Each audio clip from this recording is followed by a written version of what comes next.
Chapter 1. Dumped and Abandoned. So, I've decided to break up with you. Look, even the last moron would understand why, Tristan. And you always had some of the best grades in class, so I thought you were smart. But fine, I can explain. First, the doctors said that even with the best plastic surgery your parents paid for, your face will stay scarred forever. Your voice will also never fully recover after this car crash. And why would I need an ugly, rasping boyfriend?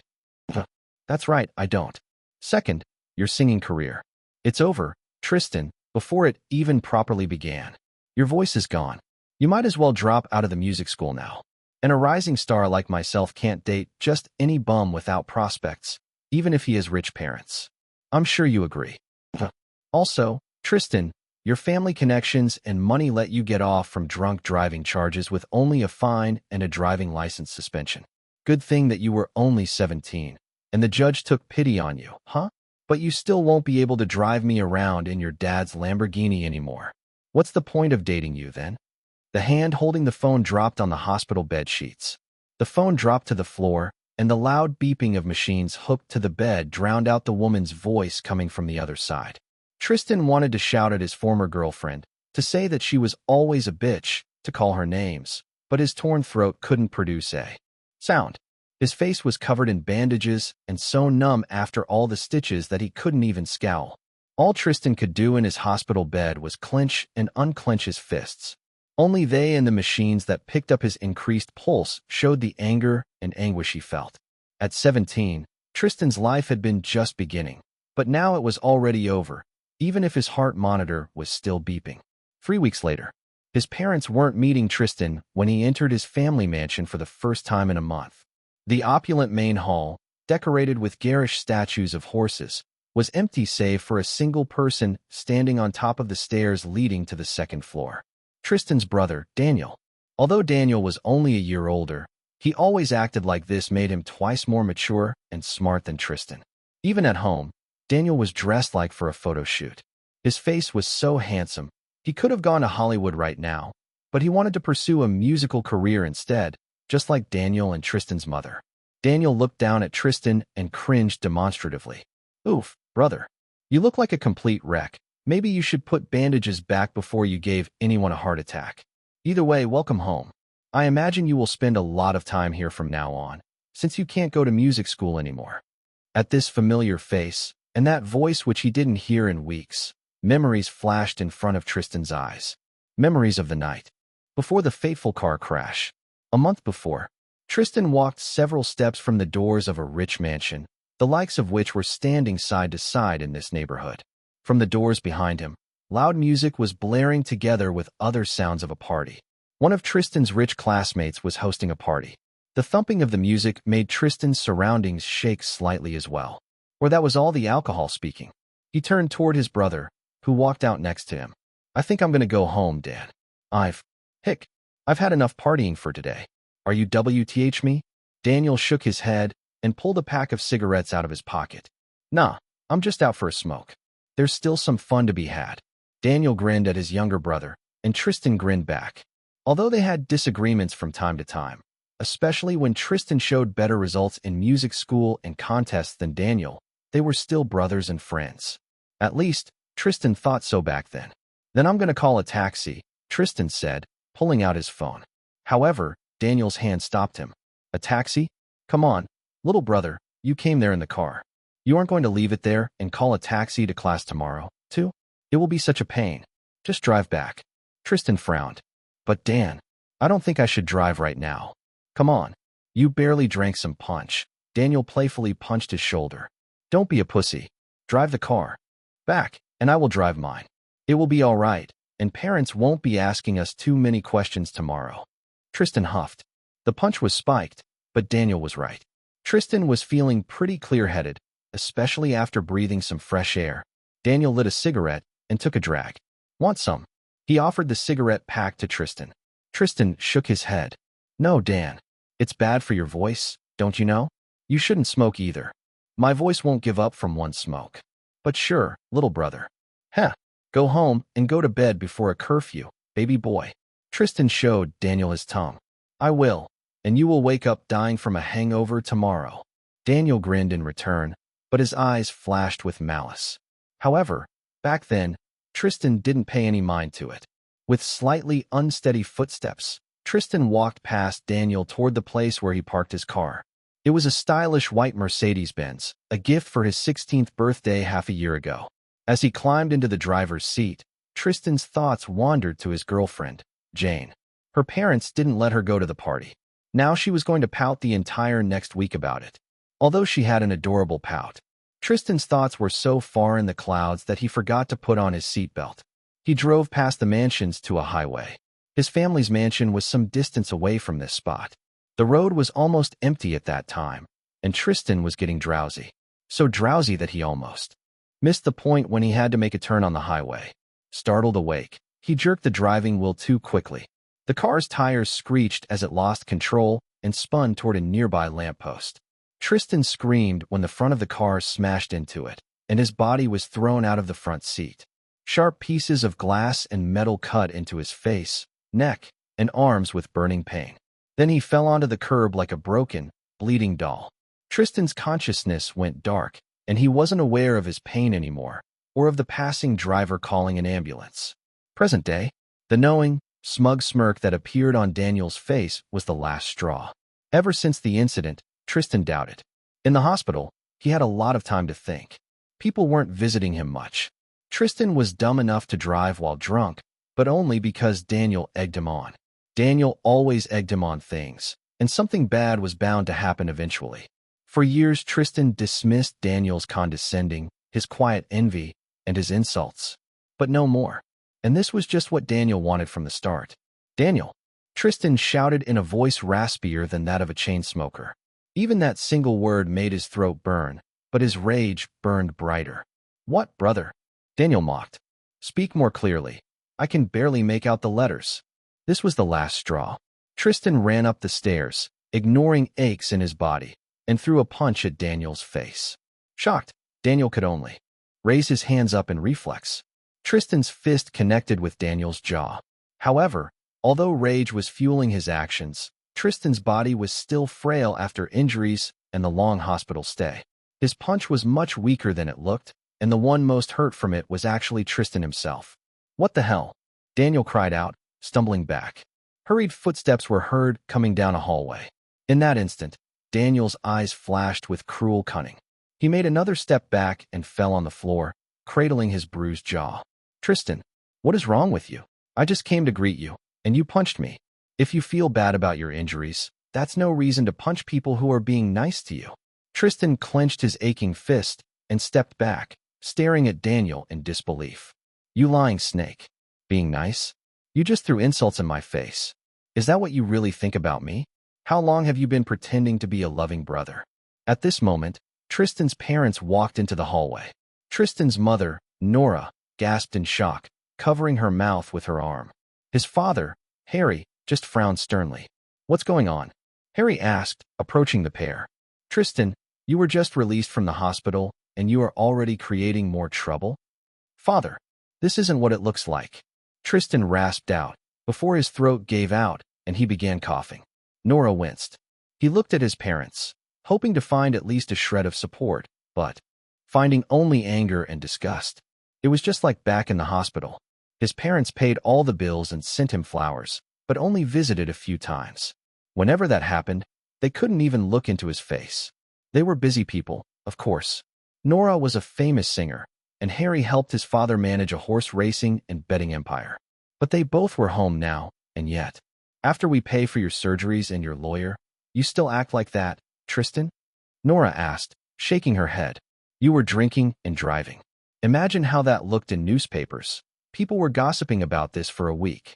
Clearly, your classmates were a terrible influence on you. Daniel stood up and put on an expression of fake remorse. As an older brother, I should have kept Tristan away from bad companies, but I clearly failed. Harry patted his back. You tried your best, I'm sure, Danny. Tristan, go to your room. You are grounded for the next week. No, next month. Don't worry about your school lessons. You will be schooled at home from now on. A month later, over and over, voices were echoing in Tristan's mind. What a pity. Tristan was even more talented in music than Daniel. He could have become a big name in show business, like myself. He could still get a degree in finance. It's more fitting for a man, anyway.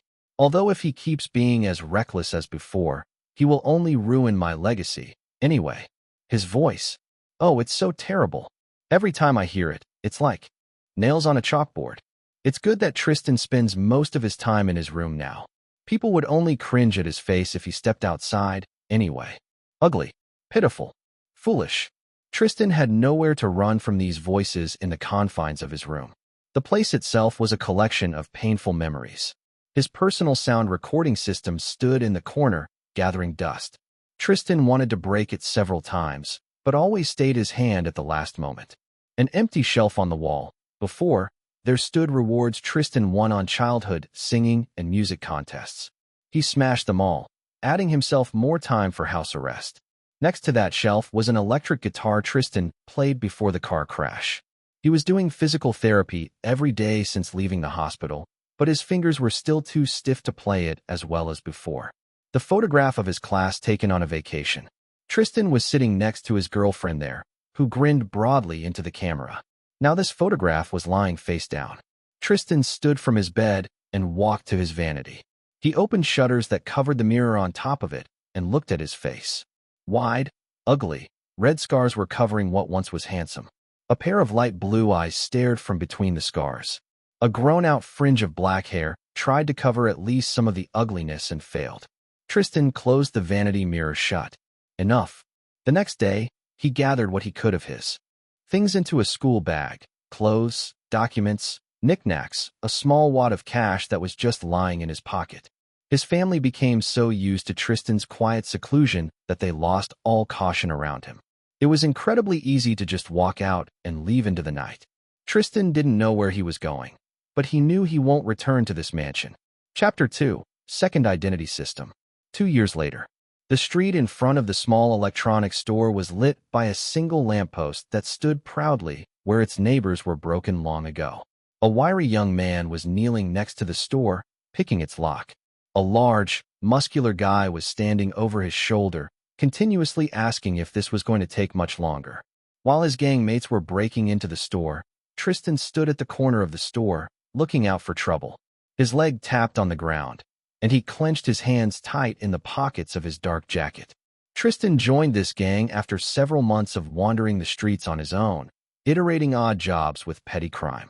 However, this was the first time he was taking part in full-out breaking and entering. The last member of the gang approached him. Evelyn, a beautiful young woman wearing black leather and fishnets. Nervous, Scarface? Tristan's lip twitched in annoyance. I told you not to call me that, Evelyn. The woman chuckled, then smiled at Tristan with a seductive twinkle in her eyes. She leaned toward him, getting close enough that her chest was almost brushing his. However, her flirtatious and friendly demeanor didn't fool Tristan. He knew that she disliked him since their first meeting, even if Mark and Ricky considered Tristan useful enough to keep in the gang. Oh, you know I mean nothing bad by this. Those are just facts, aren't they? Tristan's raised hand firmly pushed Evelyn back to a more appropriate distance. However, it was too late. The buff guy and the leader of the gang, Mark, spotted the interaction between the two. In his eyes, it was Tristan who put his hand on Mark's girlfriend. Tristan was trying to steal his girlfriend, again. Scarface, stop diddling around. Keep your eyes peeled on the street. And Evelyn, baby, come here, we are almost in. Evelyn clicked her tongue in disappointment. Coming, dear. She strutted toward Mark, leaving Tristan to glare at her back. He wasn't the same naive teenager who couldn't see disdain under the sweet words anymore. However, he couldn't out Evelyn outright. Not when Mark and Ricky, the lockpicker, were lapping up her every word. Maybe it's the time for me to leave this gang, Tristan thought. Being with them was better than on my own, but Evelyn has been especially insufferable lately. The sound of the opening door made Tristan turn toward the store's entrance. The next moment, a blaring alarm cut the air. Shit! Mark shouted. Everybody, take the bags and grab what you can. We have 5 minutes. The duffel bags were lying in a pile at his feet, and Mark immediately picked 2 to throw one at Evelyn. Ricky and Tristan also rushed to get theirs. Then they all charged into the store. Ricky and Mark went right to the cash register, which Ricky began trying to break into. In the meantime, Evelyn and Tristan spread around the store, navigating by the dim light from the outside. Tristan went to the display shelf with the latest model smartphones. His heart was beating somewhere in his throat, but his hands were still steady. He grabbed a trusty wrench he was carrying in his pocket and smashed it over the glass. Once, twice, thrice, and the display shelf broke into pieces. Tristan moved them aside with his sleeves and began throwing all the phones into the duffel bag when he heard a change in the piercing alarm sound. A new note added into it. "Cops," he shouted in a raspy voice. "Time to get out." "To our car," Mark shouted back, already running. "Go, go, go." Everybody went to the exit, hitting each other with their bags in a hurry. Tristan was almost out of the doors when Mark charged past him, at the same time shoving him to the side with his shoulder. The push made Tristan lose balance and fall on the glass-covered floor. Shit! By the time he scrambled to his feet, the rest of his gang was already outside. Hurrying with all his strength, Tristan followed them toward Mark's car, which was parked nearby. Mark and Evelyn already sat at the front, and Ricky on the back. When Tristan ran up to the car, Mark looked up at him and sneered. "Bye, Scarface. If I see your ugly mug again, I will just beat you up for putting your dirty paws on my girl." Tristan gaped at him. He knew that Evelyn was trying to get at him, but he thought that he made it clear enough for Mark that he wasn't interested in his girlfriend. What lies did she tell him about Tristan? What? Evelyn looked up at him, scowling. "You heard it." Then Mark pressed the gas pedal, and with a screech of tires, the car sped off, away from the crime scene.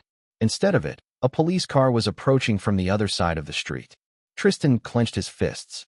"I knew it. It ended badly, even faster than I expected. Damned Evelyn. Holding a grudge just because I didn't show the desire to lick her leather shoes and kiss her ass." If he was faster to process things, he could have at least thrown a wrench in Mark's face before the car drew off. A blinding light of the police car's headlights hit Tristan in the face. He squinted at it, seeing silhouettes of the policemen in the front seats. With a sinking feeling in his gut, Tristan knew they saw him and will easily recognize him later. Maybe even his family will be notified, although his parents didn't care. If they did, they would have at least started a search for Tristan 2 years ago. "Raise your hands in the air and freeze," a cop shouted. Dropping his duffel bag, Tristan turned and ran, ignoring the shouts behind him. He turned into a narrow alleyway around, hoping that the cops won't follow him deep into this neighborhood. However, he soon heard 2 pairs of heavy footsteps behind him. Worse, they were steadily growing closer and closer. Fuck, fuck, fuck. I will get into prison for this. Definitely. Ding. Congratulations. You won the heavenly lottery and got a special prize, second identity system. The sudden ringing in his ears and a floating window that popped in front of him made Tristan stumble and fall onto the asphalt. Cursing and ignoring the pain in his palms and knees, Tristan jumped up and continued running. However, the strange windows kept appearing in front of him, while a machine-like voice read the text from them aloud. Creating identities based on the user's aptitudes, done. Calculating identity points based on pre-existing skills, done. Creating a second set of documents, done. Identity 1, criminal. Identity 2, pop star. User, for improving skills and status of one identity, you will get 10x reward points for the second identity. These points could be spent on improving skills and buying talents. Your first free talent is Clark Kent effect. Change a single detail of looks around your face to set it up and activate it. Tristan barely listened for these hallucinations as he ran until another turn led him to a dead end. That alleyway ended with only a wall and a dumpster. He turned around frantically, but the cops were getting too close. If he ran out now, he could even get shot. System. Fuck, is that like in one of Ricky's shitty books? It's supposed to help me? It all felt like a dream, but Tristan was desperate enough to follow even some shady voice from inside his own head. With shaking hands, he took off a small silver earring from his left ear, one of the last things left from his old life. Clark Kent effect is set up successfully. From now on, putting left earring on and off will change your identities. Current active identity is pop star. The system didn't stop talking yet, and Tristan already was turning his jacket inside out and huddling next to a dumpster like just another hobo. Not a second after he lowered to the ground, the cops ran into the alleyway, flashing him with the torchlights in their hands. Like Tristan feared, their guns were also out. Raise your arms in the air. Show your face. ID didn't do anything, sirs, Tristan pleaded, taking off his hood and raising his arms. The officers lowered their torchlights and Tristan saw them studying his face. At that moment, he was sure that he was done for. But to his surprise, a moment later, the cops' faces became disappointed. That's not him. They look nothing alike. And our guy's face was recognizable as hell. Hell. Hey, hobo, have you seen a guy here? Dark jacket, face a mother would hate. Tristan wordlessly shook his head, huddling into the shadow of the dumpster. Maybe he got inside one of the apartment buildings. Damn, and his buddies already left. The boss is gonna chew us out for this. Grumbling under their noses, the cops left the alleyway. Tristan waited 20 more minutes, ignoring the dumpster stench with the force of a long habit. Then he stood up and walked out, feeling dazed. Was this real? I have a system now. This outweighed even his gang mates abandoning him. In this state, Tristan walked to a nearby 24H diner and ordered himself fries and cola. At this time of night, he was the sole visitor. The only other person was a cashier, who, after bringing Tristan his food, returned to openly scrolling through his smartphone. Alone in his corner, Tristan took in a deep breath. System. Do you have a FAQ or something? Help. How do I use you? Chapter 3. Tristan's Resolution. Tristan had just enough time to feel dumb about these thoughts before a text window silently opened in front of him. Second Identity System, New User Manual, and FAQ. Welcome to the Second Identity System, user. You may be confused and even wonder if this is all real, but it is. This text file will help you navigate your new abilities and rise toward heavens. The SGS is controlled with mental commands and gestures. To open this file again, command help or FAQ. To open the list of commands, use list of commands. To interact with the system windows, simply touch them. Question: can other people see or hear the system? A. No. Question: how can I check my current system? Information. A. Use the status command. Question: what types of power-ups are available to me? A. You can purchase talents and certain items for one or both of your identities, based on the identity's career. Note that many power-ups might only be active in one of your identities. To summon the SGS shop, command shop. You can also improve your skills and attributes. To open the boosting window, tap a skill or an attribute you want to improve. Question: I bought an item, but didn't get it. I was cheated. A. Check your pockets or bag. The items bought from SGS usually appear there. Question: do all items in the shop stay available for purchase at all times?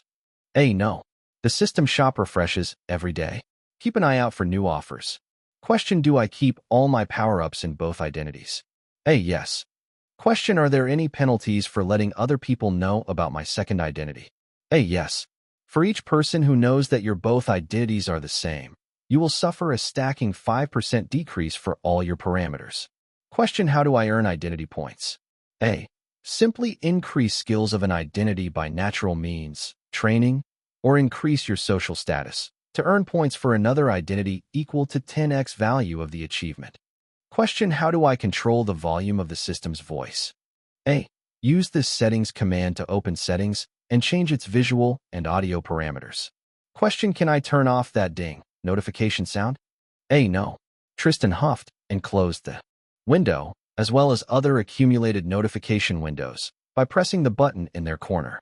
He probably looked weird in the eyes of the cashier, waving his fingers in the air. Tristan ate a fry to appear more normal, then followed one of the FAQ questions and checked his pockets. To his surprise, in one of them, he found a second ID. It was done in the name of Tristan Gemello, but besides that, an ID numbers was identical to his old ID, which meant that it had the same photograph without scars in it. Tristan put it away, then opened Settings and the list of system commands. In Settings, he changed visibility and position of pop-up windows to be less distracting. Then, Status. Tristan Gemello, Tristan Hayes. Current Identity, Popstar. Second Identity, Criminal. Rank, Nobody. Popstar Points, 1120. Criminal Points, 1970. Attributes smiley face. Appearance, 3. Charisma, 9. Fearsomeness, 34. Strength, 17. Dexterity, 24. Toughness, 40. Skills smiley face. Singing, 48. Dancing, 8. Playing guitar, 39. Music theory, 19. Music production, 8. Acting, 20. Songwriting, 13. Voice control, 32. Stage presence, 10. Sneaking, 20. Close quarters combat, 21. Observation, 31. Driving, 16. Pickpocketing, 24. Talents smiley face. Clark Kent effect. Interesting. So the system says I sing better than I play guitar? Well, let's see what I can buy with these points. Tristan felt skeptical about this. After the life he led for the past 2 years, he learned to not trust gifts from life. Shop. Shop smiley face. Remove scars. 3,000 points, any. Playing flute skill, 10 pop star points. Lock-picking skill, 10 criminal points. A driving license, 1,000 points. Tap to choose identity. Tristan's eyes widened. This was impossible. Or maybe it wasn't. But if it was, his hand shook. He had just enough points. Tristan tapped on the Remove Scars option. Remove scars, are you sure? You will have 90 points left. Yes, I'm sure. Confirmed. Remaining points. Popstar points, 45. Criminal points, 45. Suddenly, Tristan's skin tingled. He looked at his scarred hands in complete marvel, watching how the ugly old scars disappeared like someone used Photoshop on them. He touched his face in disbelief and felt only smooth skin.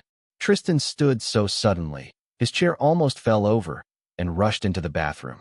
Inside, he stared into a dirty mirror, afraid to believe his eyes. The scars were fully gone. Ding! As a result of your purchase, your attributes changed. Your appearance improved by 30. Your charisma improved by 20. Your fearsomeness reduced by 10. Is this really real? Tristan asked, and even his voice flowed smoothly. He grinned. Is this really real? He sang, feeling his soul soar together with his voice. Then Tristan laughed, twirling on his foot. This happened. He could sing again. He could do more than just sing. Tristan stared at his expression again. His fists clenched on the edges of the sink. I could return to my family. But I won't. Fuck them. I'm not going to crawl there like a beaten dog. The only way I'm returning is to slap them in the face with my success. When I will be more famous than my mother and more rich than my father, then I will return. Everybody who looked down on me because of that incident, they will learn how mistaken they were. This was Tristan's resolution. When he walked out of the bathroom, he was a new person. Not the teenager who blindly followed expectations of his family, and not the aimless petty criminal who stuck with the crowd for safety. Now he walked like a person with a goal and a plan. A person who could split crowds apart like Moses split the seas. If Daniel saw him now, he'd feel fear. But the only witness of Tristan's transformation was the diner's cashier. The young man, who was working here to afford college, watched Tristan walk out of the diner without finishing his fries, and sighed in relief. First, that hobo was waving his hands in the air like a junkie on the high. Then he ran into the bathroom and spoke to no one there. Not to mention the scars which suddenly just disappeared from his face. But maybe the cashier just imagined that scars were there at all. The cashier sighed and went to wipe Tristan's table. He wasn't paid enough to think twice about some hobo who paid for his order and didn't even try to threaten him with a gun. Meanwhile, Tristan walked the night streets toward the tiny flat he was renting, wondering how soon Evelyn will send Mark after his head when the bitch learns he escaped the cops. Chapter 4. Tristan's PP grows. Without a car, it was a long way to the dingy flat Tristan called home. Although Tristan had changed drastically in the last couple hours, the place that met him was exactly the same as he left it. A tiny studio with peeling wallpaper, leaky faucets, and crumpling furniture. And even that cost him $1,500 a month. The thought reminded Tristan painfully that today's robbery was supposed to pay for his next month's rent. Tristan went for a stash behind a pipe, where he hid his savings. There was $500 left, which wasn't enough for anything much. He had to earn that money quickly, and he also needed money for lessons. Learning was the simplest way to get system points. But learning without a teacher was much slower than on your own. Besides, Tristan knew he would need a microphone and a guitar to record himself later. And new clothing, he thought, looking with distaste at his second-hand jacket. I can't become famous in a jacket like that. Tristan yawned. Tomorrow I will think about something. While he brushed his teeth, Tristan stared long and hard at his healed face again. It was like a stranger's face, but also something dear returned to him from the past. As he went to sleep, Tristan remembered to put his earring back on to change identities. He didn't want anyone to become suspicious of a strange person coming out of his apartment. Next day, money makes the world go round, Tristan thought, walking down the street. In warm July, plenty of tourists and locals were walking in this area, moving from one cafe to another and stopping near the souvenir shops. Many of them had their pockets or phones stuffed right in the back pockets of their pants, just begging to be swiped. This place was one of Tristan's favorite work haunts. It wasn't so popular that some gang claimed it as his, but still let him earn enough for life. And Mark's gang didn't come here often. Tristan strolled the street, putting low the hood of his jacket by the force of habit. When he spotted a target with a low-hanging wallet, he casually strolled towards him, then as if by accident, bumped the middle-aged man's shoulder. "Hey, sorry." Tristan stepped back, smiling apologetically. His target turned to him with a suspicious glare. One of his hands checked the wallet, and the man relaxed a little when he found it in place. Usually, at this point, the target would cringe at Tristan and dismiss him. However, now the man actually smiled at Tristan. "Ah, don't worry. Was looking at the shops instead of where you were going. Yeah? Happens to everyone." Tristan's eyes widened with shock. Why was this man acting so nice to him? Then he realized. His face without the scars was pretty handsome. He didn't look like a suspicious pickpocket at all, but like some student on a summer break. "Haha, yeah. Sorry again," Tristan said, smiling back at the man. "Have a good day." "You too." The man turned around, moving away from Tristan. At this moment, when his guard was down, Tristan gently pulled his wallet out of the man's pocket and hid it in his. Humming a tune to himself, Tristan removed his hood and kept strolling the street. Ding! Pickpocketing skill increased by 1. Reward: your PP increased by 10. Tristan stumbled from shock. My what? It must mean pop star points. Cool, I can earn some cash and also grind my PP. Points, I mean. And if something goes awry, I can always run and quickly switch identities. Tristan didn't want to resort to this, though. When he pickpocketed, he was always as careful as his first time, when his heart was beating with anxiety and his stomach rumbling with desperate hunger. But that was a long time ago, and being handsome helped Tristan a lot. When people were suspicious of him, he just smiled broadly and they dismissed their doubts, thinking that he looked like a good citizen, especially women. A few threw him flirtatious glances as Tristan walked by, but he didn't pay them much mind. Pickpocketing skill increased by 1. Reward: your PP increased by 10. Pickpocketing skill increased by 1. Reward: your PP increased by 10. Pickpocketing skill increased by 1. Reward: your PP increased by 10. After 5 hours of pickpocketing, Tristan's skill improved by 3. More points. He also earned around $300 in cash, as well as 3 phones that he could sell to a dealer he knew. While before, he'd feel lucky to earn $150. Not to mention that a few times people got suspicious of him and even called the police. As he counted his earnings, Tristan considered his options. If I practice my pop star skills now, I can improve my pickpocketing and earn even more. Pickpocketing on my own will be riskier than when Mark could look out for me, but it will be worth it. However, this required some investment. Tristan walked into an alleyway, made sure that no one was watching him, and took off his earring. He felt safer in an identity that was a clean sheet with no criminal records attached. Then Tristan went to the place which before always brought pain in his heart when he walked past it. This was a musical instruments store. Guitars, violins, and flutes were put on the window display. Their price tags were actually very cheap and affordable compared to the price of instruments Tristan was used to. Only $900 for some of the instruments at the front, while Tristan's old guitar cost $3,000.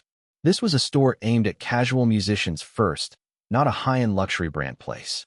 The reason for Tristan's pain were his fingers, which were too fragile to let him play a guitar. But now, he walked into the store, looking around. There were acoustic guitars, bass guitars, ukuleles. "Do you need something, mister?" the cashier asked, approaching him. He was an elderly man with a kind smile. "Are you a newbie? We have some self-learning manuals for flutes and guitars." Tristan looked at the cashier, then remembered how much cash he had. He really hoped this was enough. "How much is your cheapest electric guitar?" Chapter 5. Tristan Gemello's First Performance. 20 minutes later, Tristan walked out of the store $300 poorer, but with a brand new electric guitar kit. It was one of the cheapest guitars possible, one that he wouldn't have touched with a 6-foot pole in the past. However, beggars couldn't be choosers. And this model could work from an accumulator, which was very convenient. Tristan's fingers were itching to play. It's been so long. As soon as he switched identities and returned to his flat, he unpacked the guitar, a simple white thing, so crude compared to his old one, and tuned it. Then Tristan played a short jingle from memory. The first notes of it were like a breath of fresh air. A wave of nostalgia flooded Tristan, making him tear up just from this simple act. His fingers slipped at this moment, and the next note rang false. Frowning, Tristan continued with more concentration, but his skills were rusty without practice. Again and again he would slip. Few mistakes were as bad as the first ones, but to his trained ear they were still glaring. It was even worse because of the poor instrument Tristan was using. He finished the jingle with one last hit of the strings and choked. 2 years. Without practice, no wonder I'm rusty. But I didn't earn all these pop star points for nothing, so it's time to spend them. Status: Tristan Hayes, Tristan Gemello. Current identity: criminal. Second identity: pop star. Rank: nobody. Pop star points: 85. Criminal points: 45. Attributes: smiley face. Skills: smiley face. Singing: 48. Dancing: 8. Playing guitar: 39. Pickpocketing: 28. Tristan tapped on a skill, and the system opened a window that let him spend points to improve it. As he expected, criminal skills cost criminal points, and pop star skills cost pop star points. 1 point in skill cost 1 identity point to improve. This meant that practicing pickpocketing was going to be the fastest way to improve Tristan's musical skills, and vice versa. This was amazing to Tristan. He spent endless hours practicing music before, but how fast will he be able to rise thanks to the SGS? By doing crime? He tapped his playing guitar skill and spent his 85 points on it. Ding! Playing guitar skill increased from 39 to 124. Of course, Tristan didn't get criminal points from that. Out of curiosity, he checked the cost of improving his attributes. They weren't attached to identities, and he could improve them with any points. However, it cost 10 system points for 1 point of attribute. After this, Tristan took the guitar in his hands again. It was like the last 2 years had never happened. Tristan's hands played the short jingle with complete assurance, never missing a single note. It was as simple as breathing. After hitting the last chord, Tristan let the silence ring, completely stunned. It felt like in a single moment, he sat through months of musical lessons. However, the jingle was a simple, short melody. It was a far cry from what Tristan normally played during his practice. Although his memory after 2 years was also rusty, he remembered a famous heavy metal song he spent a long time practicing a cover of. Tristan took his phone, checking messages. Not a word from his friends from the gang. Not that he was expecting one. The only one who didn't hate him at this point was surely Ricky, and Ricky did whatever Mark said. Then Tristan found the drum track for the song online and began to play the guitar part. The song grew from the slow introduction to powerful riffs, and when it was time to sing, Tristan opened his mouth. He sang about 3 lines until someone knocked furiously on the wall of his apartment. "Turn off that hellish music. Turn it off before I call the police on you." "I will do it. I swear," shouted a muffled, but still shrill, female voice. "Damn it," Tristan swore, stopping playing.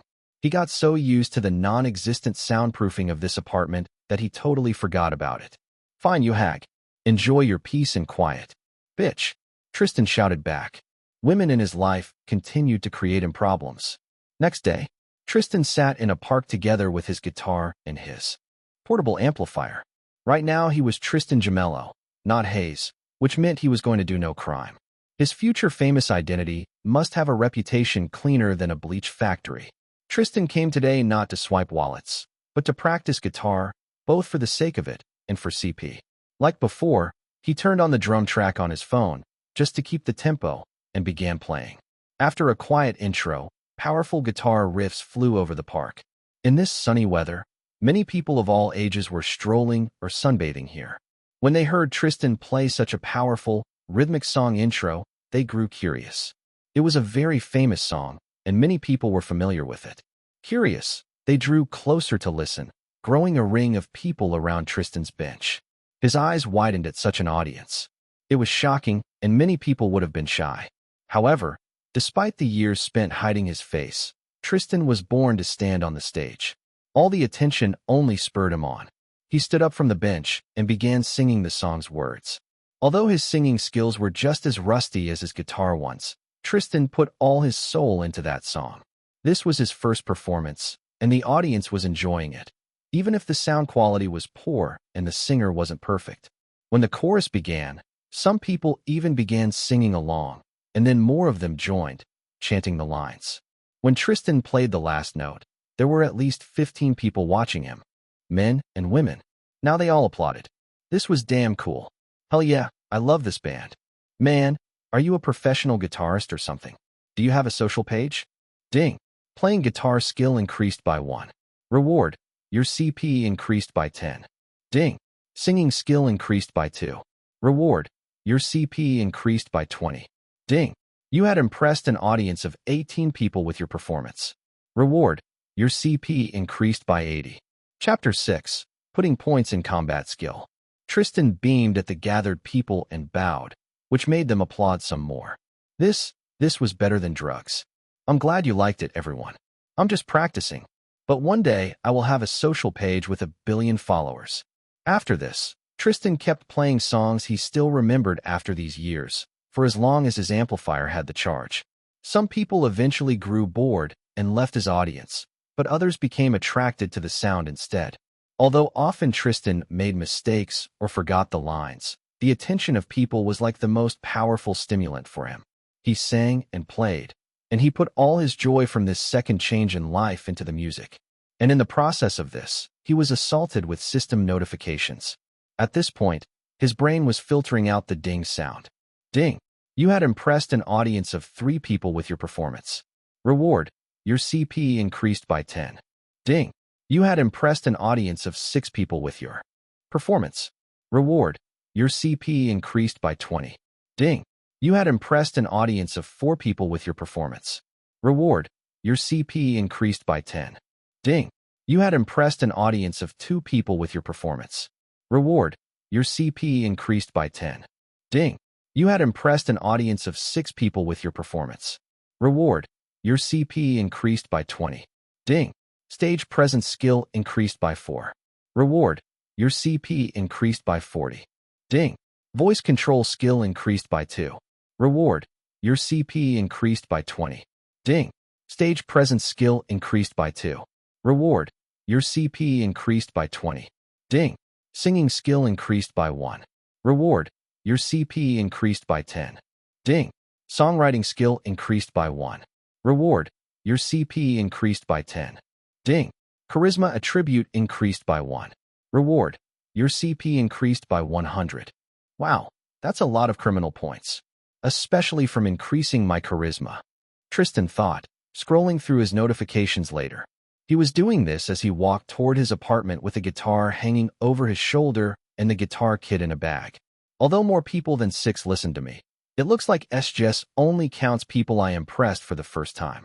Or perhaps, because they were impressed already, I need to impress them more for SGS to give me a reward.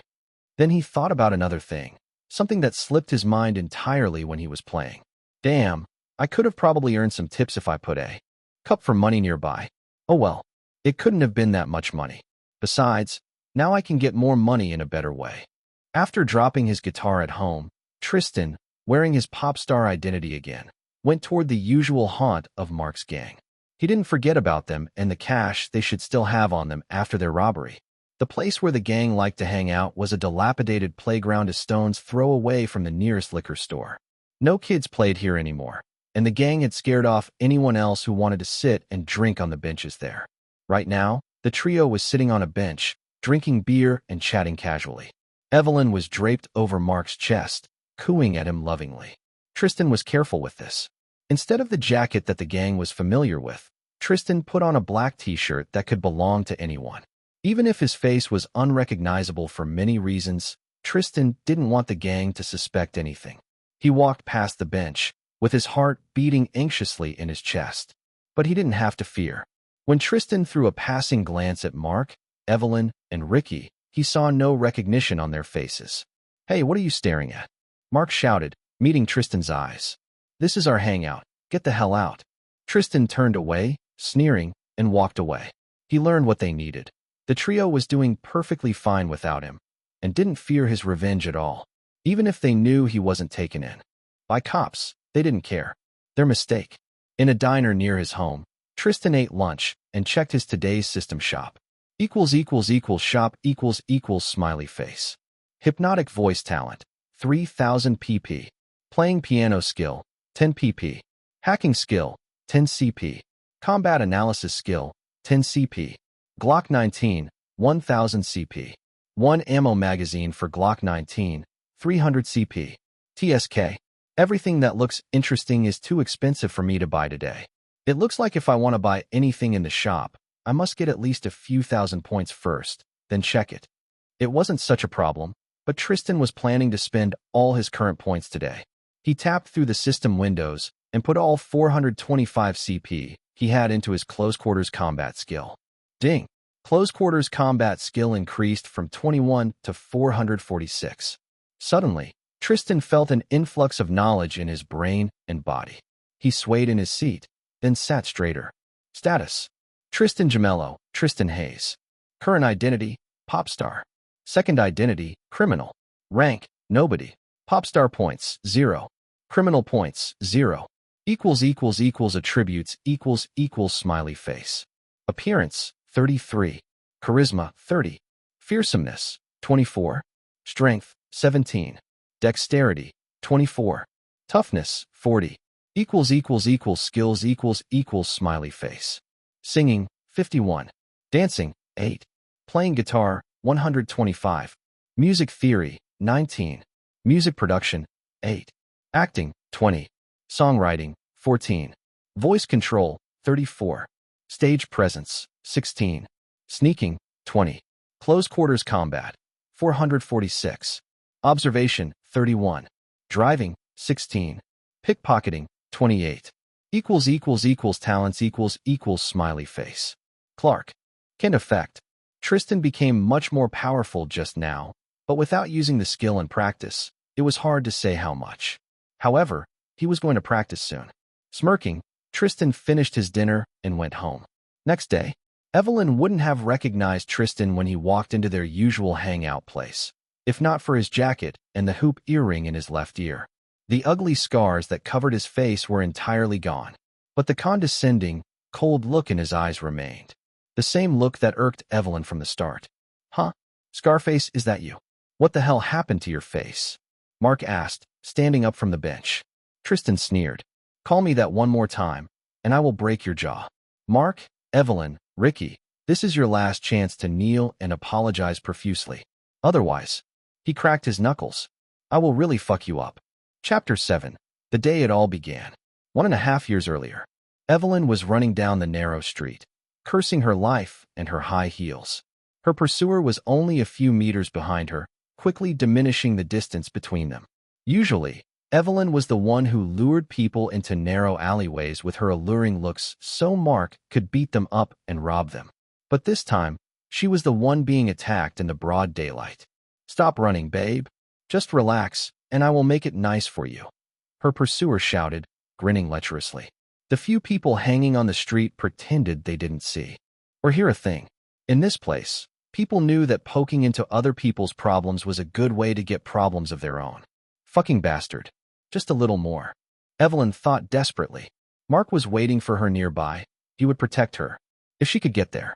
Evelyn's pursuer got closer, close enough that she heard him panting behind her. Neither of the two people paid attention to a man with a face covered by the hood of his jacket, who was sitting near a wall. But when the pair ran past him, he stood up and tackled Evelyn's pursuer to the ground. "Ack, what? Get off me, man. I'm gonna ugh." Hearing this, Evelyn turned around to see the homeless man scuffle with her pursuer. Although the homeless man was on top, she wasn't sure he would win the fight, especially when she saw a glint of a knife in her pursuer's hand. She turned away and kept running toward Mark, too focused on her own well-being to say even a thank you. Evelyn didn't look back and didn't see the man cut Tristan's shoulder. She didn't see Tristan then wrench the knife out of the man's hands and kick his head until he stopped resisting. She didn't see Tristan checking the man's pockets for valuables, either. 5 minutes later, Evelyn met with Mark at the old playground they usually hanged out at, and told him about this story. Mark was angry, of course, and Evelyn basked in his protective rage. She loved having such a devoted and strong protector like him. With Mark, Evelyn didn't have to sleep with people for money and favors anymore, or fear beatings. Even if Evelyn thought that Mark himself was boring and his jokes were the stupidest thing ever, she still laughed at them every time. 15 minutes later, their idyll was interrupted when a man walked into the old playground and approached the pair. Mark immediately tensed. "Hey, this is our hangout. Hear that, man? Get out." Evelyn looked at the man closely, and her eyes widened. It was the same man who saved her. However, back then, Evelyn didn't notice the terrible scars that covered Tristan's hooded face. "I don't want to intrude. I just saw that your lady was in trouble, so I followed to check if she was all right." Tristan's manner of speech was withdrawn, but polite and non-provoking. Evelyn smiled gratefully at him. "Thank you. I'm fine thanks to you. Few people nowadays will actually help a lady in trouble." Mark, realizing who Tristan was, immediately relaxed and grinned at him. "Oh, you are the guy who saved my babe. All right, you can sit with us here." Tristan moved toward Mark, but then winced and held on his shoulder. Some blood was visible there through the cut in his jacket. "Maybe next time. That guy cut my shoulder. I hope I won't need stitches, because the best I can afford is a Band-Aid." Tristan chuckled, as if that was a joke. However, he knew the cut was actually just a scratch. The real reason he was there, talking with these people, was that he hoped they would feel pity and give him some more cash. Evelyn frowned. She made it look like pity, but her thoughts were far from pity. That damn ugly beggar was indirectly asking for her money, while she already didn't have enough of them. Mark frowned, out of actual pity toward the wretch. However, he was much more grateful toward Evelyn's savior than Evelyn herself. "Hey, baby." He turned toward Evelyn. "Your savior took on someone with a knife. That takes some balls. I think a person like that would be very helpful in our hustle. And being just 2 people on these streets is barely better than being 1 person. You want to have him join us, love?" Evelyn asked, looking at Tristan. "You look pretty strong, that's true. Like some grizzled warrior." She smiled at Tristan, putting more of her charm into it. More protectors were good in her book, as long as she didn't have to sleep with him. However, Tristan met her smile with a cold, distrustful look. These days, Tristan wasn't trusting people's smiles, especially since he remembered Evelyn running away earlier without a second glance. Realizing this, Evelyn tensed inwardly. Any person who won't be controlled by her charms was a threat in her book. However, she already dug her grave there, because Mark took her words as an agreement. "That's right. My name's Mark. What's yours?" "Tristan. So you want me with you?" "Yeah. Come on. I can check on your wound, and you won't need any doctors. There's a first aid kit in our flat." Evelyn kept smiling and nodding to Mark's words, but inwardly, she knew that if she can't make Tristan obey, she will have to get rid of him somehow. Present day, looking into Tristan's new face, Evelyn knew she had been right all along. That guy was a danger. Too bad for him. He decided that boldness was all it took to win a fight. "After what you did to me, you think you can say stuff like that, Scarface?" Evelyn spat out, standing up. Mark stood up too and cracked his knuckles. Ricky followed their example, as always. "The one who will be fucked up is you, shithead." He charged at Tristan, throwing the first punch. Chapter 8, Utterly Terrified. Moving by an unfamiliar instinct, Tristan gracefully sidestepped the punch.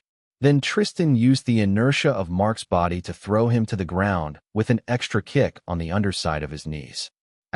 Mark struggled to stand, but Ricky was approaching Tristan instead.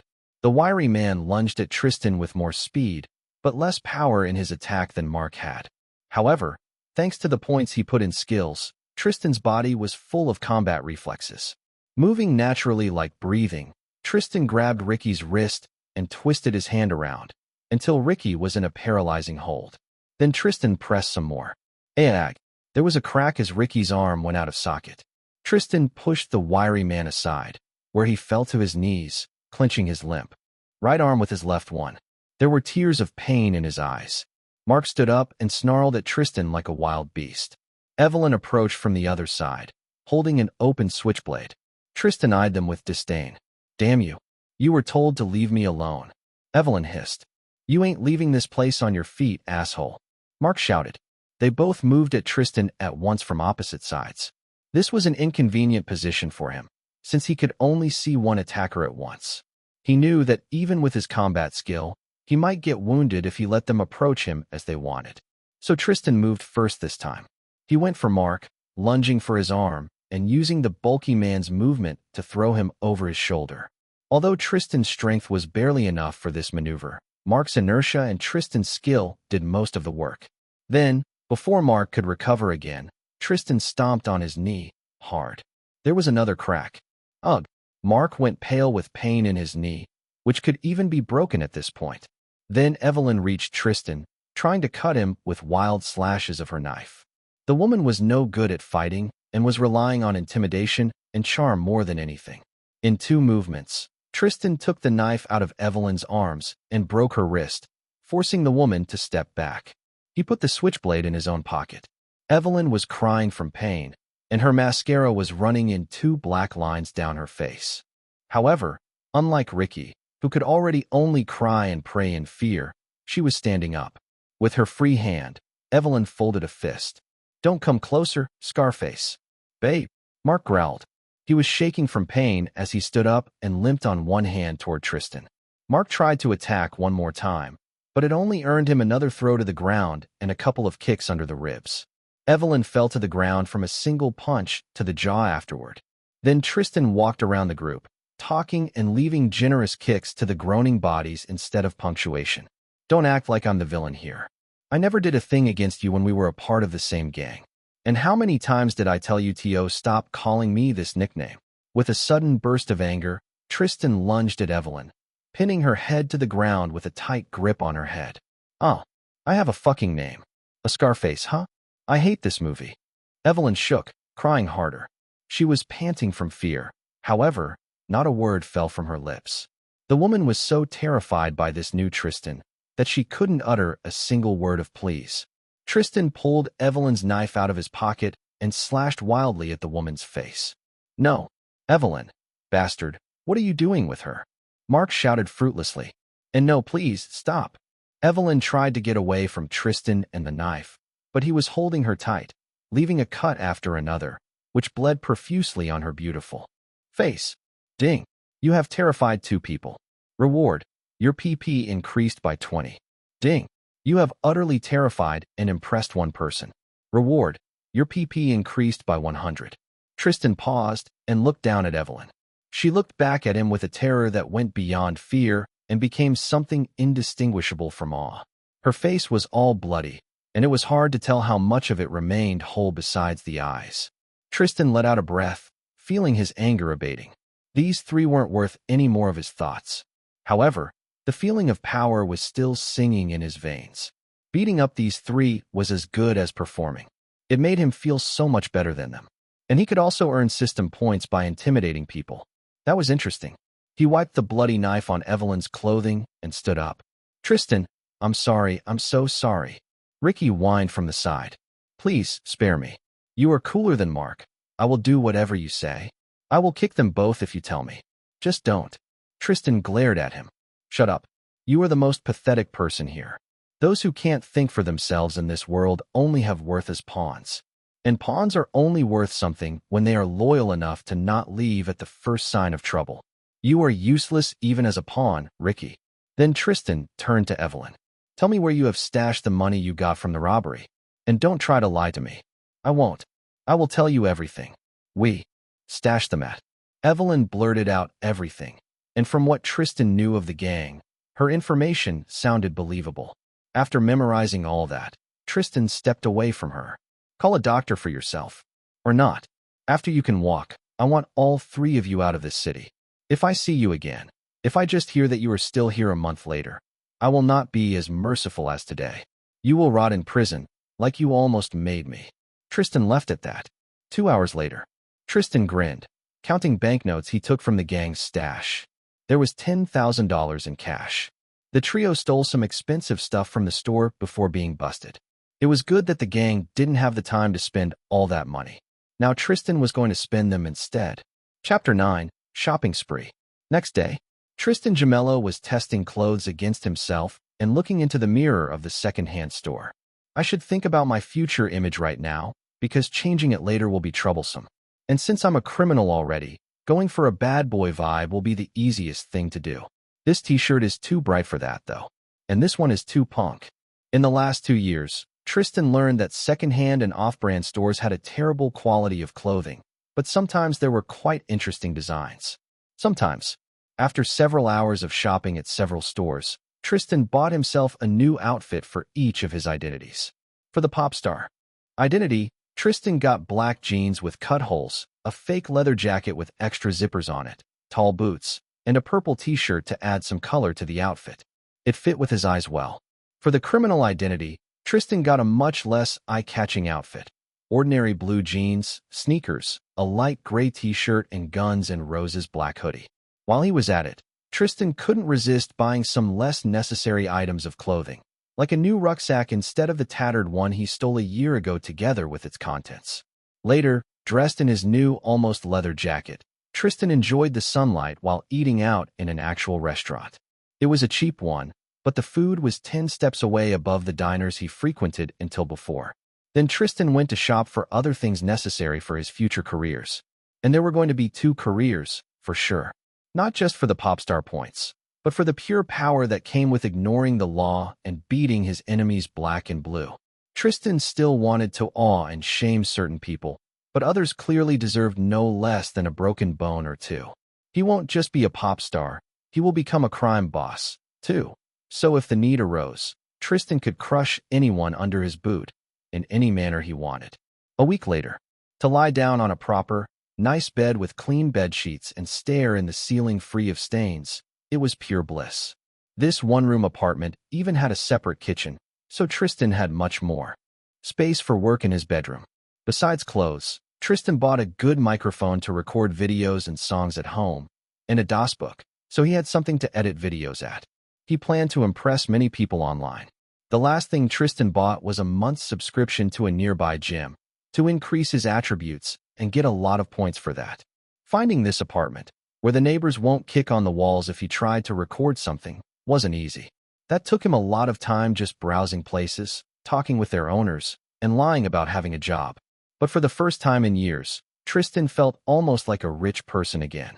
Then he opened his wallet and stared at the measly $200 left inside. Tristan winced and groaned. How the hell did my money were gone so quickly? The stuff I bought, it was cheap. The clothes were secondhand, and the DOS book was an old model. And this apartment is in a bad neighborhood where people get shot every evening. Then Tristan made mental calculations. Even that apartment cost him $2,600 per month in deposit. The DOS book, not the latest or most powerful model, cost him $999. And the other things also added up. At least he had another month to gather rent. I can probably keep pickpocketing for now, but I can't do that forever. Too much risk, especially now. When I was younger, the gangs ignored me since I was less than a nobody. Then I was in a gang myself. But now I'm on my own and have already beat up someone. Someone will definitely spread the rumors about that. Tristan realized he would need to find a job, at least until he joins another gang or makes his own. But joining a guard was much easier than building his own from scratch. With these thoughts and plans, Tristan opened his new DOS book and browsed job offers in the area. He hoped to find something that would let him earn more system points. A cashier, a burger flipper, waiter, janitor. Tristan scrolled and scrolled. Even a year ago, he'd scoff at salaries some of these jobs earned. At least by pickpocketing and robbing, he could earn a living. An advertisement caught Tristan's eyes. A pianist in a bar. Late evening to night hours. The salary, not great, but decent. More importantly, people were going to listen to Tristan's music. The only requirement was knowing how to play piano, with a special bonus for candidates who could sing, too. There was only one problem. Tristan had no idea how to play the piano. But it wasn't a problem at all. The next question Tristan put into the search line was piano practice room. After 10 minutes of searching, Tristan knew where to go and what to spend his last money at. He spent the rest of the evening reading and watching guides on how to play piano for newbies. Next morning, for $40, Tristan could play an hour in a practice room with a piano in one of the city's music academies. It was a room without decorations, only a drum set, a piano, and a whiteboard on the wall. The walls were covered in sound-absorbing panels. Tristan wished he could play guitar here, but he came for the piano. An actual wooden piano, not an electronic one. He sat on the stool near it, remembered the guides, and opened the notes on his phone. Experimentally, Tristan put his fingers on the keyboard. Then he began following the steps of the guides, learning how to play basic notes, then simple melodies. Minute after minute, until half an hour passed in a blink of an eye. Ding! You gained a new skill, playing piano. Reward, 100 CP. Tristan smirked. 100 CP was good, but even better will be putting all his PP into the piano skill and getting that job. Chapter 10. Becoming a pianist in an hour. After dealing with Mark's gang, Tristan had 120 PP stored. Now he took them all and put them into playing piano skill. Ding!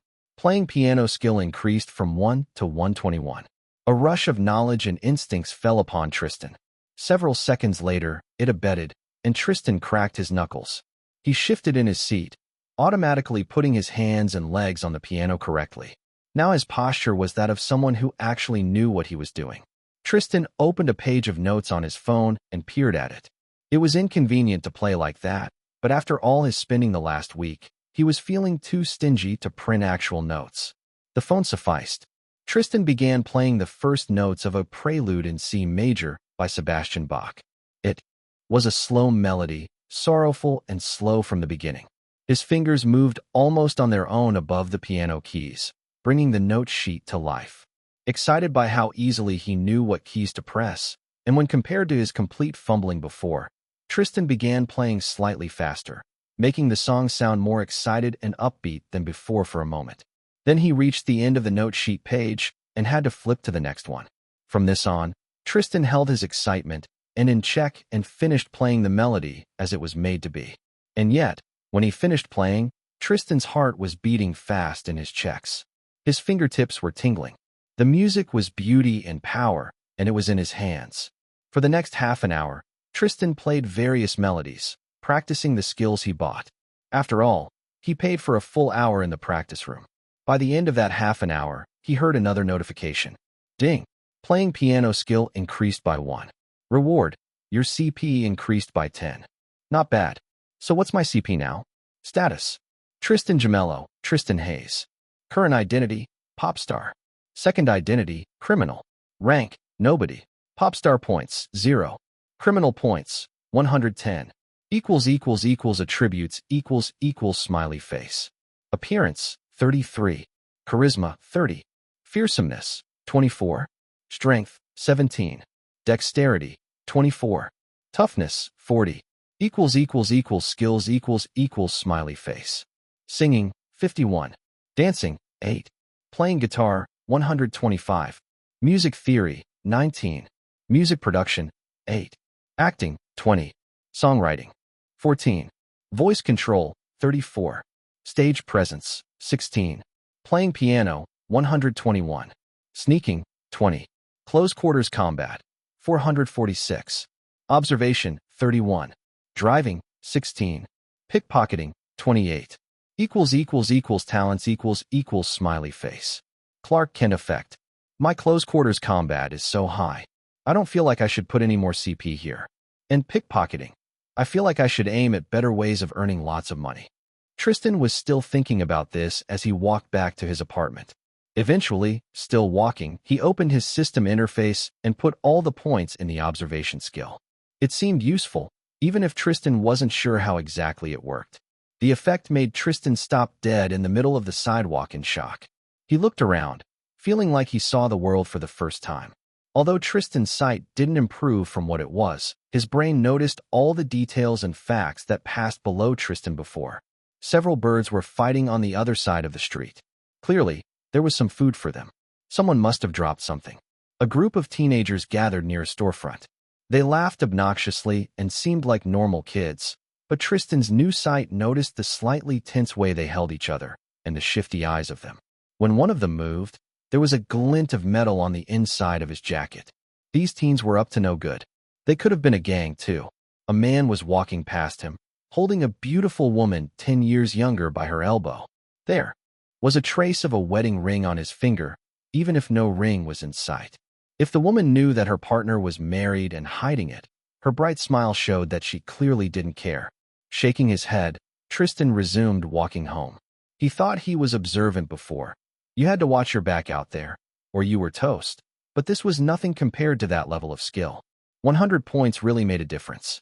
And with almost 500 points in combat skill, Tristan could probably beat professional boxing and karate fighters.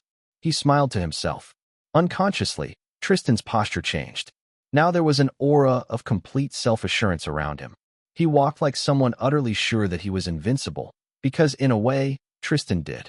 That evening, Tristan called the number left in the advertisement, with the contact name listed as A.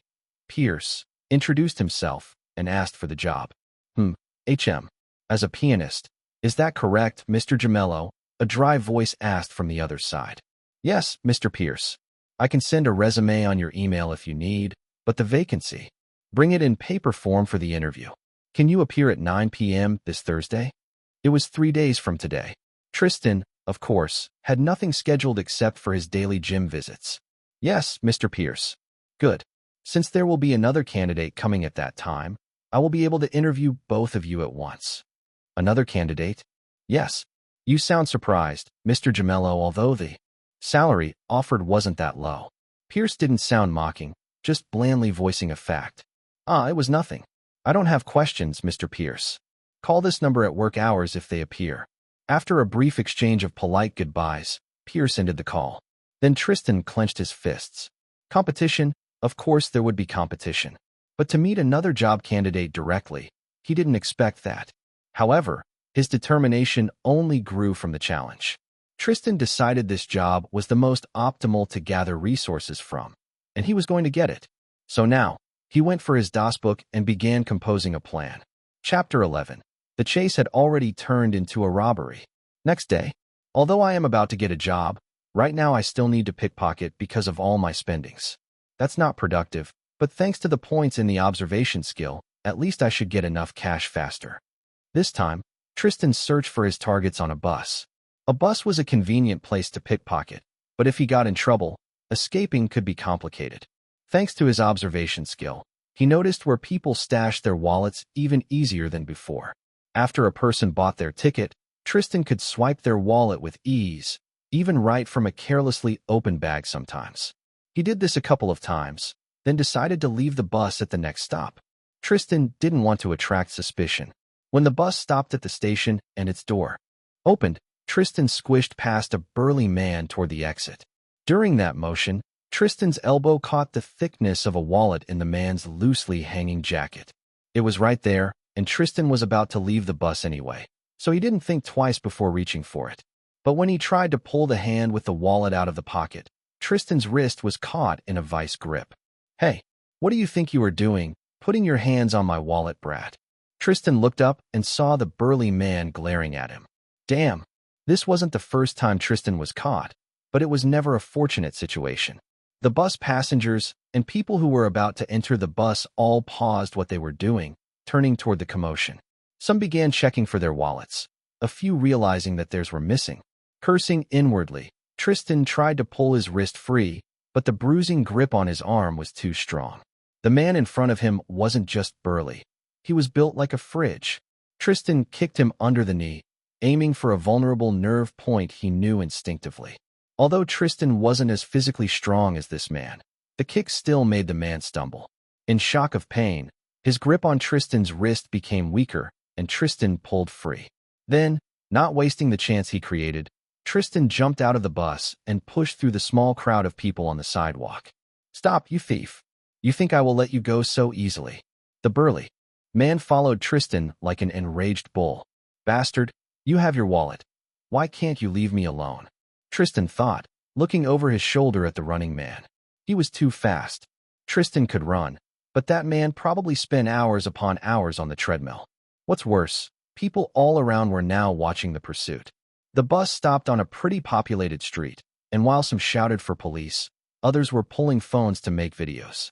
No way Tristan could switch identities when so many people were around, and no way he could hide in the corner of some grocery store with that bull of a man right behind him. Tristan looked around frantically, noticing a narrow alleyway turning from the street. He dashed there immediately. His pursuer was right behind Tristan, not shouting anymore, and instead saving his breath to run faster. However, at least in this place there weren't any other people. Tristan ran down the narrow back streets for a minute longer until his pursuer almost caught him, then suddenly turned around on his heel and stood in a fighting stance. The bull of a man had a face red with rage and didn't think as he charged at Tristan. His desire to give Tristan a beating was written plainly on his face. This was a man who was using any cause to scratch his fists. Tristan's perceptive eyes noticed the scars on the man's knuckles, which meant that he often broke them in fights. But he also noticed that the burly man didn't raise his fists as a professional. When the man got closer to Tristan, he easily sidestepped his straightforward attacks and kicked him to the knee as hard as he could. "You should have left me in peace while you still had your wallet and your limbs," Tristan shouted. The man gasped and fell face first to the ground. However, he was just so big and strong that a simple kick to the knee wasn't enough to harm him much. Tristan saw all that, so he attacked again before the man could gather himself and stand up. He raised his foot and kicked the man's thick head. A single kick, carefully measured to disorient the man and render him helpless, but not to kill. Then Tristan pulled out a switchblade from his pocket and put it next to the man's neck. "Don't move now, or you are a goner," Tristan warned darkly. The anger he felt at this moment oozed from his voice, piercing through the anger in the burly man's head, making him turn pale. His head was swimming from the kick, but the man finally caught up with the events of the last seconds. Everything happened so quickly that he didn't process it until now, but the pickpocket he was just chasing turned the tables and was robbing him. That was right. While Tristan's left hand held the knife to the burly man's neck, the other one took the wallet from his jacket. Then Tristan stood up and kicked the man in the stomach for good measure. "You brought me way too much trouble today, asshole. I hope this will be a lesson for you." Ding. You have scared one person. Reward. Your PP increased by 10. Ding. Fearsomeness attribute increased by 1. Reward. Your PP increased by 100. The notifications improved Tristan's mood, stopping him from kicking the burly man anymore. With one last scoff, Tristan fled the alleyway. He was done earning money for today. It was time to count and spend it again. Chapter 12. Preparing for the first job. Tristan earned $200 on that day, which he spent carefully, and 110 pop star points. The points he put into piano skill almost immediately. For $12, he bought a book of note sheets for piano, then spent most of his remaining money to rent a lot of time in a musical room. Tristan studied the music so that he could play it from memory later if necessary, and because he was improving every time he played. Sometimes it was in his head, but he kept receiving system notifications about his skills improving. Overall, in 3 days of practice, Tristan's piano skill improved by 11, and his music theory skill improved by 2 thanks to reading about piano music. He also continued walking to the gym daily. The last visit to the gym happened on the day of the interview. Tristan was running on the treadmill when, ding, toughness attribute increased by 1. Reward. Your PP increased by 100. Much slower than skills, but Tristan's attributes improved. And soon after that, when Tristan was lifting dumbbells, ding, strength attribute increased by 1. Reward. Your PP increased by 100. Tristan was smiling to himself when he showered after the gym. Back at home, he opened his status and put these points into skills, too. 100 went into singing skill, and 110 into stage presence. Tristan wasn't sure which skill he will need the most in the future, so he tried to be equal with them. Now his status looked like that. Tristan Gemello, Tristan Hayes. Current identity, pop star. Second identity, criminal. Rank, nobody. Pop star points, 0. Criminal points, 130. Attributes smiley face. Appearance, 33. Charisma, 30. Fearsomeness, 25. Strength, 18. Dexterity, 24. Toughness, 41. Skills smiley face. Singing, 151. Dancing, 8. Playing guitar, 125. Music theory, 21. Music production, 8. Acting, 20. Songwriting, 14. Voice control, 34. Stage presence, 126. Playing piano, 232. Sneaking, 20. Close quarters combat, 446. Observation, 141. Driving, 16. Pickpocketing, 28. Talents smiley face. Clark Kent effect. Tristan had some criminal points to use, but he decided to stash them for now and spend them when he charted his plan for the criminal career. Having close quarters combat and observation was enough for now. Now he had to actually write and print his resume while he still had the time. Too bad that Tristan Gemello was a literal nobody. Although SJS created documents for this identity, they were very bare bones and average. Average school marks, no special activities or contest rewards. Of course, no degrees in music. Tristan will have to just convince Pierce that he knows music well enough. This evening, the bar's name was The Good Lion, and the signboard had a lion's silhouette on it. It stood away from the touristy places. In fact, it was close to one of the poor neighborhoods of the city. A strange choice of location. The atmosphere inside was much less classy than Tristan imagined from a bar that had an actual piano inside. It lacked any taste, like a lucky gold digger who snatched a rich husband and covered herself in jewels from head to toe. Gaudy art pieces of lions on the walls and wooden panels didn't work. The piano in the corner still felt out of place.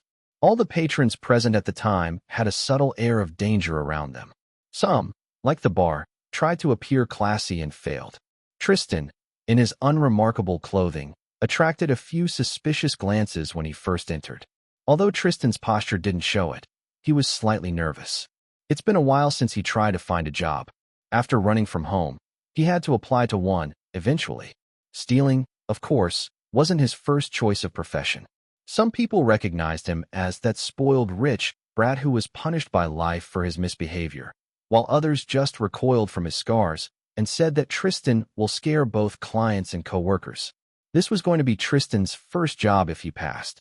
After Tristan explained why he was there, a waiter led him to the back of the bar, toward the offices hiding from the visitor's sight. He left him in a waiting room, which had more of the gaudy lions and a single leather couch. On the other side was a door with the brass plaque that read, Andrew Pierce, Chief Manager. Please wait here. Mr. Pierce will call you in. The waiter explained and left. Tristan nodded and turned to look at the young man, who was already waiting on the couch. The second candidate, whom Pierce mentioned. He looked like someone fresh out of the music academy, almost of Tristan's age. Perhaps, if Tristan hadn't gotten into a car crash 2 years ago, he'd also be like this young man. Except he'd already have better job offers than in some cheap bar. The young man looked Tristan over, then frowned. You are applying for the pianist job, too? You don't look like a piano person. Tristan raised his eyebrows. Really? How can someone look like a piano person or not? It's not written on my t-shirt. It's written on your face. And hair. Only guitar guys wear hair like this. It's a total mess. Tristan actually cut it himself, then let it grow naturally into something more artfully wild than just wildly wild. He ran a palm through his hair, then struck a pose that fit a stage more than a casual conversation and grinned. His looks were amazing compared to what they were, and Tristan wasn't going to let some boy who didn't see life to bitch at him. Maybe you should have become a hairdresser or a stylist instead of a musician, if you know so much about hair, huh? The young man glowered. I'm just saying you won't get this job, so you can leave now and don't waste our time. Tristan already had a couple of snarky retorts ready, but at that moment, the door to Pierce's office opened. A tall, stick-like middle-aged man in round glasses stepped out. Pierce looked over at both gathered job candidates. Good evening. I'm Andrew Pierce, the person most responsible for this establishment. Today, perhaps, I will pick one of you for this vacancy. Now, come into my office.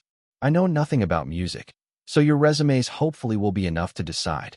Chapter 13, Competition for the Vacancy. If he only cared about the resumes, why did he ask us to come and deliver them in person? This just wastes everybody's time, Tristan thought in annoyance. He didn't show it as he entered the bland office room and put his printed resume on the table. Please sit down, Pierce said, gesturing at a pair of guest chairs. When everybody sat down, he opened the resume of the second candidate. Several seconds of silent reading later, Pierce spoke, not lifting his eyes from the text. Mr. Valerian, what made you apply for the vacancy in this establishment? The young man sat straighter, like a teacher's pet answering a question in class. I hope this job will help me practice my piano skills and grow as a musician.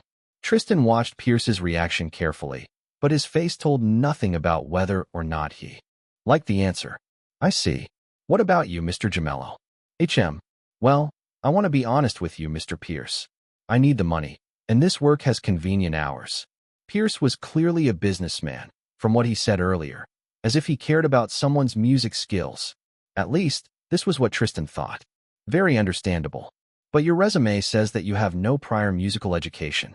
I am mostly self-taught. Valerian raised his nose higher, and for a moment there was a victorious smile on his face. Tristan sent him a dark side-eyed glance. Pierce finished leafing through the resumes and closed them. Well, I can't check how good you are at music if you are self-taught, Mr. Gemello. I'm forced to deny you this vacancy. Now Valerian smiled openly, but Tristan wasn't about to give up yet. Mr. Pierce, please wait. This job is about entertaining your bar patrons. Let them decide which of us is more fit for it. In practice, it won't take much time for each of us to play a song. Hey, what's the point in testing? Formal education will win over self-teaching every day. This is simply obvious, Valerian said. However, Pierce was nodding already. Yes, this is reasonable, Mr. Gemello. I should have thought about this from the start. Follow me. Now it was Tristan's turn to smile victoriously as Pierce led the pair back into the main hall of the bar. You don't stand a chance anyway, guitar head. Valerian whispered on their way. Tristan silently let the man delude himself with these words. In the bar hall, Pierce gestured at the piano, which was standing there sadly with a closed lid. There were no note sheets, of course. It should be still set up since the last pianist quit. Mr. Valerian, play something for our audience. And there was an audience. Around 15 patrons were in the bar at the time, and the gathering of people near the piano made them curious. Valerian sat on the stool and pressed several keys for a test. Pierce was right, and the piano was tuned correctly. After this, Valerian flexed his fingers. He sat like the bar was his personal performance hall, with his back ramrod straight.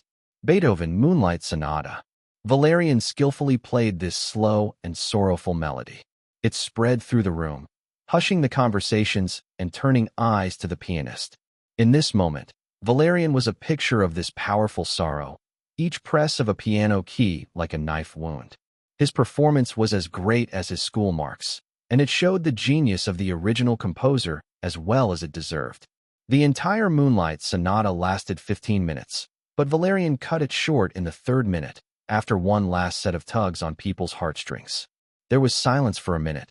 Then someone quietly applauded. Several people began applauding too. A short round of claps followed. A short while after, conversations between patrons resumed. Valerian stood up and bowed formally, looking proud of himself. Pierce didn't show any reaction again, just gestured for Tristan to try. Tristan exhaled and sat on the chair. His body found a comfortable position by instinct, slightly slouched, so he could easily reach every piano key. He ran the songs he memorized in his head and stopped on one of the all-time hits. However, he didn't announce it aloud. It was Bohemian Rhapsody by Queen, also a longer melody than fit the moment. It was also originally not for a piano alone, but when Tristan was preparing, he found plenty of piano covers for it to learn from. Tristan cut straight to the middle of the song. His fingers found the notes of a short entry part, and he played it, soon reaching the part which had the most well-known piano part in the original song. Tristan opened his mouth and began singing the sad, yet hopeful, beginning.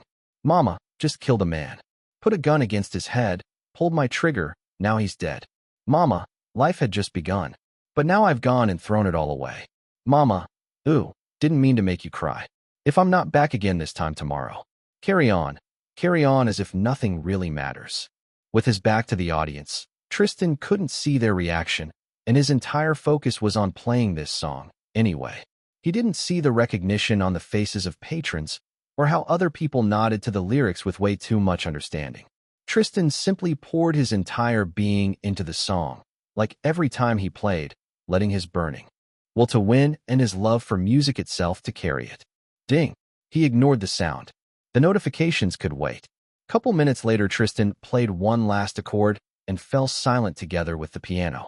However, hey, why did you stop? Play the rest of it. Tristan raised his eyebrow and turned toward the source of the voice. Next to the man who said this, several others nodded. Tristan quickly turned around and, with a grin, continued playing the rest of the song, which became more and more upbeat, just like Tristan's mood. Chapter 14. Tristan's rank grows. When Tristan finished playing, the bar patrons applauded him much more loudly than to Valerian. Tristan stood up from his seat, at the same time glancing in the corner of his eye, where his notifications were floating. You had impressed an audience of 16 people with your performance. Reward: your CP increased by 70. Not bad. And this was just one song in one evening. Mr. Pierce, is this the new pianist? He's much better than the last one we had. A bar patron called out. Yeah, that guy didn't know a single good song, unlike this one. Tristan turned to the patrons and bowed slightly, smiling as he did. The cheeky attitude he showed earned him more grins. Many of them were patronizing, especially from the older patrons, but all were friendly to a greater or lesser extent. Valerian looked like someone slapped him in the face. A good song? This wasn't even a song for a piano. Who the hell plays rock songs on a piano? No one listened to his protests, though. Pierce fixed his glasses, looking between the two candidates. Well, it's clear whom people like more. I suppose this should suffice. Mr. Valerian, you may go now. Mr. Gemello, return with me to the office to sing the contract. Tristan smiled at Pierce gratefully and nodded his head. Thank you, Mr. Pierce. Tristan then nodded in goodbye to Valerian, who huffed in response. This only made Tristan smile wider. This job was basically in his pocket. He won. I wouldn't work somewhere where people have no taste, anyway. Valerian said, marching out of the bar. A sore loser. Tristan was going to forget all about his existence in an hour. That was how insignificant the man was. 10 minutes later, Tristan read the contract Pierce gave him. He didn't have experience with job contracts, so he read carefully, wary of pitfalls. However, there didn't seem to be any. His salary, possible bonuses, and responsibilities were all written out neatly. Tristan will be able to gather tips from patrons, and he will be in charge of picking his songs, as long as they didn't disturb anyone. He only had to be in the bar 5 days a week, late evenings, 4 hours a shift. The weekends were all his. The salary was paid weekly, so Tristan didn't have to wait long for his first one. As bonuses, Tristan got an employee sale in the bar, but this was all. Tristan put on his signature on the contract at the last moment, remembering to change it slightly from the one he was used to. He was Tristan Gemello right now, after all. Ding! Your pop star rank has changed from nobody to open the door.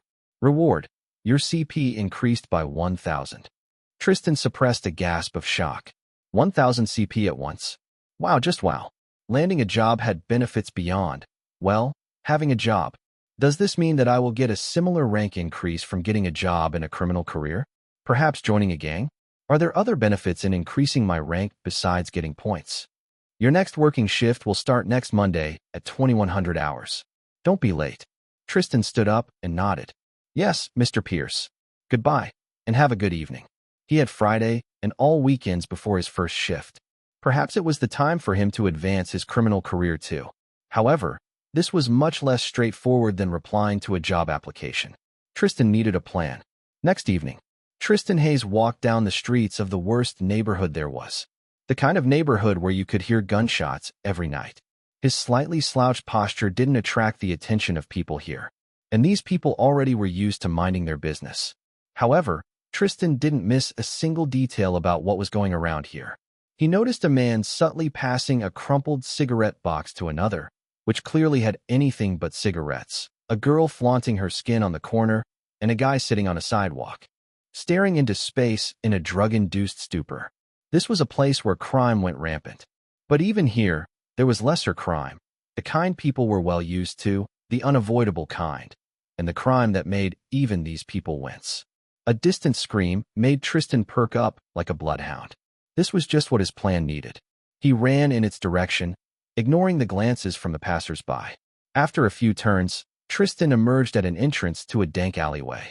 A balding, middle-aged man was pressing a young woman into the wall with his entire body, silencing her further cries of help with a hand on her mouth. His other hand was forcefully groping the woman's body, pushing itself under her clothes. An absolutely disgusting scene, despite being quite common. Tristan's eyes noticed that the woman wore garish makeup and clothes that were too bright and open than was common. She was most likely another street whore, and many people would have considered that she should be all right with what she was getting. Tristan still thought it was disgusting. This wasn't why he was there, but this was the truth. Without a word, he ran up to the balding man and punched him in the ear. With a gasp of shock, the man stumbled back, but Tristan didn't let him recover. He continued punching and kicking to the jaw, solar plexus, stomach, groin. After the second punch, the man collapsed to the ground, but Tristan didn't stop until he was a crying, groaning mess. Then he stomped on the man's ankle until he heard a crunch, just for good measure. "That's what assholes like you will get," Tristan said, and turned to the woman he saved. She was gasping for the air, staring at Tristan in shock and awe. "Ding, you have terrified one person. Reward, your PP increased by 10. Ding, you have awed one person. Reward, your PP increased by 10. Tristan sent the woman a reassuring smile, just to calm her down a little. "Can you get away from here on your own, miss?" She stood up and nodded hurriedly. Then the woman took a deep breath and visibly calmed. Yes. Thank you, mister." The woman smiled suggestively. "How can I thank you for this?" Chapter 15. Beating people up for reputation. Tristan stared down at the woman, utterly unimpressed. She was trying to offer him her goods right after being groped like that, as if he would touch something that slimy man touched with a 10-foot pole. Actually, he wouldn't touch her well-used goods even in a hazmat suit. "Just go. Don't thank me." The strict tone in which Tristan said this urged the woman to nod and move. If you need anything, you can just ask around for Romeo. That's my pimp. He wouldn't have let that shithead do this if he was there." With these words, the woman walked out of the alleyway on shaky legs.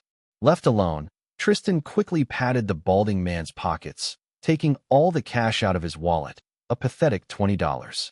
This was so little that Tristan kicked the guy again to relieve his anger. "I bet you were trying to rape that girl because you couldn't afford her. TSK. But at least now she will definitely spread the word about Tristan to all her girlfriends."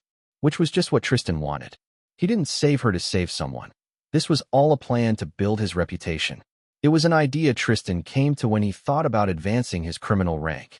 Smaller gangs, like Mark's, were relatively easy to join. It was all about finding them and convincing a person or two. But Tristan didn't want or need to be a part of something so small. He aimed at bigger gangs, ones that did actual business in this city, ones that had big money. But they didn't accept just anyone from the street, not for any meaningful position at least. You had to prove yourself to them. Show that you aren't a rival spy or an undercover cop, or simply someone who doesn't know shit. Tristan could have approached one of these organizations, but even then he'd be a common soldier in the ranks for who knew how long. Thus, Tristan decided to grow his reputation first. As long as he beats the scums on the street, eventually people will recognize him as someone strong. And since these people were pieces of shit which even the criminals would look down at, the risk of offending the wrong person was minimal. Eventually, Tristan was going to get his chance to join the ranks of someone worthwhile. Until then, he was going to grind his pop star points. Next day, in the early morning, Tristan spent 2 hours in the gym. After that, he spent 4 hours learning guitar songs and wishing he also had an electronic keyboard at home. He reheated himself frozen lasagna for lunch, nostalgically remembering the hired cook in the Hayes family mansion. In the evening, Tristan planned to spend 4 more hours beating people up again. But before that, he had another thing to do. Something important before his new job will eat up more of his time. Tristan had to record a video. He bought a microphone, but only had his laptop and phone camera. The former had much better image quality. Tristan moved his laptop and microphone around the apartment, trying to find a good angle and background. Eventually, he pointed the camera at the window and placed a chair in the place with the best lighting. There, Tristan sat with his cheap electronic guitar. One day, he would compose his own songs. But for now, he was simply going to sing a cover on another famous rock song he knew. The song wasn't one he was the most familiar with, but after listening to it once online, Tristan felt like it was going to be perfect to set off his career. He set the camera and microphone to record, put the spare 20 pp into his guitar skill. It was 145 by now, and began playing. When his voice slipped from the high note, Tristan began again. A slip on the guitar tempo, again. Again. Ding. Singing skill increased by 1. Reward. Your CP increased by 10. Ding. Playing guitar. Skill increased by 1. Reward. Your CP increased by 10. Again. Again. Ding. Singing skill increased by 1. Reward. Your CP increased by 10. Ding. Playing guitar skill increased by 1. Reward. Your CP increased by 10. Ding. Stage presence skill increased by 1. Reward. Your CP increased by 10. Tristan's fingers hurt, but he never stopped. He even abandoned his evening plans, playing the same song over and over until the late evening. He had to achieve the closest he could to perfection. But when it was almost night, Tristan decided that this time it would do. He stretched his tired limbs, shook his fingers, and went to check the footage. There was still a lot of work with editing the video before it could be published, and Tristan was an absolute noob in that sort of thing. After dinner, he edited the video late into the night, and even then, he was surprised by a sudden notification. Ding! You gained a new skill, video editing. Reward, 100 CP. Taking this as a good sign, Tristan created a YouTube channel and posted the final result there. On that video, Tristan Gemello was sitting near the window. It was late, so the room and his face were slightly shadowed, creating an aura of mystique around him. Tristan, with his fake leather jacket and torn jeans, really looked like a bad boy with a handsome face and a hidden heart of gold, the kind that any girl would run off with. And the guitar only increased the impression. This was a beautiful song, originally performed by a beautiful woman. Tristan's voice put an entirely different spin on it. If before it was a song about a kind of man to swipe a girl from her feet at sunset and leave in the sunrise, now it seemed like the song was about a woman who swept Tristan from his feet. And Tristan's feelings as he sang were genuine, but the woman the song was for was music itself. Music and power, those were his muses, intertwined by money. No other could compete. Satisfied by what he saw in the video, Tristan closed the laptop and went to sleep, so he could see the reaction of people to his video in the morning. Chapter 16.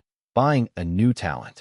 Tristan woke up the next morning and immediately saw a large notification in front of him. Ding! You had impressed an audience of 10,000 people online with your performance. Reward. Your CP increased by 3,000. After a moment of staring at the number, Tristan, still only in his underwear, rushed to his laptop and checked his video. It blew up overnight. 13,000 views, almost 1,000 likes, and a few dozen comments. A few hundred people subscribed to his channel already. Nice cover. Wow, that voice is so dreamy. 333. My heart is broken, help. This is banger. Needs more views. This made Tristan giddy. He really struck gold here. 13,000 views was nothing much by YouTube standards. But for the first video, this was great. Tristan planned to make many more videos later on. But before that, Tristan put on some clothing and opened the system shop. Shop smiley face. Partially sleepless talent. 3,000 points, any. Torture skill, 10 CP. Makeup skill, 10 PP. A driving license, 1,000 points. Tap to choose identity. As always, the daily SGS shop had a talent, an item, and a couple of skills. This time, it offered the driving license again. It was tempting to buy it, but Tristan didn't have a car anyway. Instead, he tapped the talent to open its description. Partially sleepless. Your body requires less sleep to function. Only 4 hours of sleep per day is enough to get all the benefits of 8 hours sleep. Is a prerequisite for this sleepless talent. Incredible, Tristan realized immediately. And that other talent, sleepless, will it let me live without sleep entirely? Someone living a double life like Tristan definitely needed extra hours in the day. He immediately bought the talent, then checked his remaining points. Popstar points, 0. Criminal points, 1350. At the sight of 0 Popstar points, Tristan sighed. Becoming famous online was surely easier than becoming a king of the streets. However, he knew it would give him power no online celebrity could dream about. And more PP, of course. With that in mind, Tristan planned his routine for the rest of the weekends, and for the next week, too. These were busy days. Learning how to promote his YouTube channel and other social pages Tristan was going to make going to gym, beating up people, and learning piano songs. Yeah, extra hours without sleep were necessary. A week later, after a week of his schedule, Tristan's attributes increased a little more, and so did his skills. He had also been monitoring his shop all week for sleepless talent, but didn't see it yet, so he was mostly saving points for it. The only exception was putting points into video editing skill for his next video, which Tristan didn't post yet.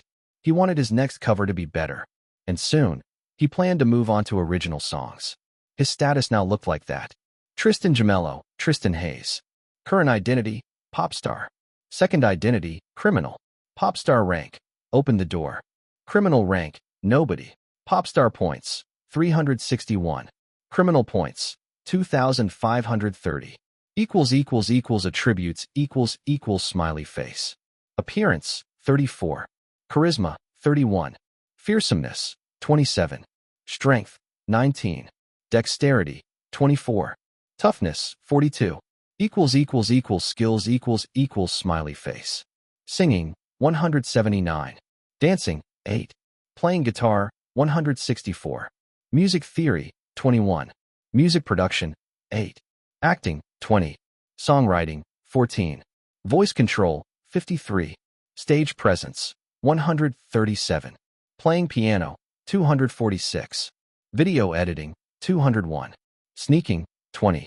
Close quarters combat, 456. Observation, 160. Driving, 16. Pickpocketing, 30.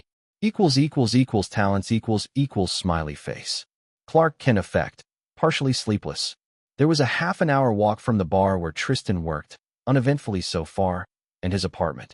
Usually, Tristan used that time to plan more. He was thinking that he needed to consider learning more criminal skills for the sake of PP at least, when he noticed a suddenly hostile gaze on himself. Bastard. Stop right there. You thought I won't recognize you. From the edge of the sidewalk, 3 people approached Tristan. He saw them before and dismissed them as not a danger. They looked like ordinary blue-collar workers. Now Tristan froze. Who were these people? Did they recognize me as Hayes? The first of the trio was red-faced and shaking with anger. He grabbed the collar of Tristan's t-shirt, pulling him close. Tristan could have easily avoided this, but he was still in his pop star identity. He couldn't fight anyone in it. If he did, and it somehow was put on Tristan Gemello's criminal record, this was going to cripple Tristan's career in the future and possibly put Tristan in a prison. As a public person, Tristan Gemello won't be able to hide from the law. Mister, you must have mistaken me with someone. Tristan said. The pretty boy is right. Look at him. The guy your Jessica ran off with looked less handsome, didn't he? The guy who was holding Tristan's collar shook. This is even worse. Look at him, so smug. He's just the same wife-stealing asshole, I bet. Shut up. If your wife ran off, it's because you are a walking potato who doesn't know what a shower is. Tristan bit his tongue, but it was too late. He pissed these people off even more. You shut up. My Jessica loved me for my personality. She was my light, my soulmate. You must have tricked her with your lies and pretty face. I'm not the... Tristan was interrupted by a punch to the gut. He saw it coming, so he tensed his muscles, absorbing the worst of the damage, but it still hurt. The potato guy shook his fist and sneered. That's right. Ain't so smug now, huh? More punches rained on Tristan after that, from the main offender and his friends. Tristan could only block them with his forearms, protect his face, and search for the moment to act. The moment his attackers paused to catch their breath, Tristan dashed between them and ran. A man tried to hold Tristan by his jacket, but he just shook it off and kept running to the nearest alleyway. He heard shouts behind him, but no footsteps. These guys didn't even bother to chase him. As soon as Tristan was out of sight, he put on his earring. Now that he had nothing holding him back, Tristan was going to punish these guys as they deserved. Chapter 17, An Unexpected Job Offer. The 3 men didn't chase Tristan. The man who started all this shook his fist in the air victoriously, but his eyes were leaking tears. He kicked at Tristan's discarded jacket. The man was crying out his sorrows and celebrating his triumph at once. That's right. Run, you coward. Bastards, all handsome men like you. You stole my honey muffin, my baby girl, my sweet roll. His friend half-hugged the crying man. Forget that asshole, pal. Just forget him. Both of them were so focused on themselves that they didn't notice Tristan Hayes until the third man pointed in his direction. This man was frowning, confused by how similar Tristan's clothing was to that of a punk they beat before. "Hey, look at this guy. What the hell is his problem?" Tristan approached them unhurriedly, but each of his steps radiated barely held back anger. He noticed the slight recognition in the eyes of the man pointing at him. This was dangerous, but Tristan had the solution. While the trio still was confused, Tristan walked up to them and punched the closest man in the nose. "What? Man, what did we do to you?" another man shouted. Tristan sneered and kicked him under the knee, making the man's leg buckle under him. "I can't leave my cousin alone for 5 minutes. How dare you attack him? He didn't do anything to you. I'm going to teach you a lesson in his stead to not attack random people on the street." This fairly stupid legend was something Tristan made up just now, but it replaced that annoying recognition in people's eyes with understanding and fear. Tristan turned to the potato man. He had just stopped crying when Tristan punched him in the solar plexus, making the man's eyes tear up again with pain. Then Tristan punched again and again, releasing his anger until the man fell to the sidewalk and curled into a bawling ball of misery. "Stop! Stop right there, or I will shoot." Tristan's head snapped back, while the guy with a broken nose was just standing, helplessly clutching it and bleeding all over his shirt. The other man was aiming a gun at Tristan's chest. The man's hands on the gun were trembling, but the distance was too short to miss. Tristan sneered and walked right toward the man. Although his heart was beating fast in his chest, and his palms were sticky with cold sweat, Tristan's face showed no hesitation or fear. Anyone more observant would have noticed that Tristan was afraid. He was only acting less scared than he was, but in life and Hollywood, the only things mattered were ones that people would see. And faced with this determination, the other man's fear only increased. His hands shook even harder than before, and his fingers still couldn't press on the gun's trigger. Then Tristan's arm shot forward like a snake, grabbing the man's wrist and breaking it. The gun fell out of limp fingers, but Tristan caught it with his other hand before it fell to the ground. The gun's former owner screamed, but Tristan shut him up with a punch to the jaw that sent him to the sidewalk with the other two. For the final good measure, Tristan kicked that man's gut, too. Ding! Acting skill increased by 1. Reward: your CP increased by 10. Ding! You have terrified 3 people. Reward: your PP increased by 20. Finally, he picked up his jacket, shook it from dust, and turned to the man who was watching this fight for the last minute. Andrew Pierce, Tristan Gemello's boss, was standing several meters away. Now he clapped his hands thrice, walking up to the beaten-up men. "These were very impressive fighting moves, mister. And few people can act so brazenly when staring into the muzzle of a gun." Tristan blinked, befuddled. Why was Pierce acting so weirdly? Wasn't he just an ordinary paper pusher manager? He didn't seem to recognize Tristan Hayes as Tristan Gemello, at least. Pierce stepped onto the broken wrist of the man that almost shot Tristan. The man howled in pain, and that howl grew even louder when Pierce pressed down tighter. There was a sadistic smile on Pierce's face now, one that turned everything. There wasn't much Tristan knew about him upside down. Many people are afraid to even shoot a gun, especially when they know they might kill someone. They might enjoy fighting, but killing people? That's very different. For them, at least. At last, Pierce stepped away from the tormented man. The creepy smile remained. What are you talking about?" Tristan finally asked. "Who are you?" Pierce turned toward Tristan. "Right. I apologize, I got carried away. I'm always on the lookout for people of your talents.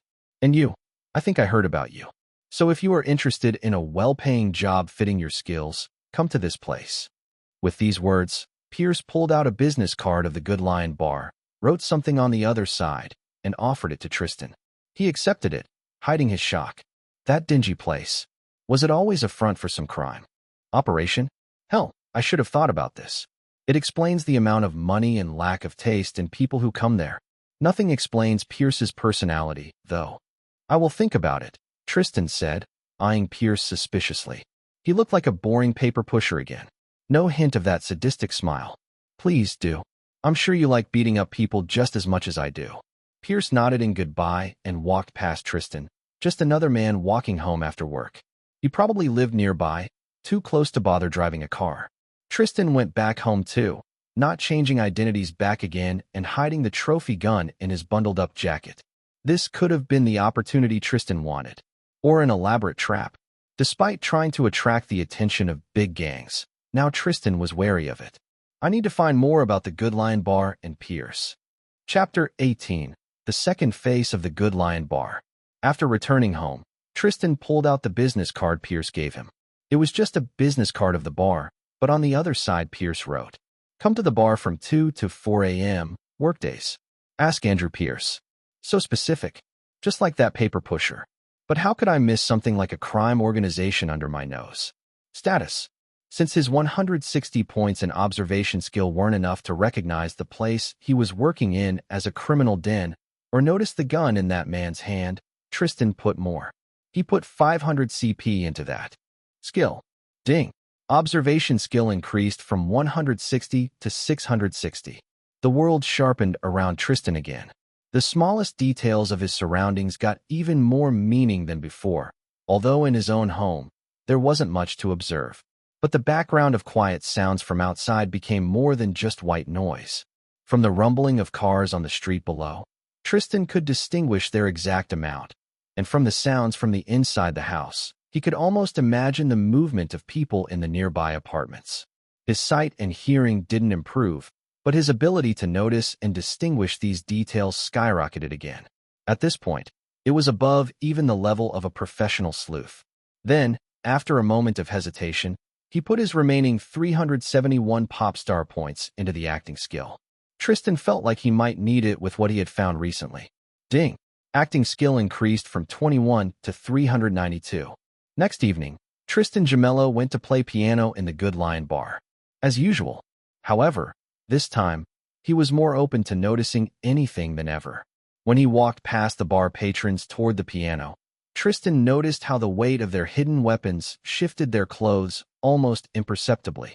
When Tristan played music for these people, he examined their faces more closely than before. Many men had scars that could have been from fights. Others had small scars on their knuckles, especially. However, there was no outright illegal business going on at that time of the day. The opposite, people ate, drank, and created no trouble at all.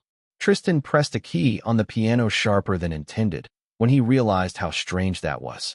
No trouble whatsoever in a bar. Not on that evening, and not in the past week. Everybody was extremely mindful of their drinks and didn't start a single fight. And today Tristan noticed a slight fear in people's eyes whenever a possibility of becoming too drunk and creating trouble was mentioned. They must be afraid of the person in charge here. Afraid of Pierce? He's creepy, but is he that scary? Tristan didn't see the man this evening at all, but that wasn't unusual. If he was in place at all, he rarely went out of his office. After his shift ended, Tristan went home as usual, but 2 blocks away from the bar, entered an alleyway, and switched identities. He even brought spare clothes with him in a backpack today, just so he could dress differently. Now, as Tristan Hayes, he went back to the bar. Since it was pretty late, there weren't many people on the street, and there was no way to avoid suspicious stares. Tristan glared back, daring any troublemaker to jump him. Like that, he walked down the streets that surrounded the Good Lion Bar, observing. He noticed subtle graffiti marks on some storefronts and other buildings, which repeated. They were definitely gang marks. The subtle influence of a powerful gang was felt in the surroundings, too. Soon, Tristan noticed. He was being tailed. His pursuer did a good job of hiding whenever Tristan glanced backward, but Tristan noticed his shadow and his footsteps. This confirmed Tristan's guess. A small gang couldn't control a territory this large. Tristan only saw a part of it. The Good Lion Bar's existence and the wealth of its patrons meant that its owner had money. The lack of outward criminal activity there just meant it was well hidden, and there was a good level of organization involved. Instead of jumping an intruder blindly, the local gang tailed a suspicious intruder, gathering information on him. It was just what Tristan needed. After this, Tristan went home, making several sharp and sudden turns to shake off his tail on the way there. Next day, the official working hours of the bar started at 5 a.m. The door had a closed plate hanging on top of it. Tristan pushed it, and the door opened. There were 6 people sitting at tables inside, and at Tristan's entrance, they all turned to Tristan like alarmed wolves. All of them had hands reaching for hidden weapons. While at night a regular bar, During the day, this place was a real crime den. This only made Tristan stand straight and walk inside with more assurance. He will work alongside these people in the future, and he couldn't show weakness. But thanks to his great acting skill, holding his face fixed in an expression of utter calm was easy. I was invited by Mr. Pierce. Is he here? Most gangsters relaxed slightly. Then, a waiter hurriedly walked up from the kitchen. It wasn't anyone Tristan remembered from his evening shifts. I will tell him about you, the waiter promised. A minute later, Tristan was ushered into an already familiar office. Pierce was sitting inside. At the sight of Tristan, he tilted his head slightly. Greetings, Mr. Hayes. Tristan Hayes. Tristan was calm about using his real name. Hayes was a pretty common surname, and Tristan was a pretty common name. It was hard to make a connection to Tristan's past or other identity now that his face wasn't made from minced meat. And if Pierce made a connection, Tristan didn't care, anyway, as long as it wasn't with his other identity. I'm glad you came here so quickly, Mr. Hayes. This shows that you are either determined or desperate, and both types of people are very driven. Those are good qualities in a worker, especially in our line of work. And what is this work, Mr. Pierce? Chapter 19, a mission. Just a guard position on some of the organization's properties, Mr. Hayes, including here, at the Good Lion Bar. You will be guarding your precious cousin, too. Tristan frowned. He wasn't shocked that Pierce knew about his cousin, or that he brought Gemello up as leverage over Hayes, which was already getting confusing. But the reason for Tristan's frown was different. A guard position, really? Mr. Pierce, do you think a person like me will be satisfied just standing around for hours on end? If I wanted to guard some useless shit for pennies, I'd find myself a place to work at already. I thought you were going to offer something more interesting. Tristan leaned back, projecting self-assurance. As long as he acted like he was a professional worth bending for, people would bend for him. And Pierce bent, too. Once again, he was impressed by Tristan's self-assurance. Although he was relatively young, Tristan Hayes acted like he spent a decade living the life of a gangster. In Pierce's eyes, this could mean only incredible natural talent for this life. Eventually, a person like Tristan Hayes was bound to end up in one gang or another, and Pierce loathed to let him join anyone else's organization. All right, Mr. Hayes. I have a job position that puts more risk and responsibility on you, while giving more freedom. Something more like contract work, I could say. You will be given various tasks which might require you to threaten, kill, or capture someone. You will be paid per task, with a monthly stipend on top of it. And you will become an official member of our organization. Tristan leaned forward in interest. This is much better. I will still be just a goon, but a more high-ranked one. And from there, I will know whom I should deal with to get higher in the ranks. You still didn't tell me what this organization is, Mr. Pierce. One should only know it if you are our ally or our enemy. Discretion is very important in our business. Tristan smirked. I expected nothing less. Well, I agree to your offer. Will you tell me now? The organization is named King Lion Gang. Pierce fixed his glasses. The name was chosen by its boss, Mr. Leon Clavin, as is the name of this bar. I am his right-hand man and advisor over many matters. And for you, my authority is second only to Mr. Clavin himself. Tristan suppressed an urge to chuckle. That Leon really must have loved himself and his name. Even Pierce looked annoyed by it. This is what you need to know for now, Mr. Hayes. Before you will be officially taken on the position, I need a confirmation of your trustworthiness. You must fulfill a trial task. Pierce turned to the computer standing at the side of his table and quickly tapped on the keys. After a few minutes, a printer in the room's corner whirred to life, printing several sheets, which Pierce passed to Tristan. On them was a dossier on a person named Jack Fulon, an unfamiliar man of his age. The photo on the dossier looked like it was taken while he was walking down the street. To avoid unnecessary risks, memorize the information here and burn the paper. Your first task is simple. Kill that man. His location is already established, and he's not someone with combat experience. Tristan kept reading the dossier.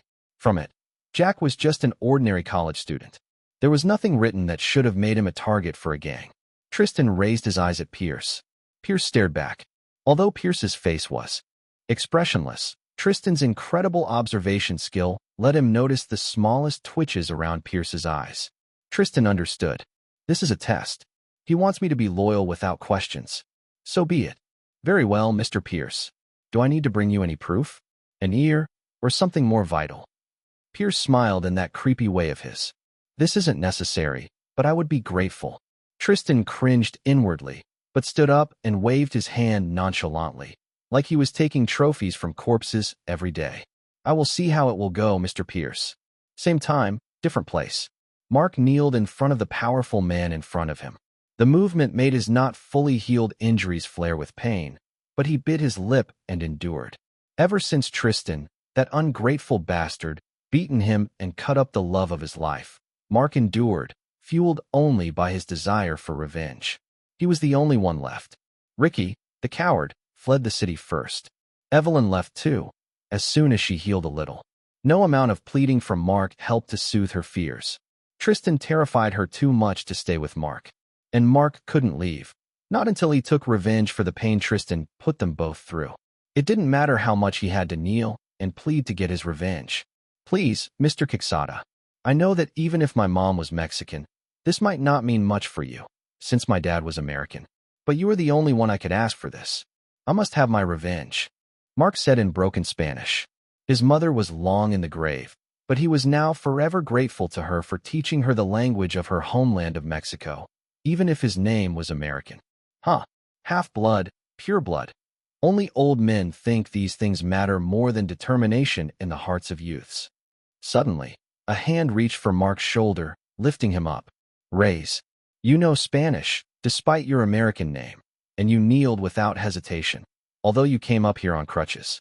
If all my goons were as determined as you, the entire city would have been ours already. I will help you, Mark. Chapter 20, A Murder. Next day. Ding. Sneaking skill increased from 20 to 620. Ding. Pickpocketing skill increased from 30 to 530. Tristan had 950 criminal points left after improving his skills. He left them be. 3 days later. Afternoon. After 3 days of preparation, gathering information, and stalking his target, Tristan was finally ready. Somewhat ready, at least. Murder was serious business, and a very cunning choice of mission from Pierce. Now he stood near his prepared place of crime and waited for him to appear, enjoying the pleasant weather and musing about the mission. If I don't do this extremely carefully, I will get incriminated in murder. That's much worse than some drunk driving. Pierce will have blackmail on me, in case I betray his gang. While I can't even blame him in court, my only evidence is some printed notes, which anyone could get. Hell, I bet that even if I recorded our conversation, he'd come up with a way to avoid prosecution. The place was private, but not the kind that would scare a person. Just a quiet stone embankment of a small river running through the city, with a row of garages on the other side. A few cars were parked to the side, but there were no people nearby yet. Tristan himself hid in a slightly shadowed alcove between two garages. Tristan's improved stealth skill let him intuitively arrange his body in a way that blended with his surroundings. He stood there, almost motionless, and became almost invisible in broad daylight. Even if someone took a photo of the place now, they'd have a hard time noticing Tristan on it. Although everything looked very casual right now, it took Tristan a lot of effort to reach this point. His sneaking and observation skills have improved slightly, but he still spent a lot of time just watching his target move or browsing his social pages and social pages of his acquaintances. That, and reading articles about real and fictional murders, so he knew how to make one himself properly. Having to sleep only 4 hours a day really helped Tristan fit the new kill some guy task into his schedule. He still had to work as Gemello, after all. Then Tristan had to steal the phone of a girl the target liked, so he could write fake messages from her name, inviting the target here. She doubtlessly already noticed that it was missing, but since everything happened only this morning, Tristan hoped that the news won't reach the target yet.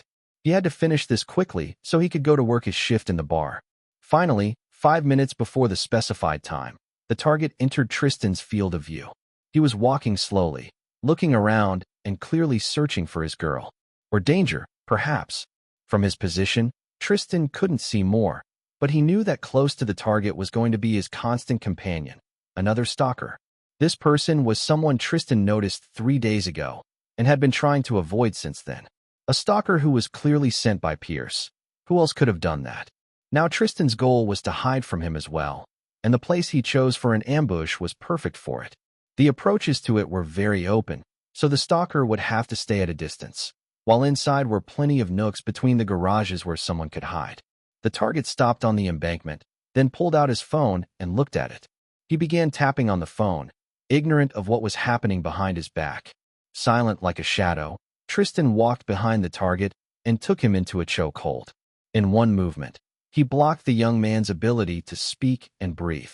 Next, Tristan wrangled his arms, preventing him from struggling, and gave the target just enough air to not suffocate before it was too late. The target could only silently gasp in shock and shake in fear. "Shoo," Tristan whispered. "I'm your friend, but someone else here isn't. Come along before that someone puts extra holes in your skin." He pushed the shaking target toward a nook between garages. Thankfully, he didn't struggle, only stumbled from time to time. They got there before the target stalker could see them, which made Tristan let out a small huff of relief. "Now, be very quiet. Someone wants to kill you, Jack Fulon. Do you have any idea why?" Tristan let the target have a bit more air. I don't know. Oh, really, please." Tristan's sensitive ears noticed every tremble in the target's voice. He was afraid, and he was lying. "I can't save you from them if you don't tell me the truth," Tristan hissed, turning the man and pressing him into the wall so he could look into his eyes. Ding. Fearsomeness attribute increased by 1. Reward. Your CP increased by 100. Ding. You have terrified one person. Reward. Your PP increased by 10. That's not a lie. I didn't do anything. I kept quiet. I didn't report them. I didn't say anything. So you've seen something illegal? What was it? What? I can't tell you. Who? Who are you anyway? What have you done to Gloria? It looked like the shock wore off, and the target was regaining at least a part of his critical thinking. Tristan scowled. It looked like the things this man saw would forever remain a mystery, because Tristan didn't have the time for proper interrogation. He quietly pulled a knife from his pocket. An ordinary kitchen knife. Evelyn's knife was too good for this. With surgical precision, Tristan slid the knife through the target's t-shirt and right into his madly beating heart. Chapter 21. A hunter gets hunted. The man barely had time to gasp before he was dead already. His body slackened and slid to the ground when Tristan let it go. He pulled out his bloodied knife and stealthily walked around the garages back to the riverbank, where he threw both the knife and the stolen phone into the water. With his clothes clean, but hands metaphorically bloodied, Tristan walked home, feeling surprisingly good. He still had the time to change clothing and prepare to work as Tristan Gemello. After a murder, Tristan couldn't relax and was still on high alert as he returned to his apartment. It was near this place that he noticed a Mexican man smoking a cigarette and observing his apartment building, and Tristan himself. It could have been just a coincidence, but Tristan noticed that the man's gaze was too observant for this. Tristan checked the time and frowned. He was cutting it short to being on the shift in the bar, but he couldn't risk this. Instead of going straight home, Tristan entered a small grocery store on the street and subtly watched the Mexican man from the corner of his eye while pretending to pick items from shelves. The store window let him see just enough. The Mexican man was definitely looking at Tristan too closely. He was subtle about it, but Tristan's skills were too high to miss it. Who is this? I don't remember any Mexicans in the Good Lion bar. Is this someone working for Pierce or someone else? This was all unplanned and irritating. Tristan hated being late. Damn it.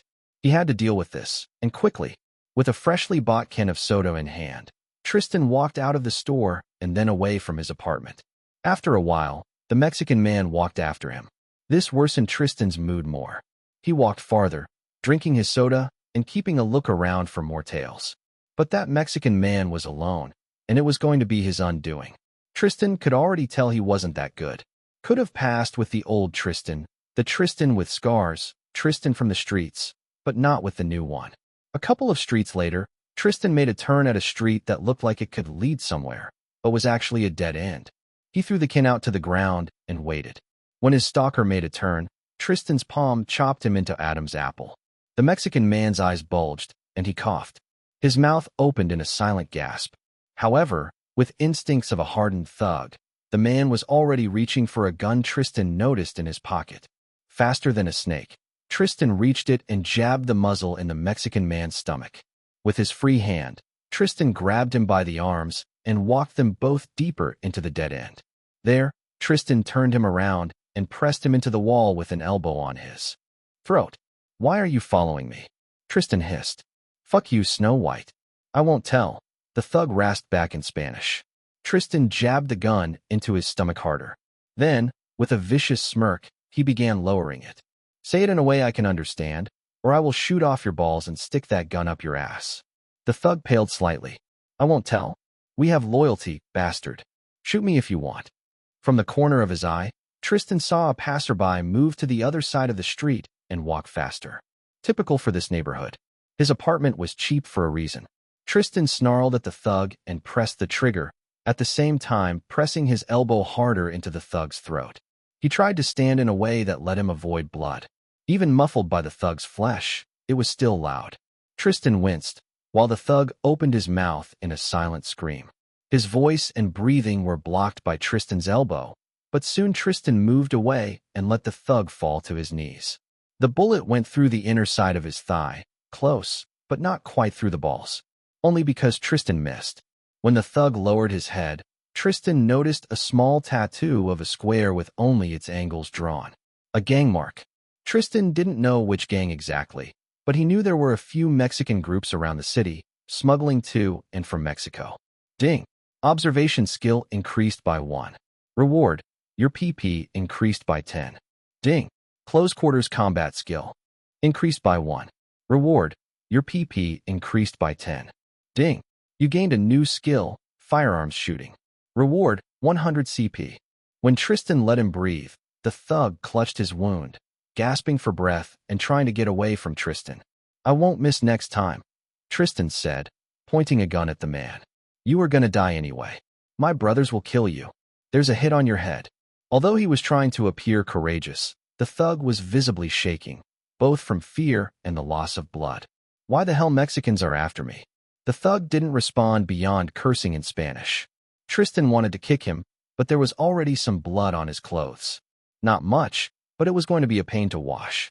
He hid the new trophy gun in his pocket and resigned himself to spitting in the thug's direction. This man was a hardened gangster. He really had too much loyalty to break quickly, but knowing his gang mark, Tristan could just ask around. He turned and walked away in a hurry, leaving the wounded thug behind. Tristan didn't care if he would end up dead or alive. The amount of information it would give his enemies will stay the same. He checked the time and cursed again. Tristan was getting late for his work shift. Chapter 22. Perform at 200% or else. Tristan Gemello was walking up to the Good Lion bar half an hour late, but dressed in a clean suit, which he bought specifically for the job after getting his first salary. He hoped his lateness would be forgiven for once. However, just when he was approaching the bar's doors, he felt his phone buzzing in his pocket. By this point, Tristan had bought himself a second phone for his pop star identity, and when Tristan pulled it out, he saw the bar's administrator's name on screen. Instead of replying, Tristan hurried through the personnel's entrance into the bar and walked toward the main bar's hall, from where the administrator was calling. He immediately noticed an unusual activity in the bar as the waiters were cleaning the tables with twice the effort. A table in the center of the bar had been covered with a tablecloth, and 4 plates were already put there, together with plenty of cutlery. The waiters made the table look like it was from a fancy restaurant, not from a bar. At his approach, the administrator, who also often worked as a barman, almost jumped with anger and relief and slammed the phone receiver down. "Gemello, for hell's sake, where were you? Did you have to pick today specifically to be late?" From the look on the administrator's face, he was about to pull his hair off before Tristan appeared. "My apologies." "Forget it. Mr. Pierce said that there are going to be extremely important guests arriving in 15 minutes now. Get into his office before he skinned us both alive so he could explain to you what to do." Tristan obeyed the command, wondering to himself if the threat of skinning was metaphorical or literal, considering who Pierce actually was. Inside the Pierce's office, Tristan was immediately pinned down with a dagger-sharp glare. "Finally, being a young talent gives you no excuse to be tardy, Mr. Gemello," Pierce hissed. "If this conduct repeats itself, you can forget about your week's salary, you understand?" Tristan had never seen Pierce so livid. He bowed his head in submission, although his spine stayed ramrod straight in quiet defiance, and no fear showed on his features. "Yes, Mr. Pierce. Because of a sudden change of plans, Today, the owner of this bar, Mr. Leon Clavin, will hold a meeting with an important business partner of his. Pierce grit his teeth. The shift in schedule gave him a lot of headache. We must make sure that neither of them is at all disappointed. And what's important, Mr. Clavin's guest is a big lover of music and owns his own talent agency. Gemello, you must play your best today. Maybe our normal visitors can't tell the difference between good and bad music, but this man is different, and it's vital that he's pleased. Vital. The way Pierce said the last word made Tristan sure that if he failed, his body would be found in some ditch tomorrow, without skin. Fuck. I didn't even get my reward and gang acceptance from doing the assassination mission, and now I have to perform at my 200%? No break whatsoever. However, if that person owns a talent agency, it can be an opportunity. If the agency is any good. What kind of talent agency owner has deals with gangsters? It was dejecting, but at the same time, Tristan's fingers twitched with excitement at the challenge. He looked Pierce in the eye. I don't care if this guest is an expert. I won't make him leave disappointed, Mr. Pierce. But I hope I will get a bonus for this. Pierce scoffed. Bonus? You were late today? I only close my eyes on this because I need you out there, playing. But fine. Impress the guests, and I will give you $1,000. Fail and Pierce fell silent, but the meaning was pretty clear. At best, Tristan will be fired. At worst, he will be fired at. Tristan nodded again, and with Pierce's silent permission, left the office. He went straight to the piano, sat on the stool, and opened his status. Tristan Gemello, Tristan Hayes. Current identity, pop star. Second identity, criminal. Pop star rank, open the door. Criminal rank, nobody. Pop star points, 430. Criminal points, 950. Attributes smiley face. Appearance, 34. Charisma, 31. Fearsomeness, 28. Strength, 19. Dexterity, 24. Toughness, 42. Skills smiley face. Singing, 179. Dancing, 8. Playing guitar, 164. Music theory, 21. Music production, 8. Acting, 392. Songwriting, 14. Voice control, 53. Stage presence, 137. Playing piano, 246. Video editing, 201. Sneaking, 628. Close quarters combat, 457. Observation, 673. Driving, 16. Pickpocketing, 530. Firearms shooting, 1. Talents smiley face. Clark Kent effect, partially sleepless. His stats, 4. Main musical skills were much lower than for his criminal skills. Tristan had planned to change that after getting PP for advancing in the gang. That would definitely improve his rank and give him a reward. However, now he didn't have time. Should I put more points into the piano skill, he thought. After a moment of thought, Tristan put 100 points into it. 346 total skill points should be good enough. He didn't have the time to hesitate more or spend the rest of the points. The doors leading into the bar opened, and 4 people walked inside. 2 men, each of them with a pretty and young woman on their arm. In front walked a tall, broad-shouldered, and muscular man. His blonde, curled hair fell to his shoulders like a mane. He was dressed in a sand-yellow suit and walked like the king of the world. Next to him, his girlfriend looked like a tiny canary. Leon Clavin. Truly, a man who liked his name so much, and who was called Leon, could look no different. Except, Tristan immediately noticed that his luxurious hair was a high-quality wig. With his build, the man had to be on steroids and bald. And behind Leon was his complete opposite, a short, plump, balding man with a sheen of sweat on his forehead. The young woman who walked arm in arm with him was way out of his league. Pierce himself walked out to meet them. Welcome, Mr. Clavin, Mr. Garstian. The table had been prepared for you. Please, enjoy your dinner. And would you like to have some live music? Chapter 23, Meeting the Boss for the First Time. Oh, you have a pianist working in your establishment? How old school, Mr. Clavin? The plump man, Garstian, let out a friendly laughter. He looked at Tristan, who was seated with his side turned toward the entrance. From there, Tristan could see the condescension in Garstian's eyes clear as day. Well, let him play what he knows for now, while we have our appetizers. I have to say, I'm impressed that you brought me here. It's a mark of pride for the owner to not be ashamed to eat in his own place. Leon raised his chin. I'm ashamed of nothing, Mr. Garstian. You will see. Following Garstian's cue, Tristan began playing one of the melodies he memorized for the bar. It was one of the many classic jazzy tunes in his repertoire by now, and Tristan could perform it with his eyes closed after all the repetitions, especially with the boost in skill he got recently. As he played, Tristan watched the movement in the bar with a corner of his eye. The guests and their girls sat at the table and were almost immediately brought the appetizers. Clearly, Pierce arranged them to be prepared beforehand. The appetizers also weren't from the usual bar menu, although Tristan wasn't sure if the cook was told to make something new or if they were brought from elsewhere. This isn't so bad, Garstian said, between munching on his salad. Your pianist, I mean. Did he fail to find any work after finishing music school? Despite having some skill? No wonder, no wonder. In the modern music industry, boys like him should play bass or guitar or sing. He has a face of a born guitarist. Leon looked up at Pierce, who was waiting at them at the side. At the silent question, Pierce approached. Next to Leon, Pierce acted not like a sadist or a boss, but like any paper-pushing middle manager.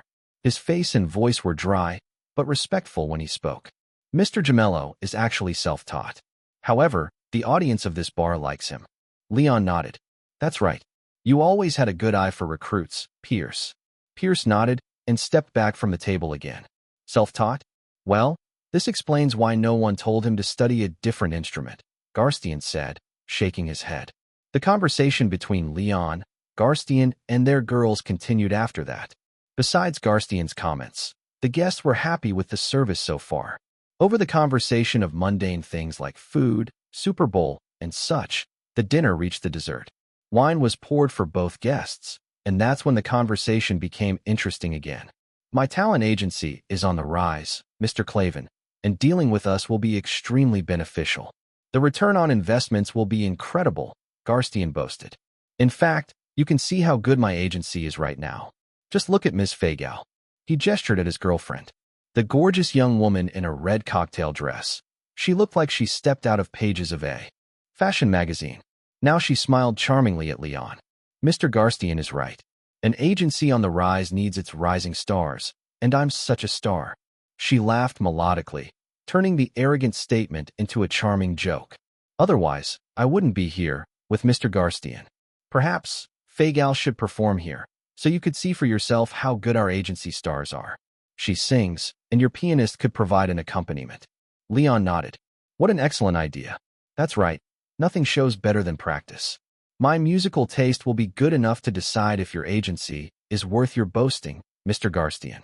Pianist. Tristan finished his current melody with a sharp chord and walked over to the guest's table. What song Miss Fagel is going to perform? Leon asked Garstian. Garstian turned to Tristan. There are plenty of famous songs Fagel can sing. Perhaps someone should print you note sheets for one of them. This could be arranged easily, Mr. Garstian, Pierce said, appearing nearby suddenly. My last hit isn't arranged for piano, so I can sing a cover of someone else's song instead, Fagel said. She tilted her head at Tristan and smiled. If that's not a problem, of course. She was definitely being condescending.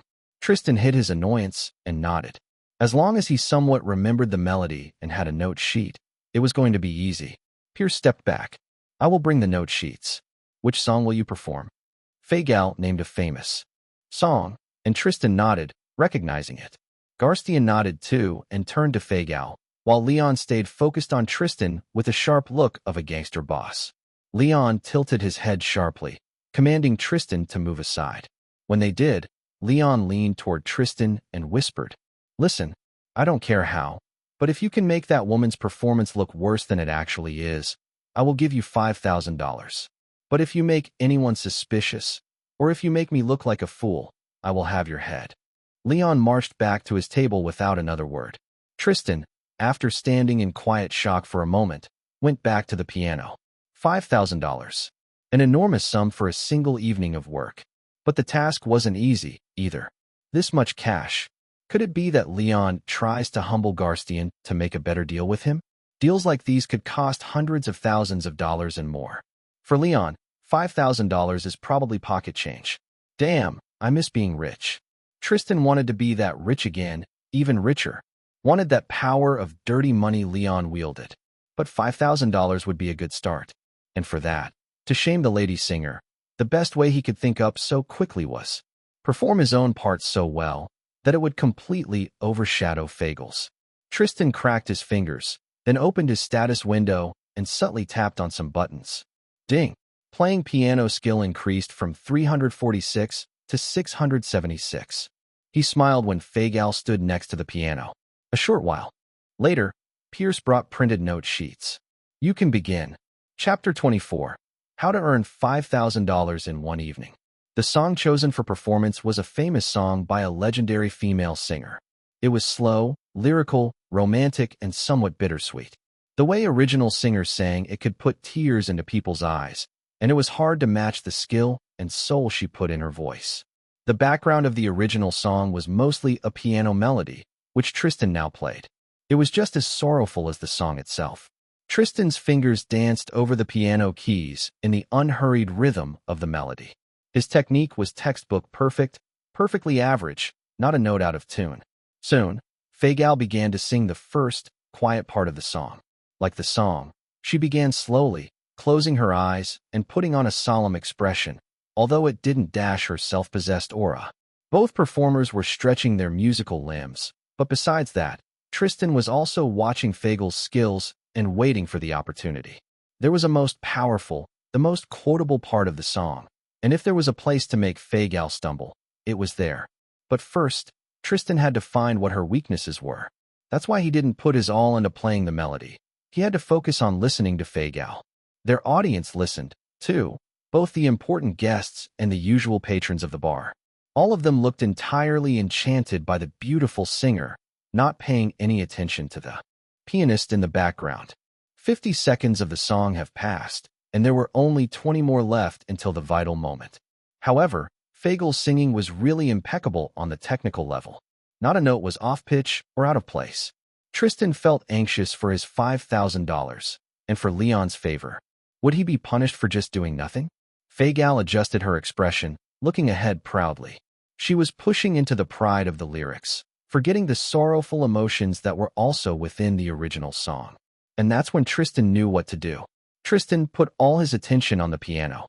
The keys became the continuation of his face, where he put emotions for everybody to see, the emotions he wanted others to feel. He put forward sorrow, contradicting the emotion Fagel projected with that of his piano melody. Tristan remembered the sorrow he felt as he was lying in a hospital room, abandoned and discarded. The sorrow of being alone on the streets, scaring people with his face. It seeped into his music like sweet poison, affecting everybody who heard it, even Fagel herself. As she was pulling the longest note, her voice wobbled slightly.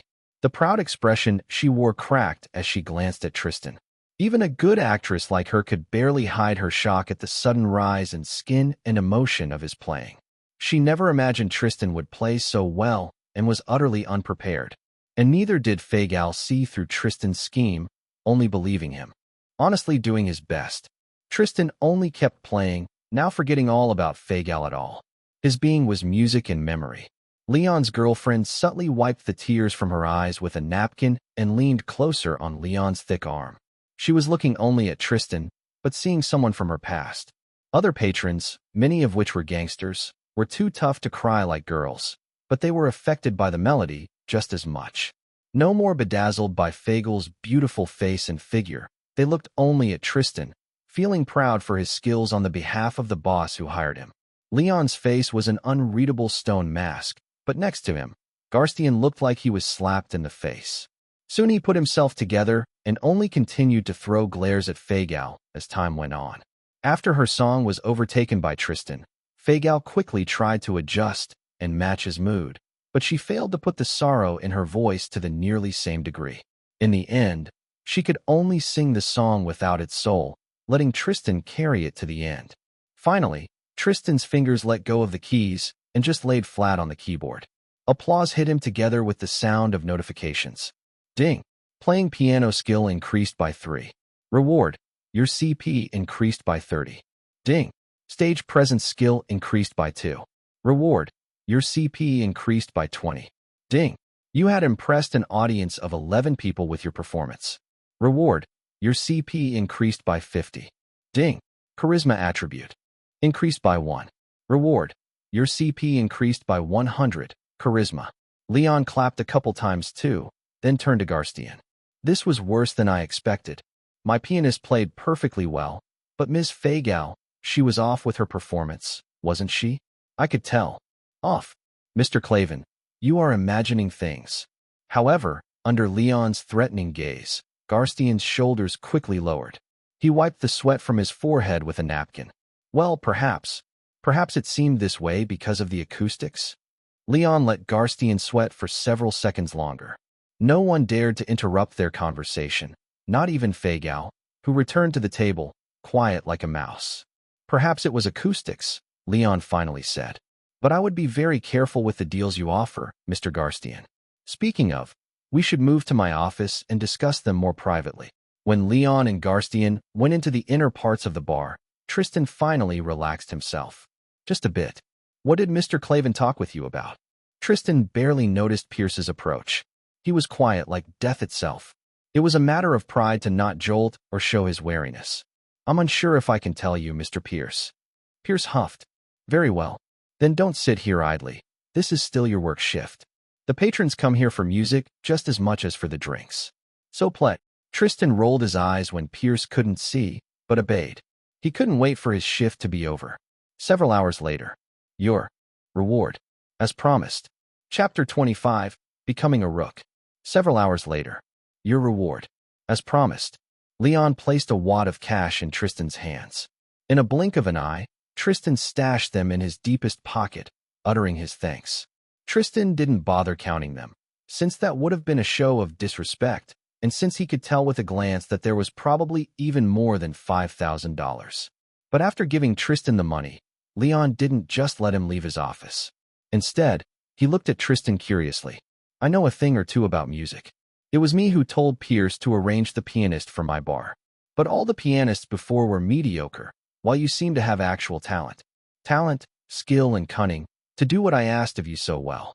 Why are you here? I just need the money, sir. Well, there you have it. Stay playing in the bar, and perhaps you will have the opportunities to rise in the music industry, Leon said meaningfully. Tristan knew Leon wasn't lying, and that any deal he would offer will be a deal with the devil. Gangsters will never leave Tristan Gemello alone afterward. Either way, he could only nod and thank Leon again, before finally being dismissed. The wad of cash had $6,000. Tristan's fingers already itched to spend it all. Next morning. There are too many Mexicans around lately, aren't there? Tristan wondered, walking around the Good Lion bar to enter it through the back entrance. He was wearing a cap that hid his hair and face somewhat, but he was still recognizable in his haze identity. However, he didn't notice anyone watching him on his way there. The workers inside let him go straight to the waiting room near Pierce's office. However, there Tristan had to wait an hour until Pierce actually appeared in the bar and let Tristan inside. I've heard that the deed is done, Pierce said, sitting in his office chair. He fixed his glasses and smiled. Congratulations, Hayes. You didn't delay for too long and finished everything as well as a good assassin would. Thank you, Mr. Pierce. So do I get the job now? The salary you promised? Of course. I can't offer you a contract, but I can give you this. Pierce pulled a brass pin from his pocket. On the pin was engraved an elaborate design with L in it. One who wields a badge like that serves the king lion. Many people tattoo those on their skin, but it's not a requirement. Tattoos can get tricky with the police. Tristan reached out for the badge. Although it was a small thing, when holding it in his hands, Tristan felt like it had the weight of someone's concrete shoes. Ding! Your criminal rank has changed from nobody to rook. Reward. Your PP increased by 2,000. Tristan grinned. Finally, and to make Tristan's mood even better, Pierce put a neat stack of banknotes on the table, too. And this is for your trial mission, and as advance of what you can get if you work hard for the King Lion. Tristan picked the money and quickly counted them. There was $1,000. Less than Leon gave him, but also good. After that, Pierce explained to Tristan what his work would entail. He was given a protected phone, which Pierce will use to contact him from now on. The salary was bigger than that of Tristan's pianist job, but not by a huge amount. However, with two salaries, Tristan could buy twice as much stuff, especially since before, most of his pianist's salary went to the rent and living expenses. Man really needed 2 jobs just to live in today's economy. I have no tasks for you right now, but this might change at any moment. As a member of the King Lion gang, you have to be available at any moment. There are other rules as well, things you should and shouldn't do. The list of these rules was pretty short, thankfully. No attacking other King Lion members, no crimes near places paying protection money to the gang, and of course, no betraying the gang in anything. Traitors were worse than trash. In return, the gang protected its members. An attack on the gang's members was equal to disrespecting the gang's boss himself and punishable appropriately. There were also other ways in which gangsters covered each other's backs. It was all similar to the days Tristan spent with Mark's small gang, except Mark was a street thug who wasn't smart enough to come up with so many rules. After listening to and memorizing the lecture, Tristan finally could ask a question of his own. Mr. Pierce, do you know? A Mexican gang, members of which have tattoos like these. To demonstrate, Tristan took a pen and a sticky square to draw the tattoo he saw. Pierce raised his eyebrows. These are rather well known. They call themselves Cuatro Angulos, 4 angles. Smugglers, dealers, thugs. Our organizations aren't friends, but we aren't outright enemies. Did you have some dealings with them, Hayes? Tristan leaned forward. I don't know, Mr. Pierce, but yesterday one of them tried to stalk me, then said that there was a target placed on my head. I have beaten many people, and some of them looked Mexican, but I don't think Cuatro Angulos cares about any random immigrant thug so much. Pierce frowned deeply. That's an alarming situation to be in. Now that the word will be out that you are one of us, Cuatro Angulos might think again about attacking you. Either way, I can't leave something like that lie. I will find more about this, Hayes. In the meantime, while there's no work for you, lie low. And if someone attacks you despite everything, just call, and help will be underway. King Lion doesn't leave his subordinates on their own. Tristan smiled. Thank you, Mr. Pierce. Now that he had pop star points, he was planning to release his first original song. Anyway, Chapter 26, Increasing Pop Star Skills. Next day, with the need to lie low, Tristan was stuck in his gemello identity for a while. This meant he finally had time for a proper rest. The last days were physically and mentally tiring, despite their successes. Early in the morning, Tristan laid in bed and relaxed by counting the cash in his hands. The bills from Leon were crisp and new. The bills were as real as Tristan could confirm and smelled like paper and riches. I'm going to need better clothing and rent a place in a recording studio later, and maybe a new guitar that's not made from shitty plastic and crushed dreams of bad musicians. Or perhaps I can afford a car. A very, very, very cheap car, and I will have to buy a driving license in the system shop. Yeah, no way. Tristan wrote a brief list, but after spending all his money at once last time, he decided to be more careful and hold on to the cash he had now, at least for a while, just in case. Instead, he looked at his status. Tristan Gemello, Tristan Hayes. Current identity, pop star. Second identity, criminal. Pop star rank, open the door. Criminal rank, rook. Pop star points, 2,000. Criminal points, 1150. Attributes smiley face. Appearance, 34. Charisma, 32. Fearsomeness, 28. Strength, 19. Dexterity, 24. Toughness, 42.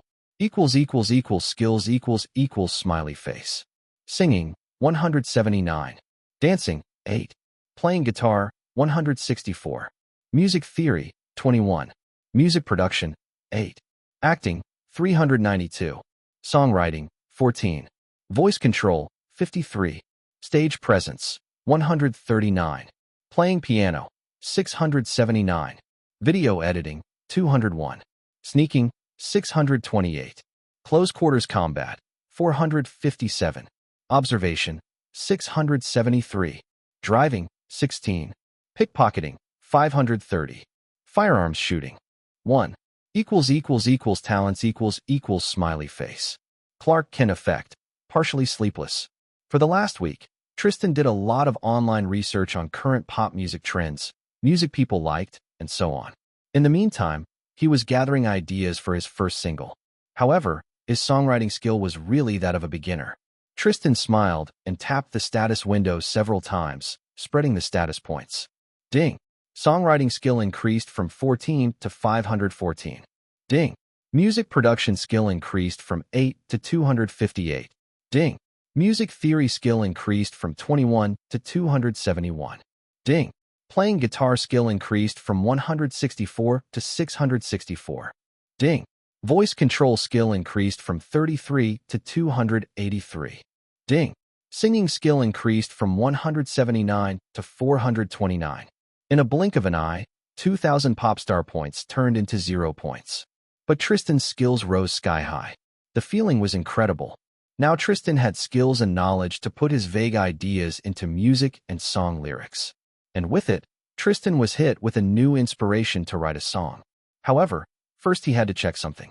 He went to his laptop and opened the page of a music contest he discovered during his research. Californian Young Star contest was a large competition, with the final round pitting the performers from the entire state to compete on a state TV channel. When Tristan lived with his family, they all looked at these contents with disdain, saying that they were made just for feel-good stories of poor people rising to fame. Even winning a contest like this would not be a worthwhile slap on their faces. But it was an actual pathway to fame. And of course, there was a cash prize of $15,000 for the first spot. The rounds before that were held between contestants in a single city, and even before that was a preliminary round. There, contestants only had to send videos of their performances. And the time to send the contest applications was already coming to a close. The songs for a contest had to be original ones, not necessarily made by the contestant, but made for the contest. The topic was up to the contestant. After confirming all this, Tristan took his guitar and sat down. His fingers fell on the strings. They moved in a rhythm not of any song Tristan had memorized, but in the rhythm of his inspiration. With his advanced skills, he didn't have to painstakingly imagine every beat of music before committing it to melody. He was a master of the sound, able to hear the entire composition form in his mind while playing it on the guitar. Tristan was like a painter puts splotches of paint on the blank canvas that make no sense, until suddenly, he puts one more stroke and they become a forest scenery. He didn't need to sketch anymore. He could just play and create music. Tristan's melody started slow and melancholic. It was brought on by bitter memories of being alone on the streets. And like in these memories, there was a slow but strong beat coming through the melody, created by Tristan tapping his leg on the floor. That was Tristan's pride, which made him run from home in the first place. But soon, the melody changed, becoming more energetic and positive. The tapping rhythm stayed the same, but the song became the song of glory and victories. It was the song of taking the arm the life slapped you with and wrangling it until the life cried and pleaded for mercy. Tristan repeated a part of the melody for the future refrain verse of his song and ended it on a high note that promised even better things in the future. It rang in the quiet of his apartment for another second.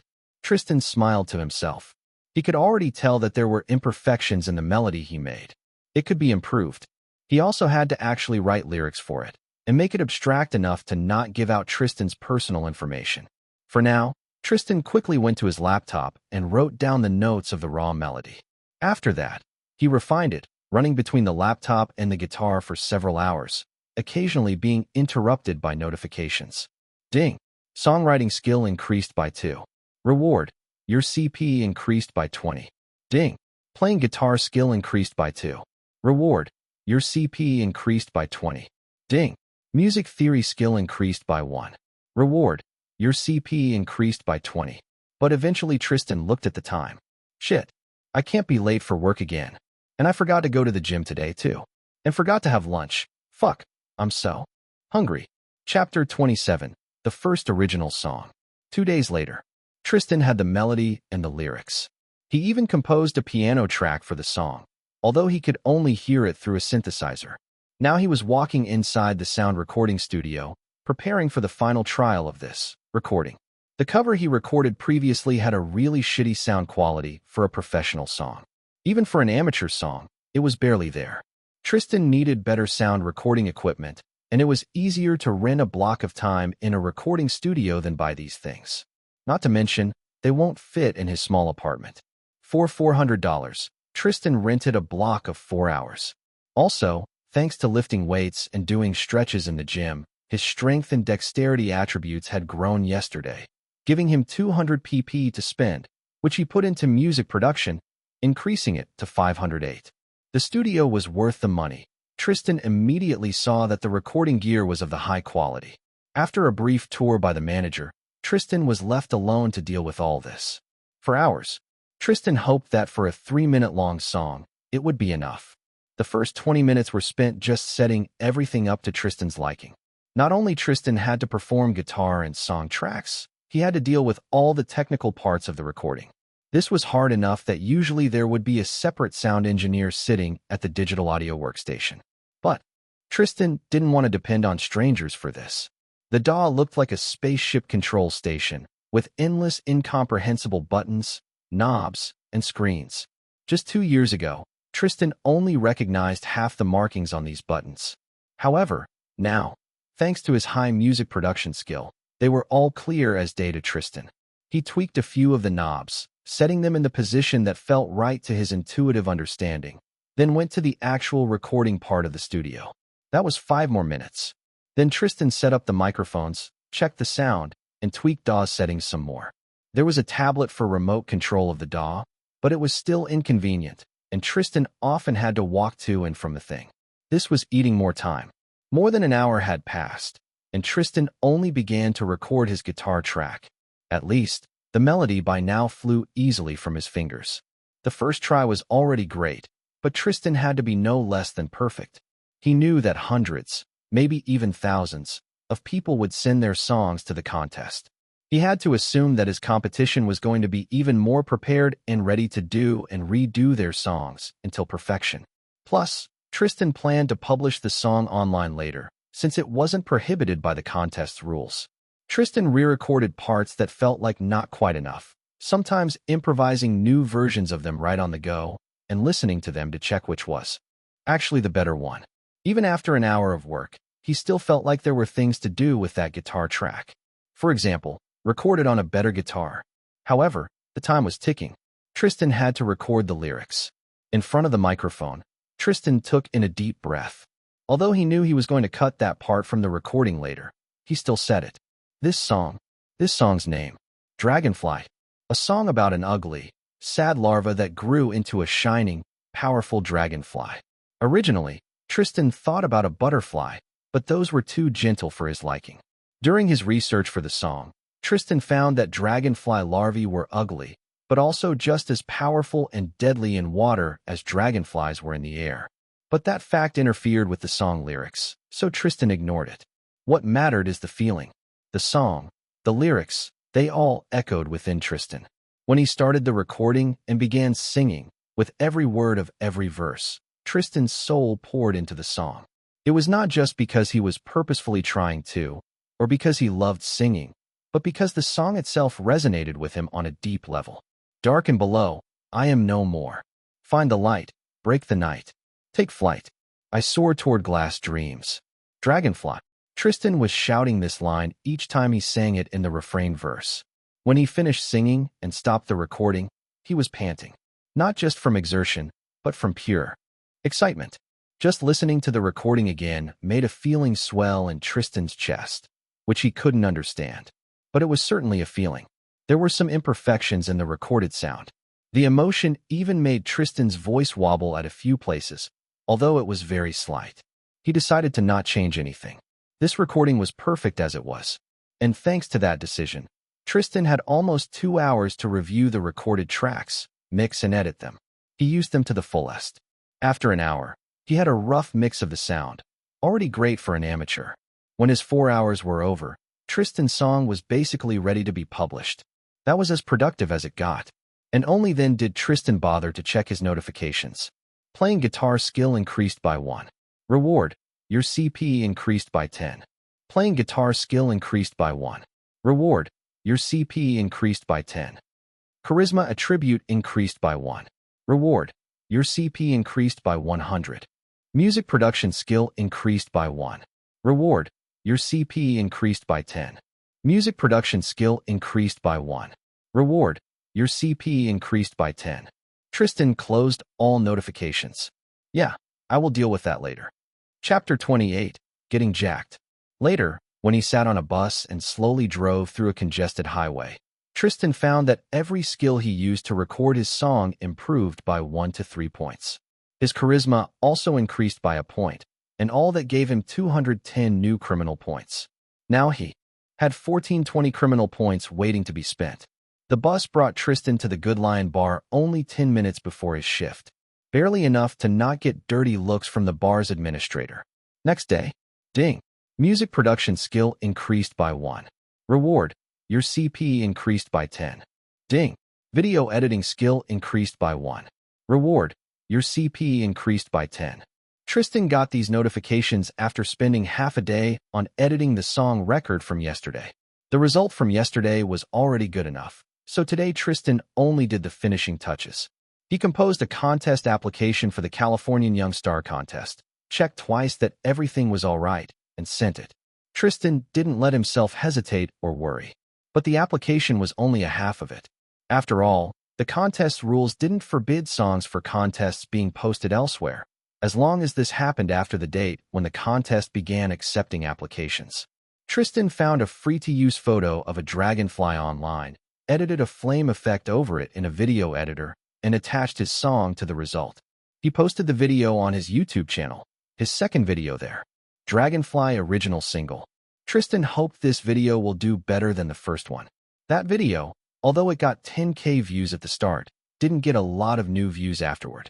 Now it was sitting at 15K views, but Tristan didn't get any new CP from that. He wasn't sure if only the first impression mattered for the second identity system, or if it was because most of the people just re-watched the video over and over. Next day, ding. You had impressed an audience of 23,000 people online with your performance. Reward. Your CP increased by 4,500. Ding. You had impressed an audience of 4,000 people online with your performance. Reward.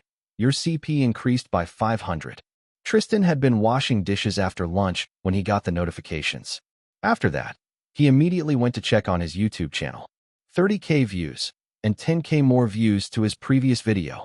He also got several hundred subscribers. Tristan grinned, scrolling through the new comments he got. OMG, I love this. Please don't stop posting. So intense. Insects are metal now, I suppose. I'm going to play this for actual dragonflies. We'll comment with results. This is so epic. I want an entire album from you, please. I'd go to your concerts. This dragonfly is just fire, lol. Will you make a music video? I love to see you sing. It was so cool on your other video. Tristan paused to reply to this comment. I'm planning to. Just wait, winky face. Short, sweet, a bit mischievous. Perfect for his pop star persona. He scrolled farther, then paused. This is terrible. Why the algorithm decided to suggest this to me. Try better. Tristan smirked. If he was seeing haters like these, it meant he was really becoming popular. Tristan gave that comment a dislike and moved on. After replying to a few other comments he particularly liked, Tristan went to his status window. He had 6,430 criminal points to spend. System, open today's shop. Shop smiley face. Skill refund, 100 points. Logistics skill, 10 criminal points. A driving license, 1,000 points. Tap to choose identity. A foreign bank deposit card, 3,000 criminal points. That was an interesting, but still useless, selection. Tristan sighed. He actually saw Sleepless Talon a few days ago, but it cost 4,000 points. Now that he could afford it, it was a lottery when it would appear in the shop again. He didn't want to refund any of his skills, anyway, and having so many criminal points just stored and waiting was a waste of points. Tristan pondered about this for a moment, then opened the status window and reached for his attributes. Before, he didn't spend anything on them because of their expensiveness, but now he had the points. Ding. Strength attribute increased from 20 to 120. Ding. Dexterity attribute increased from 25 to 125. Ding. As a result of attribute changes, your appearance attribute increased by 20, and your fearsomeness attribute increased by 5. The next moment, Tristan's body was overwhelmed by a tingling sensation. Suddenly, his shirt and pants sat slightly tighter on his body. He hurriedly went to his bathroom mirror and looked at himself in various poses. Although Tristan never was entirely out of shape, Even after a month of going to gym, his muscles weren't really visible. However, now he had a six-pack. At least, when Tristan tensed his muscles. He also felt like his movements were much more coordinated. He still had a healthy amount of fat over them, so Tristan's muscles weren't as defined as those of Hollywood stars. He knew that he'd need a carefully structured diet to achieve that level. Still, now Tristan looked like a person who went to a gym for years and could probably lift 60 or even 80 kilograms without too much effort. He looked at his status, too. Tristan Hayes, Tristan Gemello. Current identity, criminal. Second identity, pop star. Pop star rank, open the door. Criminal rank, rook. Pop star points, 0. Criminal points, 4,430. Attributes, smiley face. Appearance, 54. Charisma, 33. Fearsomeness, 33. Strength, 120. Dexterity, 125. Toughness, 42. Skills, smiley face. Singing, 432. Dancing, 8. Playing guitar, 669. Music theory, 274. Music production, 511. Acting, 392. Songwriting, 517. Voice control, 284. Stage presence, 139. Playing piano, 679. Video editing, 202. Sneaking, 628. Close quarters combat, 457. Observation, 673. Driving, 16. Pickpocketing, 530. Firearms shooting, 1. Talents, smiley face. Clark Kent effect, partially sleepless. If sleepless talent appears in the shop, I can still buy it, Tristan thought. Then he felt his phone vibrating in his pocket. Someone was calling him. Chapter 29, Assassin x Assassin. The caller was Pierce, and he was calling on Tristan Hayes' protected phone. This was definitely important. Yes, Mr. Pierce? Tristan asked, picking up the call. While he talked, he still stared at himself shirtless in the mirror, tensing his various muscles. He was still in a slight awe of his changed body. Hayes, I hope you had plenty of rest in the last few days, because I've got important information for you, and a job. Do you mean information about Quattro Angulos? Do you know why one of them attacked me? Yes. Do you know a person called Mark Pazroka? It took a moment to click. Tristan rarely heard Mark's surname, since everybody called him just Mark. But it did sound similar. Mark Pazroka? Dark hair, tall, buff guy, right? Yes. He also currently walks with crutches thanks to a bad knee break. I don't know if he had former ties with Quattro Angulos or convinced them with his pleas, but one of their leaders, Dagoberto Quixada, promised to help Mark restore justice. Mark wasn't tight-lipped about this story, either. He says that it's all for his formerly pretty former girlfriend. Tristan could almost imagine Pierce smiling like a creep at this. Meanwhile, Tristan himself wanted to punch a wall. Or better yet, Mark's face. That asshole should have slunk away as soon as he got out of the hospital instead of trying to get revenge. He was really lucky until now that Tristan had other things to deal with and had no attention to spare on even thinking about that. Trio. Mr. Pierce, do you know if Mark's subordinates, Evelyn and Ricky, are still in the city? They left as soon as they could. You have left an impression, Hayes, but not on them all, it seems. This will be a lesson for you to leave no enemy alive. Speaking of, this is your next job. Tristan shook his head, knowing that Pierce wouldn't see it. He gave the trio some mercy, because they still were the people who took him in when he was at his lowest. Even if they had ulterior motives and weren't the best of people, they deserved a chance. One chance. Evelyn and Ricky used theirs right, but Mark was going to pay. What do you want me to do, Mr. Pierce? Although the feud between you and Mark had involved Quattro Angulos and King Lion Gang, it's really between you two, and always had been. If the two of you draw us into an actual full-out war, neither Quattro Angulos' leaders nor Mr. Clavin won't be happy. Not at all. So, Hayes, take out Mark yourself. So Quixada was forced to put down his weapons. Without giving him new reasons for revenge, of course. You already wounded one of his goons, but it was self-defense, basically. Justifiable. Tristan smirked. I was just thinking about it, Mr. Pierce. So, I shouldn't attack anyone from Angulos? Better not be seen at all, I imagine. Exactly. You clearly have skill for that. Maybe you will become a full-time assassin, HM? Our organization will have a lot of use for one. So, clean up your mess and do it efficiently. I will, Mr. Pierce. I've prepared information that will be useful for your mission. The link to a document where it's stored will be in an SMS. There seems to not be a lot of protection around the target, but be careful. Also, I can provide you a suitable weapon if you need it, free of charge this time. This includes guns, too. Just give me a call. But don't go near Good Lion Bar until I give you a clear. You can be watched. Tristan huffed. He was sure that he'd notice another spying thug, but he let Pierce have his caution. Thank you for the help, Mr. Pierce. I will call you if I need something. Is that all? Yes. Have a good time, Hayes. Pierce ended the call. Tristan punched the wall next to the mirror, stopping his fist only millimeters away from the tile surface. Now he had something to do while he waited to see if his song passed the Californian Young Star contest's preliminary round. You are so dead, Mark. Same time, different place. That this man, Hayes, joined a large gang like the King Lion Gang complicates matters. But retreating now, after he badly wounded one of my men? Show the Lions that we are this scared of them? No, I can't let Mark and his friends stay unavenged after promising him this. But I can't provoke an all-out war with reckless actions either. Quixada stood in his seat. He was a large man, and when he stood, his powerful aura filled the entire office like the sunlight from the window behind him. However, if the man who stood on the other side of the office felt it, he didn't show it.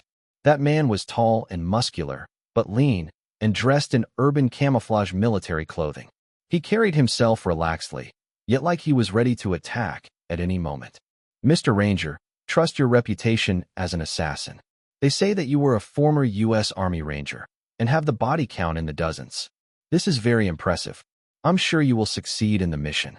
The Army Rangers were an elite U.S. military special regiments, specialized in raids on hostile territories, captures, and assassinations. Although less known than Navy SEALs, the Army Rangers were just as formidable and deadly. The assassin didn't react to Quixada's words, forcing the other man to continue. The money has already been wired to your bank account. Half in front, as you asked. Quixada gestured at a bag lying next to him. Ranger nodded again silently. Quixada frowned, beginning to grow slightly annoyed with the assassin's extreme curtness. He barely spoke a word during their entire negotiation. Hayes laid low, but I've gathered some information on him and sent it to your personal email. Also, if you need weapons, I can provide, Mr. Ranger. The assassin just shook his head. Quixada huffed. Well, then I wish you luck. Keep me informed on your progress, Mr. Ranger. The assassin nodded and exited the room with sure steps. For him, this was routine, and there was no need to expect anything too out of the ordinary. Chapter 30. Why does he need a gun? An hour later, Pierce really prepared all the information Tristan needed to plan Mark's assassination. According to the file Tristan opened through the link, Mark was currently living in an apartment on Cuatro Angulos territory, together with two other members of the gang. Mark wasn't an official member yet, but it was only a matter of formalities. From Pierce's expectations, as soon as Mark could walk without support, he will get the gang's signature tattoo. Pierce also got word from a hospital, which said that Mark will probably need a cane to walk for the rest of his life. As expected, Mark almost didn't leave his current dwelling. It was a good thing and a bad thing. With two roommates, Mark was rarely alone there, and the entire apartment building held a lot of Mexicans who were, in one way or another, affiliated with Cuatro Angulos. The entire district was full of the eyes and ears of the gang. Just walking to the building could be a problem for Tristan, who was being hunted himself. He studied the map of the city on his laptop and frowned. Even if I use my pop star identity in this place, I might get attacked anyway because someone liked my jacket too much. No, I can't approach openly. The best way will be not going too close at all. This was going to cost him a higher CP investment, but Tristan would need to raise these skills eventually, so it wasn't a waste. Ding! Firearms shooting skill increased from 1 to 601. With the increase of skill, Tristan immediately became more sure about what he planned to do. He searched some things online, just to confirm his knowledge, then called Pierce again. Mr. Pierce, you promised to deliver me a weapon. I will need a rifle with a silencer, you don't mind. Oh, and an optic scope. A rifle? Any rifle, Hayes. Yes, any will do. Pierce hummed. How about a Remington 700? Well, that suffice. Remington 700 was a popular among hunters' bolt-action rifle, somewhat primitive, but reliable, and able to shoot at long distances. Tristan smiled. Yes, this will work perfectly, Mr. Pierce. All right, this small thing I can arrange quickly. I will send you coordinates and time. Come there after this time to pick up your weapon. And ammo, of course. And you can keep it afterward. Thank you for being generous, Mr. Pierce. Just remember, don't start a war, Hayes. It was another half an hour after the call ended when Tristan got the next message. It pointed to a small park a couple of bus stops away from the Good Lion bar. The time specified was the middle of today's night. Quick, but not convenient at all. Maybe I can get it after work, Tristan thought. Tomorrow, weekend start, it will be a good time to make that kill. Yes, that's a good plan. In the meantime, he still had a few hours until his evening shift. Too little to scope out Mark's apartment. Maybe Tristan could do more research, or just relax a little. Or, struck by an idea, Tristan took off the earring that magically changed the way other people perceived him and turned into Tristan Gemello. Then he went to the remnants of his video shooting setup. He might as well shoot a new music video to get more CP for later. It didn't take Tristan long to put his phone camera the way it stood the last time he made a video and arrange other things similarly. He opened the window curtains to invite the most light into the apartment and sat next to the window. His fake leather jacket was casually slung over one of Tristan's shoulders.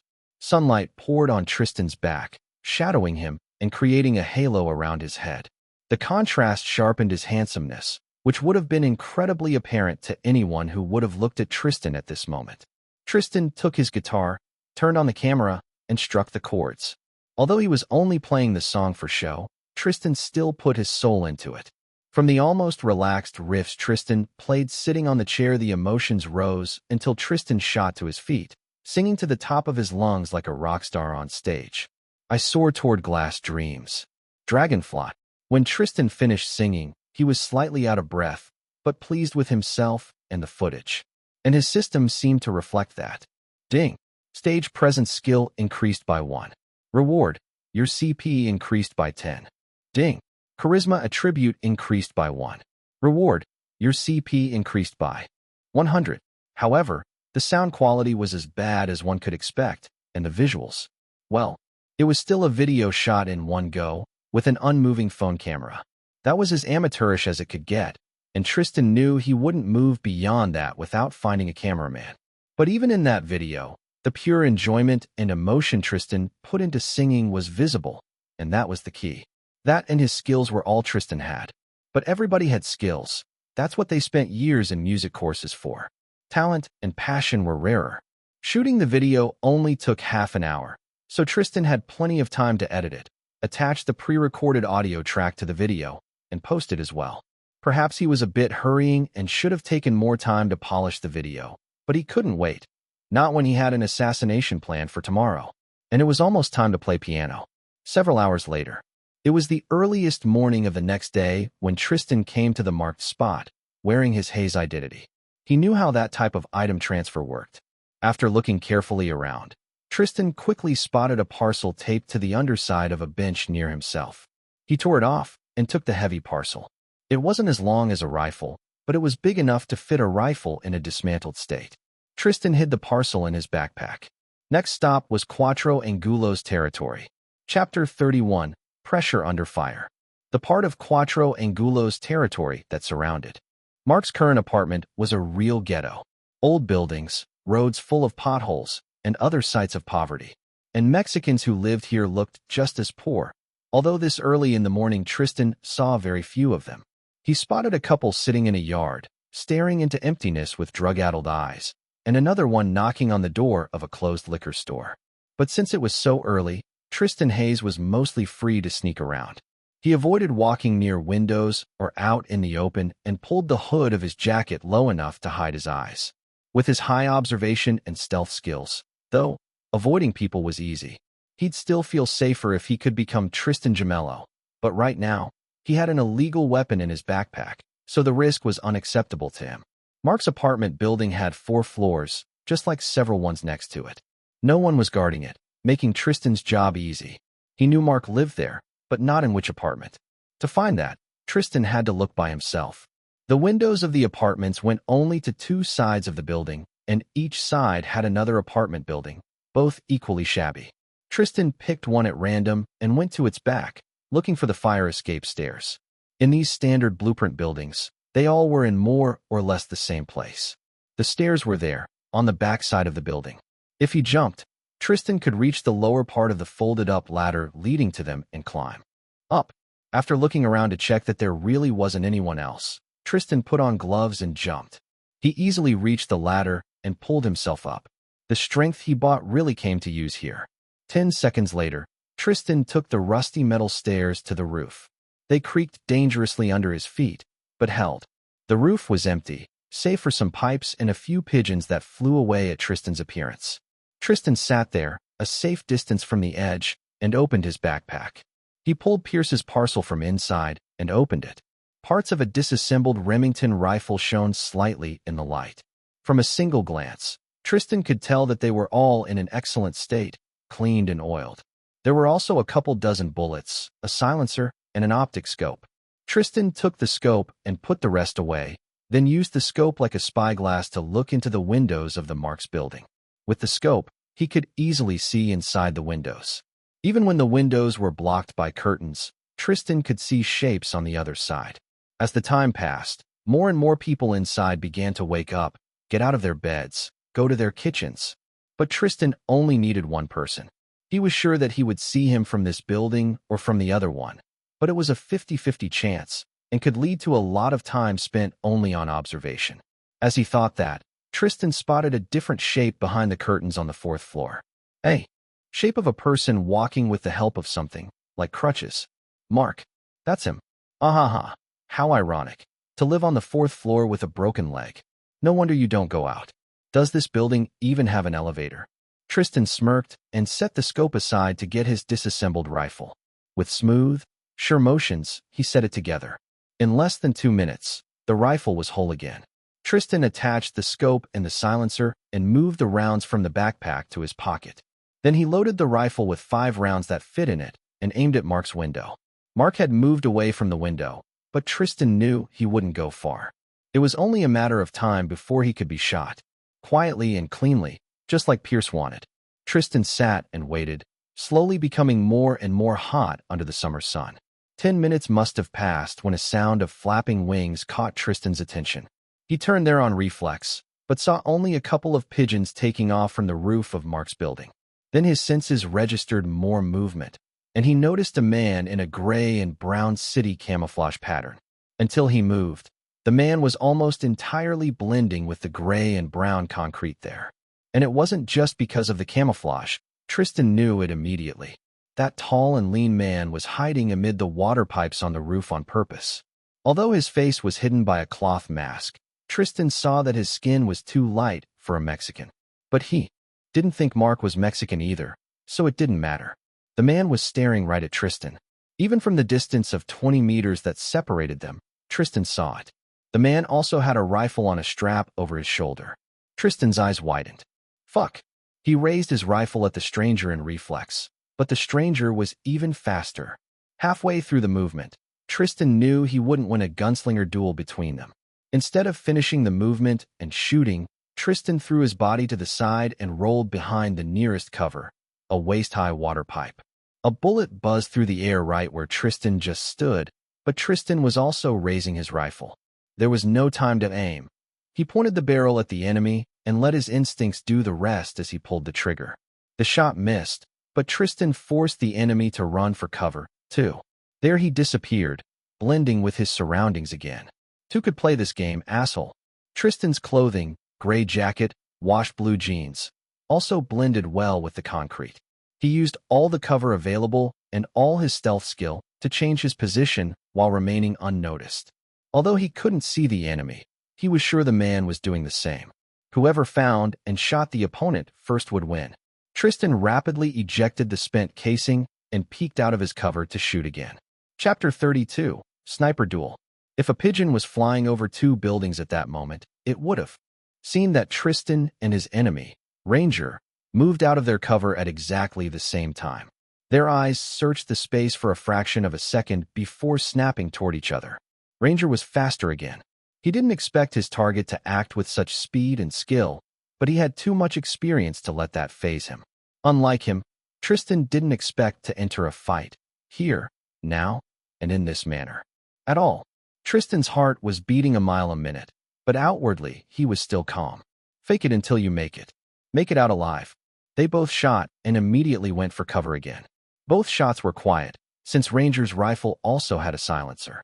Back in the cover, Tristan ejected the casing and glanced at his shoulder, biting his lip. A bullet grazed him slightly, leaving a bleeding scratch, but he barely felt pain yet. But because of that scratch, Tristan himself missed the target entirely. That guy is definitely some kind of pro, like a Navy SEAL or a special spy agent or an assassin. My stats are not high enough to deal with him. Tristan still had criminal points to put into stats. He just had to open the status and tap a few buttons. A few seconds, that's all.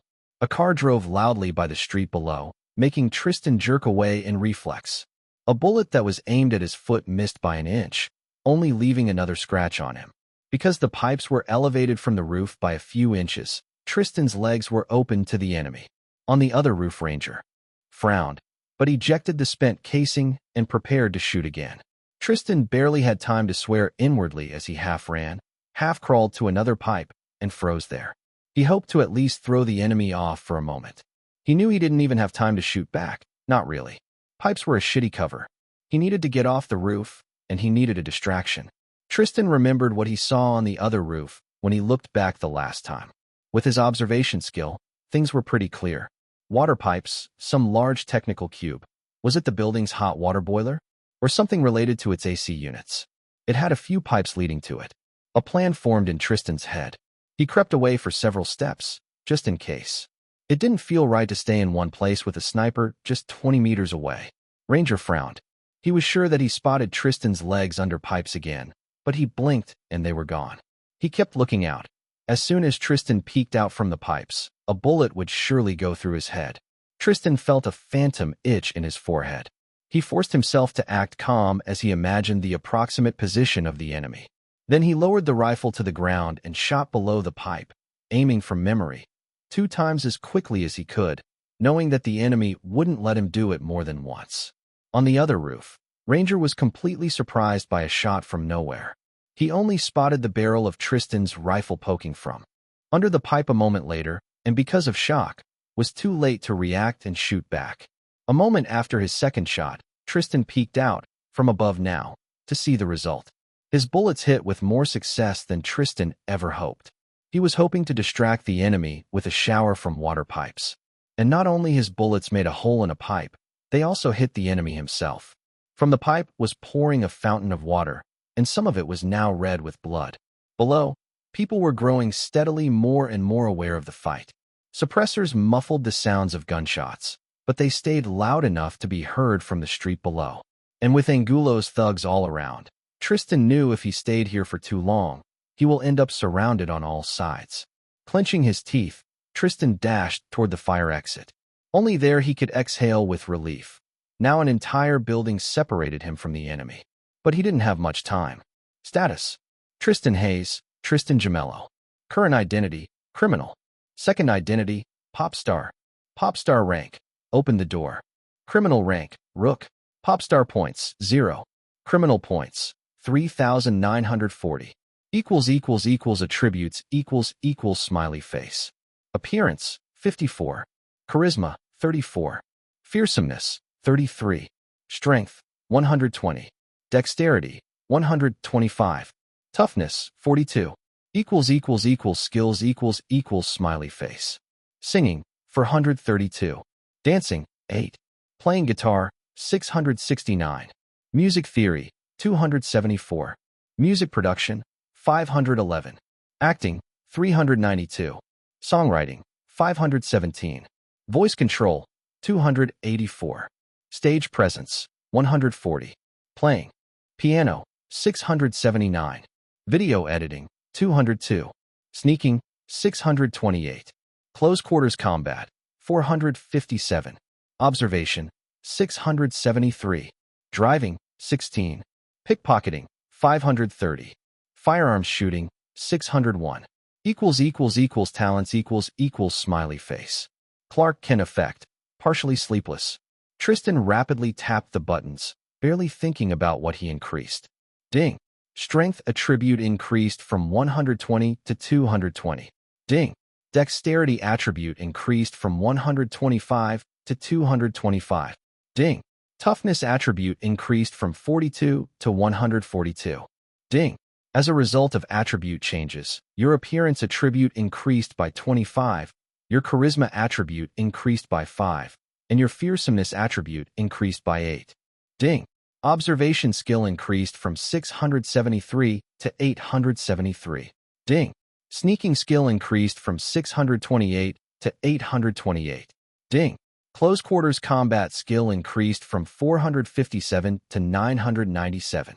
All the points Tristan gathered to buy talents later, gone, just like that. But his body was filled with even more strength than before. He could feel his muscles bulging under his clothing, although they never became as huge and cumbersome as muscles of heavyweight lifters or bodybuilders. After that, Tristan hurriedly reloaded his rifle. It took almost half a minute, since each round had to be manually put inside the rifle. At any moment, Tristan's enemy could appear below and shoot at him. The fire stairs weren't a good cover, or someone could walk below and spot him. Tristan gripped his loaded rifle. His heart was pumping, but in his head, he had a plan. He went back to the roof. Chapter 33. Impressing the enemy. After peeking from behind a cover carefully, Tristan saw that the other roof was empty. Like he thought, the enemy thought Tristan wouldn't dare to go back up and decided to chase him on the ground. Tristan smiled. His intention wasn't trying to outshout the enemy again. Instead, he moved into a position from which he could see Mark's room. Even if Mark was alarmed by silenced gunshots from above, how far could he leave with a broken knee? The answer was, not far at all. Mark's silhouette was visible in his room through the thin curtain. With the increased observation skill, Tristan spotted even more details than before. Mark was calling someone, but getting no response. In frustration, he was moving the phone away from his ear and back. Tristan aimed at Mark's head. At this distance, he didn't even need optics. His anger flared within him. I gave him a second chance, and instead of taking it and getting the fuck out of this city, he turned against me. Even that bitch Evelyn had enough sense to know when she's beaten. Tristan scowled and pressed the trigger. The bullet flew forth like a continuation of his anger. It left a small hole in the window glass, the curtain, Mark's head, and stuck in the wall behind him. There were barely any traces, but Mark fell like a puppet with cut strings. Tristan let out a long breath, satisfaction welling in him, and ejected the spent casing. There were plenty of those lying around, which were definitely a piece of evidence, but at this point, it was too late to gather them. That other shooter, it's good that he lost me for now. I better just get away from him. If he's from Cuatro Angulos and I kill him, Pierce will have my neck. I'm not strong enough to get into hot water with two gangs at once. Yet, with that thought, Tristan ran to the fire stairs. They were too open and left him vulnerable, but the inner staircase was definitely full of alarmed people right now, if the door toward it was open at all. He ran down the stairs two at a time, forcefully ignoring the way rusty metal creaked under his feet. Tristan was at the second floor when he saw his attacker appear from the corner, rifle at the ready. The wound Tristan had left him before now was bandaged roughly. Shit, you leave me no choice. Tristan ran all the remaining stairs down, then jumped down from the 2 meters that separated him and the lawn below. A bullet scratched his unwounded shoulder, making his wounds more symmetrical. Tristan landed into a crouch, feeling the impact pulse through his feet and hearing the crunch of discarded syringes under his shoes. Ding! You gained a new skill, athletics. Reward, 100 pp. Tristan blinked and sprung into a run, charging at the enemy and raising his own rifle. He shot at his legs, barely aiming, and missed when the enemy jerked away. However, the enemy's returned shots missed Tristan, too. There were only 10 meters separating them when Tristan landed, and he crossed them in a blink of an eye. Without hesitation, Tristan let his rifle fall to the ground and punched his opponent in the face. The punch flew with even more speed and precision than Tristan showed before. With his honed reflexes, Ranged barely was ready to block it with his own rifle. However, Tristan saw through his defenses. Instead of breaking his fist on a metal rifle, He moved his hand around it, turning his punch into a grab for Ranger's weapon. Ranger barely slipped away from that when Tristan kicked at his knee faster than a snake. A blow upon blow was ruthlessly raining on Ranger, and the tough man could barely weather them. He didn't even have an opportunity to pull out his combat knife. It was absolutely not the same level Ranger had judged Tristan to be at from their shootout on the roof. His current strength was on the level of aspiring athletes, and his technique was something Ranger was totally unprepared for. Ding! You have impressed a person of high skill. Reward: your PP increased by 500.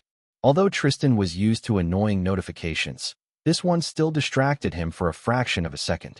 His opponent used the time to launch a counterattack, bashing Tristan with the butt of his rifle. However, Tristan dodged and immediately seized the initiative again. With a punch at the enemy's throat, Tristan sent the man to the ground, where he coughed heavily and gasped for breath. Tristan kicked his head, knocking the man out entirely. A person of high skill? Who was this guy? He wanted to analyze the new type of notification he got, but he already saw some people looking at him from the windows, and there were shouts, too. However, Tristan couldn't just ignore the man he defeated. He leaned over his body and quickly patted through the man's pockets. With his pickpocket's fingers, Tristan quickly fished a phone out of them.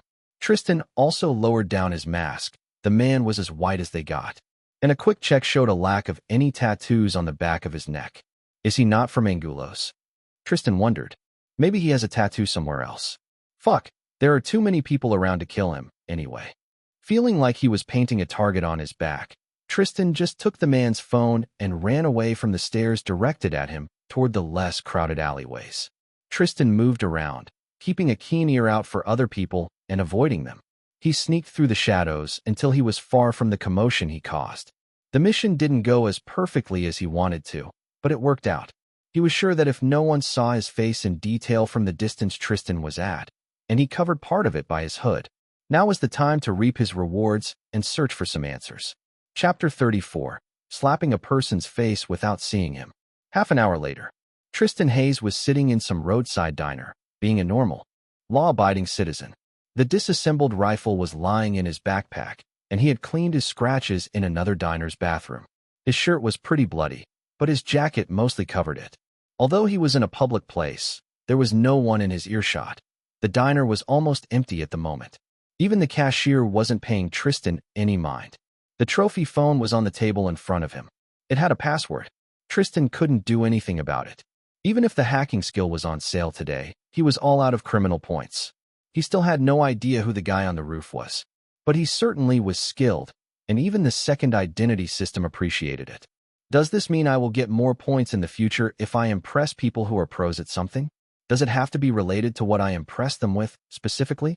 I impressed plenty of people in the Good Lion bar with my music. Even Leon Clavin. I'm sure that they had high skills in something gangster-related. But I don't think that gave me more points than oppressing other people. Tristan wished dearly that his system had clearer documentation attached than a brief FAQ. Something like an entire wiki. Or if it could reply to him. Although if there was an actually sentient thing living rent-free in his head. No thanks. Tristan definitely preferred his current one. Tristan huffed in irritation and put the shooter's phone away. Instead, he pulled out his own and called Pierce. Hayes, what is it? I've done what you asked. There was a complication, though, and I didn't catch his name. I see. Very well. Come to the bar when you can, and we will talk in more detail. Will do, Mr. Pierce. When the call ended, Tristan wondered if he would have time to get home and shower first. Well, Pierce wasn't specific about the time, although he probably wouldn't be happy about being kept waiting. Ding! You had impressed an audience of 13,000 people online with your performance. Reward: your CP increased by 1,500. The notification caught with Tristan on the way to the bar. Too late to matter, but it was still nice to see. Inside the bar, Tristan was immediately invited into Pierce's office. It only took Pierce a glance to notice Tristan's wounds. So that's what you meant by a complication, Hayes. What happened?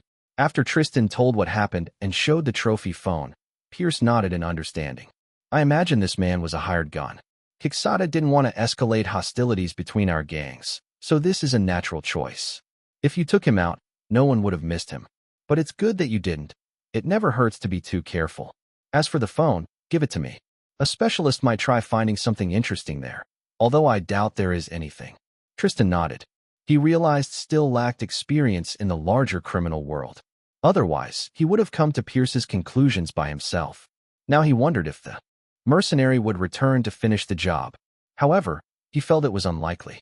Quixada didn't have a good reason to attack Tristan anymore, although he certainly won't like Tristan more after today. And the mercenary himself was impressed with Tristan's skills. This probably meant he won't dare to fight.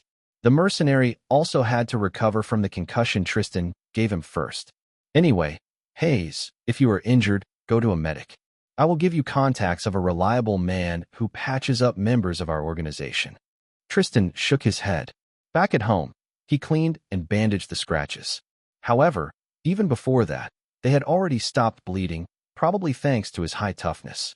I'm fine, Mr. Pierce, Tristan said with a wave of his hand, playing up his self-assured gangster persona. Are you? That's good. I felt like you were being idle for too long because of this story with Cuatro Angulos. I didn't hire you just to pay you a salary, you know.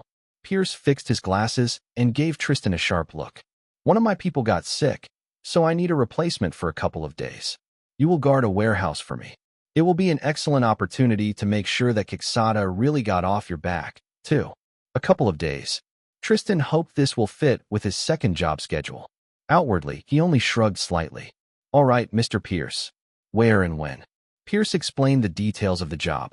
After he said that Tristan only had to stay there for 8 hours per shift, and his shifts were in the morning, he was immediately relieved. Besides that, there wasn't much to speak about. Tristan got a printout of details and instructions to arrive at the place tomorrow. Next day, in another place. Quixada read Ranger's report, feeling angrier and angrier with every word. Mr. Quixada, I can't fulfill my part of the contract. The target was too strong, and I'm currently healing. I have returned the payment you gave me. There weren't many words, but he was still livid after reading this. The assassin didn't even bother to appear before Quixada's eyes, sending an email instead. What an insult. These damned whites can't do anything right. And the thug who asked for my help died as well. Pathetic. Now I look like someone tripped me, and I fell face first into a dog turd. The man, so large and powerful, could only helplessly clench his fists. He couldn't afford to attack Tristan Hayes again anymore. His own superiors would feed him to the fishes for that. Damn you, Hayes. Tristan was leaning on a wall of a warehouse, being bored out of his mind on his boring guard job, when he heard another ding. Ding. You have slapped the face of a powerful person. Reward. Your PP increased by 500. Chapter 35. An unexpected obstacle appears. After reading the notification, Tristan chuckled to himself and relaxed again. The guard job was really uneventful and did nothing besides increasing his observation skill a little, but this notification just made Tristan's day. 3 weeks later. Ding. You have passed the preliminary round of the Californian Young Star contest. Your status had improved.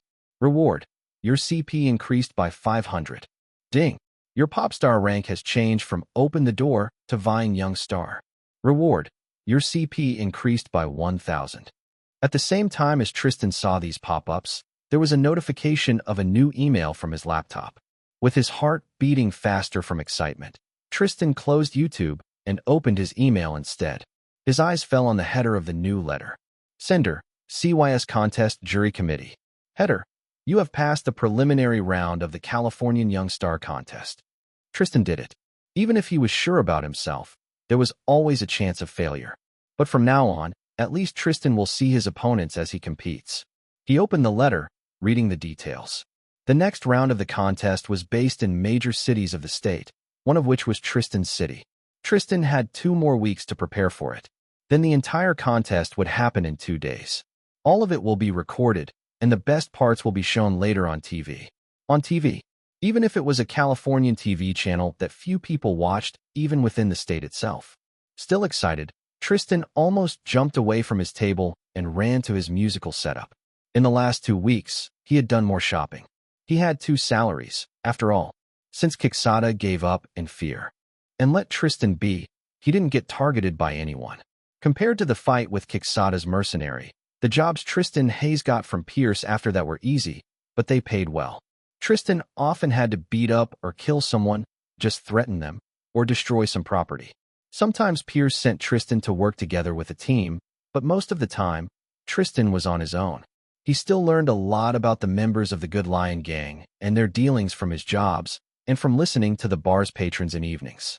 The earned money went to better furniture, better and more clothing, better food, better instruments, and the better guitar Tristan picked up just now. He turned on the amplifier and began playing on it, releasing his excitement by putting it into the music. The resulting wild riffs sounded almost like laughter. After half a minute of that, Tristan felt much calmer. He put his guitar back and went to the fridge. Long past were the days when it was empty half the time. Now, from the well-stocked shelves, Tristan picked a can of cold beer and went back to his laptop, sipping on the beer. He read the letter again. The rules of the next round were explained there.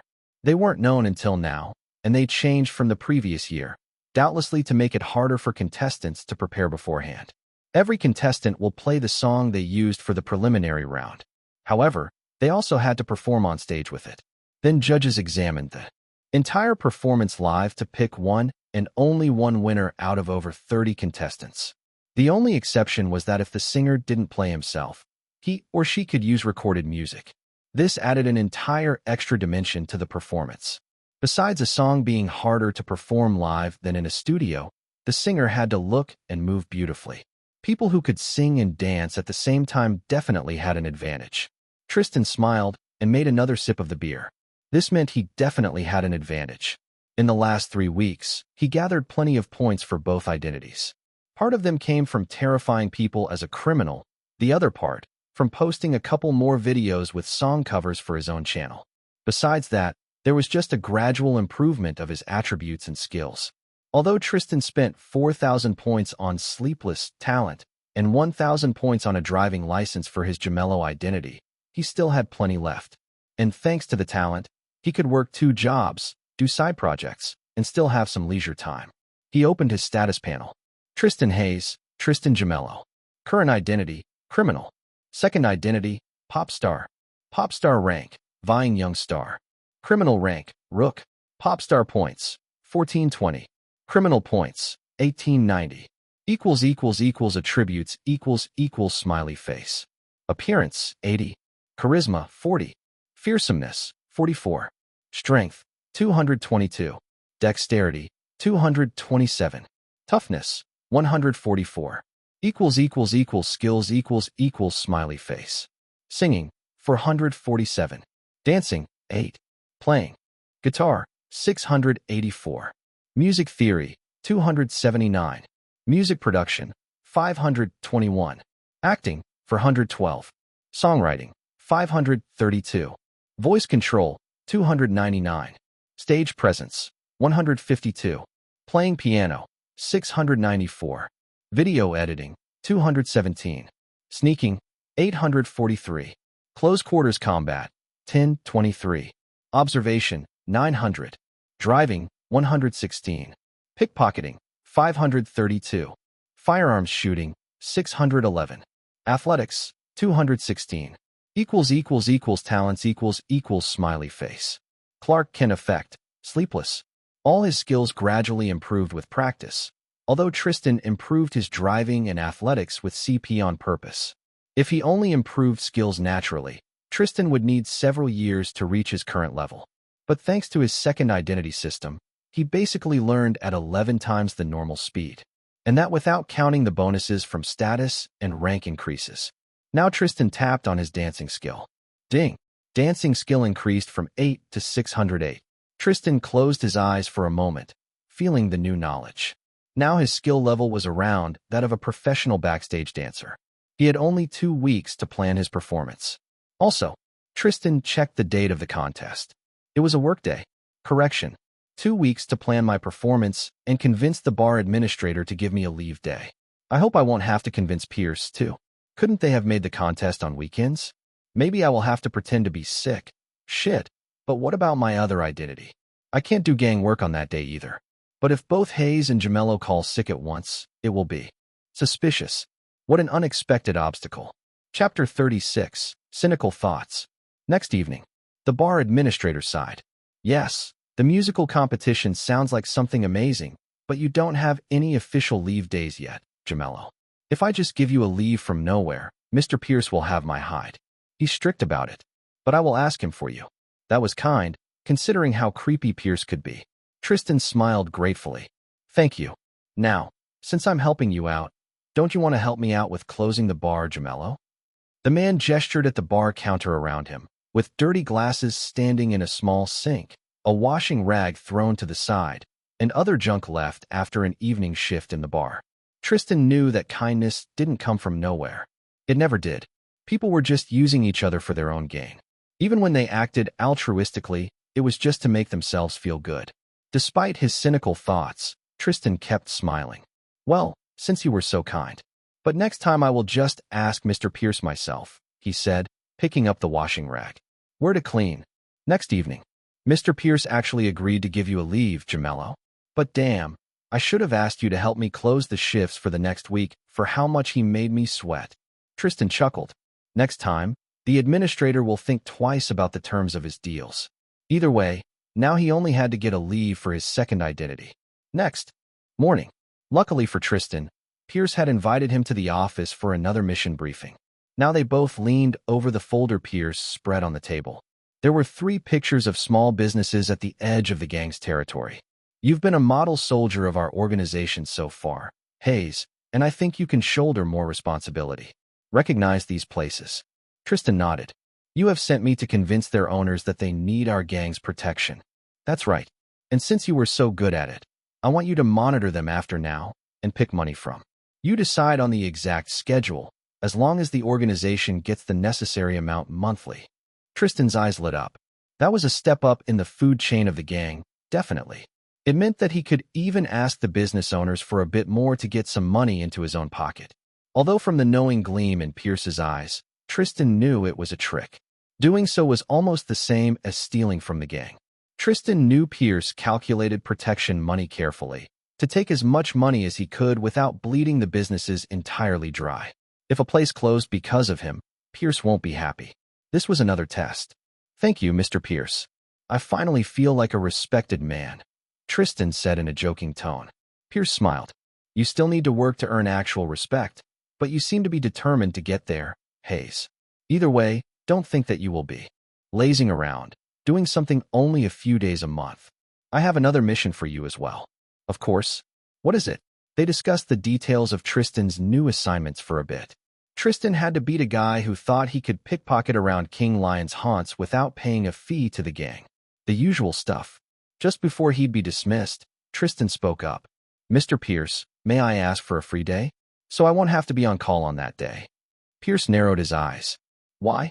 I give you enough rest already, Hayes. Normally, Tristan Hayes had a devil-may-care, self-assured attitude. He wore it like armor, although giving Pierce appropriate respect. However, now Tristan schooled his face in an expression of most seriousness, and his eyes shone with pride. My cousin is going to compete at a large musical contest. He actually passed the preliminary round. I have to support him out there, so I want a free day to watch the competition. Pierce looked slightly taken aback at that change of attitude, but quickly regained his calm. Oh, that's right. You know, Hayes, I've never found out how the two of you are related, and I've searched around. Inwardly, Tristan scowled at Pierce's suspiciousness, but outwardly he acted like he didn't care at all.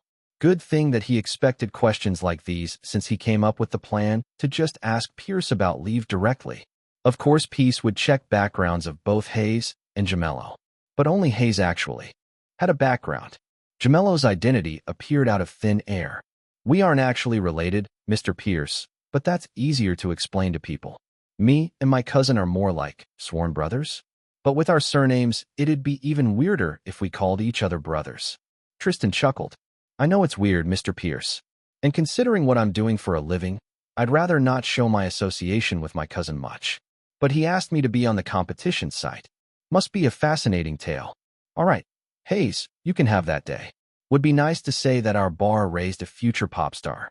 Pierce waved his hand in dismissal, and Tristan left the room, inwardly smirking. People looked only at the face, never letting their suspicions go deeper. 11 days later. It was a competition day, but Tristan began preparing himself since he came home yesterday. He checked once again everything he prepared for his performance, rehearsed his dance movements for the last time, and packed all he could need for the contest. Now, with a few hours to spare on preparation on the spot, Tristan went out of his apartment. He had a large backpack on his back and a guitar case slung over his shoulder. In the parking lot, he found his moped, put on a helmet, strapped all his things to the small vehicle, and mounted it himself. "I want a normal car." Tristan started the engine and drove off toward the competition. He will just have to win first spot and use the cash prize to get himself that car. Chapter 37. Familiar Faces. The competition was held in the city's music hall. There were a few posters for the event plastered around the entrance, and many people were walking in and out as Tristan approached. Some were clearly about to compete, some had badges of the staff, and others were there to watch. Tristan kept his eyes on his surroundings, as always, watching for danger. But no one cared for him more or less than for any other contestant. A staff member checked his ID, then gave him a paper brochure with the contest's timetable and pointed him toward the dressing rooms. Tristan didn't know who came up with this, but placing dressing rooms on the second floor, reachable only via a wide staircase, was a stupid idea. It was hard to ascend the stairs when you carried heavy bags with costumes or instruments. Tristan was strong enough to carry all his things without a problem and even had a free hand, but others weren't so lucky. As he walked up, he saw a young woman struggle to keep the hem of her long dress from under her feet while carrying a clutch. Next to her, a man was struggling under the weight of a huge suitcase. Tristan was passing the woman on the staircase when she finally tripped. With a shriek and a flail of her arms, she began falling backward, still gripping the clutch to her chest. Moving on reflex, Tristan stepped up and caught the falling woman by the waist. She gasped and breathed out a sign of relief. If she fell, she could have tumbled an entire meter down the stairs and surely would have broken or sprained something. The woman straightened up, still holding on her savior's arm. Her shining blue eyes, full of gratitude, met his. Tristan's arm recoiled from the woman like it was burned. She almost lost her balance on the staircase again, and Tristan had to make a step down the stairs to keep his own. Only his high acting skill let him prevent shock and disdain from appearing on his face. He didn't recognize her from the back, but Tristan could never forget the face of Jane Greenpaul, the former girlfriend that dumped him over the phone when he was at his lowest point in life. She was beautiful, like a porcelain doll, perfect and artificial, definitely with some plastic surgeries done even at her youthful age. Wavy blonde hair falling to her back, even bronze tan. Jane looked like she just stepped from the cover of a fashion magazine in her flowing blue mermaid dress. And of course, Jane didn't recognize Tristan at all, because she only knew his Hayes identity, but not Gemello. She looked at Tristan in confusion, then in offense. "Huh? Why are you staring at me like that? I was about to thank you for saving me, but you look like you saw an earwig crawling on my face." "Humph." Jane shuddered. However, she couldn't quite stop looking at her savior's face. He was just too easy on the eyes, too handsome, and with such powerful arms. She wondered if maybe he was just surprised by something and not offended by her face. Or maybe her makeup was terribly smudged somewhere. Jane turned to her helper in alarm. "Carlos, stop fooling around. We need to get to the dressing rooms before all the best spots are taken, or my makeup will be ruined." Yes, I'm sorry, Miss Greenpaul." She ran off, forgetting all about Tristan. He watched Jane's back for a moment longer. What is she doing here? Huh. Well, the Greenpaul family is wealthy, but far from as wealthy and well-known as the Hayes family. Perhaps for her this is a good place to launch her career. Tristan resumed, walking toward the dressing room. Fate brought her in my path, telling me to teach her a lesson. And I fucking will. She will never win this round of competition as long as I'm here. For a start. Tristan walked past the helpfully left direction markers until reaching the men's dressing rooms. There were several of them, each with a row of vanities, some curtains to change behind, and some lockers. However, the closest to the entrance was already full of people. Tristan didn't expect that there would be so many participants and their helpers, and that they all would arrive so early, right to the opening hours of the music hall. He had no choice but to go further. Thankfully, the last dressing room still had some free space. Several people were sitting at the dressers, putting on and fixing their costumes, trying to calm down their nerves, or inspecting their instruments. Some glances were thrown toward Tristan, but then people resumed minding their business. And there, Tristan's observation skill let him immediately notice another familiar face. That was much less important, though. He didn't even remember the guy's name. That young man acted so snobbishly back when he tried to take the position of the good Lion Bar's pianist, but in the end, had to leave with his tail tucked. Tristan didn't pay him any mind as he went toward the remaining free mirror and began unpacking his things. He had to tune his guitar, put on his full costume, and make sure everything was smooth. And he didn't even have a stylist for it. For a while, Tristan fixed everything up in peace, until realizing that he didn't have enough free space. Because the pianist guy spread his things so widely around that they encroached on Tristan's space. Tristan pushed them away. The pianist guy immediately swiveled in his seat, with his hairbrush raised in alarm. "Hey, what are you doing? Keep your things at your place, mister," Tristan said in his tried and tested "do that, or I will break your knees" tone. "Others need the space, too." Recognition flashed in the pianist guy's eyes. "Huh, it's you. You. I knew you were just some guitar guy. What do you even need the space for? All your image is just tussling hair like a crow's nest and painting bags under your eyes. You can deal with leaving me more space, you know. It's not like you have even a chance to win." Tristan sneered. That Nat didn't know whom he crossed. Chapter 38. The competition is fierce. People were watching Tristan and the piano guy now. He didn't care. He reached for the piano guy's items, but a voice from the other seat next to him made Tristan pause. "Man, if you need more space, I can move. No need to start a fight over this." For real. Tristan turned to look at the person who was already moving his things to the side to give Tristan more room. The person was a young man, somewhat handsome in a boring village boy way. He had shaggy blonde hair, open blue eyes, and a wide, kind smile. He seemed laid back and genuinely nice, which Tristan didn't trust for one moment. "No, thanks," he said and turned back to the piano guy. Without warning, Tristan silently pushed his things away from his place until everything was behind the invisible line. A bottle of water, closed, toppled and rolled on the ground, followed by a book of notes and a bunch of hairstyling products. The piano guy gasped in outrage and stood to his feet. From the corner of his eyes, Tristan saw the reflection of the blonde guy's shock. "Damn it.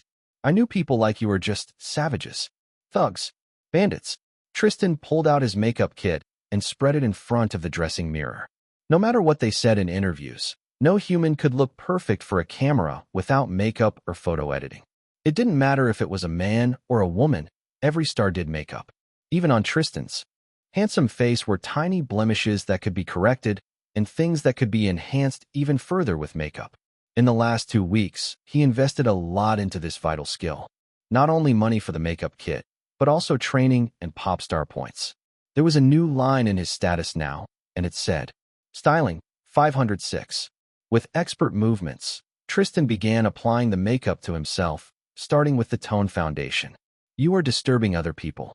Be quiet before someone calls the security and drags you out." The calm with which Tristan said this was so powerful that the piano guy recoiled from it. The force of Tristan's personality pushed like a massive snow-swept mountain. Without a word, with its nature itself, it threatened to drop an avalanche of snow on top of a person shouting too loudly.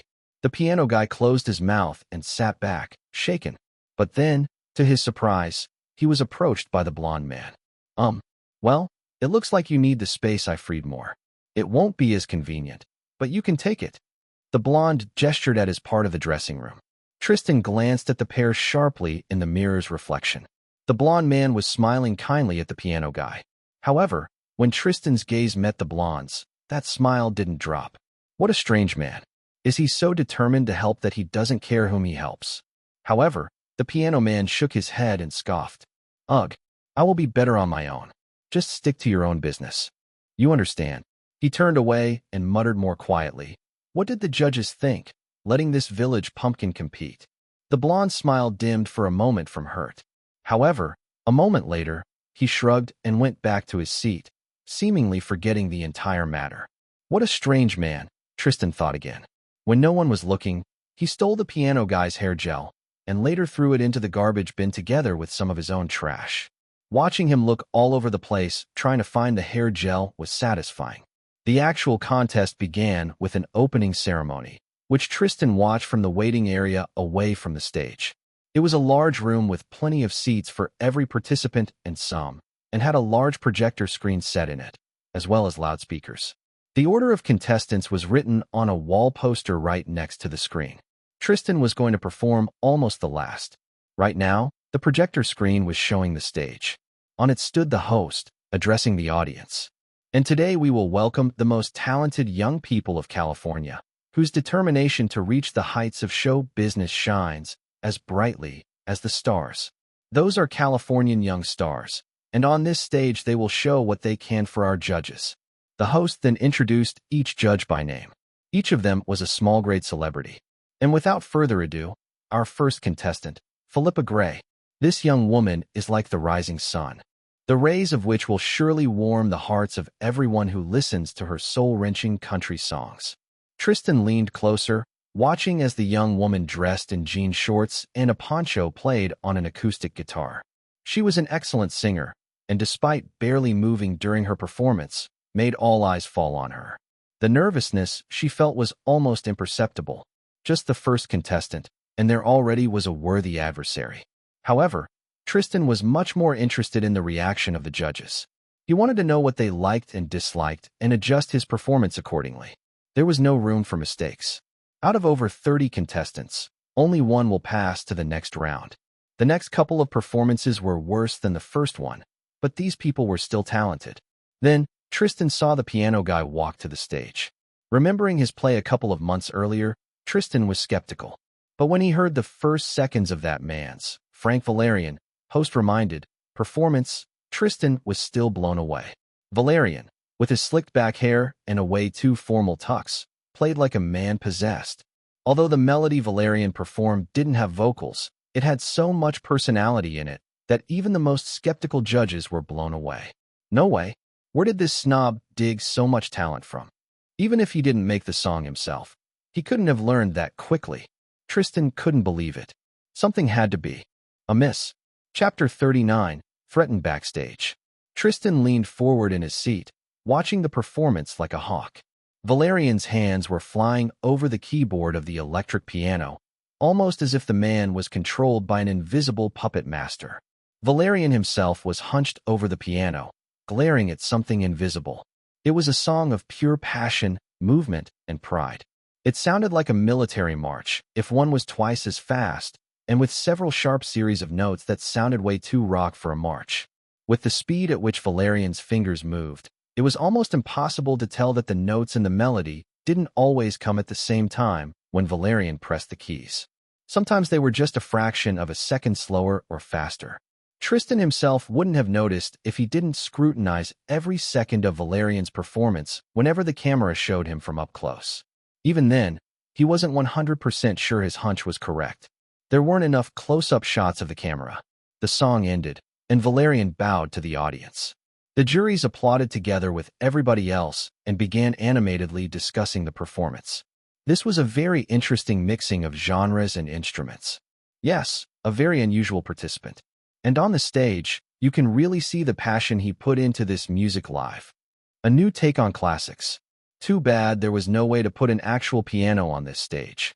Tristan didn't listen to the rest of the conversation or to the host announcing the next contestant. He stood up and walked out of the waiting room and toward the backstage, his guitar hanging on his back. However, instead of going directly to the area where large instruments and other equipment were stored between performances, Tristan found a narrow hallway branching out next to it and hid behind the corner. Silent and almost unnoticeable, unless someone came up from behind, Tristan waited for a dozen minutes until he saw Valerian walk past, going toward the dressing room. Tristan continued on his way until he reached the room where the equipment was stored. Like he expected, Valerian's electric piano was still there, standing to the side, amid other instruments, decorations, and stage equipment. From this room, he could clearly hear the voice of the host announcing the next participant. A couple of stage workers were carrying a large piece of decoration to the stage, but they didn't pay Tristan any mind. They didn't return afterward, either. Thankfully, there were other entrances for participants on the stage. Or maybe the next contestant was already out there, waiting behind a curtain. The security in this place was really lacking. After the initial checks at the entrance to the music hall, Tristan barely saw any.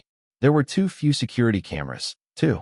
If he wanted, Tristan could have begun breaking up all the instruments to clear his way to victory. He would not risk it, although the idea was tempting. Emboldened because he was alone, Tristan went right to the Valerian's piano and inspected it. With his piano skills and his music production skills, he knew enough to tell for sure that the electric piano was tampered with. Specifically, there was a program set up that played a certain melody on command. All Valerian had to do was pretend to play. Tristan smirked. He knew Valerian wasn't that good. If he was playing on his own, in his clearly emotional state, half of the note timings would have been off. An anonymous tip to the jury committee was going to get Valerian kicked, not just out of this year's contest, but out of all of them. A door opened, and a person stepped inside, forcing Tristan to step away from Valerian's piano. It was the blonde guy from the dressing room earlier, but Tristan would have never recognized him without putting so many points in his observation skill. He was wearing a bright silver wig that fell to his back, and his face was painted in bright theatrical makeup with purple lipstick and eyeshadow. There were also lavender glitter triangles on the man's cheeks, making them look sharper. The rest of the costume was similar, very shiny, purple, lavender, and silver, with highlights in black. It was skin-tight on the chest, but with wide pants and sleeves. There was an electric guitar on his back, in the same style. The man looked like either a star of the disco or an anime character. Maybe like a disco star anime character. "Oh, what are you doing here, man?" he asked. "Waiting for your performance? I don't think it's going to be soon. The next one is a woman, and the one after is definitely not you." Music blared loudly from the stage. "Really?" Tristan asked, gradually moving toward the exit. The glittery man laughed. "Yeah, because that person is me." Tristan relaxed a little. The man didn't suspect him of anything, clearly. "I was just hanging around," Tristan said. "And just leaving. You have a very striking costume, by the way." The man grinned. "Thanks. I designed it myself," and he was cut off by the open door. A pair of people entered, and from a single look at them, Tristan knew they had no business whatsoever being here. For one, despite having badges of stage workers, they looked and moved nothing like them. Also, Tristan spotted faint outlines of guns under their jackets. It looks like I was not the only one tempted to trim the competition by messing with equipment. Or with the competitors themselves, Tristan thought dryly. They paused at the entrance, then looked at the musicians and scoffed. "You aren't from the staff. Leave this place. Go wait in waiting room." The glittery man blinked. "What?" "The staff literally pointed me to wait here until my turn." He froze when one of the men pointed a gun at the two guitarists. It had a silencer on it, and Tristan knew that with the music blaring outside, no one would hear a shot. "We told you to get the fuck out. Both of you. Clear? Get the fuck out and forget about winning this competition. Otherwise, you will find yourself with broken fingers afterward. Or perhaps we won't even wait to do it." Chapter 40. How the Tables Have Turned. After the experience of the past 2 months, these thugs barely fazed him. The gun wasn't even pointed directly at Tristan. No fucking way. No chance. Tristan and the glittery guy spoke in unison, their words overlapping each other. Tristan chuckled at how unanimous they were. "You think that's funny? This isn't a toy, little boys," the gun-wielding thug said, waving his weapon around. "Stay still and quiet. Hey, Rob, think we should tie them up before they call people in or something?" "Nah, just hold them at gunpoint for now." The glittery guy grit his teeth, but was frozen by a gun pointing at his head. Tristan waited, wondering what these two would do next. He had to be cautious with his identity, but soon enough, someone from the staff was about to enter the room. The thug's plan was poorly thought through. One of them approached Tristan, and Thug's hand reached for the handle of his guitar. "You won't need that anymore, so give me your guitar." He made 2 mistakes at once, pissed Tristan off, and gave him an opportunity to act. Tristan stepped aside, putting the thug between himself and the second one, and suddenly he was the one pointing a gun at the grabby thug. The man gasped in shock. In reflex, he reached for his own gun, and gasped again when he felt only an empty pocket. The second thug moved to point his weapon on Tristan, but it was too late to stop him. Although Tristan was at gunpoint now, he only smirked. "Are you going to shoot me? What if your hand twitches and you hit your friend by accident? Scram, before I make more holes in you than in flutes." "You? How did you steal my gun?" Tristan was just that good. He aimed the gun at the closest thug's head. His eyes were blazing with determination to win, even if it meant walking over corpses. A willingness to kill that normal civilians didn't have. The thugs stood frozen by that stony gaze. The strikingly handsome young man in front of them looked like a hardened killer at this moment. Cold sweat appeared on their foreheads, and their hands began shaking. But they were too hardened to just retreat in this situation. Police, hey, we are being attacked right now? Right in the music hall. There's security here, but we can't call them. It's too loud outside. Everybody looked at the glittery guy who was talking into his phone. The faces of thugs flashed with even panic. Fuck. He called the police. Why the hell didn't you stop him from calling the police? You should have been watching him. Shut up and move. We are getting away. The thugs backed away to the door, the one with a gun never moving his weapon away from Tristan until the door closed behind them. Although they didn't run in panic, they still fled like dogs with tails between their legs. Ding. You have terrified 2 people. Reward. Your PP increased by 20. Ding. You have impressed a person. Reward. Your CP increased by 10. Ding. Pickpocketing skill increased by 1. Reward. Your PP increased by 10. Ding. Fearsomeness attribute increased by 1. Reward. Your PP increased by 100. Soon, their footsteps disappeared into the noise coming from the stage. Aya, that was so damn close. The glittery guy shouted, flailing his hands so hard that his phone flew away and onto the floor. Ayoa shit. Shit, my phone. Tristan grimaced and began wiping the fingerprints off the gun with his shirt. Then he put the gun on the floor and kicked it away, where it could be someone else's problem. Police would still hound him. They just always did. But then he glanced in the glittery guy's direction and let out a relieved chuckle. You never actually called the police, did you? The phone in the man's hands, the screen was cracked, but lit, was showing an entirely different number on the screen. No, I know how that works. We would have gotten detained, and I have to perform after the next person. You were amazing out there, by the way. That acting, you could have been working in Hollywood, I swear. I'm striving toward that, too. The glittery man laughed, somewhat hysterically, then took a dozen deep breaths and calmed down. So, what's your name? Tristan Gemello. But just Tristan is fine. I'm Nelson Meyer, but everybody just calls me Nell. Have to say, I thought you were kind of an asshole at first, but it looks like you were a cool asshole all that time. Tristan snorted. For someone so determined to compete, you are terribly nice towards your competition. Even assholes. Nell shrugged. I don't like to discriminate. People are so unequal to each other all the time, and I feel like I should change that at least a little, you know? Although I don't think even I have the patience for people who hurt me personally. I am not Jesus. Not even a saint. Just another sinner like all of us. Tristan tilted his head. The way Nell said that showed that it all sounded very personal to the man. Like he had been judged and discriminated against too many times for something, in the eyes of God or the people, and was sick of it. Tristan could relate. If someone looks down upon you because of who you are, just show them the middle finger, and then break their knees. Tristan smiled, showing that he was joking about the latter. He wasn't. Nell laughed. One doesn't stop another. The music from the outside quietened. The host began talking again, announcing the next performer, and Tristan's ear caught a familiar name. I have to go. See you later, Nell. He waved. Sure thing. Watch my performance. It's gonna be lit. Tristan nodded and rapidly left the room, heading toward the audience hall. On his way there, he opened the status panel. I suddenly got 150 Popstar points to spare. Where will they benefit me the most? Chapter 41. What Tristan will compete against.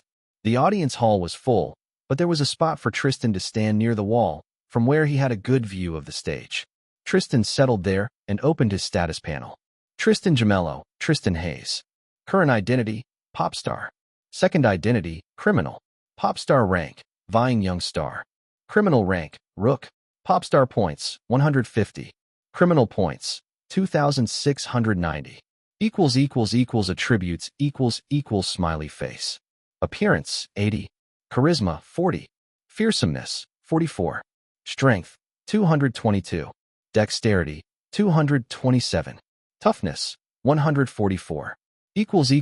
Skills smiley face. Singing, 657. Dancing, 628.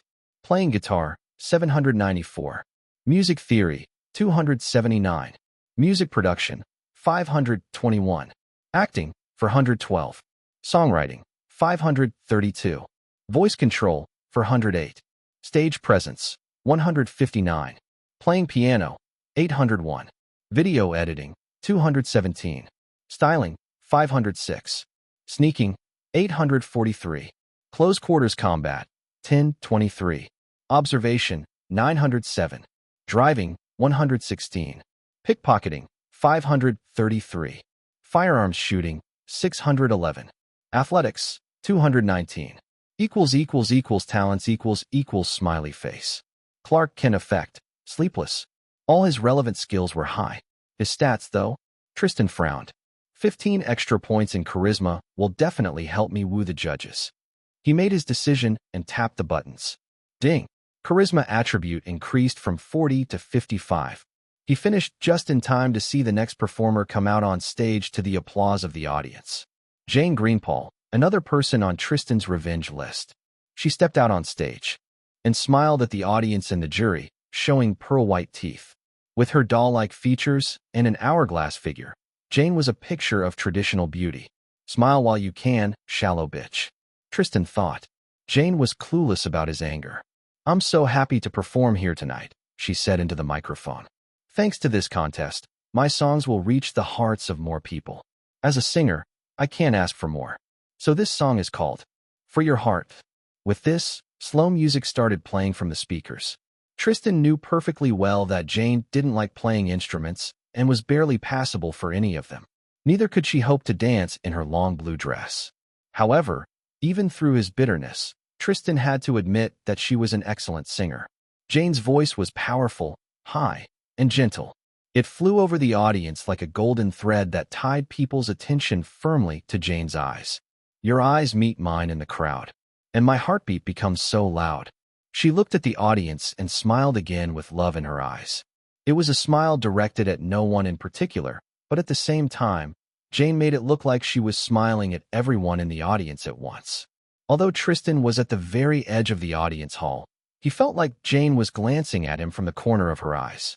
It was a truly powerful acting trick. At that moment, Tristan could almost hear hearts of men in the audience, and the jury beat faster as they became enthralled by the promise of Jane's love. It was painfully reminiscent of the time Tristan and Jane spent together. Although back then, she wasn't as good at these acting tricks, Tristan remembered her looking at him like that. He grit his teeth. Tristan knew that the golden threads were nothing but a fishing line, and Jane was a beautiful, bright, and fake lure. I never knew someone could shine so bright, pulling me closer with every step tonight. With each verse, Jane's song reeled people in more and more. Her stage presence was truly strong, and the lyrics of her song made it look like it was addressed to everyone who heard it. Tristan could see past the surface, though. Her song was incredibly banal, and so was her melody. She didn't have anything except the song in her performance. Compared to modern pop performances, it was quite underwhelming. But would the judges see it, too? Most of them were men, and men were all too easily swayed by the beauty of women, which Tristan knew from personal experience. With a dark expression, Tristan watched as Jane finished her song and bowed to the audience.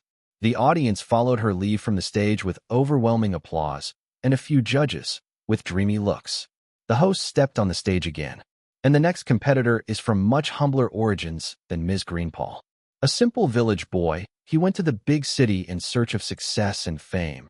But will he succeed in finding it? Welcome, Nelson Meyer. Nell appeared on the stage in his loud and shiny outfit, grinning and waving at the audience. The applause for him was already much weaker than it was for Jane, yet Nell didn't seem dejected. Compared to her fake face, Nell's genuineness was incredibly refreshing, even if he looked like an anime character with his bright silver wig. Actually, even anime characters usually weren't that colorful and shiny. I'm so glad to see you all here, Nell told the audience before his performance. It's so great to just be near people who understand all the get-up, you know? He gestured at himself and laughed. Anyway, here's the song. I called it Jester Jestert. Nell hit the guitar chords, and from the first seconds, Tristan could say that he had talent, but was probably mostly self-taught. It showed in his lack of proper technique and the way he handled the guitar.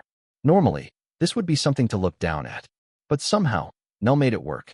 Like a newbie swordsman who scares off a master by sheer unpredictability of his actions, Nell strung a song out of chords that Tristan wouldn't have never have thought to put together on sober head. Nell hit the strings, shook his head, making the silver hair fly all over the place, and sometimes he even hit the guitar to create a beat. Tristan was ready to bet that some notes he played were pure improvisation. The melody was utterly wild, and Nell didn't even start singing yet. The pure and unconstrained creativity of it captured Tristan so much that he didn't realize that Nell spent more than half a minute just not singing. At this point, Tristan began thinking the song was purely instrumental. However, Nell proved him wrong, and also showed that he wasn't done with surprising people. Chapter 42, Jane's Secret. From the first words, Tristan immediately knew that this song was personal to Nell. Not all great songs were made from personal inspirations, but Tristan believed that the best art was made with passion, and passion was born because the artist cared about whatever he was describing. This was an example of passion. Things fall apart in my hands as I keep grasping at straws. Laugh, laugh, laugh, y'all. I'm the joke, the big buffoon. At this line, Nell suddenly spun in a circle, never stopping playing, and let out a breath of laughter. But why cry when you can play? Dance on the edge of a big mistake. The life's a theater, and I'm the clown. Yeah, but I'm owning it. Nell hit the strings again and began on the guitar solo, even more wild than the previous one. The man was sweating visibly from exertion and the heat from the spotlights, but playing like his life depended on it. When the song was complete and Nell bowed to the audience, Tristan applauded with the rest of the audience hall. He had to respect this man as an artist. If Jane competed with feminine wiles, Nell had pure talent. The judges noticed it too. This young man, his style is very bold, risky, but incredibly catching. This is the type of the diamond in the rough that talent agencies love to snatch. Yes, I'm sure he will get a few offers of work after today, but will he reach the next round of the competition? He has good chances, I'd say. Tristan pressed his lips together. He was still sure of his skills, but even with them, he couldn't deny the probability of a failure. In this moment, Tristan noticed several people from the music hall's security team move around the edges of the audience hall. He tensed. They seemed to not be looking for him, so Tristan let himself relax a little. Someone must have noticed the dropped gun, or perhaps Nell got to tell the security about what had happened. Either way, Tristan decided to leave the audience hall before anyone got questions for him. It won't hurt to check my makeup again in the dressing room. Tristan's makeup was relatively light, but he still had eyeliner that could get smudged. No one paid attention to him as Tristan went toward the dressing rooms. Even now, the place had plenty of people moving around as other contestants checked themselves up before or after their performances. Tristan even noticed Jane's helper, Carlos, wasn't it, walking hurriedly down the hallway. At first, Tristan didn't think twice about him, besides wondering where Jane went. But a couple of seconds later, Tristan realized that the direction Carlos went in was really strange. By now, Tristan had a rough map of the music hall in his head. He could tell that Carlos wasn't going either toward the waiting room, the stage, or the dressing rooms. He also looked strangely agitated. Curious, Tristan turned on his heels and stalked after Carlos, who was going toward the currently unused and empty part of the music hall. Tristan's footsteps were entirely silent, and he took care to stay behind a corner whenever he could. However, Carlos didn't bother turning around. A short while later, he entered a seemingly random room and closed the door behind with a bang. Tristan approached the door, wondering if he could peek inside the room somehow, when he heard a voice from the inside. Although Carlos tried to speak quietly, his anger made his whispers very loud anyway. The security is crawling all over the place. What the hell have you done? Tristan's eyes widened.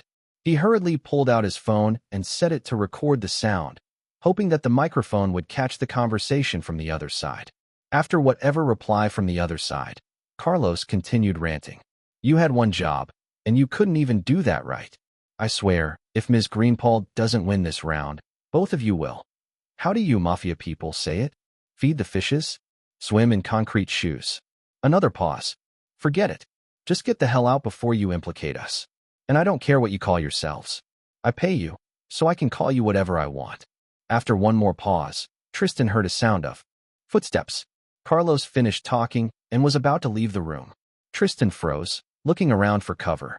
However, this was something he didn't think through. The hallway was going in a straight direction for a while.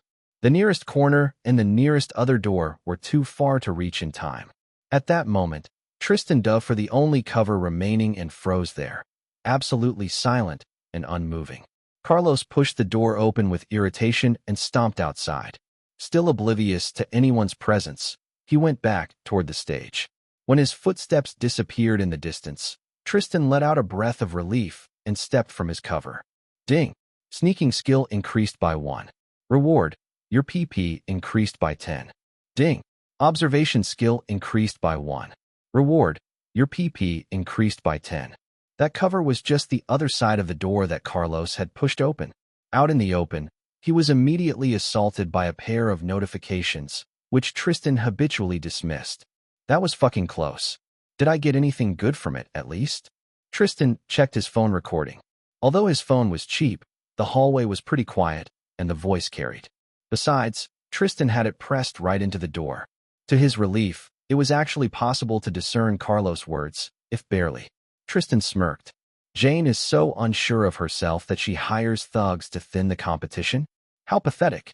This wasn't hard evidence against Carlos and Jane that would work in court, but it was still a powerful tool in his hands.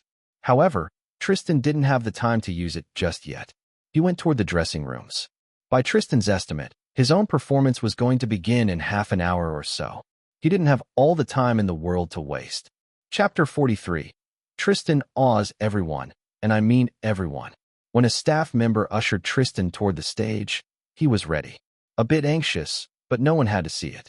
His hair was brushed and fixed with hairspray, his makeup was perfect, and his black vinyl jacket shone lightly in the lights. Just in case, he checked that the small microphone hanging from his ear was fixed tightly. Welcome the next competitor, Tristan Gemello. He prefers to stay quiet about his origins, surrounding himself in the air of mystery. But he certainly won't be quiet on the stage. Tristan walked from behind the curtain, past the host, and toward the middle of the stage. The moment spotlights hit his figure, the audience began applauding and greeting. For this performance, Tristan dressed in a black vinyl jacket thrown on top of a simple white shirt. His jeans were just as simple, except for the several dozen metal bits in them that sparkled in the light. And his sneakers were black, with tongues of fire drawn on their bottoms. They made it look like Tristan was walking on fire. Although every individual piece of clothing Tristan chose for this performance was simple, and his makeup was relatively light, the overall impression was still dazzling. Tristan's costume had just enough shine to catch eyes without blinding, and then Tristan's charm and appearance did the rest of the work. He waved his hand to the audience and grinned, bathing in the attention. From head to toe, Tristan was a picture of ease, walking with an air of utter self-confidence that he spent hours practicing in the mirror, even with the points he spent on his acting skill. Nothing charmed people like confidence. Hello, everybody. I hope you aren't tired from all the performances yet, but I sure won't waste more of your energy on boring words. You came here for music, so you will get music. Tristan hit the strings of his guitar, making it shout in excitement, and charged the audience with the same feeling. The people in the audience hall all had seen plenty of aspiring stars already, and were, indeed, tired. But the energy Tristan's introduction exuded still woke them up a little. Even the juries, who had seen plenty in their lives, leaned forward in their seats slightly. This is Dragonfly, Tristan announced, and began to play. The notes and riffs of his song came to him like second nature after all the practice. His fingers danced on the strings with incredible dexterity, reaching the heights of inhuman precision that Valerian achieved by cheating. When he sang the words, it was with the same passion that Nell put into his lyrics.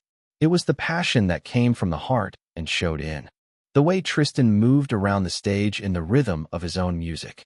And although Tristan didn't single anyone out with his gaze, his confidence reeled people in as well as Jane's tricks.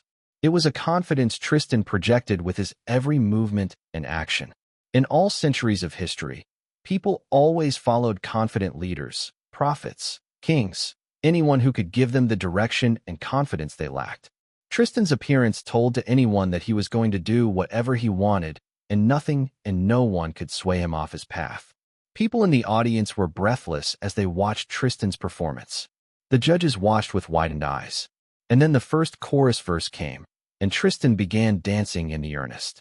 Even if his hands were taken by guitar, his legs were still free. Dark and below, I am no more. Find the light, break the night. Take flight. He spun energetically, then jumped high in the air as if taking off into flight, and landed in a low crouch, only to spring up again. And all that without breaking the song or the melody for a single moment. The audience gasped, shocked and enthralled. I soared toward glass dreams. Dragonfly. And when Tristan sang it, many people in the audience were so caught by this that they shouted Dragonfly together with him like they were at an actual rock concert. Ding! You had impressed an audience of 303 people with your performance. Reward. Your CP increased by 300. Ding! You had impressed 13 people of high skill with your performance. Reward. Your CP increased by 1,000. Ding! You had awed and enthralled a person with your performance. Reward. Your CP increased by 100. At this very moment, many other contestants watched the performance from the screen in the waiting room or from the audience hall. Among them was a beautiful woman with doll-like features, wearing a blue dress, Jane. She had recognized the young man on the stage immediately as the person who saved her on the stairs. Even back then, she recognized how strong and charming he was. But now, watching his performance from the waiting room, she couldn't stop her heart from beating faster. Even though Gemello was rude to her earlier, Jane began thinking that he had good reasons for it. With a handsome face and an incredible charm like his, surely girls fell into his arms on a daily basis. He was probably annoyed by it at this point. Jane sighed dreamily. So what if they were rivals? This was just some small competition where she went because she wanted bragging rights. Jane already almost forgot about her original desire to get the prize and show off before her peers. She already decided that after the competition, she will come up to Tristan and introduce herself properly and try to seduce him.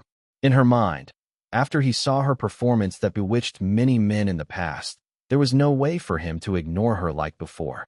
At the moment, Tristan himself was blissfully oblivious to Jane's thoughts, or that he was observed by her at all. Only the second identity system's notification hinted at it, but Tristan paid it no mind. Even when he finished playing the song, he was still reeling from the high of performing on stage in front of all these people. As soon as he hit the last chord, the audience began applauding thunderously. Whatever the juries wanted to say about him was drowned in the sound, which followed Tristan for some while even after he left the stage. And there, he immediately stumbled into Nell. Chapter 44. Tristan has to deal with some pests for good. Nell grinned from ear to ear and pumped his fist in the air. His wig and costume were off and replaced by a head of shaggy blonde hair and casual village pumpkin clothing, but his makeup stayed contrastingly glittery. Man, this was awesome. I wish I actually watched it and didn't just listen, though. I swear, I will watch the recordings of it. Bet after tonight you will go on TV, Tristan. Tristan leaned back slightly, but soon recovered and grinned, preening from the praise. Your song was extraordinary, too. If I wasn't there, you surely would have deserved the victory. Too bad we are competing in the same city.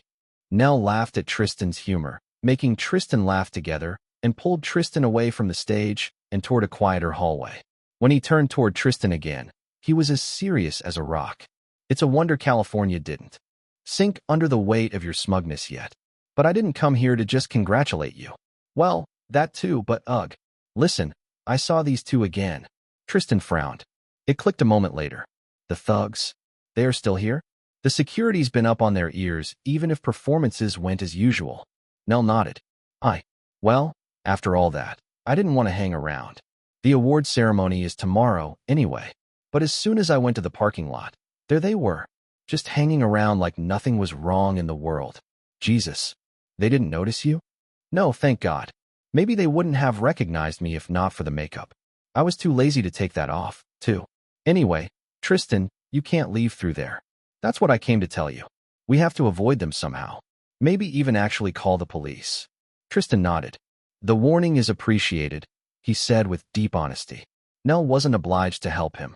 Even when Tristan helped him out before, it was to save his own skin as well. Now Tristan was thinking about what to do about the two pests.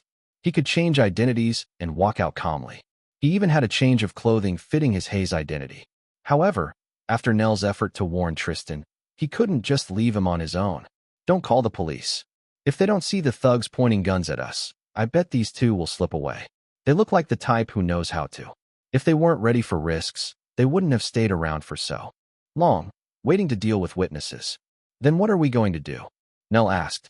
Maybe sneak out from the back? Ah, damn. There are iron bars on all the first-floor windows, so that won't work. I know someone who can help us. Tristan was absent-mindedly toying with his left ear, which currently didn't have the earring. Right now, it was hanging from the thin chain he wore under the shirt. Really? Someone who's not the police. That kind of sounds even more illegal, you know? Tristan chuckled. I guess. But he can make sure these two won't give us any more trouble. I will have to go out to meet him on my own, though. You should wait here until I give you the signal that it's all clear. What's your phone number? Nell blinked, but recited it from memory. Tristan smirked and patted his shoulder before giving the other young man a slightly threatening gaze. Slightly. Don't go out until then, and don't worry about me. The less you know, the more plausible deniability you have, get it? Nell nodded, dumbfounded. This all was shady as fuck. Normally, he'd never just obey a command like that. Normally, he'd already be calling the police, even if he didn't trust it much. Yet Tristan's attitude inspired trust, despite still being shady as fuck. It was paradoxical, but Nell didn't overthink it. He just accepted it as a fact. I will wait here, and then we can celebrate getting through that mess with burgers. Whatcha think? Tristan chuckled. Deal. Tristan walked to the parking lot dressed as Tristan Hayes, leaving his gemello things stashed in a dressing room. People were already coming and going, but the place was so spacious that there still was some privacy if you hid between the rows of cars. He soon spotted the duo Nell had talked about. They sat in a car with tinted windows. However, one of them was smoking and opened the window, letting Tristan see what was happening inside. Both of them were scanning the surroundings. The place they parked at was in the view of the music hall's entrance, but slightly off, away enough for some privacy. Time to go and kill two. No, 3 birds with 1 stone. Tristan walked up past their car, acting like just a person walking somewhere past, and only coincidentally getting close. These two still had at least 1 gun, after all. But when he was only a couple of steps away from the cigarette smoker, Tristan suddenly lunged forward. He crossed the distance like lightning. One moment, they were just looking for the 2 troublesome loose ends, and the next moment Tristan grabbed the smoker's head and pressed a knife to his throat. The cigarette fell onto the asphalt. What the? Shoo! Tristan cut the thugs off. You don't want to shout and attract anyone's attention to the illegal weapons you have, HM? If you want to keep your buddy's skin whole, be quiet and don't move. Who are you, bastard? What do you want? The hostage asked frantically. A tighter press of the knife to his throat made him do it quietly. A friend of someone you crossed today, Tristan said. He expertly held the hostage with one hand while unlocking the car door with another. Covering the scene with his body from anyone who could walk past, Tristan pulled the hostage with him to the back seat of the car and closed it. Now the tinted windows of the car protected Tristan from anyone who saw. He grinned. So, you had 1 chance, exactly 1 chance to leave in one piece. Now, have you heard about Mr. Andrew Pierce? Chapter 45, Dealing with Pests creates more questions. The thugs, clueless, shook their heads.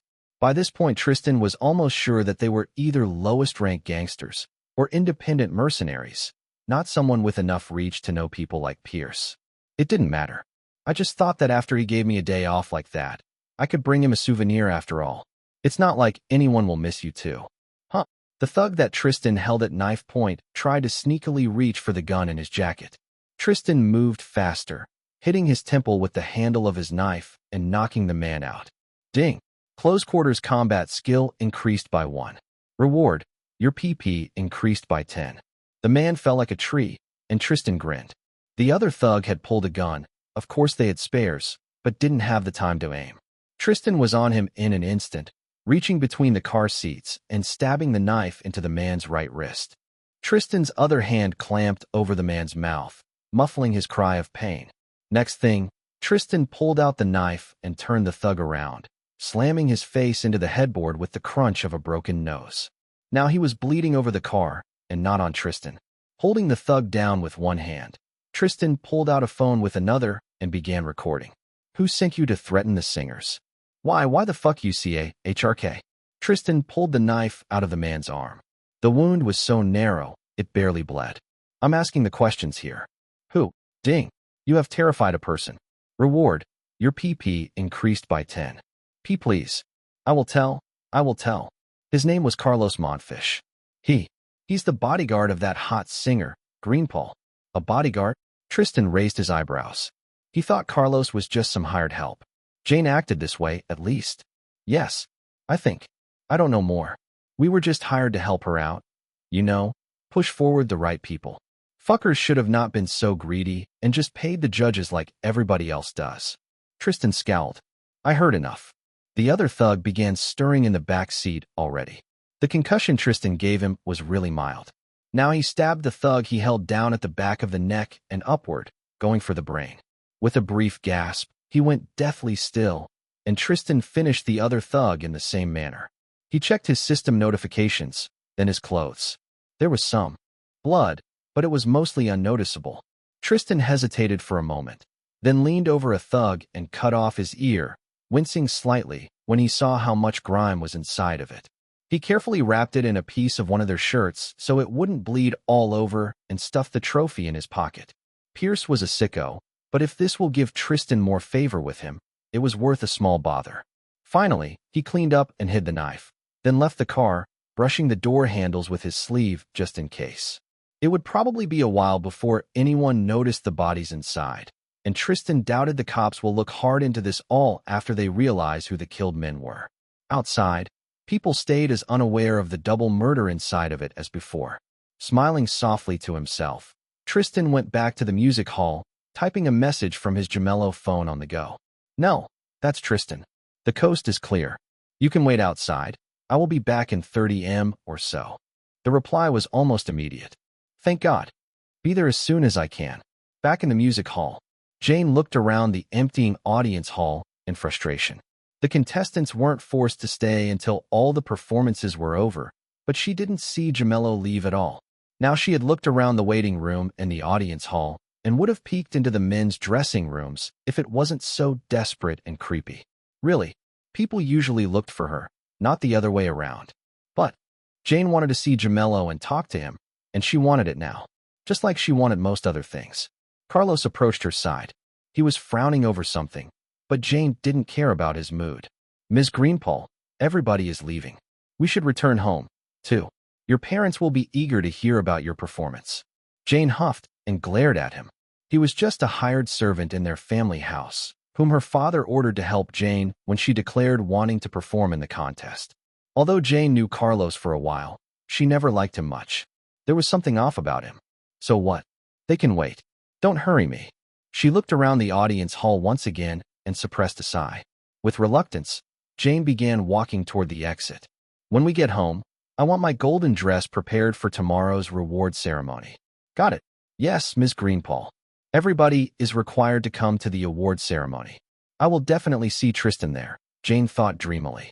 With him, I will have 2 boyfriends named Tristan. Isn't that funny? You'd think it'd be more probable that I will have 2 boyfriends named Jack or Bob. Like promised, Tristan returned to the parking lot half an hour later, in Gemello identity and different, clean clothing. Most of the time was spent sneaking around to change identity in a toilet and pick his bags. No, now without makeup, too, waved at him from the exit of the music hall. Tristan, you are there. Well, everything went well, right? He eyed the outside warily. I still see their car out there. It's all right. They aren't there, Tristan lied smoothly. I said that they won't bother us again, so they won't. Nell relaxed immediately. Great. So, you are a local, right? This is about my 2nd or 3rd time in this city. I can show you the best joints, then. Cooking is bothersome, so I eat out a lot. What are you waiting for, then? Let's move. Nothing like a big dinner after an exhausting day. Tristan smiled, temporarily forgetting that he had a cut-off ear hidden in one of his bags. Several hours later, after a fun outing with Nell, Tristan found that he kinda missed socializing. Tristan put the ear in his freezer and forgot about it for several more hours. Instead, all his worries were about the winner of this round of the contest. The results were going to be declared in 2 more days. 2 days, which were going to pass like no time at all. Chapter 46, A Useful Talent for the Future. Next early morning. With all the excitement of yesterday, Tristan only now had time and power to check his notifications. Although he didn't need to sleep anymore, he still needed time to unwind, which he did by doing household chores and surfing the web. At some point, he increased his charisma again, earning even more criminal points. Now he had 4,190 of them in total. Time to check if there's something new and interesting in the system shop. Shop smiley face. Clean. Hands talent. For 1,000 criminal points. Playing violin skill, 10 pop star points. Logistics skill, 10 criminal points. A dose of truth serum, 1,500 criminal points. There sure was. Excited, Tristan checked what the talent did. Clean hands. Blood doesn't stick to your body and clothing. You also don't leave fingerprints, unless you want to. Tristan's eyes lit up. He didn't hesitate a moment before buying the talent. It was worth its criminal points. As for the truth serum, beating people up has worked out for me so far. After this, Tristan returned to his usual routine. Pierce only gave him one day off, and today he actually got a text message with a name and address of another person who crossed Pierce's way. Another routine job, which Tristan did in a couple of hours, busting the face of the pitiful druggie until his mother wouldn't recognize him, and taking the money he stole from a business under Pierce's protection. The clean hands talent worked perfectly. Blood flowed off Tristan like it was water, and he was covered in oil. All he needed after dealing with the target was shaking his hands and jacket a little, and he was clean again. And like Tristan expected, Pierce was disturbingly happy to see the frozen ear he brought from yesterday together with his money. So much so, he even gave Tristan a $200 bonus just for today's mission. What a creep, Tristan thought, packaging the money. Next day, luckily, the day of the award ceremony was Saturday, so Tristan didn't have to worry about work. At least, Tristan Gemello. Tristan Hayes still had to warn Pierce about being busy that day. That's all right. But bring me another souvenir next time you have the opportunity, Hayes. An eye for an eye, you know. Tristan still cringed inwardly from remembering this shitty joke. For the ceremony, Tristan dressed the same way did for his performance. Upon entering the music hall, he immediately saw Nell approaching him. Like Tristan, Nell put on his stage outfit for today, at least some of it. He had the silver wig and a dramatic makeup on, but his clothes were contrastingly casual t-shirt and jeans. Tristan, hey, long time no see. Tristan grinned in greeting. You were just sending me memes yesterday, though. That's not the same. Nell shook his head and fell into step next to Tristan. By the way, have you heard the news already? The piano genius turned out to be the piano average person. Frank Valerian was kicked out of this and all future contests for cheating. Tristan raised his brows, faking surprise. Really? Nell nodded and blabbered all about the anonymous tip, which Tristan sent, about his music, and how the jury committee analyzed the recording of the performance and noticed that Valerian's movements were slightly not in sync with the music. Well, that's less competition for us. Though it makes me wonder how many other cheaters there are, Tristan mused. Or that someone might have bribed the judges. Nell snorted. Bribed? I don't think most people competing are rich enough for these people. This is just a state competition, after all, not the Oscars. Tristan nodded. He thought about it, too. The judges were all either small-time celebrities, still rich enough that even the cash prize for the contest finale wasn't good enough for them, or people from music labels and talent agencies. They resumed walking toward the audience hall, from where they will watch the announcement of the results. On the way there, Tristan spotted Jane in the crowd, wearing a flowing golden dress. His eyes narrowed. Tristan didn't send the recordings he had of the thugs and Carlos anywhere yet. He didn't think he'd need to. Instead, he kept it as a trump card, just in case. One way or another, Jane's days of leisure were counting to a close. Soon, she would taste the misery Tristan felt when he was abandoned in the hospital room. As if feeling his eyes on her, Jane turned and saw Tristan. Her eyes widened, and her face lit up with happiness. Tristan turned away and went to a free seat, with Nell taking one next to him. From the corner of his eye, he saw Jane trying to find a seat close to him, but all the other seats nearby were already taken. She was forced to sit where she could, pouting all the while. About 15 minutes later, when everybody had come to the hall and sat down, the lights in the hall turned off. A moment later, they turned on again, hitting the host, who stood in the middle of the stage. Several cameras who recorded this moment for TV turned toward him, while others stayed directed at the audience, catching reactions of people present. Welcome again to the Californian Young Star contest, spectators and future stars. It's time to applaud our amazing juries, who spent the last 2 days thinking again and again about who deserves to win the most. When the audience stopped applauding, the host continued. Which of all the talented people sitting in front of me will go to compete in Los Angeles in the finale of this competition? And who will leave with only conciliatory certificates? Nell leaned forward in his seat. Tristan forced himself to stay relaxed. Anxiety is for weak people. It only makes you perform worse, no matter what you do. I resolved to be strong, so I can't be anxious. Can't show anxiety, at least. And the third place in our competition is given to Chapter 47, winners of the first round. And the third place in our competition is given to someone who fits the title of a young star the most, for he is young, but definitely a star. Evan Delgado. Please, come to the stage. Evan was a Hispanic-American teenager, accompanied by his mother, since he was too young to participate without a legal guardian. Tristan had missed his performance entirely because of all the things that happened during the competition, but he still applauded the team together with the other people in the audience. Evan beamed at the audience, thanked everybody in a voice that was shaking with emotion, jumped and waved the award certificate given by the host, and eventually went off the stage. The host pulled out another award certificate and made a show of reading it. The second place today belongs to the most creative and wild performer of this round of the contest. A person who stunned the juries with his pure talent. Nelson Meyer. Nell gasped and jumped in his seat to the sound of applause. His eyes became round and big as dinner plates. No way. That's me. No way. Tristan poked him in the side. Wake up. Go on stage and show off some more while you are allowed to. Right. Nell hurried to the stage, and Tristan watched him with a grin and his own applause. But not everybody was happy for the guy. Jane sat tense in her seat. With the third and second place taken, will that mean that the first spot was hers? Or Tristan's? Both options didn't satisfy her. She was fine with having one of the two honorary spots, as long as Tristan also had one. Then they'd be on equal footing. They'd have something in common to start a romantic relationship with. Now she wasn't sure who was going to win, and whom she wanted to win. On the stage, Nell took his certificate and raised it high in the air. Thank you. Thank you to everybody who watched me, and every judge who voted for me. I know that someone will think this is just second place, not much to be happy about, but I will focus only on the good things today. There are so many talented and skilled people who didn't even pass the preliminaries, and here I am. With these words, Nell bowed to the people present and returned to his seat. He was visibly shaking at this point. In the audience, people cheered for him and his genuine and charismatic attitude. Nell gave Tristan a wide-eyed grin. Only one place left. That's going to be you.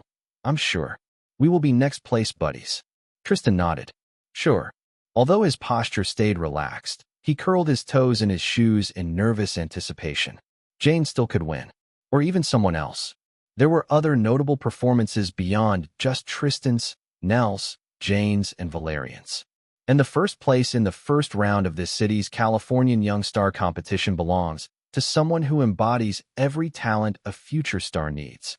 The talent, the skill, the charisma, and the confidence. He has it all, and upon seeing his performance, even the most experienced people on the jury committee were stunned.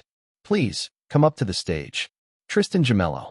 As soon as the words sounded, Tristan was assaulted by the sound of applause and notifications. Ding! You have won the first spot in the first round of the Californian Young Star contest in your city. Your status has increased. Reward. Your CP increased by 2,000. Ding! Your pop star rank has changed from Vying Young Star to Tiny Young Star. Reward. Your CP increased by 1,000. Yeah, you did it. Nell shouted, then laughed just as genuinely as when he was cheering for himself. Smiling broadly, Tristan walked to the stage and took his award certificate. His eyes scanned the audience in reflex. Jane was staring at Tristan in awe. In this moment, she couldn't even bring herself to be too sore about losing. Although the second and third spots certainly deserved their places less than her in Jane's mind. Tristan's smile was too enchanting. Other women in the audience had a similar reaction when they saw Tristan's confident appearance. Although Tristan wasn't as handsome as Hollywood stars, the confident and alluring aura he exuded made up for it. And not only women, Men couldn't look away from Tristan too, caught up in that aura. They were smiling and cheering for him even more than for Nell. Tristan took the award certificate from the host and the second microphone from the stand on the stage. I'm so happy right now, and no one can say that I have little to be happy about, haha. Now I wish other participants to not give up just from this loss and keep striving toward their goals, whatever those are. Eventually, luck will shine on you too. Although Tristan had prepared his speech to make a good impression on the audience, the sentiment was genuine. The luck had shined on him, after all, and when it did, he didn't squander that chance. When Tristan left the stage, he felt as jittery as Nell looked. However, the host wasn't done yet, and the last, but not exactly the least, is the Audience Choice Award. To the most beautiful, most charming, and most soul-catching singer of the competition, Jane Greenpaul. Tristan's mood dampened a notch. Jane, however, brightened. Shining like a coin, she walked to the stage and took her certificate. I deeply thank everybody who voted for me. To know that your presence leaves an impression on someone else is the most heady feeling. And I hope that all the people who impressed and inspired me know that feeling, too. Jane's eyes fell on Tristan, and she smiled dazzlingly. She was doing the acting trick that made it look like she was looking at everybody at once, but Tristan knew she was looking directly at him. His eyes widened when he saw the adoration in Jane's gaze. Even before this, Tristan planned to meet with Jane after the award ceremony. But not knowing it, Jane just gave him a sharp dagger to wield. He couldn't wait. Chapter 48. Every small fry wants to talk with the winner. Half an hour later, there was an officially organized party after the award ceremony, made mostly so that journalists and talent agents could speak with the contest participants without catching them in the music hall corners. It was set in another hall of the building, large enough to fit 100 people and tables with mediocre finger foods. The only alcohol was champagne, and it wasn't enough to smooth the social awkwardness between people. By Tristan's standards, the party was incredibly lame. Good thing he was here for business. As soon as Tristan stepped foot in the hall, he was approached by a journalist wielding a notepad and a fake smile. Behind him, a few more people were already making a line of people who wanted to talk with Tristan, all of them pushing Nell away. Mr. Gemello, congratulations on your victory. You certainly deserved it. I'm Ethan Ramirez, a journalist working for the Weekly Messenger newspaper. Can I ask you a couple of questions? The journalist didn't even have a camera. He must be from a pretty small newspaper. I never heard about it, for a start. But publicity is publicity. Tristan smiled charmingly. Of course, Mr. Ramirez. No, sorry, I have to feed the sharks, you know. He chuckled, pointing at the journalists. This brought the attention of some of them to him. Oh, we'd like to talk with Mr. Meyer as well, one of them said. If you don't mind? Nell beamed. With pleasure. Hell, who doesn't like to talk about themselves, am I right? The journalists asked very simple, boring questions. Like, where do you come from? What inspires your music? Tristan answered them with his practiced bad boy charm, while keeping the information about his past to himself. Eventually, the journalist narrowed his eyes like a predator on the hunt. I feel you are evading the questions about your past, Mr. Gemello. Could it be that you have something to hide? Unfazed, Tristan chuckled, put a finger to his lips, and winked playfully. What can I say? It's a secret. In the background crowd of people who were not so subtly watching the interview from afar, several women sighed dreamily and swooned. Jane was one of them, although she swooned only internally. Frustrated with Tristan, but unable to push further, the journalist and his peers left Tristan and Nell to talk with other people. In their place came different people. They weren't sniffing, but their eyes were sharp. Talent agents and music label agents. Several of them offered their contacts to Tristan, which he accepted gracefully, but without agreeing on anything yet. He just got a pocket full of business cards. They tried to cajole Nell into signing a contract, too, and would have been more successful if Tristan didn't interfere. Nell, don't hurry to sign a contract with any of these places, he said, ignoring the frown on the face of the agent who heard Tristan. These people prey on inexperienced people like you. Sign a contract without preparation, and you will end up working for them for pennies. Mr. Gemello, this is slander.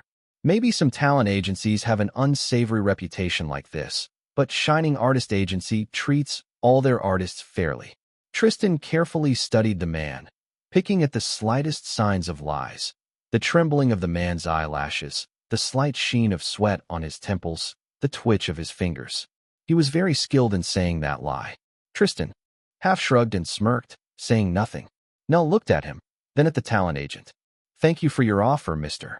It's very flattering, but I really should think about everything before I accept anything. The talent agent could do nothing but nod and give his business card.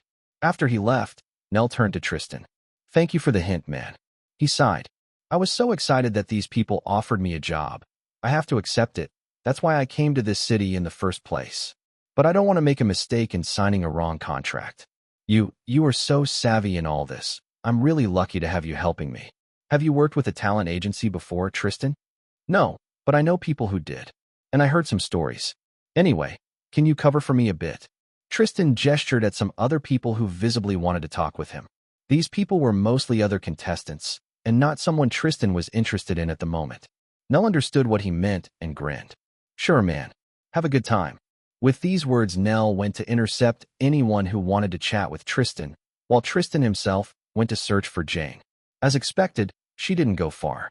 If anything, she was pretending to not watch Tristan all that time, while talking with journalists and talent agents herself. However, when Tristan approached her, she immediately began smiling flirtatiously at him. Ms. Greenpaul, did I imagine it? Or were you looking at me just now? Mr. Gemello, you didn't imagine it. Jane faked bashfulness. It's hard to look away from you. To be honest, ever since you helped me on the stairs that morning, I never thanked you properly. If I fell from these stairs, I could have broken a bone, or several. Besides, I think you are a very intriguing man. Tristan smiled at her, as if flattered. It looked effortless, but was anything but, because Tristan wanted to smirk evilly instead. That was nothing. I could carry you for much longer than a moment, Miss Greenpaul, you know? Tristan jokingly flexed his biceps. But I'd love to talk with you more. With how many people were staring at you, as if hypnotized, I feel lucky that you find me intriguing. Jane looked at Tristan from under her eyelashes, hiding the triumph in the depths of her eyes. She was sure that she had him. Tristan bit the corner of his cheek to not sneer. Then we both are lucky. May I call you Tristan? You can call me just Jane, too. All right, Jane. Tristan made a show of looking around. Oh, I think someone wants to distract me again. The problems of being the first place winner. Want to move somewhere more private? Chapter 49, giving Jane a taste of her own shit. There were plenty of empty hallways and adjacent rooms near the gathering hall, some of them unlocked. Jane and Tristan found one such room. Judging by pieces of equipment lying in a corner, it was a music practice room. As soon as they were alone, Jane stepped forward, closing some of the distance between herself and Tristan. Her radiant smile became even brighter. She was a white lily wrapped in golden leaves. Pure beauty surrounded by luxury. Her entire appearance promised that to hold her elbow was not only a pleasure by itself, but a sign of status. However, Tristan was indifferent to it all. To him, the lily's petals hid poisonous nectar. Then Jane looked around and scrunched her nose slightly. This isn't the place I'd take for a private conversation. We should go somewhere else after this. Say a restaurant. It will be my apology. And a date, if you want to. Tristan tilted his head slightly, feigning thinking. No. I've decided that I will never even consider dating you. He purposefully kept his tone light. Casual, even. As if he didn't care at all. Jane staggered back, shocked. What? Look, even the last moron would understand why, Jane. Even though you aren't very smart, I thought you could still get something as simple as that. But fine, I can explain. Jane's face reddened with outrage. She was stunned speechless, and pinned to the spot by the force of Tristan's gaze and the audacity of his cruel words. First, no matter how much your parents paid for your plastic surgery, it only made you uglier. You will never look like anything else than a Photoshop smooth fake. And why would I want to date a doll when I can just buy one? Each word was like a slap to Jane's face. She staggered back some more. That's right, I won't. Second, your singing career. It's pathetic. You couldn't even win more than the Audience Choice Award in a measly contest like the Californian Young Star's first round. Not even a third spot. You might as well abandon your ambitions and become a housewife. And a rising star like myself can't date just any glory hound without prospects, even if she has rich parents. I'm sure you agree. Ding. You have devastatingly slapped the face of a person with moderate status. Reward. Your CP increased by 500. Jane stood, clutching her hands to her chest. Her face was pale as a sheet, and she was panting. Her entire being was utterly crushed at this moment, and she was one step from fainting. The words Tristan spoke were burned in his memory. Those were the words with which Jane dumped him with. He was really risking saying them, yet he couldn't resist in his anger. That anger only grew when he saw not a hint of recognition in Jane's wide eyes. The woman found nothing familiar in these words or Tristan at all. Although Jane remembered Tristan Hayes, she forgot most of that conversation long ago, just like she forgot the way she dumped all her boyfriends since then. Tristan sneered and went for the finishing blow. Also, Jane, your family connections and money might let you hire thugs to intimidate other contestants. Good thing that no one found about, huh? But that still didn't work, and now you can be disgraced at any point with the proof of your cheating, which I have. What's the point of dating you, then? Suddenly, some of Jane's shock was replaced with confusion. It even gave her some strength to meet Tristan's eyes again. Cheating? Thugs. I did no such thing, she protested vehemently. This can't be true. Tristan blinked. In her current state of mind, there was no way Jane lied.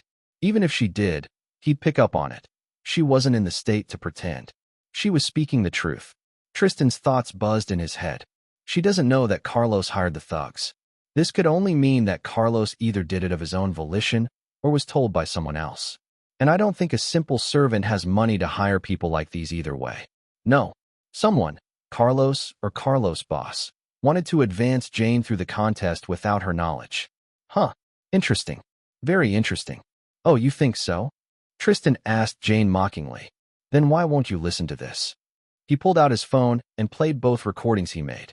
After Jane listened to them, her legs gave out. With a gasp, she crumpled to the floor, barely stopping herself from falling and instead just sitting. Jane hid her face in her palms, and tears flowed down her cheeks, ruining her mascara. Impossible. Impossible. Suddenly, Jane reached out for Tristan, her eyes pleading. Please, delete these. Don't show anyone. If the public finds out, I will be ruined. My reputation. Tristan scoffed. I don't care about your reputation. Or you. Pleasant, isn't it, when no one cares even a bit about you? Especially when you are already in some deep shit. Jane sobbed, devastated and despaired. The sight was intensely satisfying. The feeling was akin to nothing else. Tristan stared at her some more, burning the sight of the crying woman in his memory. He was interrupted by a buzz in his pocket. He tensed. That pocket had his Hayes phone, and the only people calling or texting him on it would be gangsters. The buzzing continued, so it wasn't a text message. Cursing inwardly, Tristan spun on his heel and walked out of the room, leaving Jane to cry alone. He marched toward another empty room, checked twice that there was no one around, and went inside. There, Tristan put on his earring and finally pulled his gangster phone out. It was still calling, although by now it had 2 missing calls. Finally, Hayes, why did you take so long to reply? Pierce sounded very irked today. Sorry, I was in the shower, Tristan lied smoothly. What's wrong? You are needed immediately. Pierce named an address. There is an attack there. Go there, and at least track the perpetrators if you can't stop them in time. Chapter 50. Cutting the hour of glory short to set things on fire. Understood, Mr. Pierce. I will be there. Don't waste any more time, Pierce said and ended the call. Tristan swore under his breath. The timing was terrible. At least he already finished his most important business in the music hall. As for other things Tristan wanted to do, such as making important in the future connections with other people attending the party, he will have to live without them. The address Pierce named was one of King Lion Gang's properties and was located 40 minutes of riding away from the music hall. Just checking the map made Tristan's mood even worse. Without switching his identity back, Tristan hurried down the hallways toward the parking lot. People were too busy partying to pay Hayes any mind. In the parking lot, he sent a text to Nell, saying that he had urgent business and had to leave. Then, he rode through the streets, breaking the speed limit everywhere he could get away with it, and using the narrow frame of his moped to squeeze between cars stuck in traffic jams. Several times Tristan got dangerously close to scratching some paint off a car or driving over a pedestrian. His driving skill even increased twice. Pierce called him several times, all of which Tristan ignored, because he wasn't going to drive one-handed. Tristan still came to the scene late. The place was a hardware shop, although it was just a front for doing some less legal things in the basement. Right now, the place was utterly wrecked. The front windows were smashed, and glass shards were lying over the ground. The merchandise on the shelves closest to the entrance was knocked off the shelves. Next to the entrance, where the checkout counter stood, there was a pool of drying blood. The entire scene was separated from the surroundings by yellow tape and surrounded by people. Besides a few police officers, there were plenty of curious pedestrians, which were pushed away by the officers. Tristan stopped the moped at a safe distance from the entire thing, knowing that he was way too late to do anything. He parked the moped and approached the police cordon. His ears caught the conversation between pedestrians. "I heard gunshots. You think it was another turf war? Hey, tell us, was this a gang attack? Come on, officers, is this too much to ask? Just a robbery, I bet. Someone should finally tighten the gun laws. Anyone can get a gun these days. As the founding fathers intended, my ass." Poor cashier. She was still of college age. And they say after this that being a cashier is an easy, not risky at all job. It doesn't pay a living wage, either. Stop crowding the crime scene. Go away, or I'm going to start fining you for impeding justice, a young police officer shouted at the crowd of pedestrians in frustration. If you saw the attack, then please give your statement at the police station. Grudgingly, the people began to move away, and Tristan with them. He walked far enough to not be overheard and finally called Pierce back. Tristan was immediately hissed at. "Hayes, the police, the damn police, got to the crime scene faster than you. Good thing you aren't the only person who works for me. Where are you?" "At the place, Mr. Pierce." Pierce scoffed. "Let's hope it's not too late. First, get into the basement and destroy the evidence of our operations inside. Don't get caught. Second, you have sharp ears, I noticed. Hang around the place as much as you can, listen to what the policemen say. Find what you can about the attack. They wore masks with the Quattro Angulos symbol, but I don't know why the cartel attacked here and now." "Understood, Mr. Pierce. After this, I want you to visit the business owner at home. Give him some cash and calm him down. And don't be late next time. I'm not paying you to be late, Hayes. Your talents mean nothing if you are nowhere where you need to be." Pierce ended the call before Tristan could reply to that. He really was angry right now. If he acted this way, Tristan sneered. "Quattro Angulos? If these Mexicans are after me again, I'm going to smear them over the grass like a dog turd I accidentally stepped on." With these thoughts, Tristan took off his shiny and quite conspicuous jacket and put it into his moped's small storage compartment in the back. Then he went to do the damage control. Tristan walked around the store, sneaking from the back entrance. It was risky, but with his high stealth skill, he could move soundlessly in the shadows while the police checked out the front of the store. He sneaked through the service rooms, while the police walked around, taking photos of everything. His ears caught parts of their conversations. "The cash box is still full. Either this wasn't a robbery, or the attackers were spooked before they could take it. What does the security camera footage show? Not much. It was the first thing they shot at. We only have a shot of some people in masks, inside a car with covered numbers. The only thing that stands out is the symbol painted on their masks." Tristan reached his goal, the basement entrance. It was in a storage room, hidden under an empty box. On his way through the storage, Tristan picked up a small blowtorch and got it out of the packaging. Inside the basement, hidden from anyone's eyes, was a miniature manufacture of fake documents and cash. The air here smelled like fresh paint, despite the huge air vent in the wall, and the wall was lined with tall stacks of paper. Some fake dollar bills were drying on a hanger. Breathing through the mouth, Tristan raised his blowtorch. "I will have very little time to get away after I set things on fire. Perhaps status." He did a few taps. Ding. Athletic skill increased from 219 to 619. After this, Tristan turned the blowtorch on and began setting all the paper on fire. Chapter 51. Tristan is too fast. Paper went into flames in an instant. Fire spread rapidly over the fake IDs and began approaching bottles of chemicals. Tristan dropped the blowtorch and hurried up the stairs out of the basement. Acrid smoke followed him, and Tristan had to cover his mouth and squint his eyes. He was halfway out when a sharp sound of a fire alarm cut through the building. Behind him, a sprinkler began pouring water from the basement ceiling. Shit. Water was only going to destroy the evidence even more, but the fire alarm alerted everyone in the store. What's going on? I smell smoke coming from the inside. Call the fire department. There's someone inside. Was he there all that time? Check the back exit. Tristan ran out of the basement, not bothering to cover the entrance again, and rushed for the back exit. His hopes to get there before police officers block his way were cut short by a sight of a policeman stepping out of the main store hall with a gun in his hands. Stop right there. Hands up. Tristan evaluated the situation in an instant.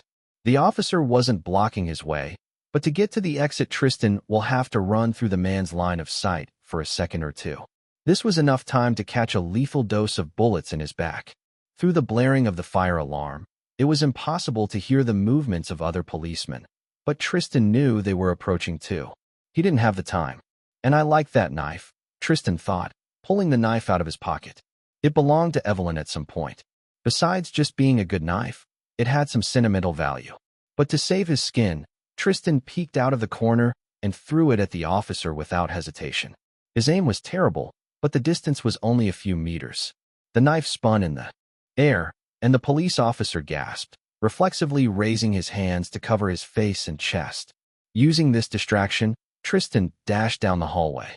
The knife hit the officer's elbow handle first. A moment later, the man raised his gun again, now determined to shoot. When the policeman's eyes zeroed on Tristan's back, he was already disappearing behind a corner. With the powerful muscles of Tristan's body and the athletic skill that allowed him to move gracefully and efficiently, the policeman had no chance to catch up. All he could do was gape in shock at Tristan's speed. Tristan ran so swiftly, he was barely more than a blur. In no time at all, he ran out of the hardware store and disappeared into the streets. When the police finally gathered near the store's back entrance, Tristan was long gone. Even the policeman who tried to shoot at him didn't see more than a brief hint of his face and figure. It was clear that they wouldn't find much about Tristan with just that. There were plenty of black-haired young men of average height and build around the city. Several hours later, it was late at night. Normally, Tristan would be back home now, scrolling the web, thinking up new song lyrics or doing chores. Maybe even dozing off. Even though he didn't need sleep, it was still very relaxing and refreshing. Instead, Tristan was entering the Good Lion bar, called in by Pierce after a day of running errands related to the latest attack. The hardware store owner, of course, was distressed and angry after hearing that his store had partially burned thanks to the fire in the basement. And Tristan couldn't just intimidate him, since the man's store was a front. He had to walk a narrow line of keeping the man in line, but content.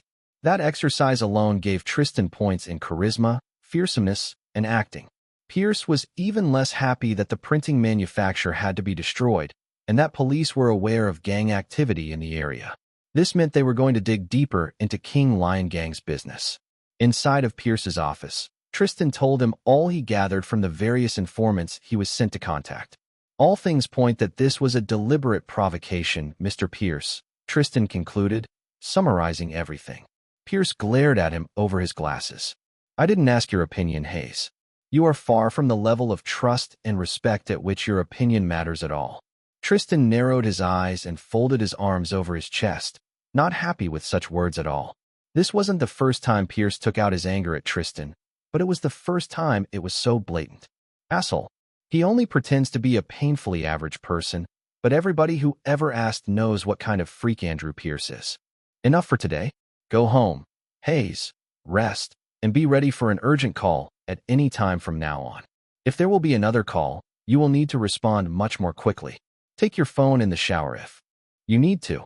Tristan nodded, cringing inwardly, and stood up to leave. This was going to work badly with his day job, with his other identity in general. On his way out, Tristan caught Pierce's mutter behind his back. If worse comes to worst, we will need to relocate the fighting forces to temporary apartments. This will interfere with the business Mr. Clavin likes so much. Next day, thankfully, no new orders came from Pierce during the night. Although Tristan had the entire gang business to think about, he couldn't put off the Californian Young Star contest. Yesterday, he got an email with information about the next round, the final round, of the competition. It was going to happen in 3 months' time in Los Angeles. The travel and stay were paid by the contest organizers. 3 months seemed like a long time, but was also almost no time at all. Because for that round, Tristan will have to come up with an entirely new performance. Although there were already plenty of people eager to help him, if indirectly. He smirked, looking at the stack of business cards from talent agents.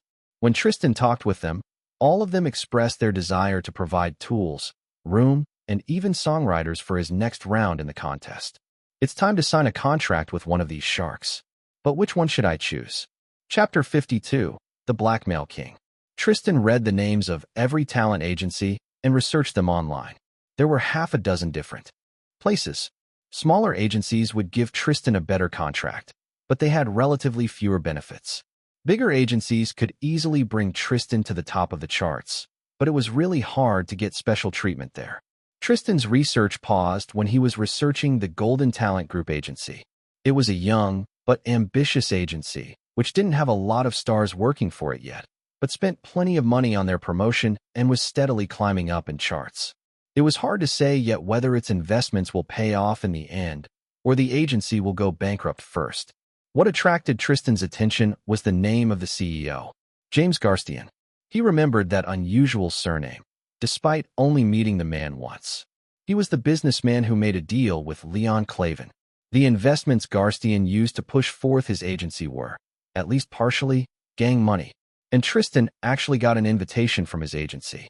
The irony made him laugh. How perfect. This agency is small, but they still have money for promotions and such. And with the blackmail I have on their CEO, they will have no choice but to treat me like a king. It was decided at this point, Tristan was going to join Golden Talent Group. He didn't have any solid proof of GTG illicit deals, but just a hint could be terrifying. Especially when Tristan knew all the juiciest details, like the person Garstian signed his deal with. An anonymous police report will if not doom Garstian, but definitely give him a lot of pain. Smiling to himself, Tristan called the number of the talent agent from the business card of GTG agency and arranged a meeting a few days later to talk in depth about signing the contract. Later that evening, the slow, relaxing melody was flowing from Tristan's fingers without his conscious thought. After so much time, playing the same songs people liked over and over, only occasionally adding new ones, became a boring routine. It barely even increased Tristan's piano skill. And the money wasn't as relevant thanks to the cash he was getting from his criminal jobs. People here didn't even hear about the Californian Young Star contest. Although it didn't air on TV yet, Tristan doubted they had watched this channel either way. I should leave this job soon, Tristan thought. It was always temporary, anyway. As if responding to his thoughts, his Hayes phone vibrated in his pocket. Tristan huffed and continued to play the melody with one hand, pulling the phone out with another. It was a text message from Pierce. Just an address and one word. Now. Shit. Did they have to choose such an inconvenient time again? It was the middle of his shift. Tristan put the phone away and glanced around. The administrator was giving him a narrow-eyed look. Tristan swallowed and widened his eyes. He was putting all his acting skills into this. Ignoring the confused and alarmed looks of the patrons being thrown at his back, Tristan abandoned the piano and walked up to the bar counter. There, he put on the most natural expression of desperation and pleading he could muster, generously spicing it up with worry. Tristan even forcefully breathed quickly and shallowly, imitating the breathing of someone anxious. If he could sweat on command, he'd do that. Listen, please, sir, I have to leave now. I just got a message, it's my grandma. She had a heart attack. I have to come to the hospital immediately. Please, I will help you close up forever after this. Truly, Tristan was a great actor. The administrator, shocked, couldn't find in himself to say no to this pleading expression. In fact, he was so caught off guard by Tristan's performance that he didn't even think that it was probably too late for hospital visits. All right, go. I will cover for you. But you will owe me. Tristan nodded rapidly and almost ran outside. Only in the parking lot, out of anyone's sight, he relaxed his body and shook off the theatrical anxiety. Instead, he chuckled. I should leave this job before I have to actually give the debt back or explain anything about my grandma. Huh. The thought stung Tristan with a bit of melancholy toward his real grandparents. He only knew the grandparents on his mother's side, and his grandmother had died from cancer when he was 12. He didn't miss his parents as much as he missed his grandfather. Tristan shook that thought from his head. He will see him again, but only after. returning home with triumph that will make everybody cry with fear and awe. He mounted his moped and drove to the nearest alleyway where he could switch identities in private. Then he drove onward toward the address Pierce texted. It was a gang-owned massage parlor with happy endings on top of normal massages. And conveniently for Tristan, it was only a few minutes of driving away from the Good Lion bar. Long before Tristan approached it, he heard the gunshots and shouting. Tristan wished he took a gun with him, but at least he always had a knife. As he approached the massage parlor, Tristan saw the attackers covered their backs from reinforcements. A couple of Mexican thugs were standing near a stopped car, in a position where they could see both the parlor and the roads leading toward them. They noticed Tristan too and immediately raised their handguns. Did they even care if Tristan was an enemy or a bystander? Probably not. Shit, Tristan muttered, forcing a rapid turn to a side road. Bullets buzzed through the air behind him, but soon Tristan disappeared behind a corner. There, he sharply stopped the moped with a screech of tires and jumped off. From behind the corner, he heard shouts in Spanish and footsteps. The thugs weren't going to let him leave unchecked. Tristan smirked, preparing to introduce them to his knife. Chapter 53, Shooting Like in a Movie. The pair of thugs were careful. They didn't charge behind the corner blindly. Tristan could tell from the sound of their footsteps, even if it was hard to catch in all the noise around. When the first thug turned the corner, he was already holding a gun aimed at chest level and ready to shoot. However, at first he saw only Tristan's moped parked on the sidewalk. It took the thug a vital moment to notice the movement at the level of his feet. Tristan was there, crouching with the knife. Because of his pose, he took the enemy unawares. With the speed of a lunging snake, he stood up, stabbing the enemy right under the chin. The knife went hilt deep, killing the thug in one blow. Warm blood showered Tristan and fell to the ground, not leaving a single stain on his skin or clothes. The second thug shouted in alarm. He was only a couple of steps behind the first one, covering his back. His gun was also ready to shoot, but he hesitated, seeing his comrade in the way. Tristan left the knife in the man's chin and held his body like a shield. At the same time, he caught the thug's gun from the man's loosening fingers and aimed at the remaining enemy from under the corpse's elbow. His aim was swift and true. Bang! Bang! The first shot hit the thug in the chest. The second went through the throat. The man fell to the ground like a sack of meat. Ding! Firearms shooting skill increased by 1. Reward: your PP increased by 10. Tristan dropped the corpse from his hand, pulled his knife out of it, and went for the second body. From there, he took the second gun and checked them both. They were simple semi-automatic Glock pistols with 17 ammo magazines. Small, reliable, easy to get. To Tristan's joy, both magazines were also full, except for the 2 bullets he had just fired. He grinned, taking a pistol in each hand. This felt like being in a movie. Except that being shot in real life wasn't cool at all. Although the last bullet wounds, just scratches, healed long ago, Tristan didn't want to get any more. He wished he could continue ambushing people, but the shouts in Spanish told Tristan the shooting was noticed. He walked down the street that separated him from the direct view of the massage parlor and peeked from the corner. It looked like the resistance inside the massage parlor was mostly suppressed by this point. Only 2 Cuatro Angulos thugs kept watch over this direction, and no one was shooting at them. But 3 other people were moving in Tristan's direction from a distance of around 20 meters, and he was noticed as soon as he showed his face. They lunged for the cover of the nearest car, shooting at Tristan wildly. He hid behind the corner again as the bullets buzzed by. From this distance, the enemy's aim was poor, but Tristan knew that if he risked showing his face again, it would be better. He cursed under his breath, counting his options. He was one of 3 here. There were more shots from the massage parlor. Die, Mexican dogs, someone called out from inside the building. Taste the lead. Maybe. Not quite alone. There were more gunshots, followed by swearing in Spanish. It looks like the distraction of these thugs made whoever was holed inside the building try to make a comeback. I have to use this opportunity to attack, too, or things will just return to where they were. With that thought, Tristan looked over the street in front of himself one more time. In his head, plans of advance crystallized in moments. He grit his teeth, raised the stolen guns, and ran forward, keeping his head as low to the ground as he could. As soon as he saw the enemies, Tristan opened fire. Every step he took during his charge was coupled with a pair of shots. 1, 2, 3, 4. It was already hard to shoot while running, and even harder to shoot from both hands, especially the left one.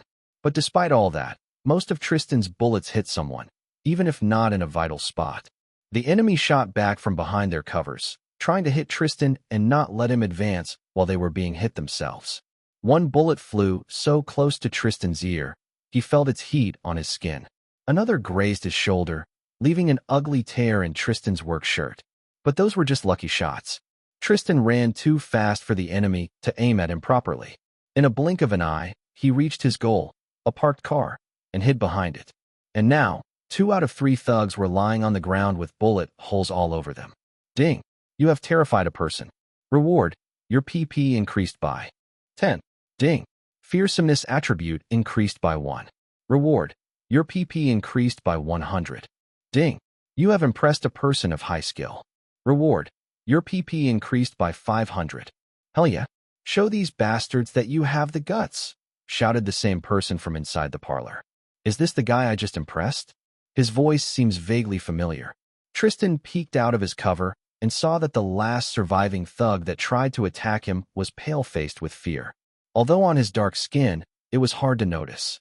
Despite the fear, he tried to aim at Tristan, but fear made him terribly slow. Tristan sent a bullet into his forehead just as Tristan's unknown ally shot down the thug, who was keeping him suppressed. The screech of tires made Tristan turn his head and see a car speeding away. The remaining Quattro Angulos people were fleeing. Tristan turned the safety on stolen weapons, stuffed them in his pockets, and cautiously walked toward the massage parlor. Whom did I impress enough for 500 points? Are there chances I will actually get rewarded in other ways for it? Chapter 54. Planning just a little bit of a coup. When Tristan carefully entered the demolished massage parlor, he saw the full extent of the damage dealt by the attackers. Not only the front windows were destroyed, the entire foyer was turned into Swiss cheese. Worse, a pair of bodies was lying on the ground. A young woman, likely the receptionist, and a middle-aged man who must have been a visitor. The amount of blood around them left no doubts about their state. It was evening, but in this kind of massage parlor those must have been still busy hours. In a flimsy cover of a potted plant, there was kneeling a big man who was only slightly less bloody than the corpses. He was holding a handgun with one hand and putting pressure into a wound in his forearm with another. He was in his 30s, but looked older because of the premature gray hairs on his head and the amount of small scars on his face. The face which really was familiar to Tristan. This was Tomas, Iron Jaw Carbone. He didn't have a very high rank in the gang, but the amount of fights he lived through commanded respect from other King Lion gang members. Tristan had briefly crossed paths with him several times before, although they didn't get to work together. At the sight of Tristan, Tomas raised the gun, but then recognition flickered in his eyes. Hayes, right? Where are the others? What others? The help. You didn't drive these assholes off on your own, didn't you? When Tristan didn't reply immediately, Tomas snorted. Don't tell me. I'm sure others are only a few minutes away. After all, Tristan wasn't the only person in the Good Lion bar at the time. Others just were mostly too high-ranked for responding to calls like this one, or non-combatants at all. Tomas let out a breath. That's good.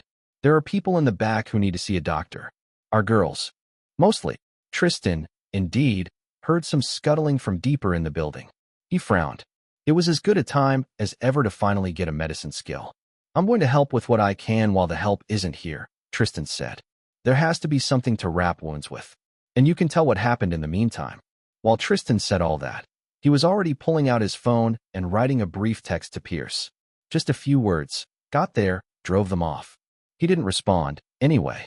After that, Tristan went to search for medical supplies around the wrecked place. Or at least a replacement. I will tell ya, I never was a racist, but now I want to be, Tomas said while Tristan cut window curtains into stripes with a knife. I just came here to relax, when they came. Good thing I don't go anywhere without my gun. Tristan returned to Tomas, and the man immediately took the reins of the first aid attempt. He clearly knew what to do, and was only stopped from doing everything himself by the blood loss, and having only one hand to work with. Tighter, put it tighter. Come on, what are you afraid of? Hurting me even more. Tomas' laughter was cut off by a pained wince. Damn, not that hard. Anyway, these bastards got right inside, shot everybody they could see. There were a few other guys inside who fought back, but most of them were caught with their pants down. So if you walk into the inner rooms, you will see some dead dicks in the hallway. But we drove them back in the end. By the end of this story, Tristan tied a sloppy bow over Tomas' arm. The bandage looked like shit, but together with the minuscule practice Tristan got from treating his own injuries earlier, he finally got it. Ding! You gained a new skill, treating injuries. Reward, 100 pp. Tristan smiled and helped Tomas get up on his feet. The big man wobbled at first, but eventually stood on his own. He reached into his front pocket and pulled out a cigar case. Tomas pulled out a cigar and bit on it, then silently offered the case to Tristan, who shook his head negatively. Tomas shrugged and put the cigar case away. He never actually bothered to light his cigar. Tristan was about to suggest that they go inside and give first aid to whoever else needs it, when he heard a car approaching from the outside. He immediately tensed and reached for a gun, just like Tomas. However, when they peeked out of a window, they saw that the car's driver was a man from their own gang. And next to him sat Andrew Pierce himself. Even he is here, Tristan muttered. As soon as Pierce stepped out of the car, he began giving out orders. First to the people inside the car, then, when he entered the parlor and was greeted by Tristan and Tomas, to them. Are there heavy wounded? In the back, Mr. Pierce. Carry them to the car. I want this place cleaned up to the best of your ability in an hour. That was the police response time to a large gunfight in this district. The orders urged everybody to hurry. In 30 minutes, with the help of more arriving gangsters in a van, the wounded were driven to a hospital, and the corpses either be dumped in a shallow grave somewhere, or to the morgue. There were about half a dozen of each, not counting the enemies. The corpses belonging to the Cuatro Angulos gangsters were missing some pieces after Pierce was done with them. An hour after the attack later, Tristan sat together with Tomas in Good Lion Bar's staff resting room. Pierce still wanted a full report from them, but in the meantime, they had some time to rest and eat. Tristan wasn't too hungry, but Tomas was wolfing down bar sandwiches like a starving African child. A second attack in 2 days, Tristan mused aloud. A blatant provocation, from what I can see. I'm surprised Mr. Pierce didn't attack back before that, though. He threw a narrow-eyed look at Tomas, estimating his reaction. Tristan wanted this man on his side, and he also wanted the bit of a coup. I think he's too cautious to attack rapidly even after right today. But you know him better, Tomas. What do you think? Chapter 55. Leaving a job to further an agenda. The seemingly casual question was anything but. Tristan was estimating Tomas' opinion of Pierce. In the time of peace, Pierce was a competent leader, fit for his position. Normally, it could have taken Tristan years to achieve a similar level of status and respect in the King Lion gang. However, Cuatro Angulo's attack became a fortunate opportunity for him. In times of war, whether between countries or gangs, it was always easy to get promoted, especially when high-ranked officers died. Tristan was sure that if Pierce kicked the bucket, no one would cry about him. But if Tristan himself didn't have enough respect from the other gang members, he won't be able to seize Pierce's position even if he died. He needed allies, and the best way to get them, in Tristan's opinion, was bribery. The second best opinion was uniting them around hate towards something or someone. Tristan knew for sure that now that people started dying, every decision Pierce makes will make him new enemies by dozens. On their own, they could only bow their heads and keep silent. But with Tristan leading them, they could force even Leon Clavin himself to accept Tristan as a better leader. Tomas thought about Tristan's question, chewing on an unlit cigar. Mr. Pierce, huh? He's our boss. We shouldn't gossip. Tomas paused. But he's a snake. Cunning? Dangerous. Tomas just grunted in reply, but from his face, he clearly didn't mean much good by his comment. Or maybe his wound was aching. A doctor had given him proper first aid, but no painkillers. Well, I hope that after we killed some of their guys today, Cuatro Angulos won't attack us tomorrow too. But they will need a better blow to stop. Yeah, the Mexicans have all the people they want. Death of a few nobodies for them is like a few hairs being plucked out. Still painful, Tristan joked, prompting a chuckle out of Tomas. Like that, Tristan and Tomas chatted for a bit longer, and Tristan could tell that Tomas had a pretty high opinion of Tristan by that point, not just in battle. Tristan hoped Tomas would become a loyal helper in the future. Tomas was a man of the people, the kind many would follow if anything happened. About 20 minutes later, Tristan and Tomas were called to Pierce's office for a report, and afterward, Tristan finally could return home. He was tired, but satisfied. The first seed was already planted. When every person in need of directions, his own boss, and people he was grilling for information, left, Pierce was finally left alone in his office. It was way too late, and he wanted nothing more but to go to his apartment, which he was pulled out of by the emergency, drink a glass of warm milk, and go to sleep. Instead, he was tapping his fingers on the table, thinking, not even about the attacks, but about Hayes. Something he saw today didn't fit in Pierce's head. Hayes was the first to respond to the attack alert. But how did he get there? When he returned to the Good Lion bar, it was in the van with the wounded. Pierce thought he saw a vaguely familiar moped on the way to the attack scene. It could have been Gemello's. It wasn't strange that Hayes borrowed his cousin's moped in an emergency. Or it was another moped. Or, Pierce shook his head and dismissed the line of thought. He really had more important things to think about. Next day, Pierce's response to the attack was to place more guards around other businesses under the gang's protection. Now the usual patrols of our territory were doubled and even tripled. However, it meant that the gang's manpower was stretched to the limit. When Tristan first saw his patrol and guard shift schedule for the next week, he almost balked right there. 10 hours, sometimes 12 a day. Pierce was trying to kill him. And Tristan didn't even need sleep. The shifts, of course, overlapped with his work evenings at the bar. He had no choice. Listen, I have to leave this job. With my family situation, I can't come to the shifts anymore. Tristan smoothly lied to the administrator. I'm so sorry. I tried to say that to Mr. Pierce myself, but he won't answer the calls. But I sent the resigning form to his secretary. That actually wasn't a lie. These days, Pierce was a very busy man. It was usually him calling his subordinates, not the other way around. Tristan's call from Gemello's phone didn't come farther than Pierce's secretary. The bar administrator could only curse Gemello in his head and hope that Pierce won't take offense with him personally over it. Of course, Tristan won't see his salary for the last week, but he didn't care. After that call, he opened that day's system shop. Shop smiley face. Skill refund, 100 points. Ambidextrous talent, for 1,000 points, any. Lockpicking skill, 10. Criminal points. A foreign bank deposit card, 3,000 criminal points. Tristan's eyebrows rose. He actually had the points for this talent if he summed up his pop star and criminal points. He checked out its description. Ambidextrous. You perform all tasks with both hands with equal ease. Oh, that was great in combat, or for shooting with both of the Tristan's trophy Glock pistols at once. First, however, he bought the thing he wanted from the start. Ding. Lockpicking skill purchased. Tristan realized he should have bought every skill he could in the shop long ago. They only cost 10 points. Anyway, he was too stingy with them. Now if he needed to suddenly pick a lock, he could quickly put the points into the skill and do it. Then, he sighed and didn't buy the ambidextrous talent, because then he'd only have around 200 points left, and none of them will be pop star points. He didn't have enough of them to buy talents.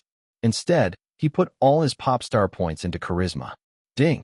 Charisma attribute increased from 57 to 145. He promised himself that he will get more after his coup works. Thankfully, Pierce gave him the perfect opportunity. Tristan's mind was already churning with plans. And I will have to make sure my patrol schedule doesn't cross with my GTG agency interview. Chapter 56. Spreading influence and bringing a plan to the boss. Tristan went out on his first patrol at noon of the same day. Although their task was to watch out for danger, Tristan spent more attention on talking with the pair of gangsters that were sent with him.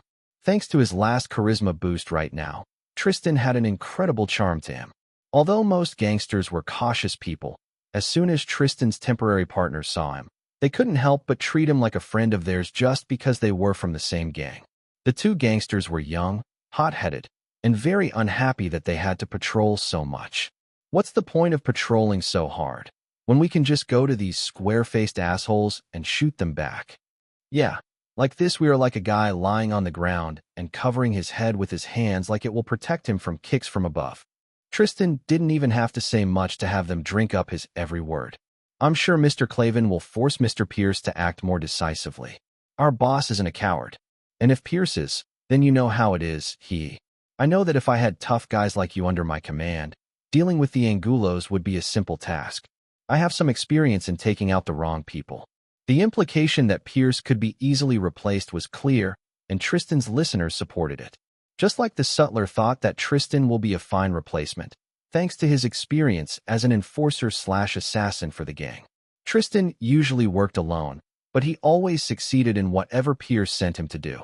For the next couple of days, Tristan followed Pierce's patrol schedule, using every opportunity to have similar talks with other gang members. Even when he ate in a diner or relaxed in a bar, he did it in places where other King Lion gang members gathered, so he could spread his influence wider. But he wasn't only talking, Tristan was also watching. After the first 2 well-aimed attacks, Tristan was sure that there were people in the gang who sold information outside. Even if they were low-ranked and the information wasn't much, it was important to find them. Talking and observing so much was actually more tiring than the patrols. However, as a result, Tristan's charisma rose by 2, and his observation skill by 14. Thanks to Tristan's appeal, he got plenty of people on his side in just those 3 days, despite being a new person in the gang himself. Most of his allies were younger members of the gang, but he got a few older, conservative ones as well. Tomas helped a lot there, supporting Tristan's views on the gang war situation. During these 3 days, there were also 2 more small attacks, but each time, the enemy retreated at the first sight of serious resistance. Both sides only had wounded, and Tristan was lucky or unlucky to miss both attacks. Tristan wasn't invited to important planning meetings, so he didn't know what exactly Leon and Pierce were going to do in the future. There were rumors that Leon and Pierce were planning a big counterattack, but Pierce was too cautious to go to the enemy territory without more information, especially because Cuatro Angulos was clearly provoking them. On the 4th day, Tristan noticed a hint he was looking for. A young gangster who came to another patrol in a shiny new jacket. A brand jacket.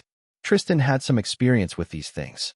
He knew the gangster wouldn't afford something like that with just his normal salary.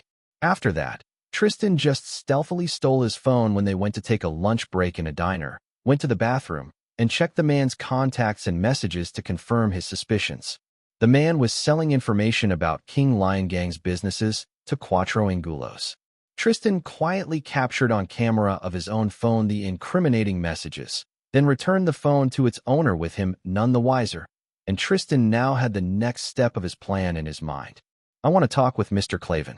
It's important, and it's about how we can hit Cuatro Angulos, Tristan explained to Clavin's bodyguard, who was also working as a secretary when it came to separating approved visitors from unapproved. It was daytime.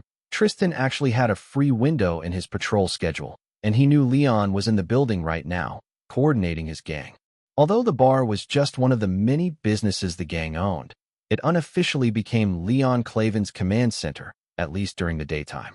When the bar was open, he preferred to be in his house instead. Important? Everything people want.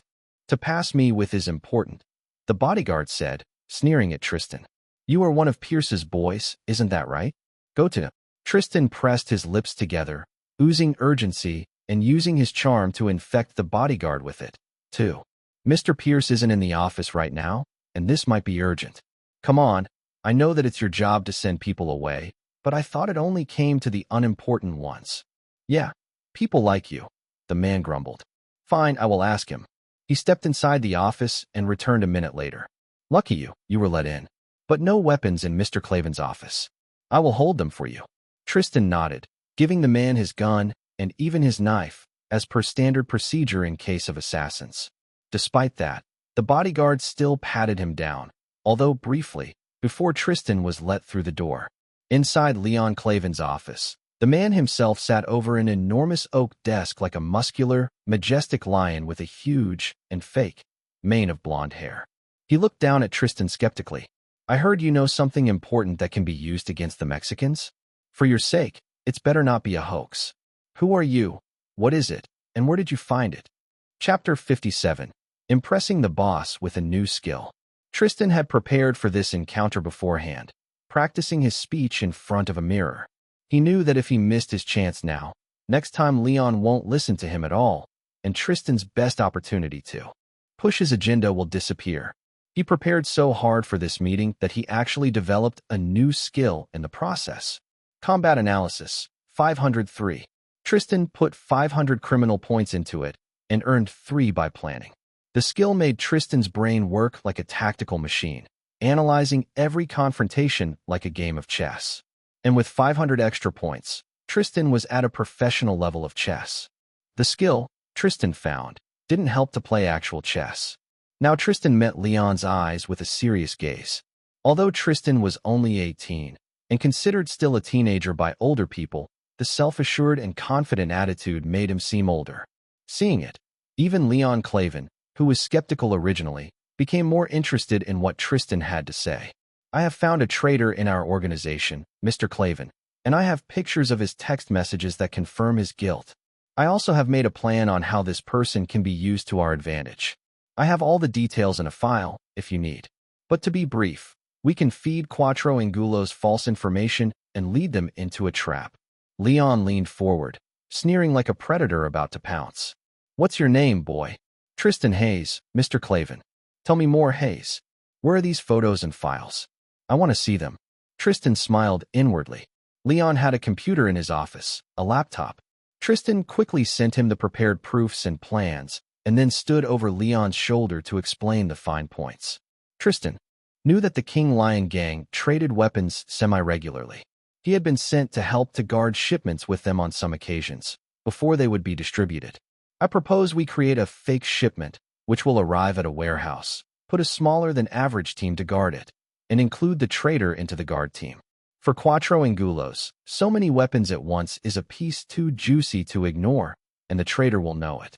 He will tell them, and they will act. Tristan even prepared a few warehouse locations that would work well for a confrontation like that. We can prepare an ambush and wait for them to appear. These shipments never stay long in a warehouse before being moved, so Quattro Angulos will have to act quickly. We will know when they come, and the ambushers won't have to wait several days in one spot. Leon nodded.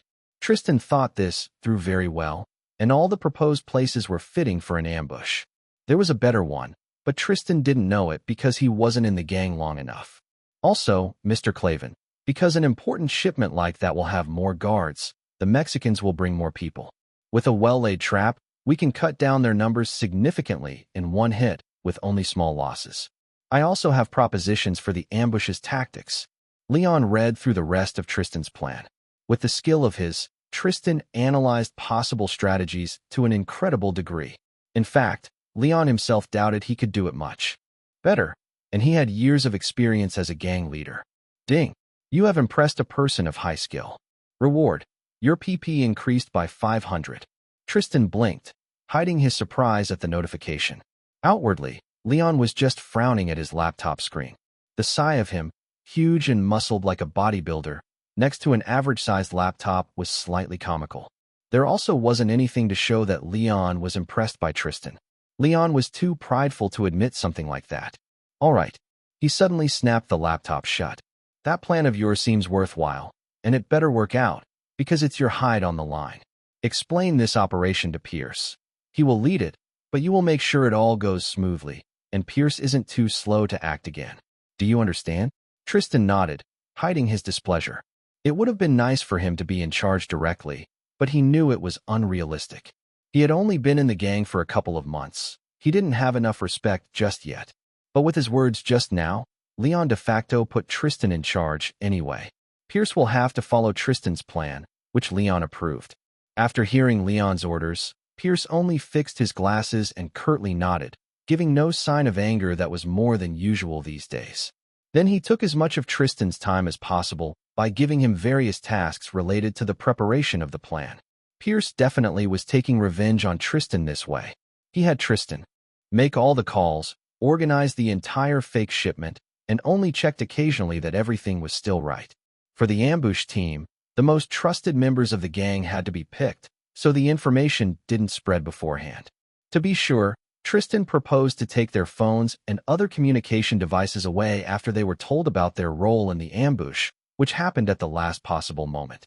2 days later, the preparations were complete in a record time. Now, a seemingly ordinary truck with an advertisement of an ice cream company on the side was driving toward the edge of the city, where a lonely garage stood in the middle of other endless garages and parking lots. It was late at night, when no one visited a place like that, and criminals were free to hide their illicit goods. The truck reached its destination and stopped. For people climbed out of it, while the driver sat inside and looked out, ready to drive away if there was danger. The other 4 people were also ready for a confrontation. They had guns in holsters and wore bulletproof vests under their jackets and shirts. The men were greeted by 2 more people that came out from inside the shed. After exchanging passwords and greetings, they began unloading the heavy wooden boxes from inside the truck. That was when a gunshot blew out the driver's brains. Chapter 58. Gangster Gunfight and Instant Karma. The shot was perfectly lined up and made from a significant distance, almost 50 meters, and in semi-darkness. The shooter raised his head from the scope of his rifle and grinned at the comrades who sat next to him, who grinned back at the shooter's precision. There were 10 men in total who had stealthily walked here on foot from a van that stopped a few hundred meters away. After their informant told them about the truck being in movement and the lookouts confirmed it, they went to intercept it immediately, although it was only now that the squad actually reached it. All of them had tanned skin, dark hair, and unmistakable features of Hispanic heritage, which they were proud of. Although outside of their own districts, many white people would look down on them. These gangsters took their revenge by robbing them and their fat wallets.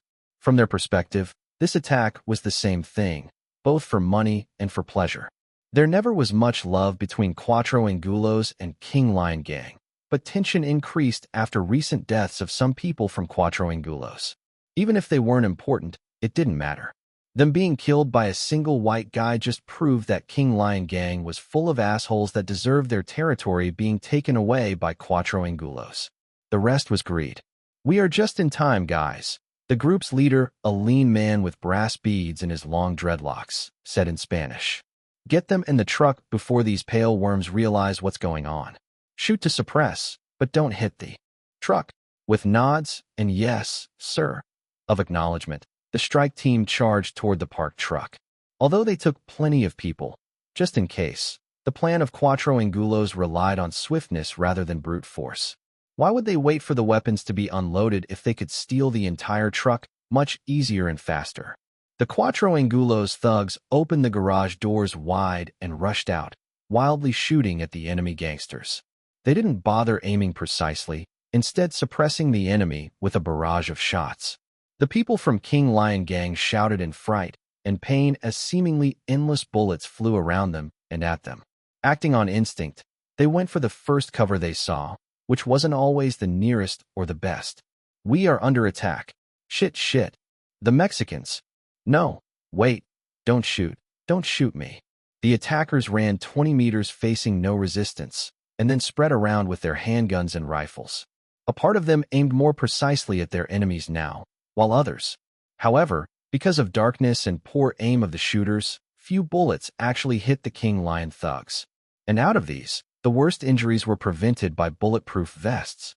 So, although everybody had at least one wound, and some were serious arm or leg wounds, none of the King Lion gangsters died yet. And they were all experienced in combat. After the initial shock wore off, they took their guns and began shooting back. They were still hopelessly pinned, and with no chance of winning. Just 10 seconds after the initial fight began, a lucky shot hit a King Lion thug in the eye. Ironically, it was the same thug who sold information about the gun shipment. He was promised that he won't be attacked. Of course, it was a lie. The attacking squad didn't even know who he was. And no one who was guarding a shipment knew that it was a false one, or that the help was coming.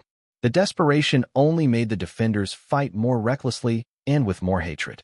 Even if each time they peeked out of cover, they risked getting 10 bullets to the head, they still did it and tried to aim at one of the enemies.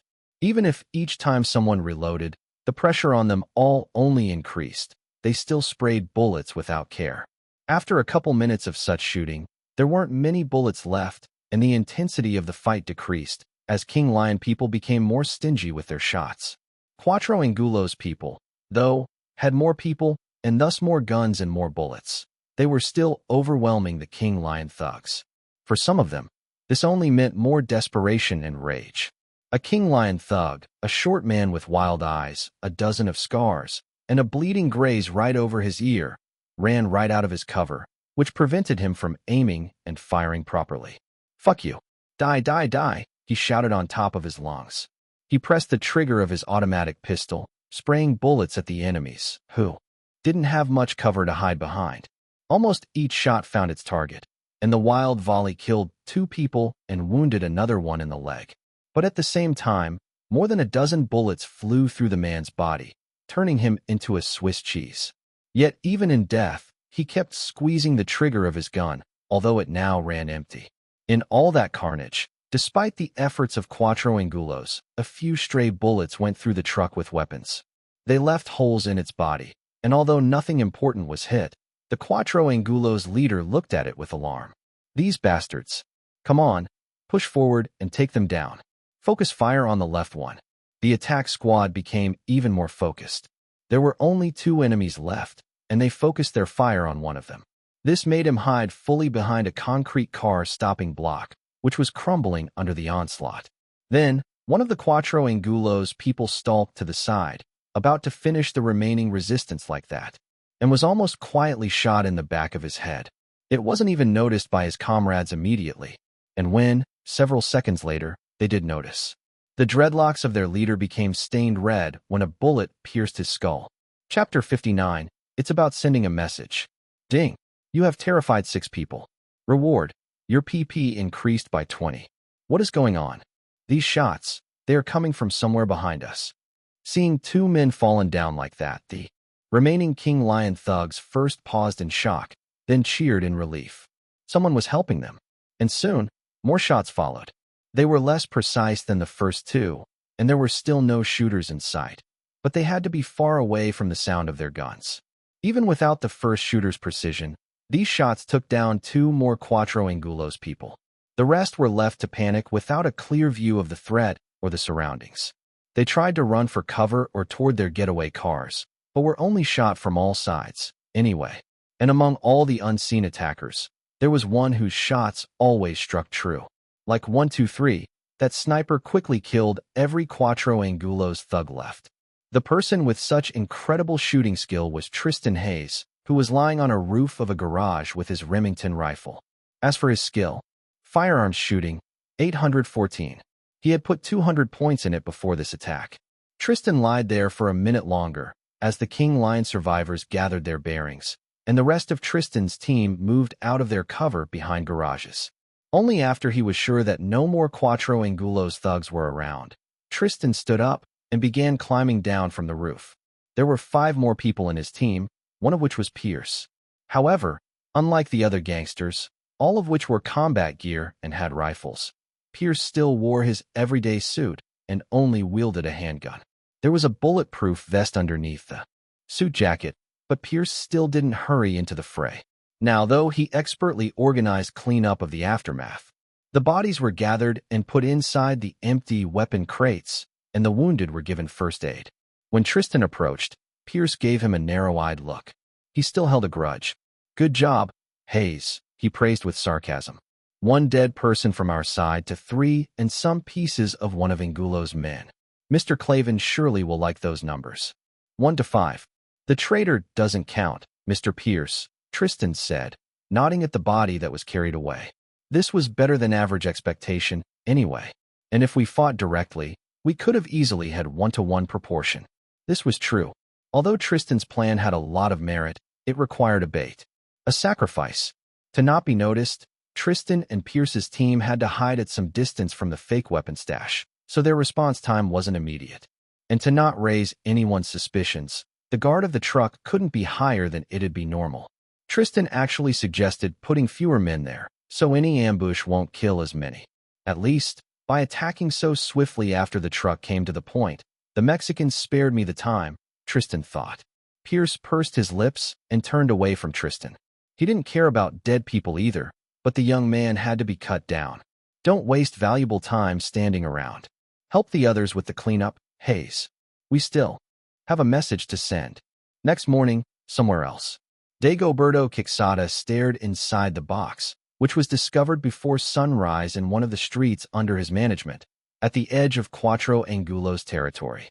Around him, several subordinates stood with expressions of shock and disgust, looking at the same thing. His fists were clenching and unclenching in powerless anger. The box was found by an old lady who came out early to visit the food market. Thankfully, she didn't open the suspicious box that smelled of blood and didn't call the police. Being a woman who lived all her life alongside gangs, she went straight to Quattro Angulos, and the box was quietly taken away. If she opened the box, the old lady would have probably had a heart attack. Quixada clenched his fists, staring at the bloody, severed heads inside. All of them were missing their eyes. Half of them had gunshot wounds that split their skulls like eggshells. Precise shots that were familiar to him. He was sure. The sniper was the same person who had crossed Quixada before. "I will kill you this time, cut you into pieces and feed the body to pigs," Quixada swore quietly. "I didn't start this war against King Lion Gang, but I will finish it." Next morning, although it was still early, the Good Lion Bar was full of people. By this point, the night operation against the Quattro Angulos stopped being a secret, and the information about it spread among the gangsters. And right now, almost 30 people, not the entire gang, but a big part of it, were packed in the bar's hall. Every table was taken, and many people had to stand next to the walls. At the center of it all was the massive figure of Leon Clavin, who was giving a statement. "For years, we shared the city with Quattro Angulos. These hyenas were always people without law or principles, ready to attack anyone who wasn't their own. But when they thought they can attack MY people and MY territory and leave alive, they were wrong." Pierce showed it. With a smile, Pierce reached into the inner pocket of his jacket and pulled out a plastic bag with something round, white, and red. But after looking closer, the people in the audience realized. That was an eye. A bloodshot eye that was pulled out of a corpse. "I took this from the head of the attacker's apparent leader. The heads of them all were sent back to where they came from," Pierce said. "Even rabid dogs can understand a message like that." Leon nodded. "They paid for every our man they killed. We will hold a funeral for those soon. But before that, I want to praise a person without whom this operation wouldn't have gone so well. This is Chapter 60. Finally, a car. I want to praise a person without whom this operation wouldn't have gone so well." Leon gestured to his other side, where Tristan stood. Tristan Hayes, a newbie who earned the King Lion's respect. And immediately after, "Ding, you gained public approval of the King Lion Gang's boss, and your status in the gang increased. Reward, your PP increased by 500. Ding, you have slapped the face of a powerful person. Reward, your PP increased by 500. Tristan's eyes widened. That second notification, was it because of the success of this attack? Did I deal a blow to an important person in Quattro Angulos? Was it the same person who sent assassins after me earlier? It was plausible. Tristan swore to watch out for his back, with twice the caution from that point on. All around him, the gangsters from King Lion Gang gasped and murmured among each other, measuring Tristan with their gazes. Some of these gazes were envious, others skeptical, and some simply condescending. Tristan forgot about the notifications and stood straighter, meeting every pair of eyes directed at him with a bold and confident look. The thoughts of these people were written clearly on their faces. He's so young, he probably still sucks on his mother's tit.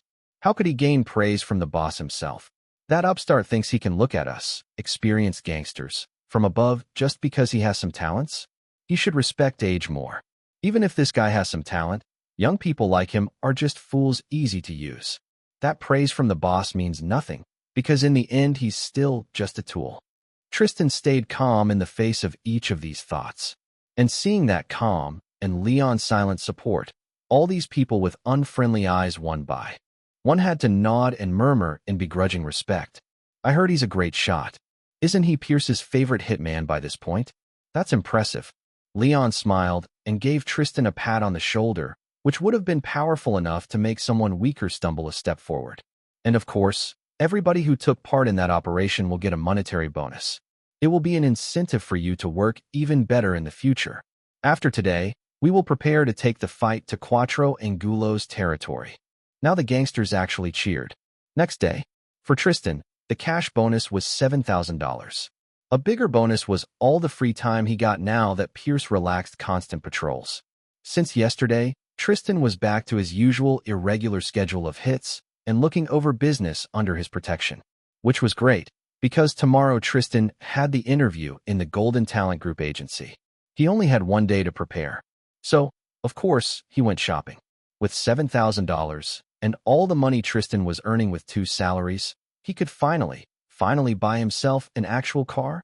Anyone who has lived in America will tell you that there's no life in this place without a car. You became almost a prisoner with a ball and chain attached to you. A moped was decent for transportation, but you can't carry a dead body on a moped to dump it in a quiet spot. Carrying bags of musical equipment and costumes was possible, but very inconvenient.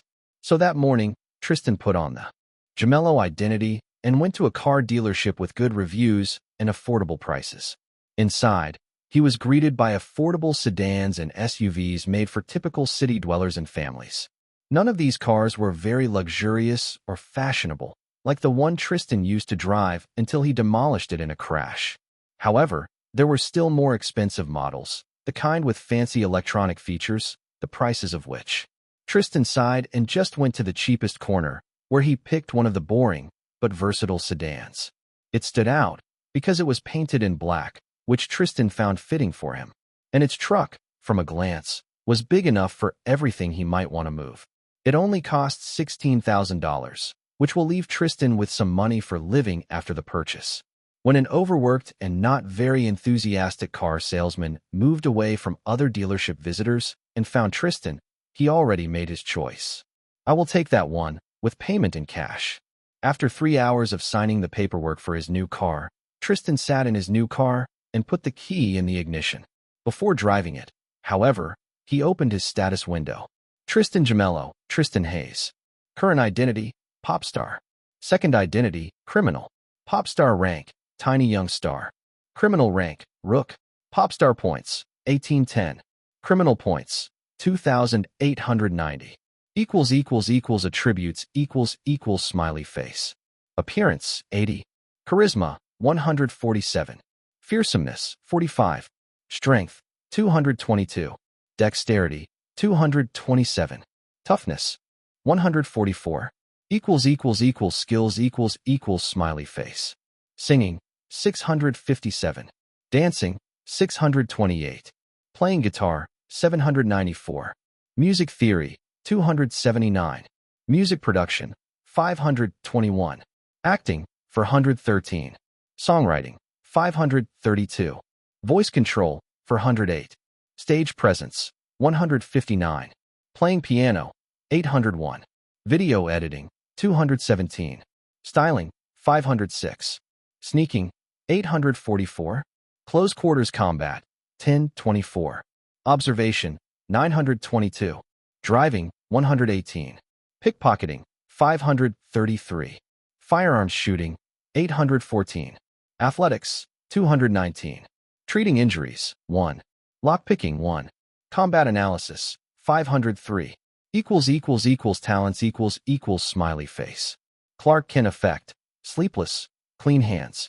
Tristan immediately put 500 points into his driving skill, rising it to 618. Then he opened the system shop and checked what new skills were on display. 410 criminal points. Tristan bought himself the hacking skill. And only after that, Tristan drove home. The car felt like a continuation of his body. That's how well his skill let him feel it. Tristan knew he could perform even such tricks as drifting if he wanted to. Instead, he drove almost like a grandma, never breaking a speed limit and following every traffic rule. It's been 2 years since Tristan last drove a car. It brought him more anxiety than driving a moped, which was objectively more dangerous. Only by the time Tristan reached home, he calmed down enough to not clench the steering wheel like a lifeline. And immediately after he returned home, Tristan went to his laptop. I bought a hacking skill.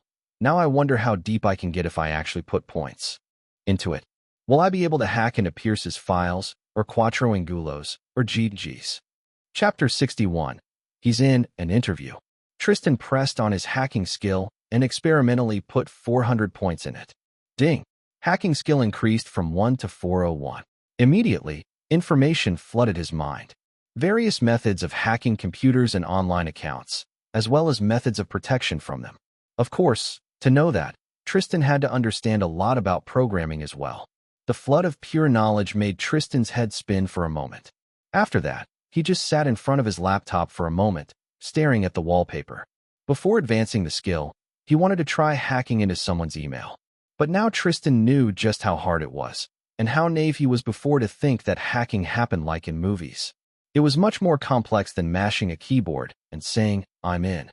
Major email websites had multiple layers of protection from hackers. It was a matter of prestige for them to not be hacked, just as important as it was for the Pentagon. Whenever something like that happened, it was an exception, and it certainly took more time than an evening. However, Tristan didn't fully despair. He still had plenty of knowledge. The most important part of that knowledge sounded like that. In a computer system, the weakest link for a hacker is usually the user.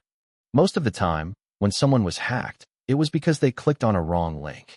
Tristan learned about methods to exploit the user to bypass even advanced protection systems like Google's. For example, he learned about methods of creating a Trojan.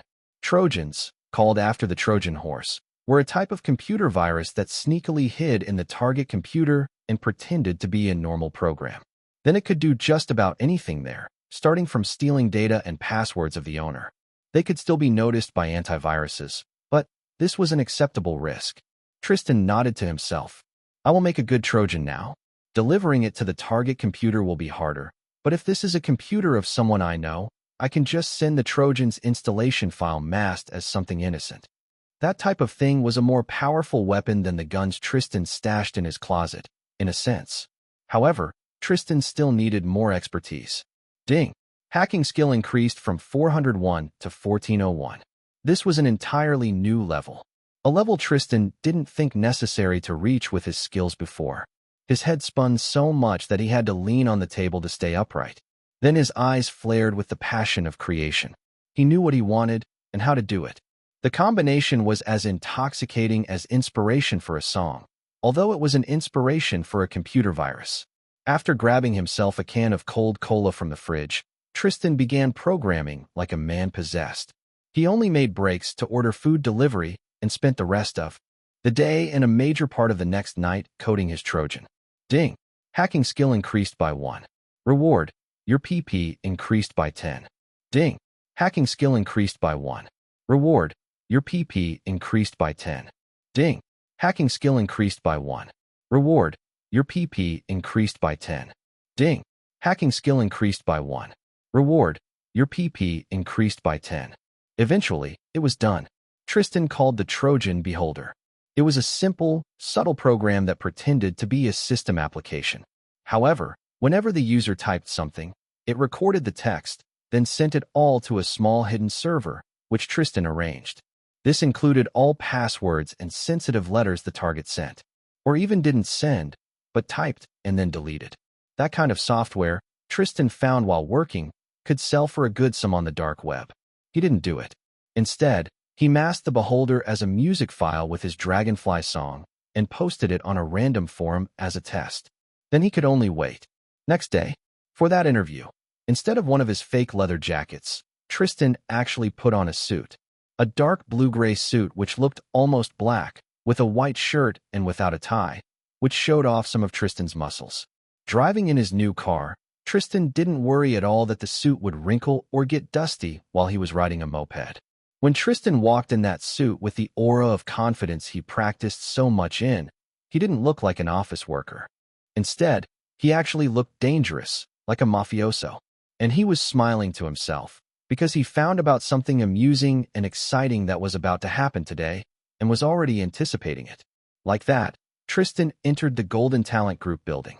Even in the lobby, he attracted the eyes of people with his appearance and charisma. Sadly, none of these people saw Tristan's performance yet.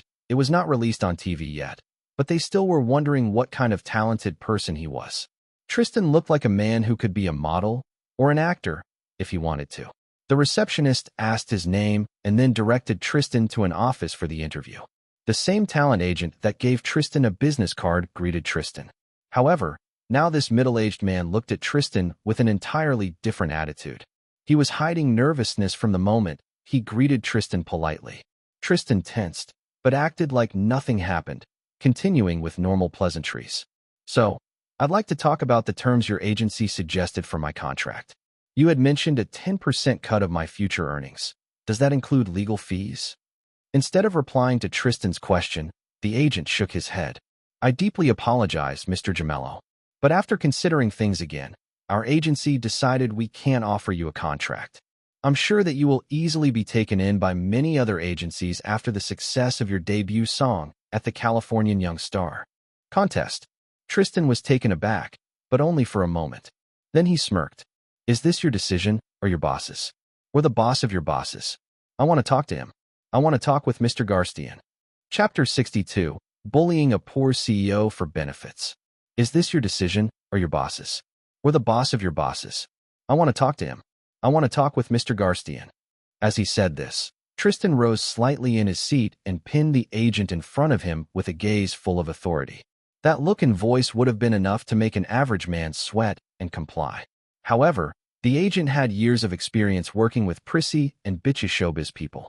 Even someone like Tristan, someone the agent was warned about, was not enough to make him give up immediately. Clenching his fists nervously, the man shook his head. Mr. Gemello, I apologize again, but Mr. Garstian's decision was. Tristan forcefully cut the agent off. He leaned forward in his seat, putting even more pressure on the way he addressed the man.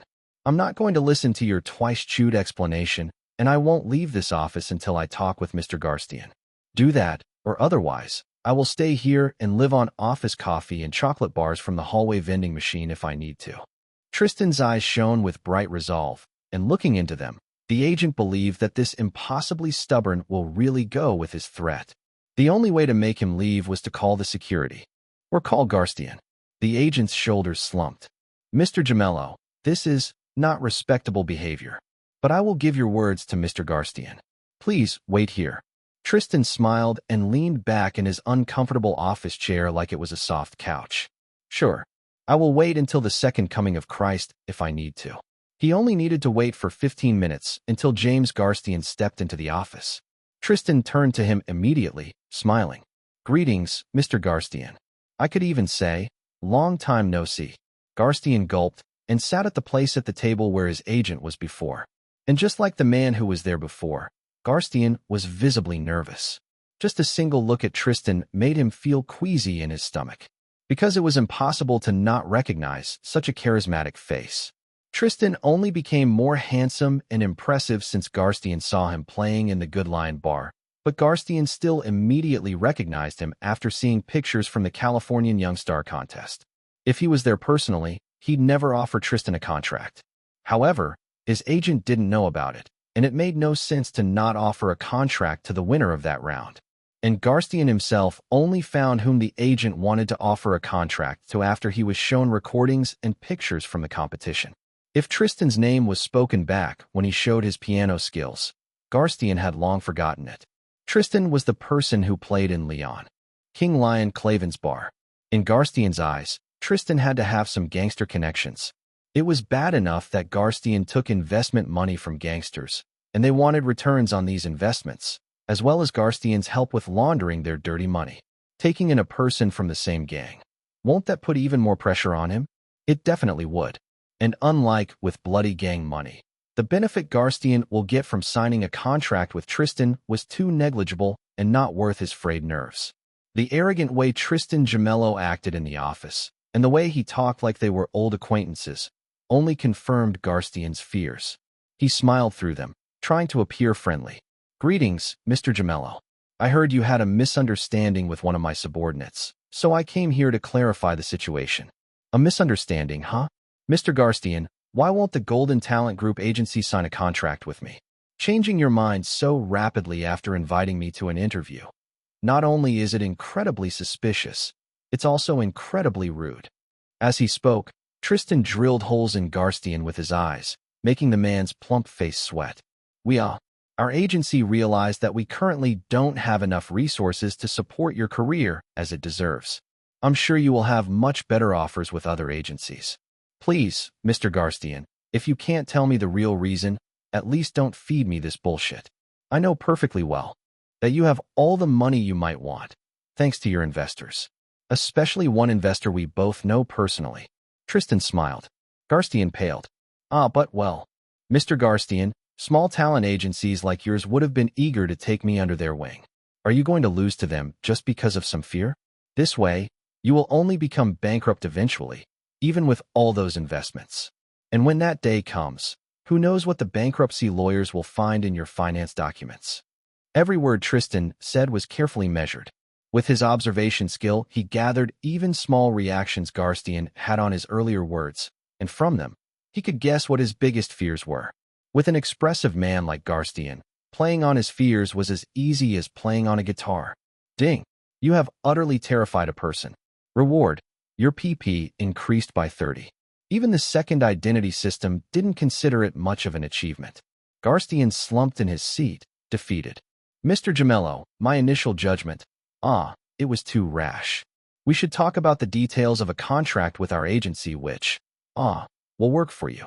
But this is a serious decision, so, perhaps meeting again tomorrow to finalize it will be better? Garstian's question sounded more like a plea. He looked like he could faint any moment. Sure, tomorrow works for me. Just send a draft of your contract to my email, please, so I could review it in the meantime. Tristan wanted to do it regardless. He simply expected to discuss it beforehand here. Signing a contract in one go would be too quick for such a decision. Of course, Mr. Gemello. Do you have anything else you wanted to discuss? No. But please, hurry with the contract draft, Tristan reminded. Have a good day, Mr. Garstian. He left the office room and went to the front lobby. Garstian followed a dozen meters behind him, like a lost shadow, which didn't know itself why it was doing so, only followed blindly after the pull of Tristan's charisma. At the entrance of the lobby, Tristan suddenly stopped. His eyes widened with shock, but then he grinned. That event he was awaiting since this morning was actually happening right now. Chapter 63. Signing a Contract and Casually Hating Women. There was a TV screen mounted on the wall in the lobby, so people waiting there won't get bored.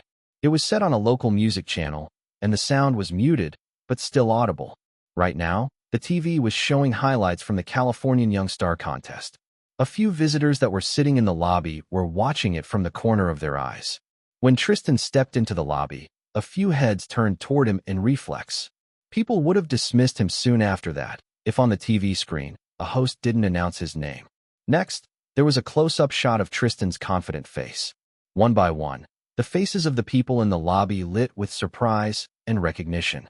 Now, even people who didn't care for the TV show were curiously looking at the TV screen to see Tristan's performance, while stealing glances at the man in the flesh. Garstian was watching, too, completely arrested by the sight. It was the first time he actually saw this performance, and he was shocked by Tristan's mastery. In fact, he was shocked that Tristan used the guitar instead of a piano. Such mastery of two very different instruments meant a deep understanding of music that only very experienced musicians had. Meanwhile, Tristan, acting like nothing special was going on, sat on a couch for visitors and watched the TV program as well. I look pretty good on camera, but it could be better. I should increase my appearance to match charisma, at least. Or even higher. Well, if I do it right here and now, it will look very strange to people around. At least otherwise I can say it's makeup or even plastic surgery, if anybody asks. With every passing second, people in the lobby were more and more enchanted by Tristan's performance, captivating even on a TV screen. Half a minute into the performance, the receptionist even brought a remote and turned the volume up. The performance just reached the second refrain verse, when a new visitor entered the building from the outside.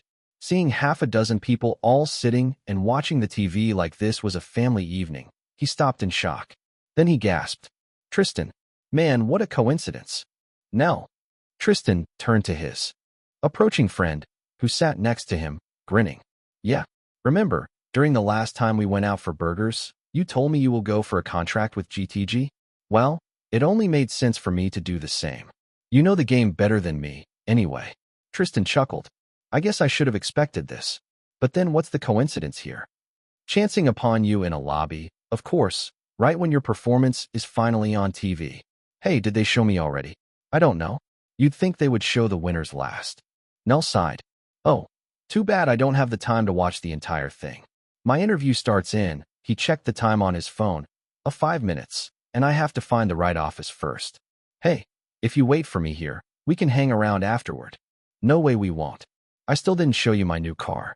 Although it's one of the least impressive ones I've seen, haha. Nell grinned and slapped Tristan's shoulder. It's still amazing. Anyway, gotta go, bye. He hurried to the receptionist, who was forced to give him directions, and then up the stairs. Another minute after Nell's leave, applause sounded for Tristan's performance on TV, and the receptionist turned the sound back down. Ding! You had impressed an audience of 50,000 people on TV with your performance. Reward. Your CP increased by 2,500. Tristan grinned, dismissing the notification. Too bad this was just state TV and not American TV. Then his audience would have been counted in millions. Mr. Gemello, was this person your friend? Tristan blinked and turned to Garstian. That man was still here, and still looking like he was considering what epitaph will look best on his gravestone. Yes. And no. Nothing. Nothing at all.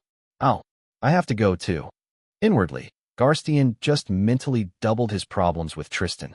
Now he will have to make sure that Tristan's friend had nothing to complain about, or who knew what consequences might follow. With these thoughts, Garstian hurried from the lobby, energized by his fear. He had to make sure Tristan's friend's contract was good, and then come up with a way to get rid of them both without crossing them. Such an impossible task. Next day, as soon as Tristan put a signature on his contract, there was a sound. Ding! Your pop star rank has changed from tiny young star to contracted young star. Reward. Your CP increased by 1,000. Tristan set the pen aside and put the signed contract copy in his bag. The contract was a good kind, which gave Tristan a lot of freedom in the future and a fair share of money. In the next 3 days, our agency will assign a manager to you. Mr. Gemello, the agent sitting in front of him said. Our agency cares very much about the comfort of our talents. So if you have preferences about a manager, we will try to follow them. Tristan nodded. It should be fine, as long as the manager isn't a woman. Of course. Have a good day, Mr. Gemello. Tristan wasn't sure this would be possible. The last 2 days the things were silent on the war front between King Lion Gang and Quattro Angulos, but this only made Tristan worry more. Thank you, you two. Back at home, Tristan checked the results of his virus spreading. Several people have downloaded the video he shared, but only 2 computers were successfully infected by the Beholder Trojan. The rest of the users, Tristan realized, downloaded the file from phones. That was a mistake that Tristan could fix in a few hours. But overall, the Trojan's release was a success. His text stash was full of things typed by the infected users. Among them, Tristan noticed a few strings of text that could have been passwords, too. And now that he had this tool at his disposal, Tristan's mind came up with a plan to use it to advance his criminal career. Chapter 64. Yet another brilliant plan. The more Tristan thought about his plan, the better it sounded. After he finished with the details, all that was left was to offer it to Leon or Pierce. Before that, though, Tristan spent a few hours managing his social networks. His performance on TV was a promotion he had to use to boost his online popularity. He posted some casual pictures online with kind words to anyone reading them, thanked his supporters, and asked if people wanted to hear covers for any specific songs. By evening, Tristan switched an identity and drove to his criminal business.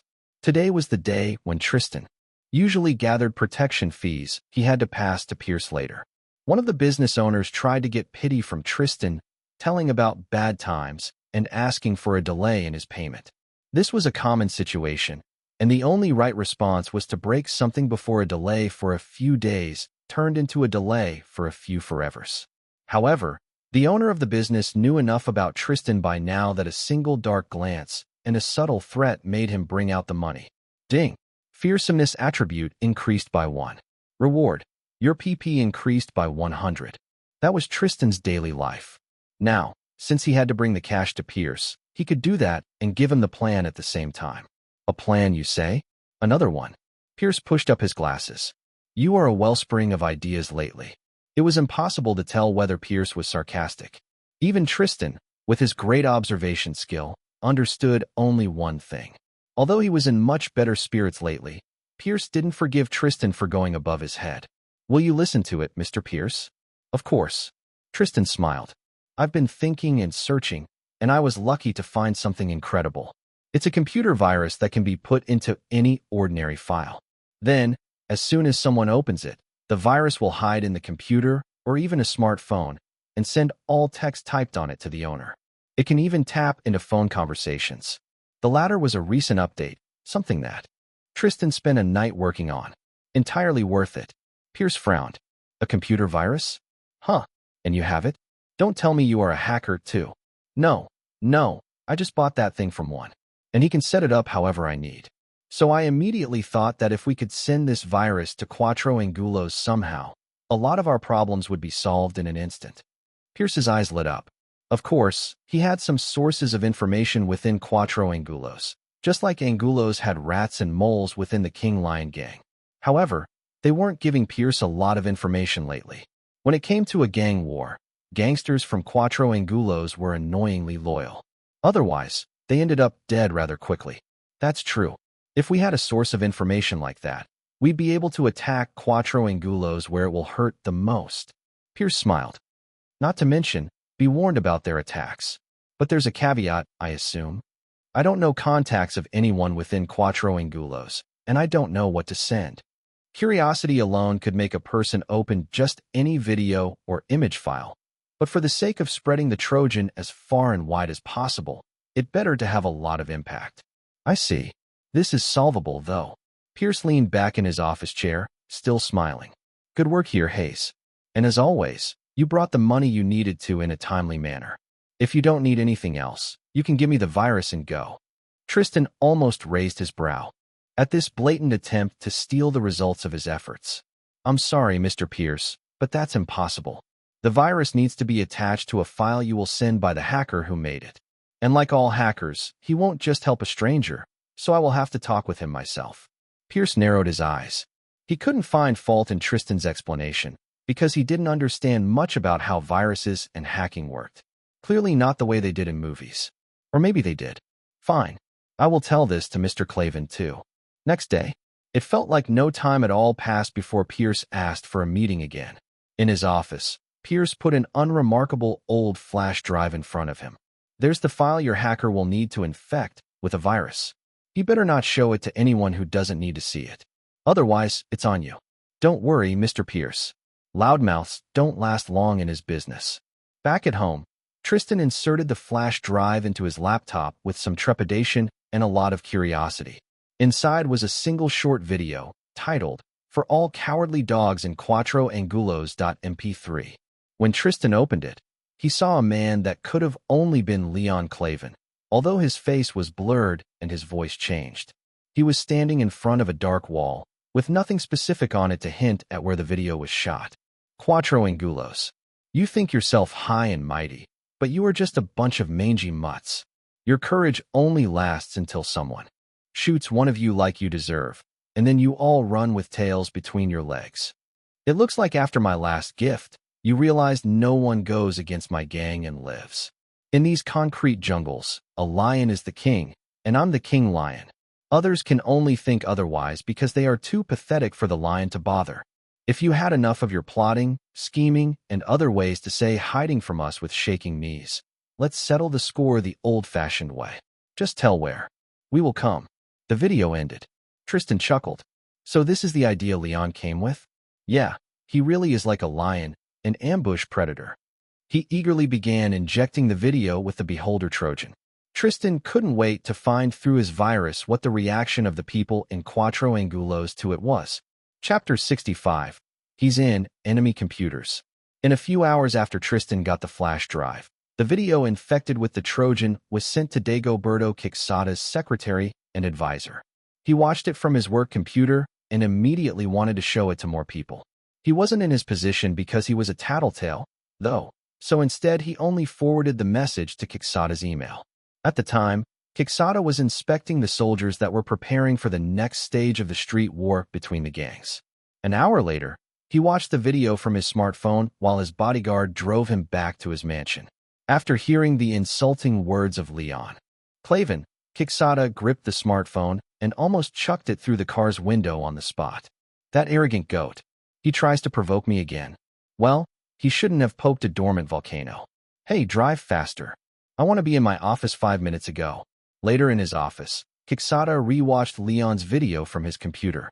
He was trying to find more useful information from it, and not knowing he was only shooting himself in the leg. Then, he made an important call. Quixada, why are you calling? Although Quixada was a man who carried himself with an aura of power, when listening to the voice from the other side of the call, he subconsciously bowed slightly. The power of Quixada and Cuatro Angulos, as those Americans knew it, was nothing compared to the power of Quixada's boss and the rest of the cartel. Countless men worked for Cuatro Angulos in Mexico, producing, guarding, and smuggling drugs, weapons, and people over the border. If moving such power to America was possible, King Lion Gang would have been squashed like ants long ago. At the very least, these people could always crush Quixada, who was only a boss of a small branch of the cartel that was located in this city. Boss, there were fresh developments regarding the street war with King Lion Gang. There were? You told me, when pitching this project, that it will be over quickly and the cartel's business won't suffer much during it. Then you told me that even with the loss of your people, you can still destroy the King Lion Gang. Are you doing to say you've met even more difficulties now? No, boss. But I thought about it and realized that arrogance was my mistake from the start. These people must be crushed all at once, and for that, I won't be ashamed to ask for help from the rest of our organization. I will be more ashamed if I lost more people because of my unwillingness to do this. There was a pensive pause at the other end of the call, a pause that made Quixada sweat a little. Although he felt like his boss didn't need to know small details like Leon's insult, maybe showing him would have convinced him more. You are lucky, Quixada. I had this thought before you did. The reinforcements are already underway and will arrive soon.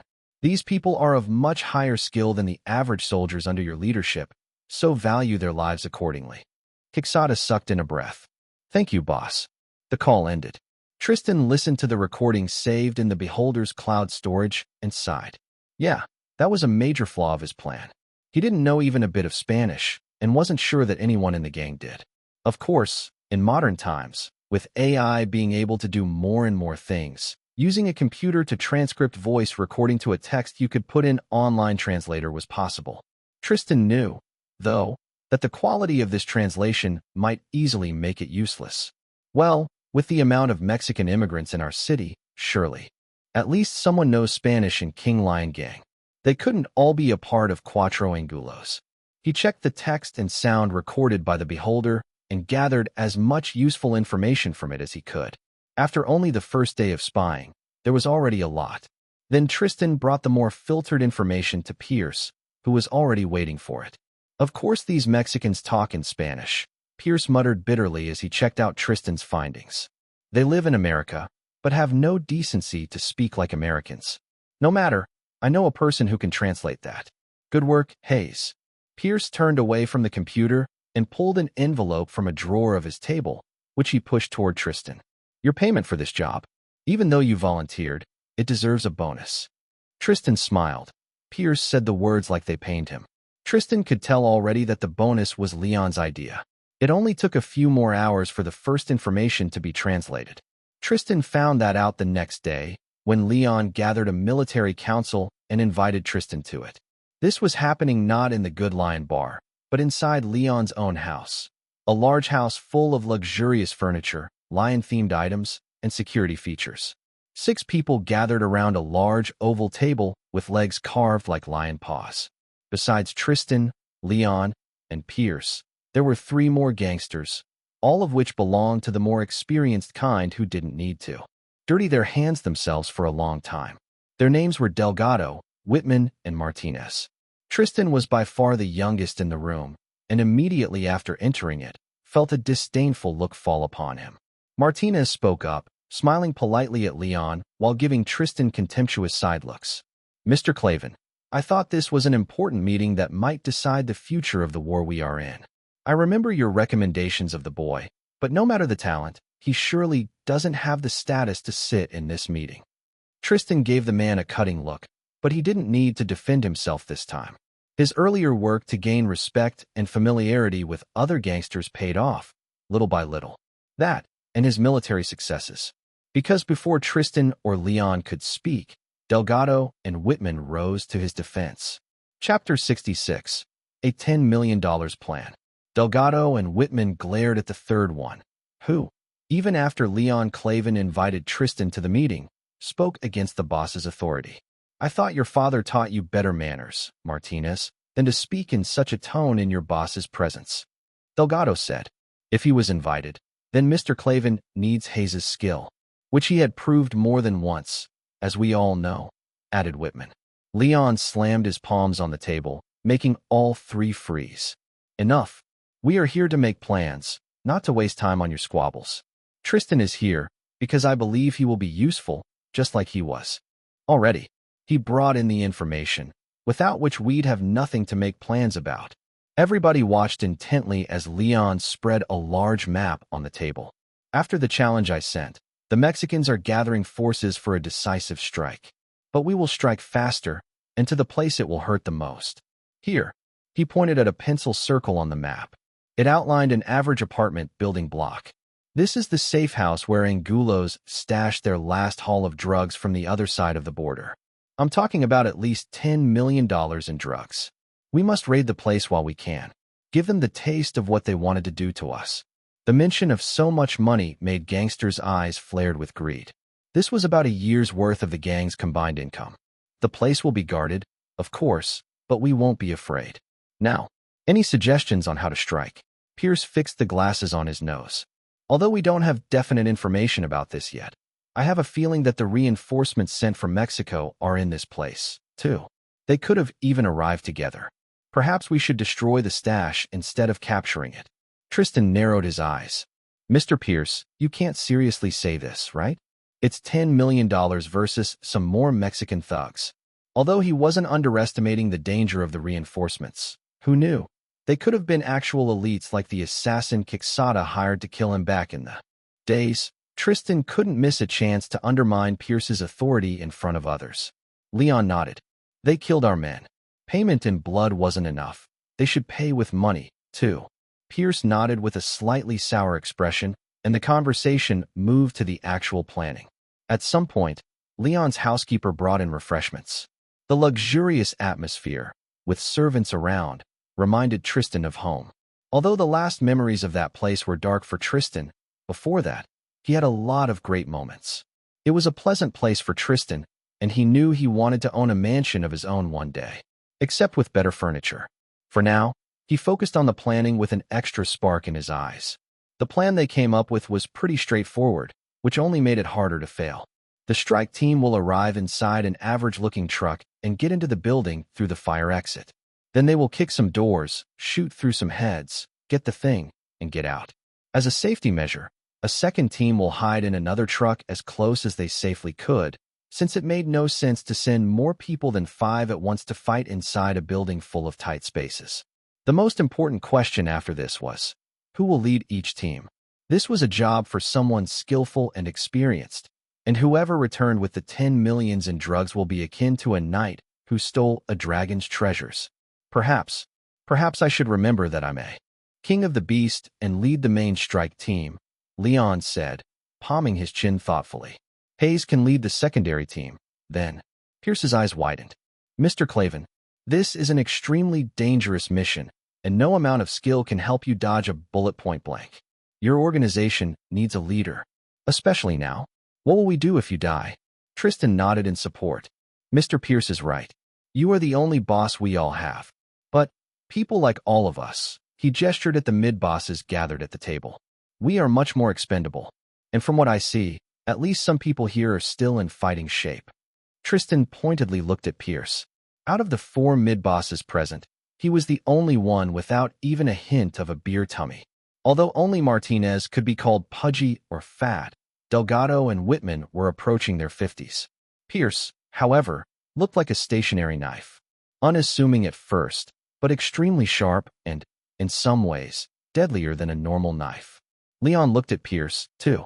Pierce grimaced like he licked a lemon. It wasn't a secret that for all his sadism, Pierce didn't like fighting opponents who could fight back. This was something Leon always disliked about him. Well said, Hayes. Pierce should have the honor of leading the strike team, then. He's more dangerous than a puma. I'm sure he will return with the haul of drugs and hunting trophies. Delgado nodded. Mr. Pierce has a lot of experience fighting in tight spaces, too. I'm sure he didn't lose his knack for it. And since Hayes is used to working under him, there will be good communication between the main and the support team. Tristan smiled. This sounds incredible. Although in the best-case scenario, the support team won't be necessary, I hope to see you act in a fight, Mr. Pierce. Although his words were flattering, Tristan's thoughts were full of smugness. Victory and trophies? You? Even gangsters should have a bit of standards, Pierce. I think I deserve all that much more. I don't have enough respect to take over Leon's place yet, but after the Mexicans kill you on this operation, I will definitely have yours. Of course, Pierce couldn't refuse the honor given by Leon if he wanted to keep his skull bullet-free. Next day, the day of preparations. Criminal points, 4,490. Tristan looked at his points and thought about what to spend it on, knowing that on the raid, every point might end up vital. Chapter 67. While Tristan levels up, Pierce suspects. First, what do I have? System, status, and shop. 2 panels opened in front of Tristan. Tristan Hayes, Tristan Gemello. Current identity, criminal. Second identity, pop star. Pop star rank, tiny young star. Criminal rank, rook. Pop star points, 1980. Criminal points, 4,490. Attributes smiley face. Appearance, 80. Charisma, 147. Fearsomeness, 46. Strength, 222. Dexterity, 227. Toughness, 144. Skills smiley face. Singing, 657. Dancing, 628. Playing guitar, 794. Music theory, 279. Music production, 521. Acting, 413. Songwriting, 532. Voice control, 408. Stage presence, 159. Playing piano, 801. Video editing, 217. Styling, 506. Sneaking, 844. Close quarters combat, 1024. Observation, 922. Driving, 618. Pickpocketing, 533. Firearms shooting, 814. Athletics, 219. Treating injuries, 1. Lockpicking, 1. Combat analysis, 503. Hacking, 1405. Talents smiley face. Clark Kent effect, sleepless, clean hands. Shop smiley face. Bullet time talent, 3,000 criminal points. Logistics skill, 10 criminal points. Camera work skill, 10 popstar points. A tear gas grenade, 5 in stock, 150 criminal points. Tristan read everything there intently, especially the shop. Every day he opened the shop was like a lottery. Most of the time it was not very useful stuff he saw already, and sometimes there were cool things like today. Bullet time. In moments of danger, your perception of time slows down by 10 times for a short while. Tristan's eyes widened. This is incredible. Although, the talent description doesn't say that it makes me faster. Will that mean that if a man shoots at me, the talent will activate, but it will be useless anyway? I will see the bullet approach, but will still be too slow to dodge. He thought about that for another moment. It felt like a major downside, but the talent was still incredibly useful. In a gunfight, a difference in reaction time as small as a fraction of a second could mean life and death. And it's only 3,000 points. I will have something left to put in my medical and combat skills. Or athletics. Tristan began tapping the system windows, spending his accumulated points. There was something incredibly satisfying about gathering a lot of points and spending them all at once. Ding. Bullet time talent purchased. Ding. Treating injuries skill increased from 1 to 201. Ding. Close quarters combat skill increased from 1024 to 1224. Ding. Athletic skill increased from 219 to 419. Tristan paused here. He felt like his key skills were already high enough for the approaching fight. He could always increase them further, or put points into strength and dexterity. However, he thought about things that laid beyond the raid on Cuatro Angulos. His own plans on usurping Pierce's position. Did he have enough attributes and skills for that? Tristan thoughtfully tapped fingers on his knee, then shook his head. No, there's one attribute that's too low to be a boss of thugs who are used to Pierce. I will need to raise it to be more respected than he is. With that, Tristan put all his remaining 890 criminal points into his fearsomeness. Ding! Fearsomeness attribute increased from 46 to 135. Tristan smiled to himself, satisfied, and went to check on and clean up his weapons. Besides the Remington rifle, he also had several handguns, looted a while earlier, and enough ammo for all of them, and new knives to replace his old one. Of course, Tristan thought he could sharpen them, too. At the same time, Pierce was also preparing for the upcoming raid. The organization of the raid itself fell on other shoulders, but he still checked that all there went smoothly. Besides, this all didn't cancel his other duties. Paperwork never went away. Pierce put away another read report into a dealt with stack, and the next one made him pause. It finally came, and not a moment too late. Time to see if there's something interesting here, or if I was wrong to send an agent to look into this. The report had a picture attached to it, which was cut from a magazine. The picture showed a handsome, black-haired young man performing on stage with a guitar. Tristan Gemello, the former pianist in Good Lion Bar. He left the job position without notice right in the middle of the street war, blaming family circumstances, but Pierce had been wondering if these circumstances related to Tristan Hayes. Hayes claimed them to be cousins, and there were certainly a lot of similarities despite them having a different surname. But there was also something that made Pierce feel a nagging sense of wrongness. He didn't enjoy feeling this way. Pierce read the report. He specifically ordered not to follow Gemello. If Hayes noticed surveillance, this could be problematic. The agent only searched for publicly available information and asked people in Gemello's surroundings. From what the agent gathered, Gemello was living an average life for a young artist with a rapidly growing career. He ate out, bought lots of clothes, and even bought himself a car a few days earlier. However, Gemello's life more than a couple months before was a complete mystery. There was no one who could have been his family, and no mentions of old friends on his social pages. It felt like Gemello appeared out of nowhere. Perhaps it was an art pseudonym. After reading the rest of the report, Pierce just sat there, staring at the young man's image. He had such handsome features that Pierce wanted to preserve them forever in epoxy resin. Put them on a wall in his secret room where he stashed his other trophies. Maybe later, when Hayes becomes more dangerous than he is useful, I could do that. Pierce put the report away and returned to his paperwork. The raid was scheduled for tomorrow early morning, the time when all enemy soldiers will be least vigilant and most civilians will be still asleep. Only less than 24 hours was left until all people taking part in the raid will have to gather near the dropout points with their equipment. On stolen trucks with stolen number plates, these people will drive into Cuatro Angulo's territory and enter the building crawling with the gang's people. Pierce smiled. Then the carnage will begin, and perhaps the problems Hayes brought recently will disappear on their own together with him. Chapter 68, The Raid. Begins, and there's trouble. The morning of the raid. Tristan and 4 of his subordinates for today were sitting inside a stuffy, dusty truck, sweating in their heavy gear even though the September sun wasn't up yet. His team comprised Tomas, with whom Tristan had good rapport, and his 3 best subordinates, Trey, Owen, and Cutout.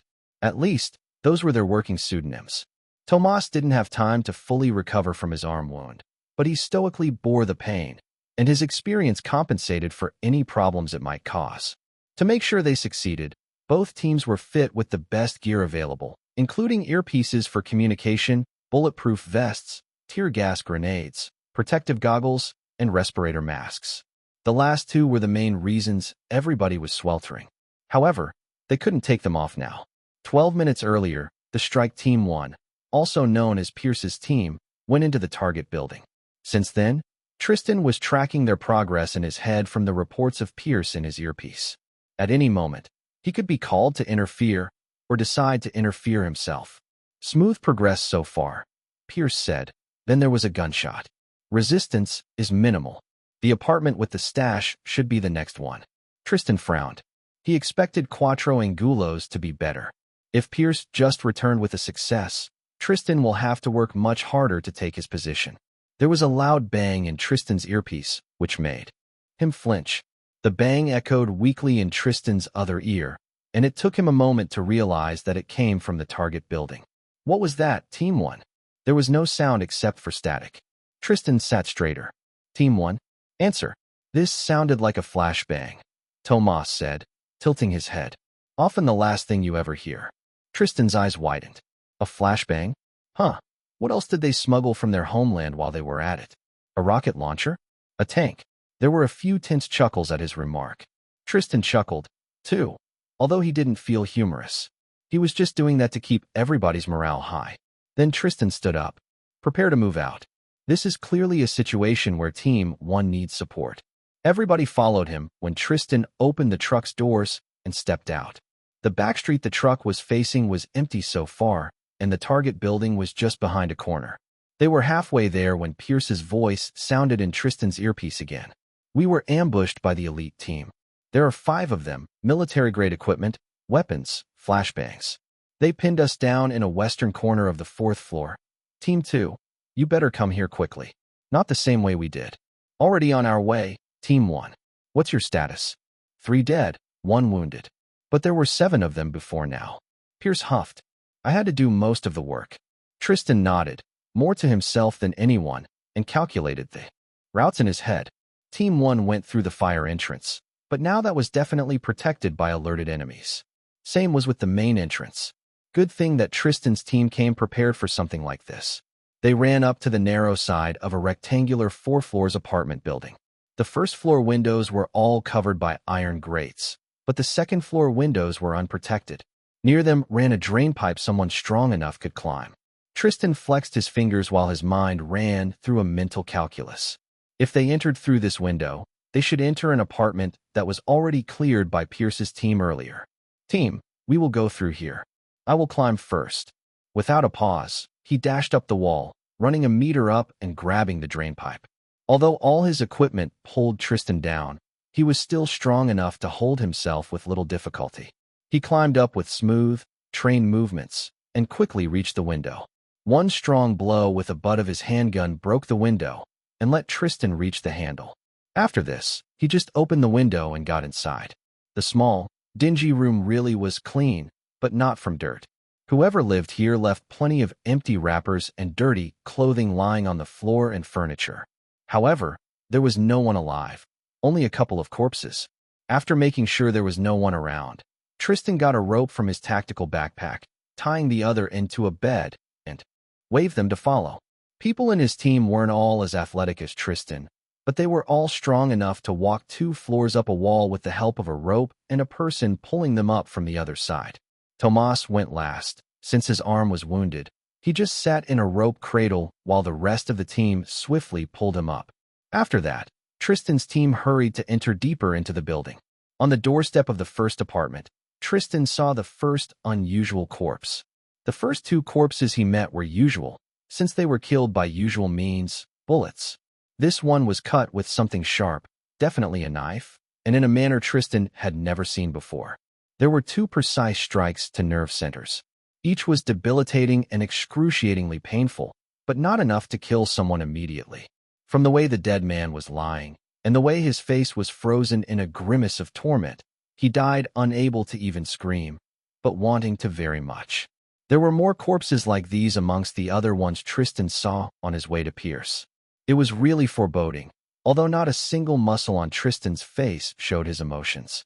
For his team, he projected only determination, calm, and confidence. Team 2, we lost the elite team for a moment, now moving toward the fire stairs. Tristan responded almost immediately. His combat analysis let him understand the situation in a matter of moments. Someone will be waiting for you there, Team 1. Enemies. No. Pierce spat back like it was acid. But this is all we have, so you better be there too.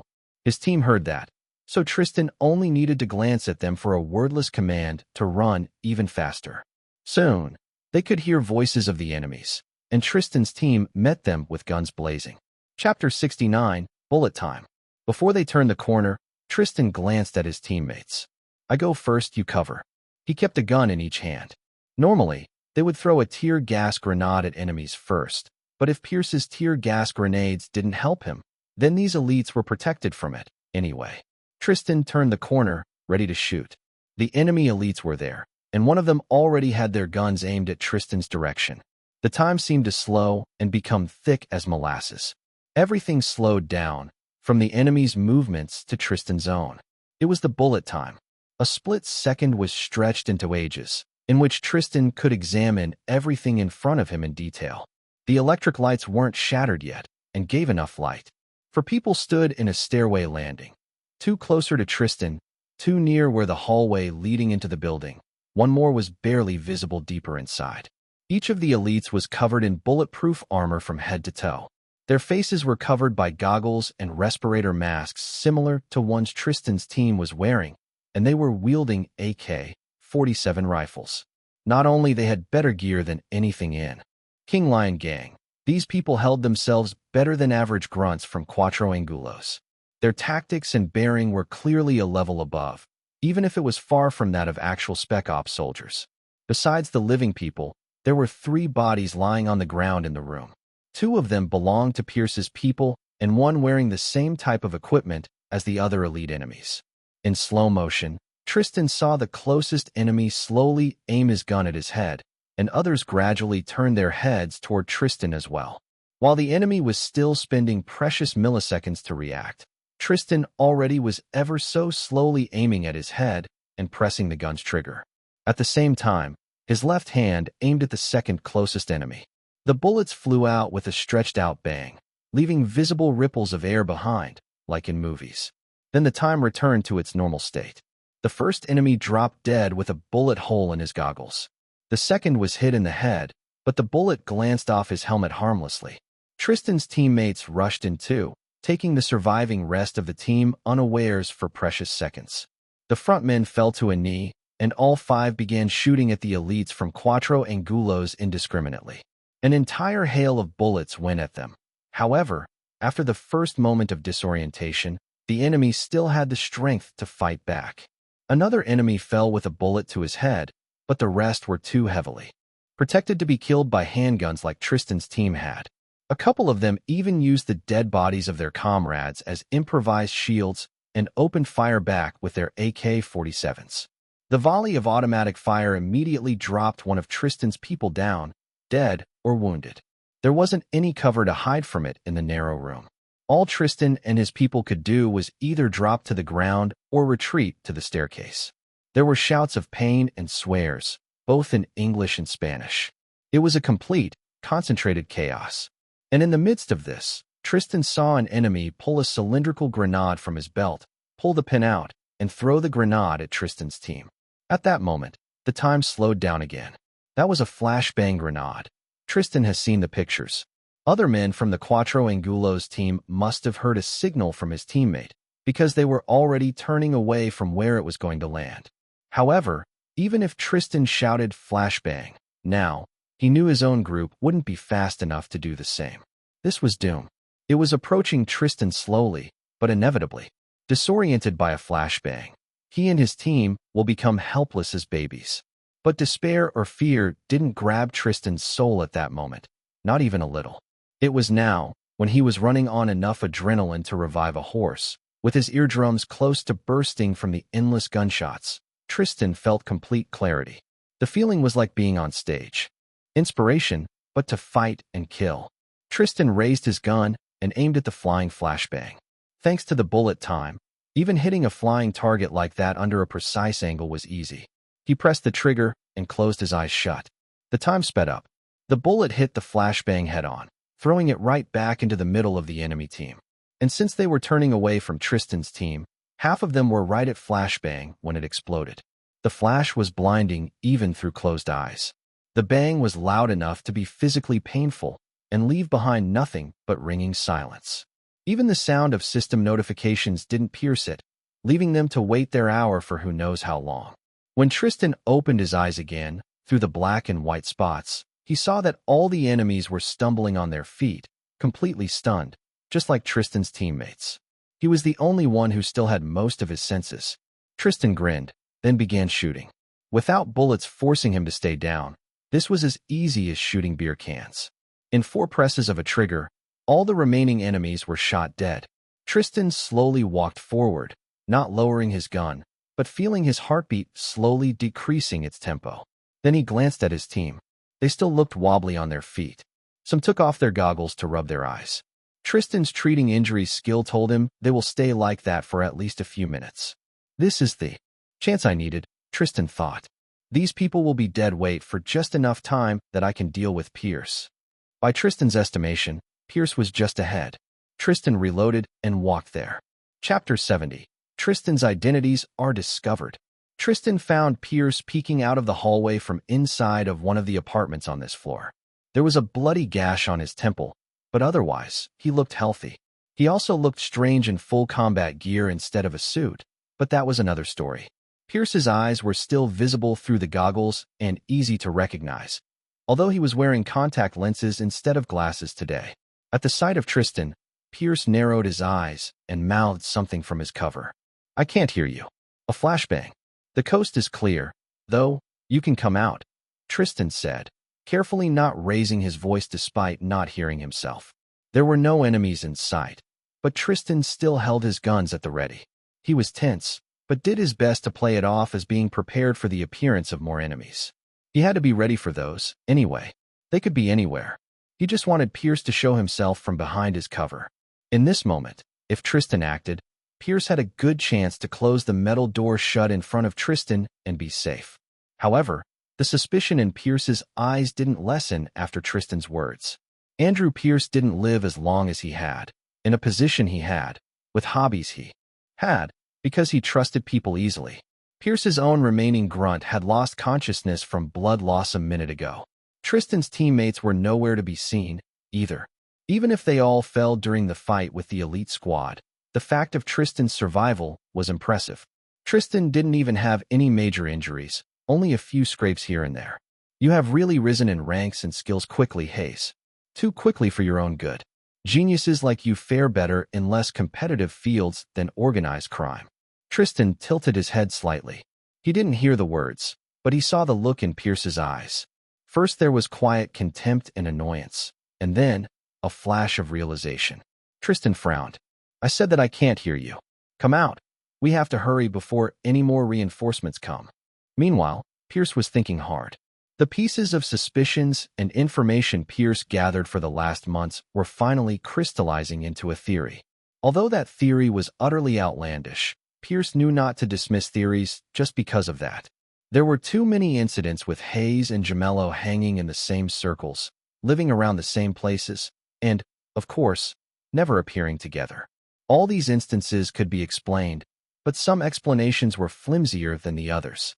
The very first time Pierce met Hayes, for example. Back then, Hayes stepped in to protect his cousin from some nobodies. But why did he only do that after Gemello ran away? Not only that, but the clothes they wore, from the description of witnesses Pierce talked with back then, were identical. If Hayes and Gemello didn't look so different, Pierce would have thought they were the same person much earlier. Their faces were not at all like each other's, despite them having similar bone structures and hair. But for all Pierce knew, it was all makeup. When that realization completely solidified in Pierce's head, Tristan suddenly felt dizzy and weak in his knees. A red notification window flashed in front of him. User, your double identity has been discovered. As a penalty, all your attributes and skills are decreased by 10% for each living person who knows about your double identity. Tristan's eyes widened. 10% out of everything he had. He felt like someone punched him in the gut and cut half of his ligaments. Although the dizziness passed quickly, the weakness stayed, because Tristan physically became weaker and frilier. His hands, too, became less steady on the weapon. Pierce, even if I didn't already want to kill you, by outing me like this, you left me no choice. Even if Tristan adjusted to living with a 10% penalty, as soon as Pierce told this to anyone else, 10% will become 20%. And after that, 20% could become 100% in an instant. For Tristan, this will mean death, whether from his own system or from the gangsters. At the same time, Pierce had no idea why Tristan suddenly stumbled like that, but he recognized his opportunity. Like a predator, Pierce knew that this was the ideal opportunity to strike, and he took it. He threw the door open and charged at Tristan like a bolt of lightning, with two knives flashing in his hands. There were only a few meters separating Pierce from Tristan, and Pierce was crossing them in a blink of an eye, with a smirk on his face. Pierce had already gruesomely killed plenty of people in this building. Although he didn't like risking his life in combat, Pierce was an expert knife fighter. He was the only one to survive unwounded from his group because of his incredible cat-like reflexes, which let Pierce cut down some of the enemies ambushing him before they could even shoot. Then, he used their bodies as cover as he retreated. When Pierce raised his hand to throw a knife in Tristan's throat, he knew it will land much sooner than Tristan would aim at him and press the trigger of his guns. Just a moment ago, Tristan was frozen with shock because of something he saw in Pierce's face. Now Pierce recognized the murderous look in Tristan's eyes, but it was too late for him. However, while Pierce was assured of his victory, for Tristan he still moved so slowly that if he could read thoughts, he'd have time to read his entire internal monologue. "Bullet time, you are the most useful talent I've bought so far," Tristan thought with an internal smirk. As soon as Pierce lunged, it activated. Although Tristan moved even slower than Pierce, he needed almost no time to aim his guns at Pierce's head. Even with his reaction speed, Pierce was too slow to realize that his death was almost there. Tristan pressed the trigger. Adios, Andrew. Chapter 71. Clearing the way up the rank ladder. In normal time, no one was fast enough to see, much less dodge a bullet. Pierce fell to the ground with a hole in his head, skidding over the floor for another half a meter from his own inertia and smearing blood on the ground. Tristan let out a breath, feeling immediately refreshed. All the skills he just lost had returned to him. Tristan didn't need to look at his system status to see it. He did, anyway, at the same time glancing at the backlog of missed notifications. You have scared 3 people of high skill. Reward. Your PP increased by 200. You have impressed 3 people. Reward. Your PP increased by 70. Dexterity attribute increased by 1. Reward. Your PP increased by 100. Strength attribute increased by 1. Reward. Your PP increased by 100. Firearms shooting skill increased by 2. Reward. Your PP increased by 20. Combat analysis skill increased by 2. Reward. Your PP increased by 10. Observation skill increased by 1. Reward. Your PP increased by 10. Tristan Hayes, Tristan Gemello. Current identity, criminal. Second identity, pop star. Pop star rank, tiny young star. Criminal rank, rook. Pop star points, 2,510. Criminal points, 0. Attributes smiley face. Appearance, 80. Charisma, 147. Fearsomeness, 135.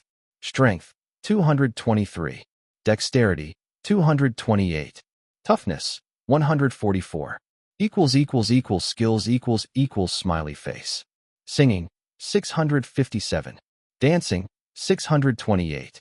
Playing guitar, 794. Music theory, 279. Music production, 521. Acting, 413. Songwriting, 532. Voice control, 408. Stage presence, 159. Playing piano, 801. Video editing, 217. Styling, 506. Sneaking, 844. Close quarters combat, 1224. Observation, 923. Driving, 618. Pickpocketing, 533. Firearms shooting, 816. Athletics, 419. Treating injuries, 201. Lockpicking, 1. Combat analysis, 505. Hacking, 1406. Talents smiley face. Clark Kent effect, sleepless, clean hands, bullet time. Everything was as it had to be. Tristan closed the status panels and crept forward to the apartment where Pierce stayed. From his earlier reports, there had to be one more survivor from Team 1. If he was a witness to Tristan's murder of Pierce, he will have to be silenced, one way or another. When Tristan entered the cluttered apartment Pierce hid in, he saw a trail of blood on the floor, and at one end of it, an unmoving man slumped near a wall. There was a huge bloody spot on his arm. That was one of Pierce's people, but he clearly didn't see or hear a thing. Tristan got closer and checked the man's pulse. He was still alive, but still bleeding out. The bullet must have hit a major blood vessel in the arm. Knowledge from Tristan's treating injuries skill appeared in his head. This man could still be saved, and Tristan moved quickly to do it. In a small first aid kit in Tristan's tactical backpack was a tourniquet. After cutting off the wounded man's sleeve, Tristan put a tourniquet on the arm, then swiftly bandaged the wound itself. By that time, the ringing in Tristan's ears diminished enough that he began hearing other things, too. This meant that his teammates had to begin recovering their senses, too. Tristan switched the earpiece channel to contact them. Team 2, this is your leader. Can you hear me? After a moment, Tomas responded. Somewhat. It's still all clear here. We got them good. Some wounded on our side, but all can still walk and do things. Great. I found what's left of Team 1. A single survivor, unconscious. Let's grab him in the stash. Tristan instructed his team where to move, and soon the men reunited. We've seen Pierce on the way here, Tomas noted, chewing on his unlit cigar. I thought he'd hunker down until help came. Tristan shrugged, careful to act nonchalant. Maybe he thought it did until one of the rifle guys shot him. Tomas grunted. Good riddance. And that's where the investigation into Pierce's death ended. Even criminals and thugs, robbers and murderers, had something to say about a borderline serial killer.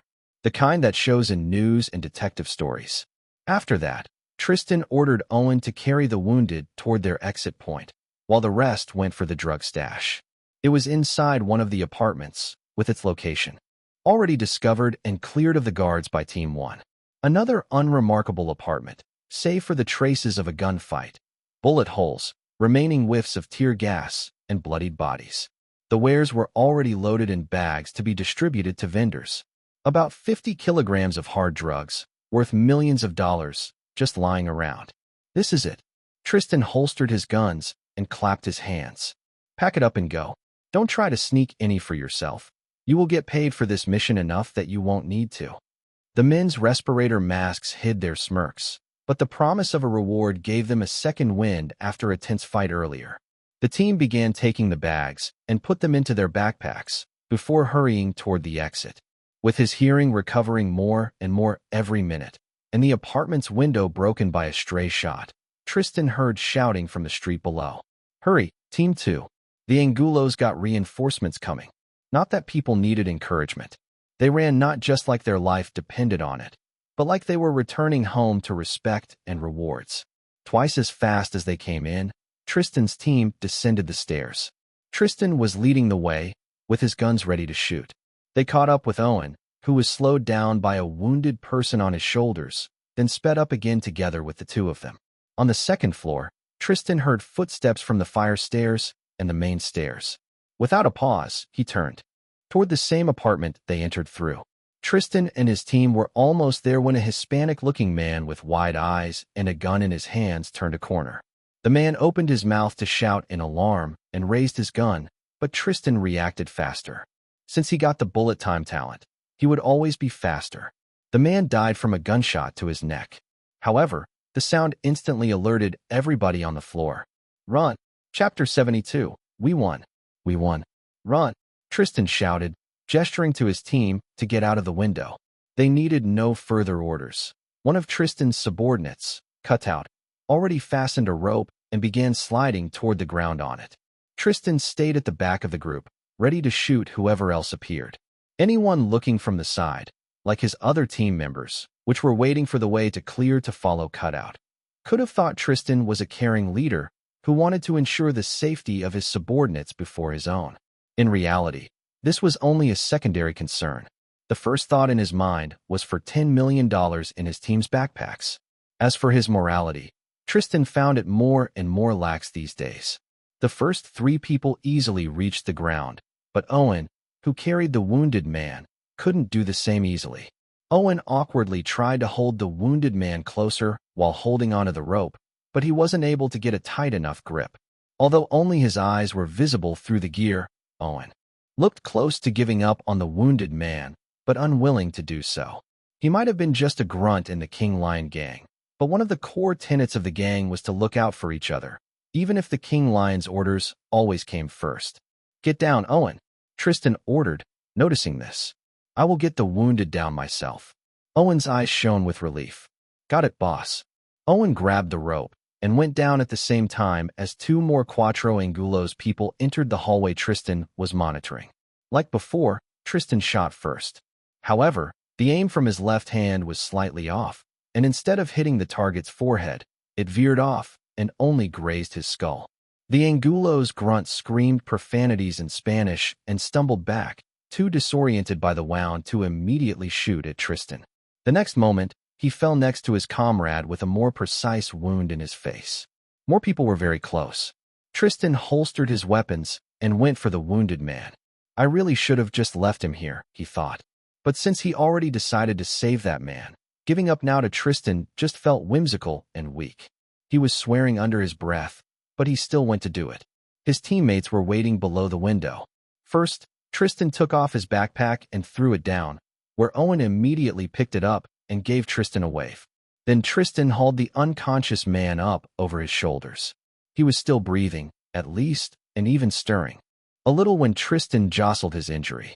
It was awkward as hell, but Tristan managed to reach for the rope with his hands, while the wounded man was slung over him like a very inconvenient backpack.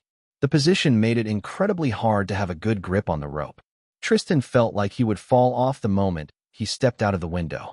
There was shouting just outside of the room. Tristan pushed himself out just in time to see another person from Cuatro Angulos kick the door open. Then Tristan began sliding down the rope dangerously fast. He gripped it as hard as he could, feeling pain in his fingers from the tight grip even with combat gloves. He landed heavily on his feet, but sprung up immediately. "Boss, you got him," Owen shouted. "Let me take him back, There's no time. To the car, quickly." Ding. You have gained the additional respect and trust of 4 people. Reward. Your PP increased by 100. Tristan blinked at the notification, then at the surrounding men, who threw him glances shining with awe even as they ran. So that's possible too? Points for deepening respect I already have. Makes sense. Even with all the points in his stats, Tristan could barely keep up with his team while half-carrying, half-dragging a man wearing his own heavy equipment. The wounded man was still slowing the entire team down. But the slow pace also gave Tristan time to turn around and watch the window they had just left through. When the first person peeked out of it, Tristan shot him before the enemy could shoot first. However, the distance, the angle, and the dead weight made aiming much harder, and Tristan only hit the window frame. The enemy hit back, at least. There were more coming, but Tristan's team was getting farther and farther away. Soon, they reached their truck and piled in. The driver, who was waiting for them all that time, started driving even before the doors of the truck closed. As soon as Tristan pulled them together, Cutout let out a bark of laughter. "We did it, guys. We did it. We are going to be rich." He grabbed his respirator mask and threw it on the floor. "Fucking hell. After this mission, I'm flying to Hawaii and staying there until I become dirt poor again."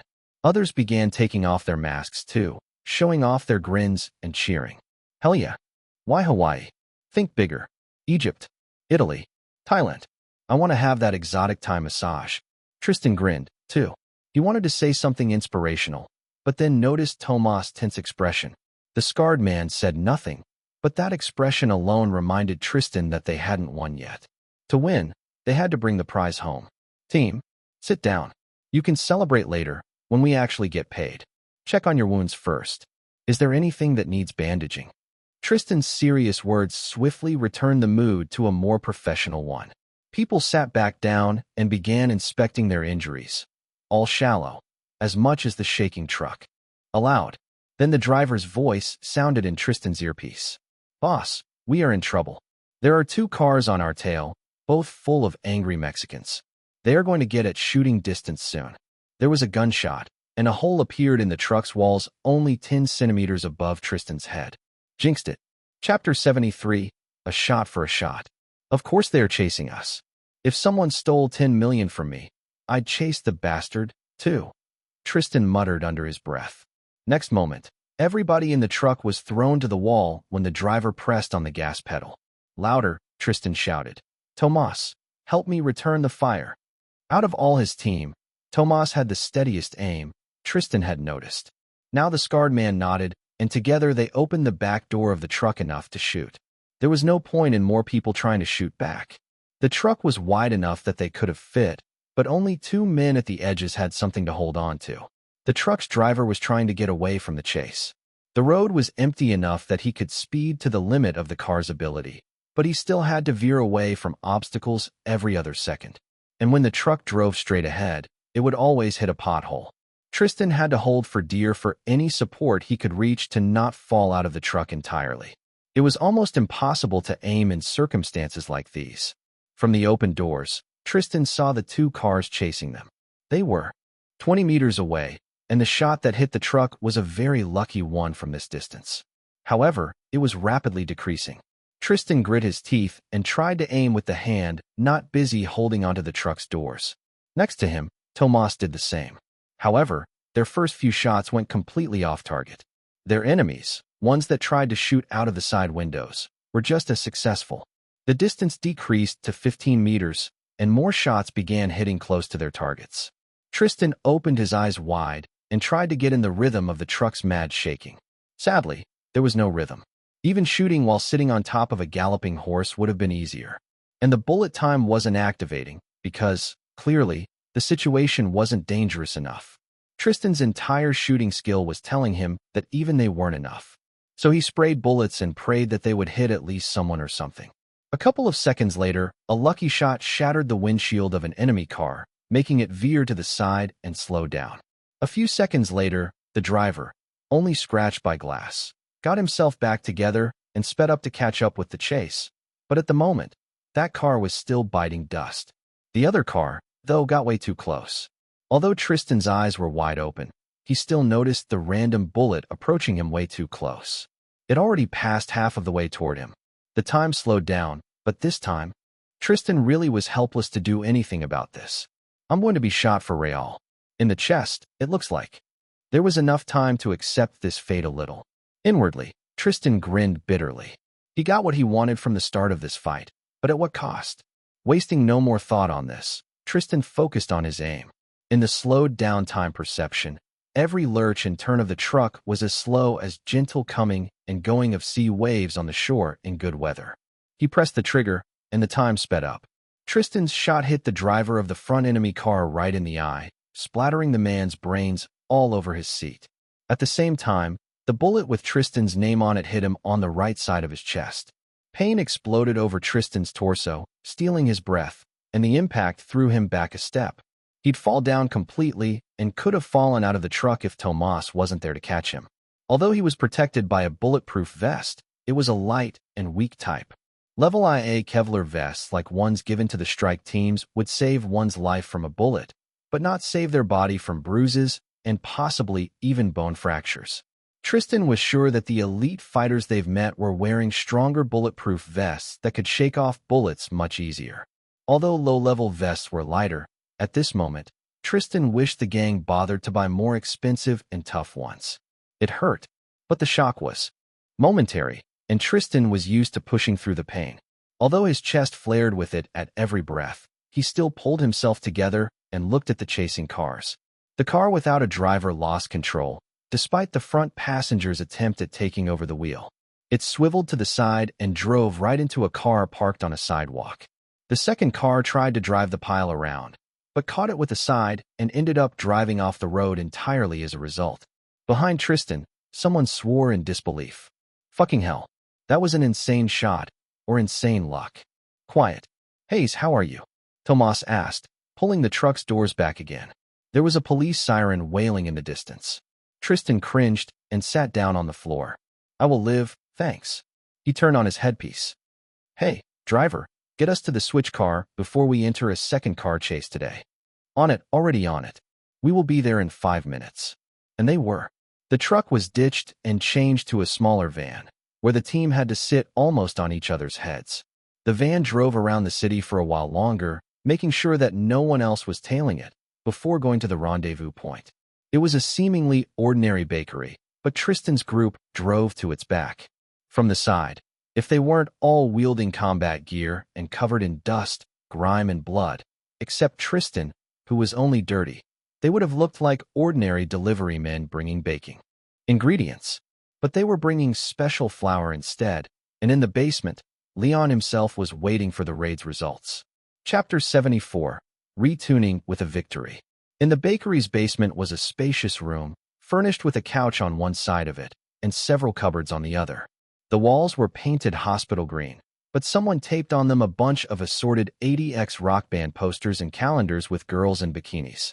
The place had been built as a bomb shelter before the building above became a bakery and now served as a secure safe house and stash for all things illegal. The bakery owner was paid for his silence and for allowing gangsters in, unlike many others who had to pay the gangsters' protection fees themselves. Leon Clavin was sitting on the couch, with his massive figure taking most of it. Two bodyguards of his stood quietly in a corner, tensing when Tristan entered the room. When the rest of his group followed, the place quickly became cramped. Leon didn't stand up to greet people, instead lounging on the couch with an air of the king of the local jungle. However, his eyes flickered around the group. "Hayes, was your hunt successful? Is there anyone left standing outside?" Tristan shook his head and took off his backpack. "No, Mr. Clavin. Almost everybody from Pierce's team, including the man himself, died in the ambush from Quattro Angulo's elite forces, the same ones we heard about. But," he opened the backpack and dramatically turned it upside down. The bags of white powder spilled out in a pile, each of them containing several $1,000s worth of illegal drugs. Leon's bodyguards sucked in shocked breaths while Leon himself leaned forward, his eyes wide and shining with greed. "We got it all, Mr. Clavin." "Excellent." Leon stood up and looked at the people standing behind Tristan. Each of these fighters was tired and wounded, but under that look they tried to straighten up. "Leave the drugs here and get your rest. The doctor was warned to expect patience today. But before you go," Leon gestured at one of his bodyguards, who picked up a suitcase from the ground. "Hayes, give these people their share. Divide the leftovers as you wish." Tristan nodded, taking the suitcase from the bodyguard and opening it. Inside were a dozen plastic bags. Inside of each was a thick wad of cash. Thanks to his observation skill, Tristan could tell without counting that there was $5,000 in each wad. The reward promised for the success of the operation itself: $5,000 for Grunts and $10,000 for Tristan and Pierce because they were leading the groups. Besides that, everybody was promised the same amount sometime later after the drugs were sold. It was left unspoken that there were also possible promotions in sight. Right now, Tristan just gave everybody their $5,000. The unconscious man's share was put into his pocket. As for the rest, he hesitated. Since 4 people died, one of them being Pierce, there was $25,000 left. Tristan couldn't split it between 6 survivors without opening the cash bags. He could take it for himself, but this was a sure way to get on everybody's wrong foot. Tristan also could split it between his team or between everybody but himself. He had a flickering thought that maybe this money could be given to the families of the dead, but what kind of thug had a functional family? Please, if they had one, they wouldn't be doing organized crime. Finally, Tristan gave everybody one more wad of cash each, equalizing everybody's share to $10,000. "You risked your lives together with me," he said, smirking carelessly. "You deserve some money for it, at least." This generous gesture was met with bright eyes and wide smiles. "Boss, Chief, I'd say you deserve it more, but I ain't gonna refuse money, ha. Yeah, with that, I might actually afford cigars worth smoking. Shit, if only every risky job paid that well." At that moment, there was nothing but blazing adoration in the way these people looked at Tristan, like they would follow him into hell itself, sure that he will bring them out safely. "Ding, you have earned the unwavering loyalty of 4 skilled people. Reward, your PP increased by 600. Ding, you have earned a moderate amount of respect and infamy in the criminal world. Reward, your PP increased by 1,500. I guess this means that more people are bound to hear about me in the future," Tristan thought, glancing at the notification. After the money was given out, Tristan's people left the room, eager to have rest and medical attention. When they were left alone, Leon approached Tristan, towering over him for a head. The gang boss towered over Tristan with a narrow-eyed look. Tristan met that gaze squarely, mentally bracing himself for whatever was about to happen, even if that was an attack. "What happened to Pierce?" Leon asked. "I know him. For all his cowardice, he's the best knife fighter I've ever seen. In close quarters, he's an utter menace." Tristan shrugged, putting his acting skills into acting believable. From what he said over the radio before going silent, he was hit by a flashbang, and when I found him, he had a bullet hole in his head.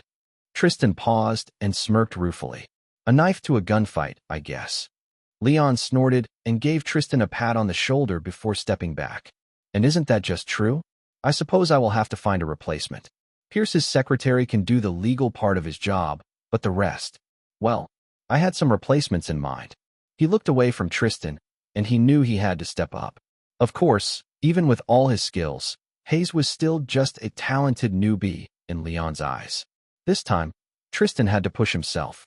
He leaned forward, and his eyes lit up with stunning and beautiful determination. Mr. Clavin, you don't have to think about it. I can do everything Pierce did. I was the one sent to do half his tasks. You saw what I can do as a leader. Please, don't waste my talents on more grunt work. Chapter 75. That's a lot of pop star points. Leon stared at the young man in front of him. Only 2 months earlier, he was a stranger to his gang, and now he dared to ask for a high-rank position like Pierce's. If that was anyone else, Leon would have laughed in his face. But when Tristan Hayes was the one saying those passionate words, Leon didn't feel like laughing at all. Not only did he already proved himself on various missions, but there was something about him that made Leon think like he stared not at some grunt, but on almost an equal, an adolescent lion who was letting out his first roar. It would have been a waste to leave a person like that to do grunt work. Next to him, all the other candidates Leon had for the position felt lacking in all aspects except the time they spent in King Lion Gang. At the same time, Leon felt like Tristan wasn't a person who would stop with just King Lion Gang. An ambition like that will never stop reaching forward. Leon smiled. A king of the jungle knew when an emperor in the making stood next to him. Smaller minds would have killed Tristan before he became a threat, but these people would never see beyond their small kingdoms to become an empire. Unlike them, Leon dreamed about his organization becoming even bigger, something to rule not just a few districts or a city, but the entire state of California, or even more. All right, Hayes, consider the job to be yours. Show me the best you can do. Pierce was always very cautious in his actions, but an ambitious youth like you can reach out and do things he never would have dared to. Great things. Tristan's eyes widened. He didn't expect Leon to agree so easily. For a moment, he just studied the man's expression, seeking a trap of some sort, but he appeared to be earnest. This was shocking and suspicious, but Tristan still smiled genuinely. Thank you, Mr. Clavin. Ding. Your criminal rank has changed from rook to made man. Reward. Your PP increased by 2,500. Damn, that rank increase gave me more points than my pop star ranks. I guess this one is more important or something. While Tristan was distracted, Leon moved to the bags of drugs strewn around. Your first task in your new position, Hayes, will be to distribute these drugs. There is too much to sell at once, and only on your part of our gang's territory, but a fourth of this is yours, and I want my first $100,000 by next month. Of course, the 10% of the profits are all yours. Tristan nodded, but before he could say anything, he was hit by a new notification. Ding! You have slapped the face of an incredibly powerful person. Reward. Your PP increased by 1,500. That must be Cuatro Angulos. And it doesn't look like only Quixada is angry this time. Tristan smirked. He will have to organize everything, and also watch out for the target that just appeared on his back. But the benefits were worth the risk. The mass gang shootout appeared on the news the next day. Among apparent gangsters, there were several civilian victims who just lived in a gang-affiliated building for whatever reasons. Tristan thought they were either family members of gangsters who agreed with the lifestyle of organized crime, or terminally stupid people. Either way, people destined for premature death. But Nell had a different opinion. The article says there was an entire car chase. Damn, if this was in a movie, it'd be lit, but here?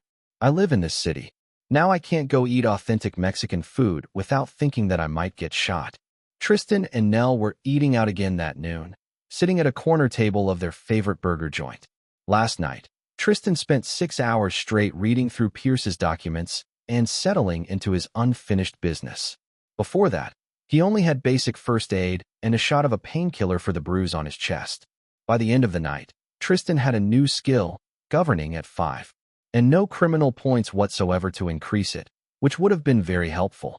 So when Tristan finally had free time, he eagerly went to meet with Nell, just to relax and perhaps do something musical together later.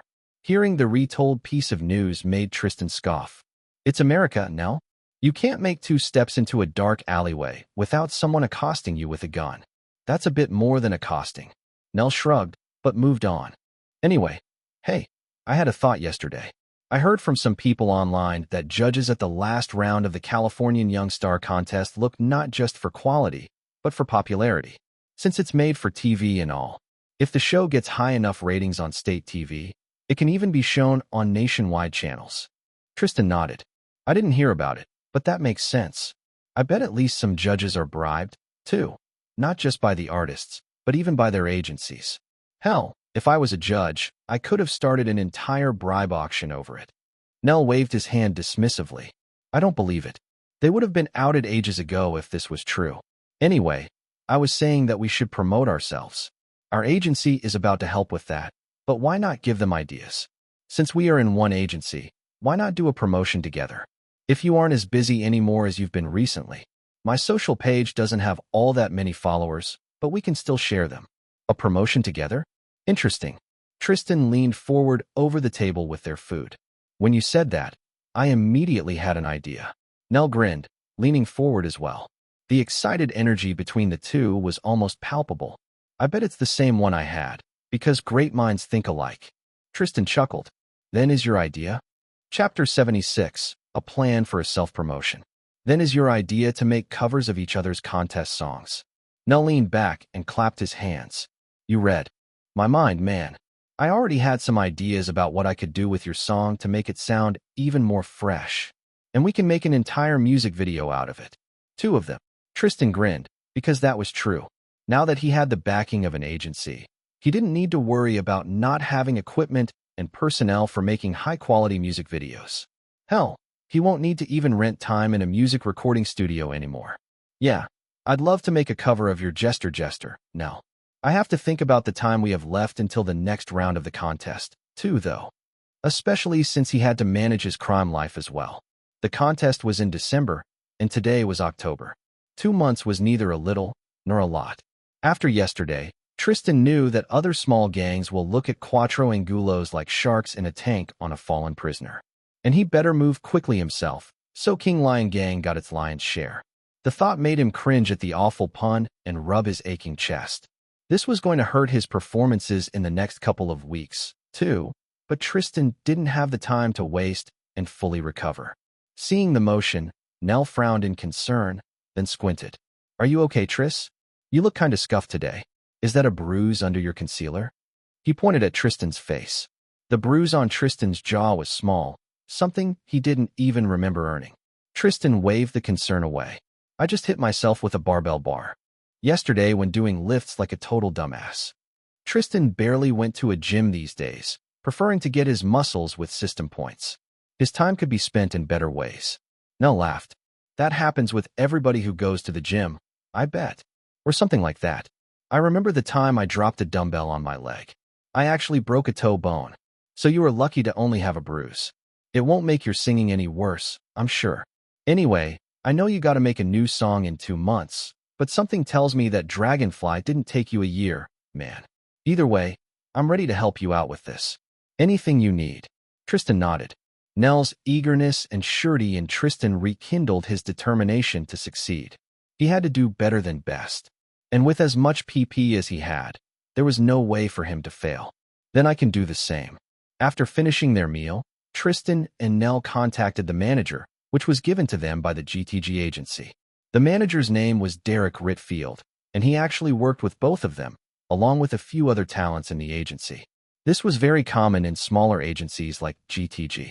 Tristan knew he could have pushed to have a dedicated agent, but for now, he didn't have the need to. In fact, he barely spoke with Derek until now. The manager met both young stars in one of the GTG office rooms, where Tristan sat on a guest chair, and Nell immediately sprawled on the couch. Derek, instead of taking the seat at the table, also took a guest chair. He fit there. The manager had neat, but average looks and height, an arresting expression of someone extremely approachable, but not one to approach. His hair was boring brown and cut short. His eyes were dull gray. As if to compensate, he wore a bright red suit that stood out like a flashbang grenade, but only hid Derek himself more. That's an excellent suggestion, Derek said after Tristan and Nell explained to him their idea. But Mr. Gemello, the next round of the Californian Young Star contest is only in 2 months. Will you be ready for it in time? Perhaps it will be better to record your part after the contest is complete. The way Derek spoke was also extremely non-aggravating, to the point that required both talent and skill. This tone of voice was the reason he was chosen to work with these two artists, even though he wasn't usually assigned to fresh artists. For a reason Derek wasn't told, it was extremely important that these two were kept happy, no matter what. And keeping moody stars happy was Derek's specialty. All the other artists under Derek's management were divas that were popular enough that stardom hit their heads, even if they weren't actually very successful. But looking at Tristan and Gemello, Derek once again silently wondered why he was needed here. Tristan sure was arrogant, but seemed cool-headed, and Nell was obviously a very easygoing person. Tristan huffed. I can do both in time, Mr. Whitfield. If necessary, I will work without sleep to prepare, but it won't be necessary. The look in Tristan's eyes left no doubts about that. Derek smiled apologetically. All right, we should also think this through a little. I feel like this idea can be improved even more. Perhaps if you record a mini documentary about your unlikely friendship as rivals, Mr. Gemello, Mr. Meyer? People like that sort of thing. Oh, that's even better. Nell exclaimed. Unlike him, Tristan frowned. Their friendship started when they were threatened by armed thugs, which neither of them reported. Fabricating stories was common in showbiz, but it added a layer of trouble. The idea itself, though, was great. Derek sure had a knack for this thing, and plenty of experience Tristan lacked. Now he gave Nell a meaningful look. I don't think this story is something the public will be very interested in without some embellishment, he said. It won't? I thought it was. Oh, right. While realization showed on Nell's face, Derek looked at the two artists in puzzlement. He didn't pry. If this doesn't sound appealing, Mr. Gemello, I was actually given another good offer for a promo. I was contacted by Jane Greenpaul's manager yesterday. Jane. Chapter 77. Jane's offer. Sometime earlier, the Greenpaul family almost always had breakfasts together. It was family bonding time, especially since Michael Greenpaul, the head of the family, often was too busy with business matters and meetings to have lunch at home. His wife, Eleanor Greenpaul, had retired from her model career, but still had an active social life and often spent evenings at various events. With Jane's singing career steadily on the rise ever since her teen years, breakfast was the only time when Jane could see both her parents at once with a guarantee. Today's breakfast had a very tense atmosphere. Instead of quiet talking, there was only silence and Jane's dark glares. This has been happening since yesterday, when Jane returned from the Californian Young Star contest in tears and hid in her room until now. Daughter, are you feeling well this morning? Eleanor asked first. Maybe you should go back to sleep. Jane grit her teeth. I'm fine, Mom. Unlike Eleanor, Michael didn't beat around the bush and expressed his concerns directly. Jane, don't beat yourself up because of some statewide contest. You got approval from the audience, and it's the most important. It proves that you can have bigger success in the future as a pop star. At this, Jane snapped. Don't you say this, Father. She slammed her palm on the table hard enough that some coffee spilled out of her cup. Don't you dare to say this. I know what you did. Eleanor gasped. Jane. Michael frowned. What are you talking, ABO? Jane stood to her feet and pointed a finger at Michael. You sent actual gangsters to attack other contestants. The business you are a CEO of, is it even legal? Or were you actually secretly a gangster yourself all that time? Does Mom know? Both Jane's parents froze in their spots. It was Eleanor who reacted first. Jane, don't shout at your own father. Quiet, Eleanor. I can speak for myself, Michael said. He looked calmly at his daughter. I don't understand why you are so unhappy. Of course, we wouldn't tell you about the illegal business. That would only endanger you. And of course, we will do anything in our power to help you out. What parent wouldn't? Jane was taken aback. But Father, all that time I thought I got somewhere because of my hard work and talent. Did you help me there too? Did you? Of course, Eleanor said. But you wouldn't have gotten as far as you did if you were just talentless and lazy. You don't understand how hard it is to get anywhere in show business, Jane. Even if you are extremely talented and hardworking, you can easily be left on the curb without extra help. So you did it. You did. I can't believe it. How did you find out, Jane? Michael asked. Did Carlos tell you? Or someone else? Jane opened her mouth to reply that it was Tristan Gemello, but then paused. She wasn't so stupid. I can't tell. If I do, You will probably get him killed. And what if you implicated me and my reputation, father? What then? In her heart of hearts, Jane still wanted Tristan to love her. Because he was so handsome and charming, she already convinced herself that him telling her about her family's secret dealings was a good thing to her. As for his rejection of her, well, he probably was simply angry because he was accosted by Greenpaw's thugs. I'm going to fire Carlos, Michael muttered. If this was found by anyone, then he did a terrible job. Even if this was found out, we'd come up with something, Eleanor said convincingly. Public can forget about people's crimes incredibly easily with the right misdirection. Jane's hands dropped at her sides. These revelations, she just couldn't take them.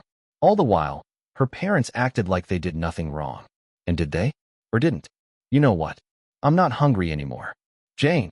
But she already stormed out of the dining hall to hide in her room again and brood. It wasn't long before Jane realized she was actually still hungry and ordered some food to be brought to her room. By noon, she began moving past the revelations with her family, although she didn't feel like actually forgiving them yet. Instead, she wanted another person to forgive her. What can I do to apologize before Tristan? Jane thought. A gift? No, gifts are for men to give. But I'm sure that if we spent more time together, he'd realize that he was wrong about telling these things about me. Over the next few days, she was still thinking about this, while gradually returning to her ongoing musical career. Unlike many actual young artists from the contest, Jane has been slowly but steadily growing in fame since she debuted at 16. By now, she had 200,000 online followers, although now Jane wondered how many of them were fake. Only her parents could tell, and Jane had been avoiding them since that conversation. Either way, it was a much higher number than that of Tristan. His followers measured in only dozens of thousands, even with a boost in popularity from the contest. Jane had already reposted his posts on her own page, hoping he would at least react to it somehow, but he didn't. Now she went to her manager and asked him to do something for her. So what if this will probably be unprofitable? She didn't care. The manager had no choice here, either. Present day? Jane, echoed Nell. Is this the girl who won the Audience Choice Award? Do you know her well? Tristan pursed his lips and shook his head negatively. What does she want? She invites you to feature in her next music video. It seems like a very altruistic offer from her, and it will certainly boost your popularity, especially if you can perform in Jane's favorite genre. Tristan scowled. That woman, did she have no dignity, either? Instead of slithering away and hiding in shame, she was actually trying to butter up to him. Huh, it looks like you have really charmed her, Tris. Are you going to take Jane on that offer? Chapter 78, Upgrade, Upgrade, Upgrade. Tristan looked at Nell, then at Derek. No, back to the plan of co-promotion. I and Nell should talk about the story we are ready to share with the audience. But the documentary is a good idea, and I want it done quickly so I could focus on the competition. Whatever twisted feelings were the reason for Jane's invitation, Tristan just hoped she got even hurt by his refusal and blatant dismissal. For someone who loved attention as much as Jane did, it would surely sting. Nell blinked. Wow, you really don't like her. Did you have a beef with her in the past? Tristan shrugged. I just don't like her type. Derek mentally noted that down. I will tell Ms. Greenpaw's manager about your refusal, Mr. Gemello. And while I know you need more time to prepare the backstory, we can talk more about the covers you want to make. It will speed things up if I can arrange the shooting and recording set and crew now. Right. Nell sat up. So, I thought since the song is called Dragonfly, I should play it outdoors. You can make good audio quality outdoors, right? Well, it would be easier to just record sound and video separately, Mr. Meyer. After discussing the song plan for a couple of hours straight, Tristan felt great about it. Derek proved himself to be very knowledgeable and professional, too. He feared before that he'd need to push Garstian with blackmail threats more often, but so far Derek was already very willing to do whatever Tristan wanted. Garstian definitely instructed him to be as helpful as possible. Now they were walking toward Tristan's parked car so Tristan could drive them both to their homes, but the conversation wasn't over yet. So what are we going to tell in our friendship story, Tris? Nell asked. Ah, damn. I hate lying to the public, but I'd hate being in prison more. Tristan opened the car door and sat in. Nell followed. We did nothing strictly illegal, but stuff like that certainly could damage our rep. Nell snickered as they both put seatbelts on. That was a hard rule in a car with Tristan. And as I remember, you were a bit of an asshole when we first met. Actually, you were still a bit of an asshole. Well, in a good way. He looked sheepish. Tristan just laughed and started the car. Don't you know? You can't get far in showbiz without being a bad bitch. Or a bad asshole, since I'm a guy. Badass. You sure are a badass. I'm lucky to have met you. Even if you would have won the first round of the contest without me, you got second place. Yeah, nah. If you weren't there, I'd be beaten up or shot by these thugs you had scared off. Tristan chuckled again and pressed the gas pedal. He drove off the parking lot, talking all the while. Anyway, it's all right if I appear bitchy at first. It will actually seem like a more authentic story this way. And I have an image to maintain, you know? I thought you would pretend to feel bad about it to gain sympathy. Tristan laughed. No way. A badass can't be apologetic, don't you know? Nell nodded. All right, and then what? Tristan shrugged, throwing Nell a glance. Let's say we bumped into each other again later, and I was impressed by your conviction to be an altruistic goody two-shoes. Nell hummed. This would make a good picture. A bad boy and a good boy. An angel and a demon? Oh, we should do a photo shoot like that sometime. We should tell that to Derek. It will work with the documentary's visuals, too. They talked more about the details on the way to Nell's home, where the artist waved Tristan goodbye and ran off. Back at home, Tristan opened his status panel. Now that he had a plan for what he wanted to do for his musical career, he knew what to put his pop star points into. A lot of pop star points. First of all, he opened the system shop, as every day. Shop smiley face. Hypnotic voice talent, 3,000 pop star points. Playing flute skill, 10 pop star points. Level 4 hard body armor, 3,000 criminal points. The selection today was scarce. Tristan felt like he was slowly buying out skills available within the system. He bought the flute skill immediately, then checked the talent's description. Hypnotic voice. You can make your voice mesmerize people who hear it, making them more receptive to your words. This effect doesn't carry over records. This was very vague, but it reminded Tristan of the trick Jane used to charm her audience. Of course, he bought the talent. He immediately felt new intuitive knowledge. Despite its description, like bullet time, this talent will activate by itself when Tristan made his voice sound a certain way. With his voice control skill, it was easy for him to add the right timbre to his normal speech. Doing the same with songs was harder, but Tristan knew this was easily solvable. He still had a ton of points to spend on skills. I wish I had something to test this on right now, Tristan said in the hypnotic timbre. It didn't sound very different from his normal speech, and he didn't feel any effects on himself. Tristan shook his head and began generously spreading the remaining points across his skills and attributes. Ding! Singing skill increased from 657 to 1357. Ding! Dancing skill increased from 628 to 1078. Ding! Playing guitar skill increased from 794 to 1494. Ding! Music theory skill increased from 279 to 679. Ding! Acting skill increased from 413 to 813. Ding! Songwriting skill increased from 532 to 1232. Ding! Voice control skill increased from 408 to 808. Ding! Stage presence skill increased from 159 to 759. Ding! Appearance attribute increased from 80 to 150. Ding! As a result of attribute changes, your charisma attribute increased by 20. Ding! Charisma attribute increased from 167 to 237. When he was done, he was left with 0 points. 0 points of any kind. At this point, his skills barely advanced naturally, and Tristan was sure it was because his skills were so high already. But he intended to get his 10x reward as soon as he released the video with Nell. Now, system, what does my status look like? Chapter 79, Preparing to Rush the Production. System opened the status window immediately. Tristan Gemello, Tristan Hayes. Current identity, pop star. Second identity, criminal. Pop star rank, contracted young star. Criminal rank, made man. Pop star points, 0. Criminal points, 0. Attributes smiley face. Appearance, 150. Charisma, 237. Fearsomeness, 135. Strength, 223. Dexterity, 228. Toughness, 144.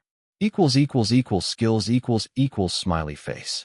Singing, 1357. Dancing, 1078. Playing guitar, 1494. Music theory, 679. Music production, 521. Acting, 813. Songwriting, 1232. Voice control, 808. Stage presence, 759. Playing piano, 801. Video editing, 217. Styling, 506. Playing flute, 1. Sneaking, 844. Close quarters combat, 1224. Observation, 923. Driving, 618. Pickpocketing, 533. Firearms shooting, 816. Athletics, 419. Treating injuries, 201. Lockpicking, 1. Combat analysis, 505. Hacking, 1406. Governing, 5. Talents smiley face. Clark Kent effect, sleepless, clean hands, bullet time, hypnotic voice. Seeing 4-digit numbers put a wide grin on Tristan's face, especially when he could feel in himself the skills attached to them. However, a much more drastic change lied in his appearance. To see it, he went to check himself out in the bathroom mirror. Tristan's bathroom was small and cluttered with all the skin and hair care products he kept there. Now that I have more money from my work, I should move out of this apartment. But do I want to keep staying in this city? I will have to travel to Los Angeles for the contest finale, anyway. All the best opportunities are in Los Angeles, too. Tristan put that thought aside and looked at his reflection. From there, a stunningly handsome black-haired young man was looking at him. Tristan's features didn't change with his increase in appearance attribute. His bone structure was already very appealing to an eye, with a sharp jaw and a straight nose. But now Tristan looked like someone fixed his face in an image editing program, removing slight imperfections of the skin and structure. That change spread to his hair, too. It looked silkier and smoother than before, and even the casual shape in which Tristan brushed it this morning looked more stylish than ever. This was a look that Tristan needed a ton of makeup and styling to do before that transformation. Now those were his natural looks. With styling, Tristan will easily compete with many online models that edited their photos to absolute perfection. After smiling at his own reflection, posing in front of a mirror for a few more minutes, and snapping some photos on his phone, Tristan went toward his musical setup. He had to make a cover of Nell's song, and Tristan was already itching to put his increased skills to good use. Nell didn't send Tristan the chords of his song yet, but Tristan didn't need them. Instead, he listened to a replay of Nell's song posted on his social page. With Tristan's current songwriting and music theory skills, disassembling the melody into chords took only a few replays. After that, Tristan picked his guitar and repeated the entire song from start to finish, together with vocals. At first try, he stumbled a bit, simply forgetting what was in the next part. But at the second try, Tristan got it perfectly, at least in a technical sense. The song by itself lacked the spark of wild inspiration that Nell put into it. This included the flashy and sparky costume Nell wore when performing it. Tristan hummed the melody to himself while absent-mindedly strumming the strings of his guitar. Because I was saving money for a car, I still have to use a pretty cheap guitar. I should get a better one before I make a cover. I don't think I will need to pay for it if I can convince the Golden Talent Group agency to just give me one. Heh. The sound of this guitar was really cheap to Tristan's trained ear. In a casual setting, like now, it didn't matter much, but on a stage, it will show. Tristan's thoughts returned to the cover. He wanted to put his own spin on Nell's song, to make it fit him instead of Nell. It took a while of thinking and experimenting, but eventually, Tristan set on an idea. As soon as that happened, the inspiration forced him to work almost feverishly until evening, until Tristan had to change identity and deal with routine matters in the King Lion gang. Next day, both of you really work fast, Derek Whitfield said, looking at both artists in front of him in shock. Although only a day had passed, both Tristan and Nell presented to him their ideas and drafts for song covers, what they wanted for their music videos, and the backstory they wanted to put into the promotion. Nell clearly worked through the night and now had bags under his eyes, but was still cheerier than ever. On the contrary, Tristan almost shone with health, as if he had a spa day yesterday, but his mood was just as high. Will you be able to keep up, Mr. Whitfield? Tristan asked. I know the preparation and the editing might take a long time, but I want to finish shooting itself quickly. Derek fixed his suit. Today, instead of glaring red, it was dark blue, but with an incredibly daring pattern of large white polka dots. So far, Tristan wasn't sure if his manager's fashion sense was killing it or killing him. It's not only up to me, but I will do my best that the crew prepares everything necessary for shooting as soon as possible, starting with the detailed scenario. Either way, Derek looked over the notes given to him again. This looks very promising already. I'm honestly eager to help you two bring this material to life. Nell smiled almost shyly at the manager. You think it will go viral? It might. It will, Tristan said with assurance. He walked up to Nell and put a hand on his shoulder. I will make sure of it, even if I will need to stand over your shoulder and poke at your every mistake on set. If you're going to make a cover of my song, I will make sure it's not just great, it's amazing. Nell chuckled nervously. Why do I feel like I'm in danger? Chapter 80. Jane is not done causing problems. Over the next several days, Nell found out why. Tristan worked incredibly hard over their project, as if he had endless stamina, and pushed others to do the same. And when he didn't push, he inspired hard work by his mere presence. It was productive, exhilarating, and exhausting, but together, they composed the covers they were going to make in record time. Although they weren't just covers anymore, they were rearrangements. Nell's cover on Tristan's Dragonfly was an even wilder rearrangement of an already metal song. When Nell showed Tristan a rough version of it, Tristan's first reaction was incredulity. You want to turn this into dubstep, Nell? Seriously? Tristan paused. That's amazing, actually. Definitely not something I'd come up for a stage performance. Dubstep music was a genre of electronic music. It had powerful bass lines and beats with sounds that couldn't be performed without a DJ station. And to add more contrast to this all, Nell planned to record his music video in nature, a place that was the most removed from electronic music. Nell laughed. Your cover of my Jester Jester is much better. I swear, whenever you play a guitar, it's like God himself descended to us to show how to do it right, and threaten people who do it wrong with eternal punishment. Tristan huffed. I don't do that.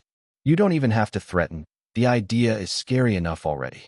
For his version of Nell's song, Tristan slowed the melody, turning it from a fast and energetic one to a song that was almost lyrical. The mood of it changed completely. Now the Jester in the song became very gothic, just like the costume Tristan planned to wear in the music video.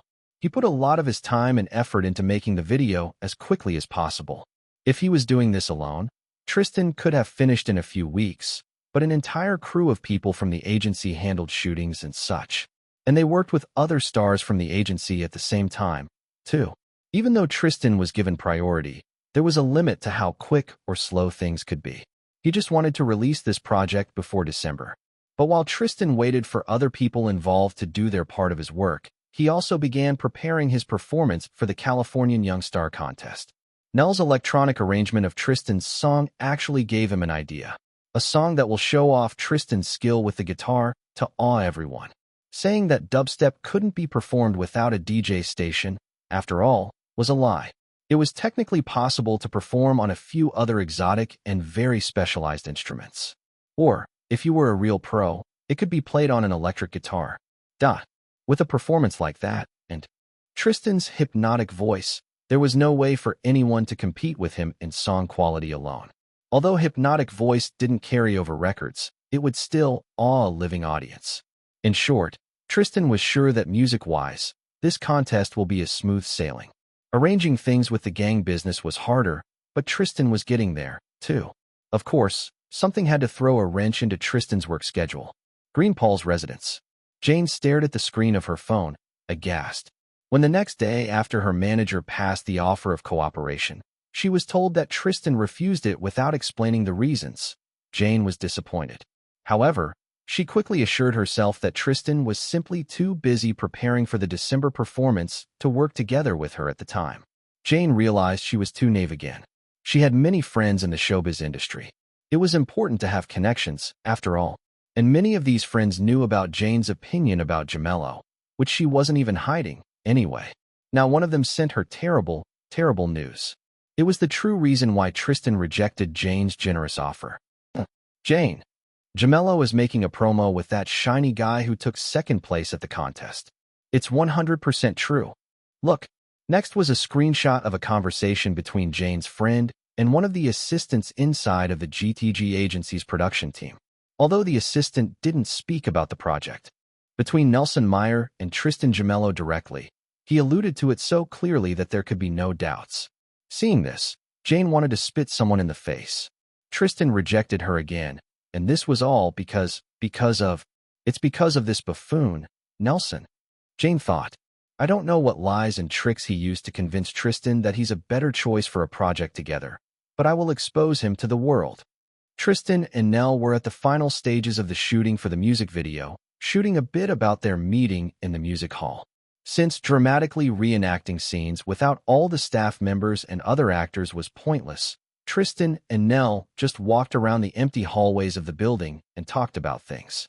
Nell wasn't a trained actor, but he was expressing his emotions very genuinely, and it looked good on camera, anyway. As for Tristan, every shot with him exuded so much charisma that all women and some men in the production crew sighed wistfully every 5 minutes of work. Despite the sighing, everybody worked hard, and Tristan hoped to finish the shooting itself on that day.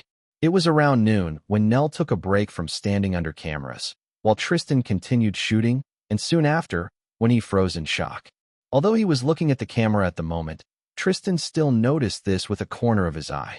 Gesturing for the camera operator to wait, Tristan stormed toward Nell to see what made him look so pale. It was visible through his makeup. Nell was staring at a social media post, which linked an article on some Yellow Pages news outlet. Nelson Meyer, a promising star with a shocking secret? Interview with his parents. Chapter 81, Nell's backstory. Before Tristan could read the article itself, Nelson noticed Tristan hovering over him, only because Tristan wasn't trying to hide. With a gasp, he pressed the smartphone screen to his chest, hiding it. Tristan frowned. Nell? You look like a deer in headlights who just saw a ghost of his future self. The other man bit his lip. Tristan didn't need to have 923 points in observation skill to know that Nelson was extremely nervous. That's shit. Nell groaned in his palms, squishing his phone to his face with the movement. It's not true. They told a bunch of slander about it. I thought I wasn't famous enough that anyone bothered to slander me, huh? And what will Mr. Ritfield say? Tristan scowled, putting 2 and 2 together. A man's parents, telling slander about their child instead of supporting them? Worth a punch to the face. Tristan stepped away from silently lamenting Nell and pulled out his own phone.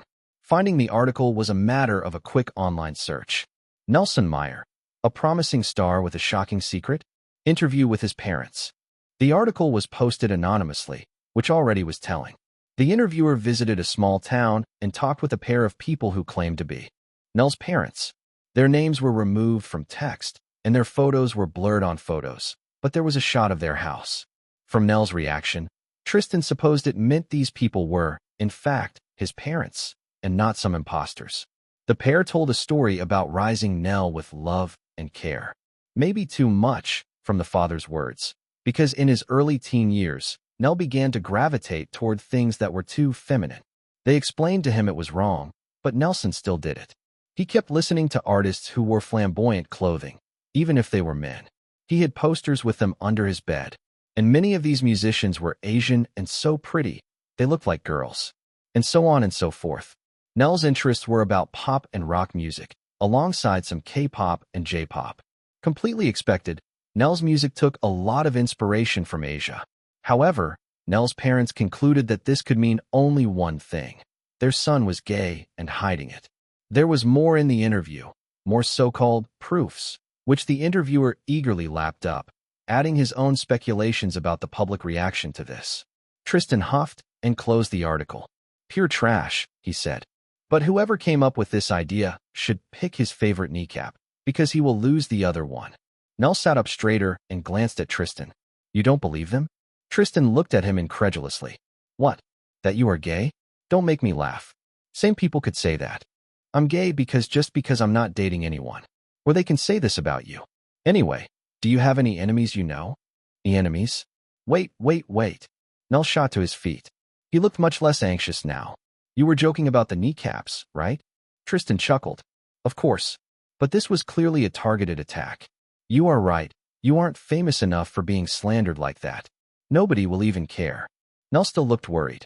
They might care later, when our co-promotion comes out. Even if this is just slander, even if I deny it, some people will believe it. Maybe this co-promotion wasn't such a great idea. Tristan said nothing, but his look spoke volumes. People who gave up from a single minor setback, like this article, didn't deserve more than being walked over in his book. Amplified by the force of Tristan's charisma, his gaze became like a whip that straightened Nell's back. The young man ran a palm through his blonde hair. Right. We are doing this, and fuck everybody else. My mom and pops didn't want me to go to the CYS contest, but I still went. And now I'm in the agency, and I'm going to become famous, and they can go and stew in their grumbling about it. Tristan laughed. Yeah, fuck them. That's the spirit. But they weren't the ones to come up with the interview, weren't they? Nell thought about it for a moment. I don't know. I'd like to think they wouldn't have done this, but it's not like this is impossible. Tristan hummed, exploring all the possibilities in his head, but he was distracted by the shooting producer approaching him and Nell. Mr. Gemello, Mr. Meyer, the break was over 5 minutes ago. You wanted to finish everything quickly. Then don't make us move from the schedule. We can talk more about it later. Mr. Ritfield will have to know, too, Tristan told Nell. He then turned to the producer and smiled apologetically. His voice changed almost imperceptibly with a timbre of hypnotism. Sorry, something important came up suddenly. You are right. We all shouldn't get distracted. Let's get going. Under the double onslaught of Tristan's charm and a tinge of hypnotism, the producer melted like butter. All ire he felt was gone, and instead, he could only smile back at Tristan. Nell also smiled at Tristan in a daze, although he was only caught in a periphery of the hypnosis. Not that there wasn't much of it. Inwardly, Tristan chuckled at the effect. He was experimenting with it bit by bit in the last few days, and it was as incredibly useful as every other talent he had. People opened in front of him like books, where Tristan could write whatever he wanted. The easiest way to put it was to say that as long as Tristan spoke directly to someone, his charm increased tenfold. After the filming was done for the day, Tristan spoke with Nell again. Can you just ask your parents about who came up with this? What's the point? It's best just to ignore it, probably. People will. Forget. Or I can release a statement denying everything. Tristan scowled. These people went against you personally, Nell? They must be found. You understand.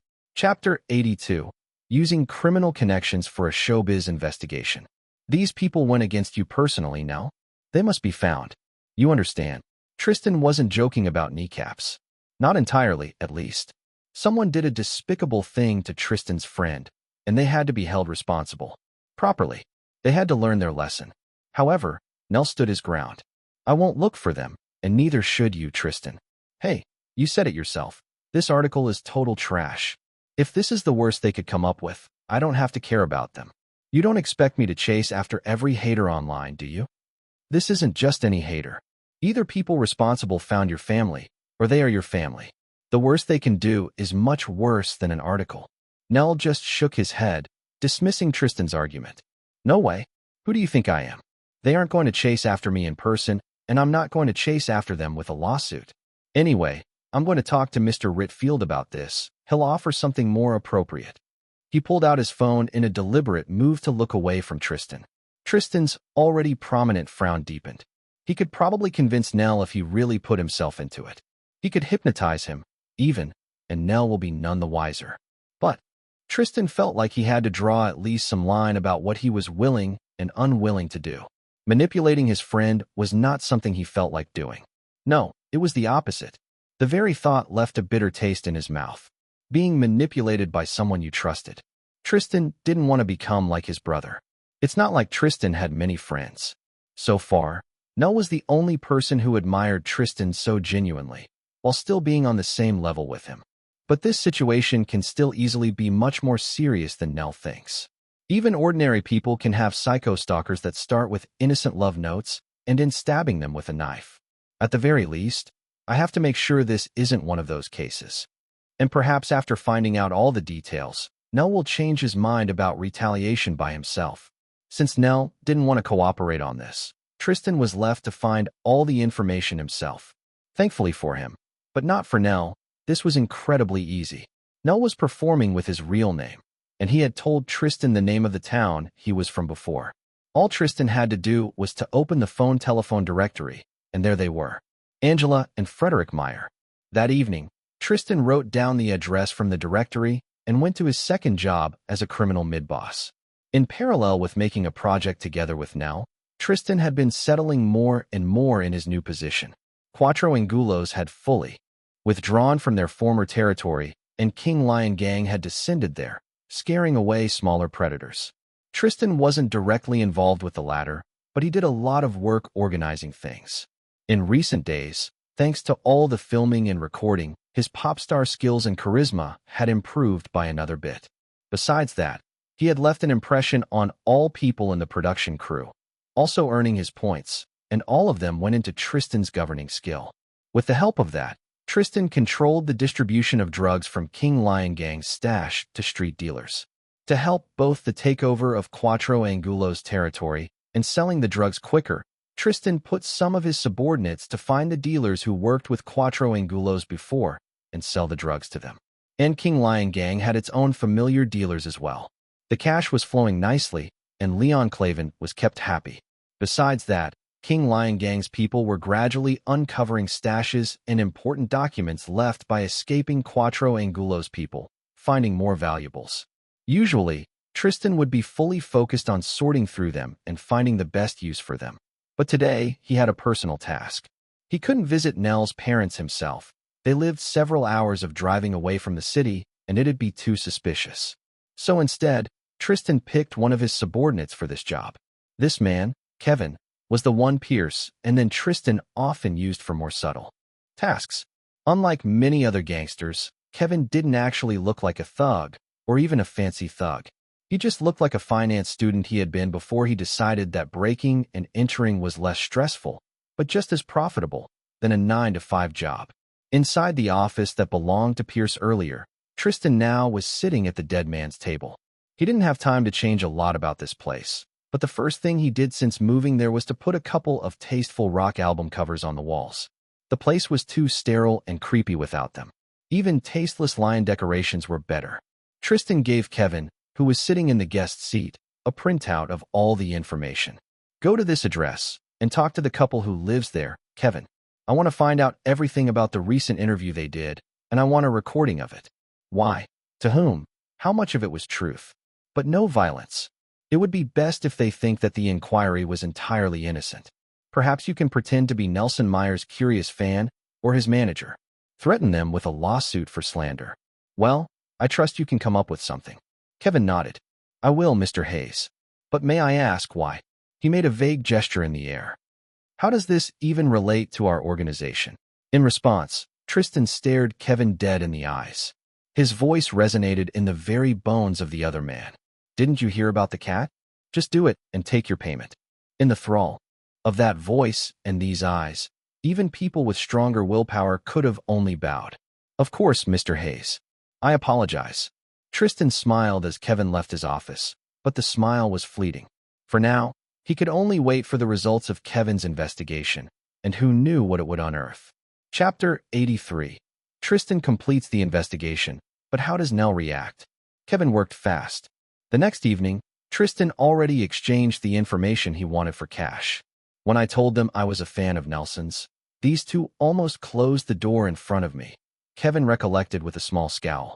And when that didn't work, they did all they could to convince me to stop being Nelson's fan. Luckily for me, that made it easy to get the information you needed from them. And this interview wasn't their idea. The journalist who took the interview approached them first. He called himself Logan Brooks, but it might be a pseudonym. That's all they know. Tristan nodded thoughtfully. So, as he feared, there was someone else behind this. Someone at BuzzBeat, the gossip news website that published the slandering article, had to know more about this. I could pay a personal visit to their office, if there's even anyone here. Not to mention, it's in another city. No, I should use a more delicate touch instead. The BuzzBeat newspaper had an online page, as everything in modern days. Its journalists also had their own pages, linked to the main one. Although Logan Brooks was definitely not his real name, Tristan easily found the journalist's online profile. The journalist even offered people to submit juicy gossip to a specified email address. This is so easy. In half an hour, Tristan wrote and sent a message from a disposable email. Another day later, it was actually fished out from the deep well of other messages and opened by Brooks. Topic: I walked past Golden Talent Group offices and saw this. They didn't notice me filming. The body of the email was empty, but there was a single video fail attached. Perhaps it was a prank. God would know it wasn't the first in Brooks' career, but perhaps it was a jewel that will win him a Pulitzer Award. It was his job to check. He opened the video and immediately closed it, cringing and rubbing his forehead. It was gay porn, cut right to the nastiest parts. Now Brooks wanted a shower for his eyes. In another city, Tristan chuckled when he read that his Beholder virus successfully infected a computer. He could have chosen any other harmless video or photo to send Brooks, but he felt like some harmless, for now, revenge was in order, even if it was really immature. Even I can't be cool 24 hours a day. I will leave myself a minute to be uncool and just relax. Another day later, Tristan had most of Brooks' passwords. With the modern methods of protection like two-step authentication, it was bothersome to actually use them, but Tristan's hacking skill gave him hints about how to avoid that. With some work, Tristan was free to read Brooks' work emails. There was so much celebrity gossip. Some of it could have worked as blackmail. Some of it was just trash, trash, trash. But after actual hours of scrolling carefully through the message history to not miss anything, Tristan found what he wanted. The messages were from a personal chat with Brooks' editor, a clear like day proof of guilt. The editor actually gave Brooks a task to investigate Nell's past, which he did until he found his parents. In the process, they gossiped about the person who gave that task. Greenpaul? Why is she even interested in some small fly? Not that SHE is a huge fly. Unless you were talking about Mrs. Greenpaul earlier. I bet I can make an article out of it. You don't want to cross the Greenpauls. Anyway, they were together at the contest recently. Don't you remember? Greenpaul. The name made Tristan seethe.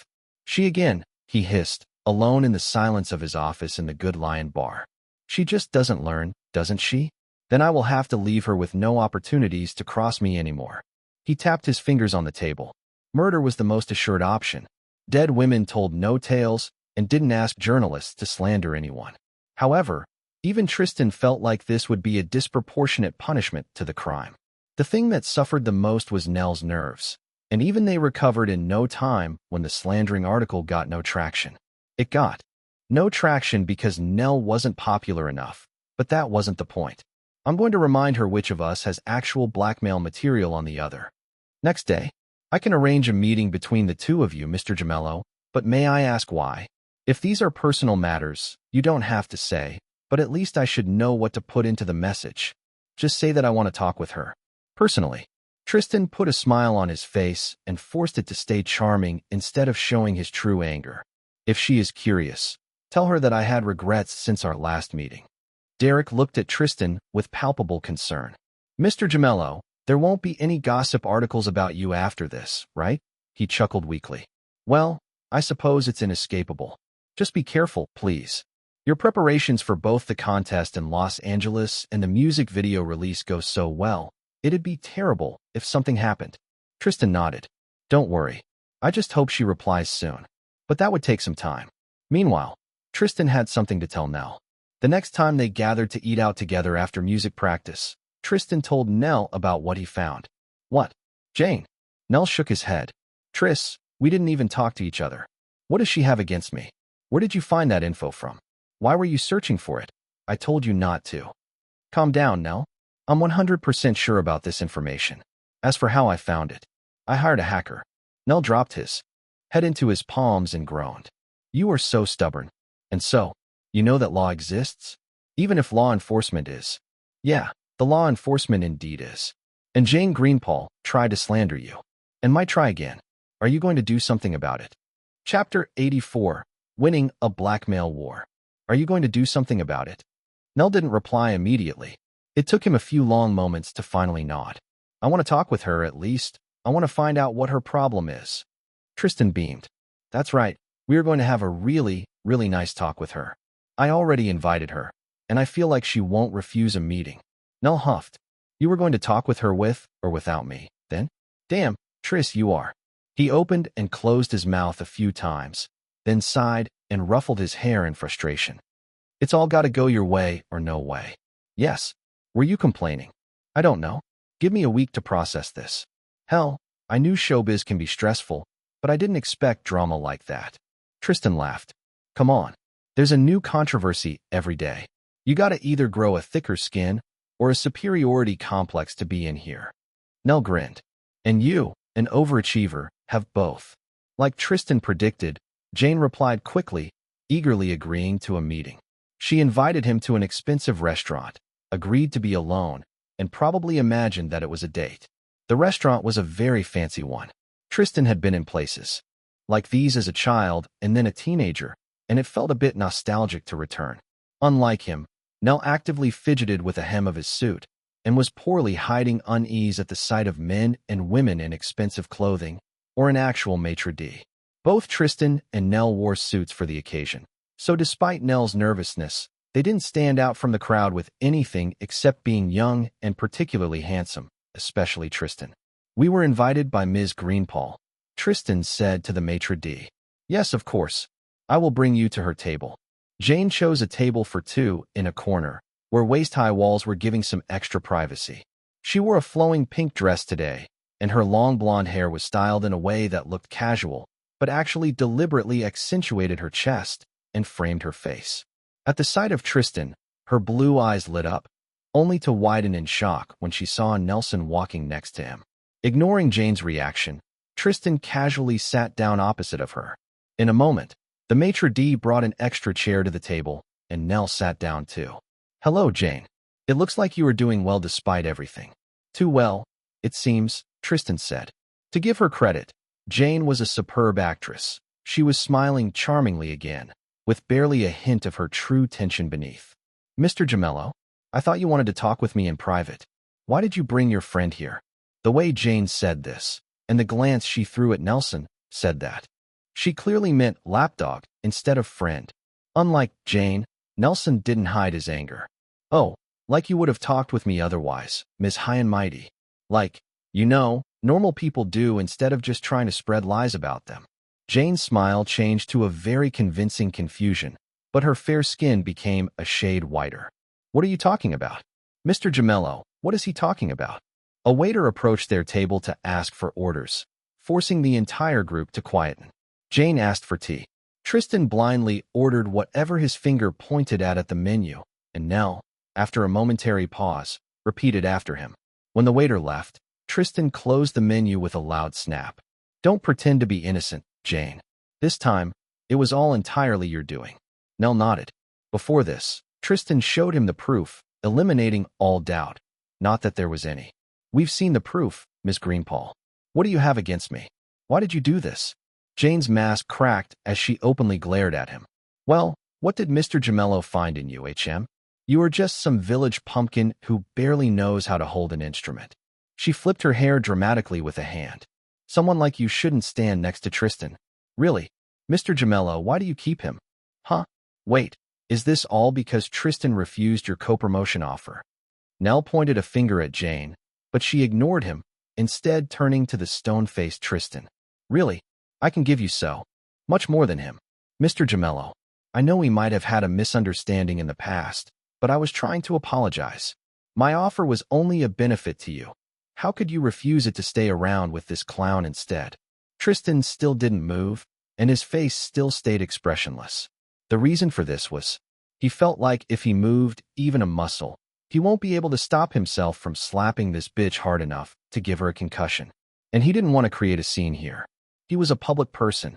At Tristan's silence, Jane fell silent, too. Her eyes flickered between him and Nelson. She gasped. Don't tell me Mr. and Mrs. Meyer were right. Is this it? Do you just keep him around because you have an affair? Jane cringed in disgust. No, Nelson snapped. Enough of this. Ms. Greenpaul, I'm going to sue the hell out of you. Just wait for a court invitation from me. Just you wait. Jane snorted. The only one sued will be you. You won't win a court case against the Greenpaul family in a million years. Ms. Greenpaul. Tristan finally spoke with a cruel grin. Did you forget which of us has actual blackmail material? Stand on your knees and apologize profusely to Nelson, or the court case against your family will be not about slander, but about conspiracy to commit assault just to win a round of a contest. Nell gasped in shock. This was you too. Jane stared at the both of them, white as a sheet, with a look of utter helplessness in her eyes. Chapter 85. Kneel and Apologize. Jane stared at both men in front of her helplessly and fearfully. Since she gave no answer, Nell turned to Tristan with his question. Did Jane send these thugs at the contest? Really? Tristan sneered. Technically, this was the work of her parents, but it might as well be her. He turned to Jane. You tried to apologize before me for this, but you don't even care about me. People like you care only about themselves. That's not true. I'm not finished. Tristan's voice gained a hypnotic timbre to it, and the force of it, combined with the piercing gaze of his stunning eyes, stole breath from Jane's lungs and words from her tongue. Tristan leaned back in his seat. I could bring the records I have of your servants' conversations to the police. I can bring them to the press, too. You aren't a big fish, but your parents are public figures with plenty of sharks swarming around. If it gets found out that they have dealings with the criminal underworld, they will be torn apart. Your family's reputation will be destroyed. The business of your father will be targeted by all kinds of inspections, and your father himself will be investigated. And maybe another time he could have bribed his way out of this, but not when every news outlet talks about it. And I can make sure they talk. I can add my own story to this and make it very, very sad. No judge will risk sparing your family if they will fear being attacked by the crowd themselves. Their life will end as you knew it, and your life will end, too. Not only will you be canceled online, people won't want to offer you even a cashier job. Your family assets will be arrested by the government, and you will have to beg with your other relatives or live on the street. But what relative will take a pathetic creature like you in? There's really only the street. Into these calm, detailed threats, together with Tristan's hypnotizing voice, drilled deep in Jane's psyche. She sagged in her seat like the soul left her body. So devastated and despairing, she was even beyond crying. It was much worse than the previous time Tristan delivered a mental blow to her.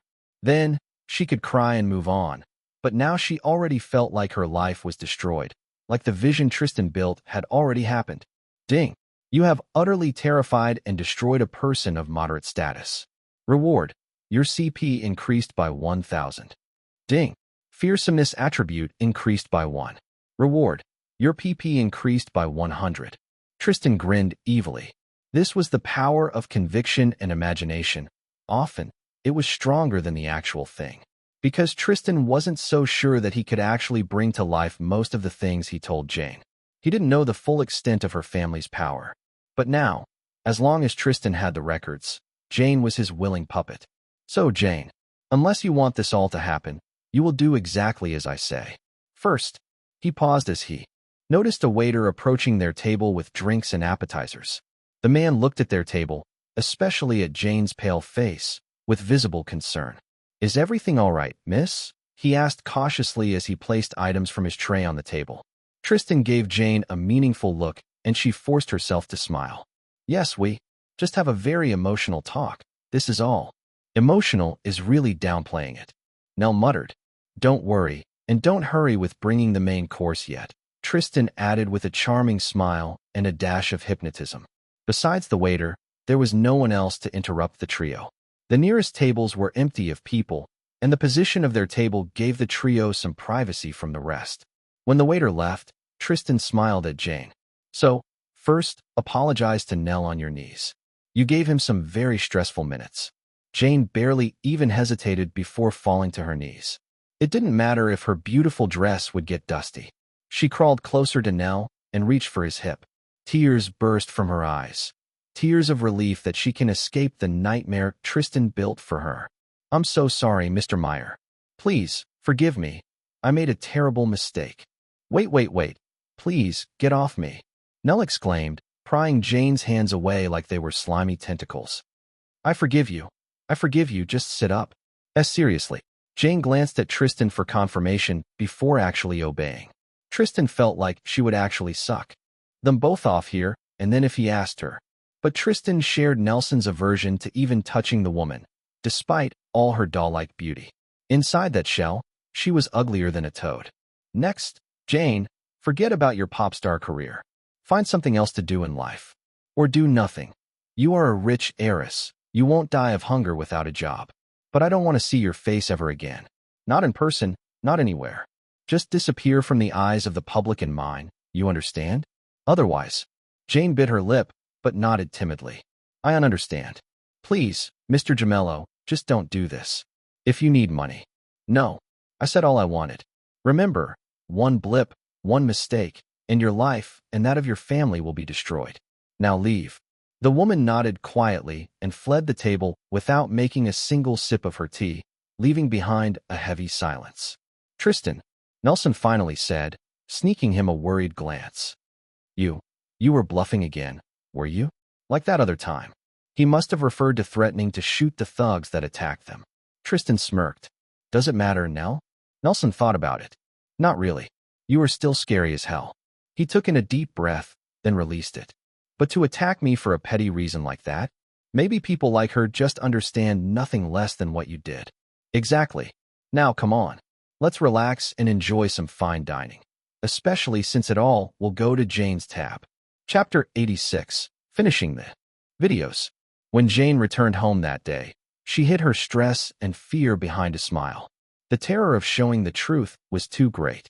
In her mind, it was a fact as solid as that the sky was blue, that Tristan could easily bring the vision he described into reality if he wanted to. She was allowed to live her life only as long as Tristan didn't remember about her existence. That was clear to her. That evening, she told her mother, I'm tired. There's been too many stressful thoughts in my head recently. I think I need a vacation. In Italy, maybe. I always wanted to try authentic Neapolitan pizza. And not a week later, Jane dropped all her existing obligations and went to Italy, not specifying when she would return. Far away from Tristan, the sun and the sea felt much friendlier out there than in California, and hot Italian men distracted Jane from the thoughts about Tristan. But sometimes, as she ate dinner or sunbathed or walked past the famous fashion boutiques of Milan, Jane would remember Tristan's words and feel like she was still walking on a narrow rope bridge over a dark abyss. 2 more weeks later, the production team really put Tristan on top priority, managing to finish all related projects just before the end of October. Tristan and Nell were invited to watch the test run of all the 3 videos. Tristan's music video for Jester Jester, Nell's music video for Dragonfly, and their short documentary. They sat in a small cinema hall in the GTG building, together with Derek, in a very formal black suit, worn with a tie that had a pattern of cats playing rock music, most of the production team, and a few other members of the GTG agency staff. Now, the documentary was playing. Besides introducing the story of the unlikely friendship of rivals, the documentary introduced Nelson and Tristan as debuting artists of the Golden Talent Group agency. Nell's genuine friendliness towards the world, together with slight bashfulness, made him contrast to Tristan's aura of allure and danger. They enhanced each other, immediately attracting the attention and curiosity of everybody watching the videos. Although there wasn't any music yet, people were eagerly waiting for it. And the next videos shown didn't disappoint. Both Tristan's and Nell's performances showed their improvement as artists, even in this short period, and how good they already were. When Nelson played Tristan's song, an already fiery melody about leaving the dark past behind to soar toward the skies changed drastically. With a dubstep arrangement, it became something that was at once both so very Nell, but incredibly more Tristan. More wild and more dangerous. Like a dragonfly, one of the deadliest predators of the insect kingdom. Nelson filmed the cover in an extremely goth costume, although with red fire patterns painted on his jacket. He had black and white face paint and a pair of fake dragonfly wings attached to his back. But his background was a peaceful lake. It was so out of place, but somehow paradoxically fitting. Tristan's music video was much less paradoxical.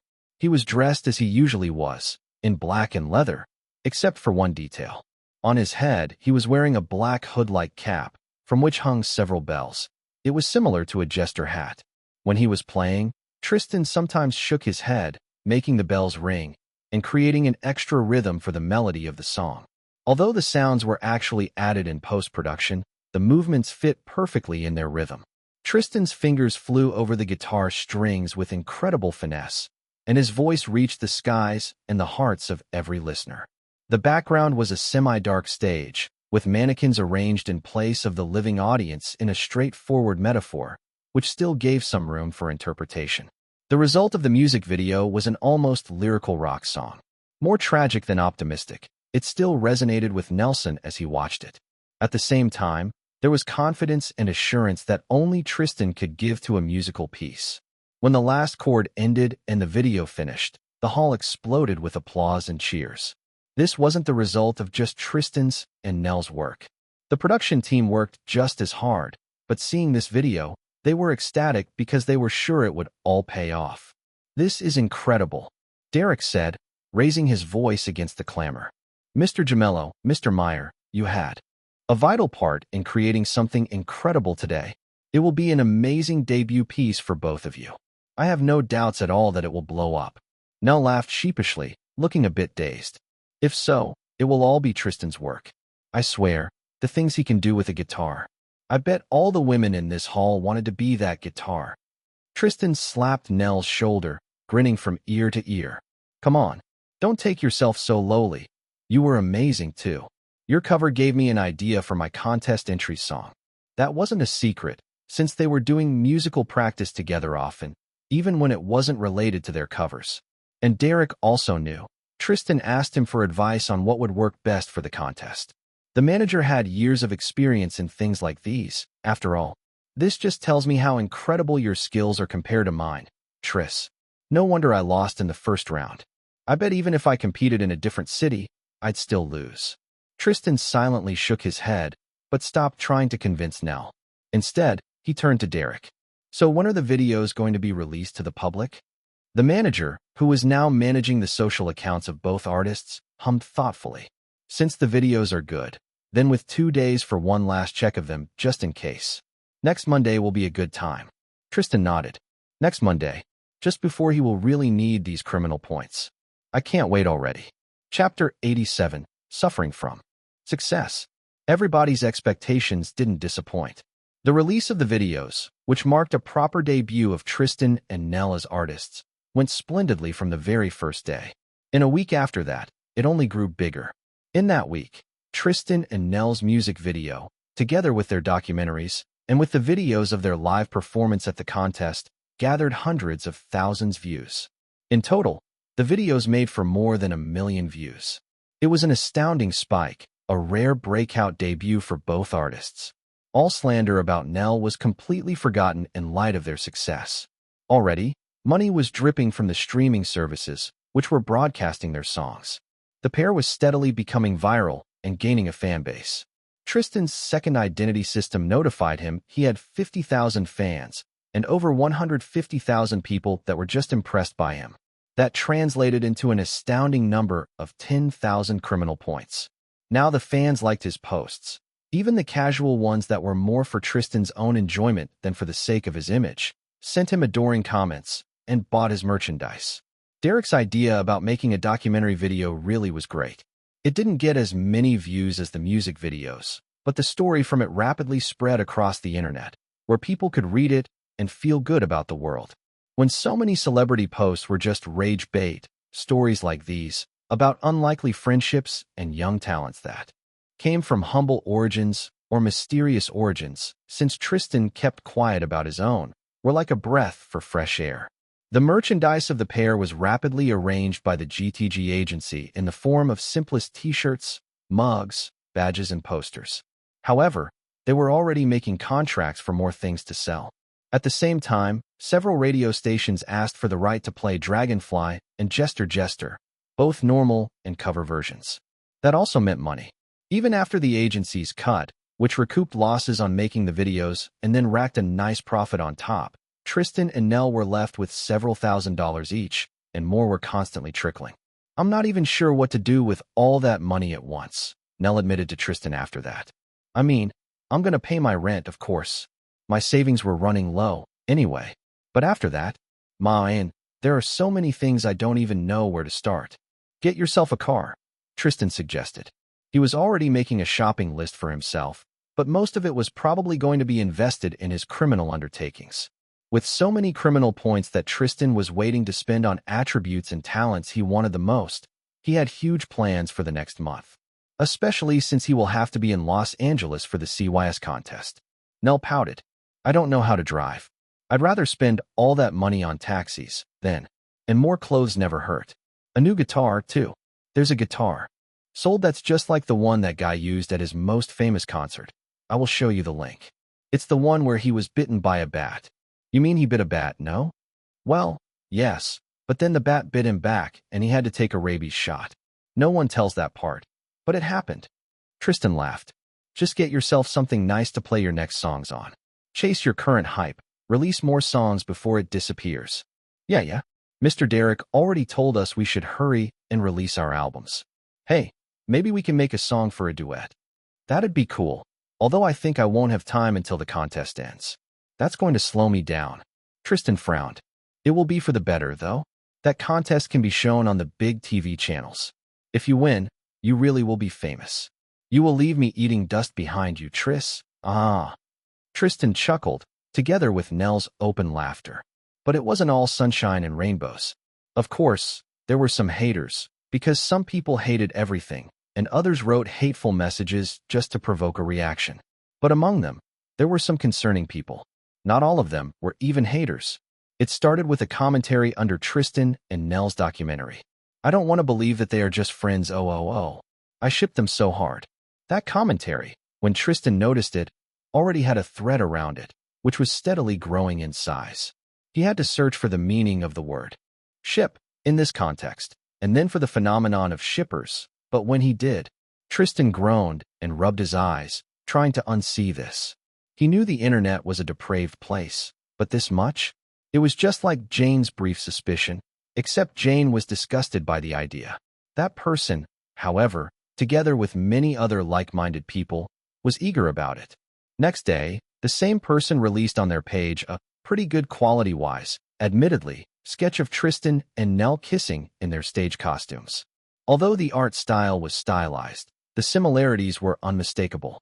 Nell found out about it, too, and called Tristan in almost panic. What do I do, Tris? I asked Mr. Derek already, but he said to just ignore these people. But I'm not gay. Calm down, Nell. Really, the art is mildly gross, and I'm sure there will be even grosser art in no time. But these people are also going to be our most die-hard fans. Tristan sighed. No one sane believes them, anyway. Nell didn't sound very convinced when he replied. I guess. Do you think they'd change their mind if I actually dated a girl? Nope. Damn. I get it. I'd hate it if someone called me the same insult as my shitty parents. Yeah, you got that right. Anyway, I didn't mean to distract you from business. But, and about 2 hours after this call, the shippers and rumors were given new fuel when the slanderous article about Nell suddenly resurfaced from the depths where it belonged. Chapter 88, Clubbing Time. The slanderous article itself was actually deleted by this point. Jane arranged it even without Tristan's prompting, which showed that her empty head had at least half a brain. However, nothing truly disappears from the internet, and someone saved the screenshots and text of part of the article and now posted them, prompting even more discussion and speculation in the fan community. None of it was even really negative.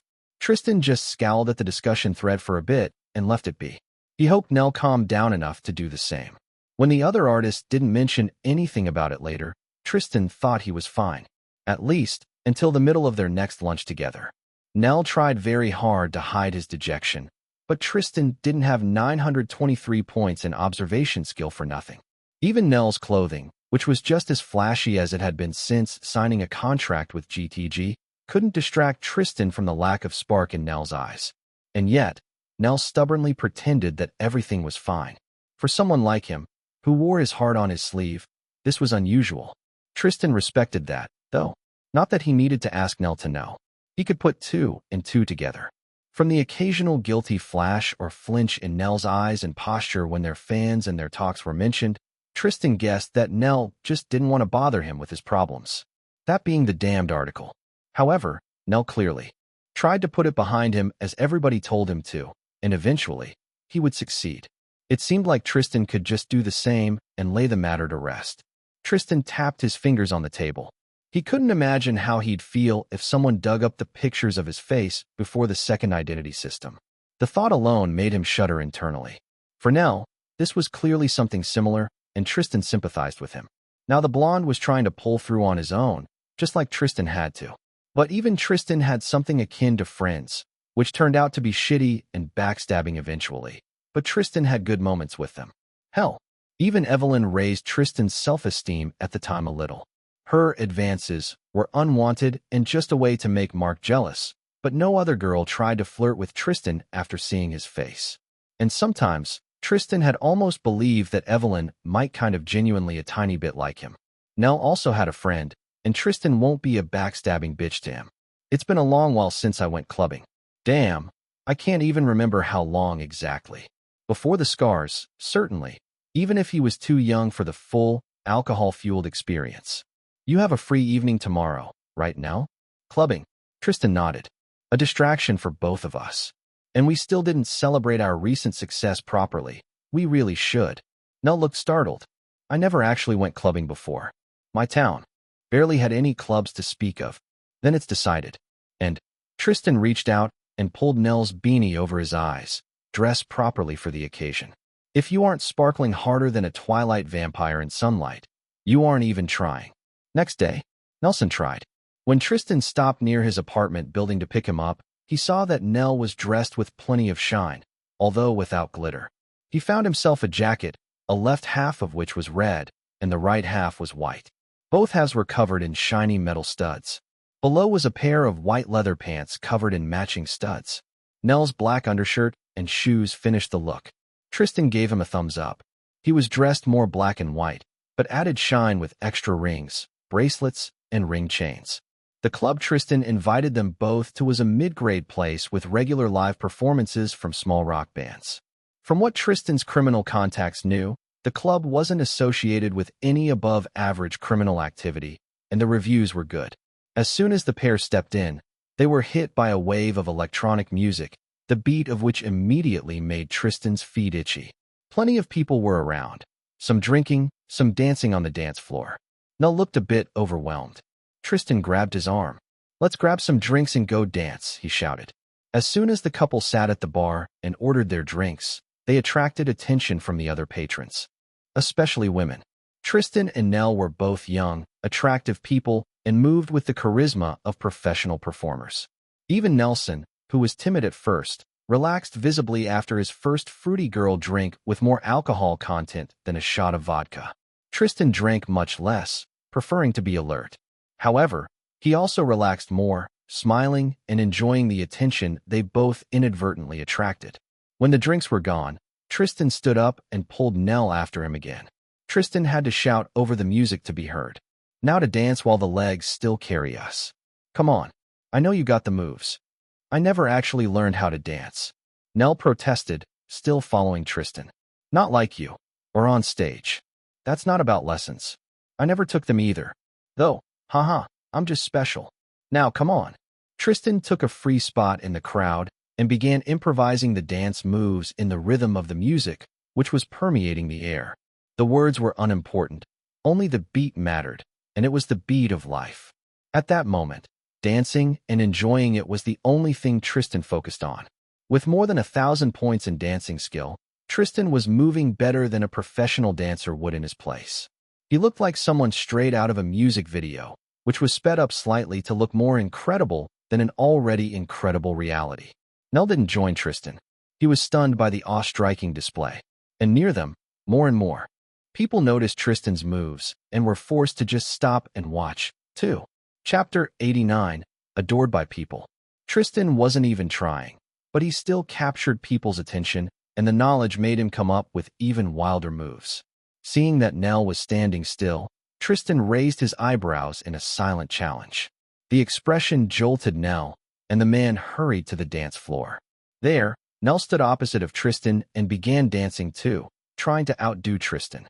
At first his movements were stilted, but Nell soon got into it, and began dancing with the same wild energy with which he played music. He wasn't even close to Tristan's skill, but it didn't matter. Both of them were just enjoying themselves, not really caring about looking good. But they both still looked amazing, and the handsome blonde caught plenty of interested eyes, too. Soon, a circle of people gathered around both dancers, watching and cheering. A couple of spectators were recording the dance on their phones. Notifications about impressed people popped up in the corner of Tristan's eyes, but their sound was drowned out by music. Someone pointed his finger at Tristan, gasping in recognition and awe. After a minute of the man shouting into other people's ears, more people turned to Tristan and Nelson with similar expressions. A song ended, and there was a moment of quiet as the DJ switched tracks. Tristan and Nell paused, catching their breath after the intense dance and sharing wordless grins. At that moment, the man pushed through the circle of observers. "Excuse me. You really are him. Tristan Gemello and Nelson Meyer. Oh my God, can I get your autographs, please?" Nell gasped, then beamed from ear to ear. Seriously? Of course.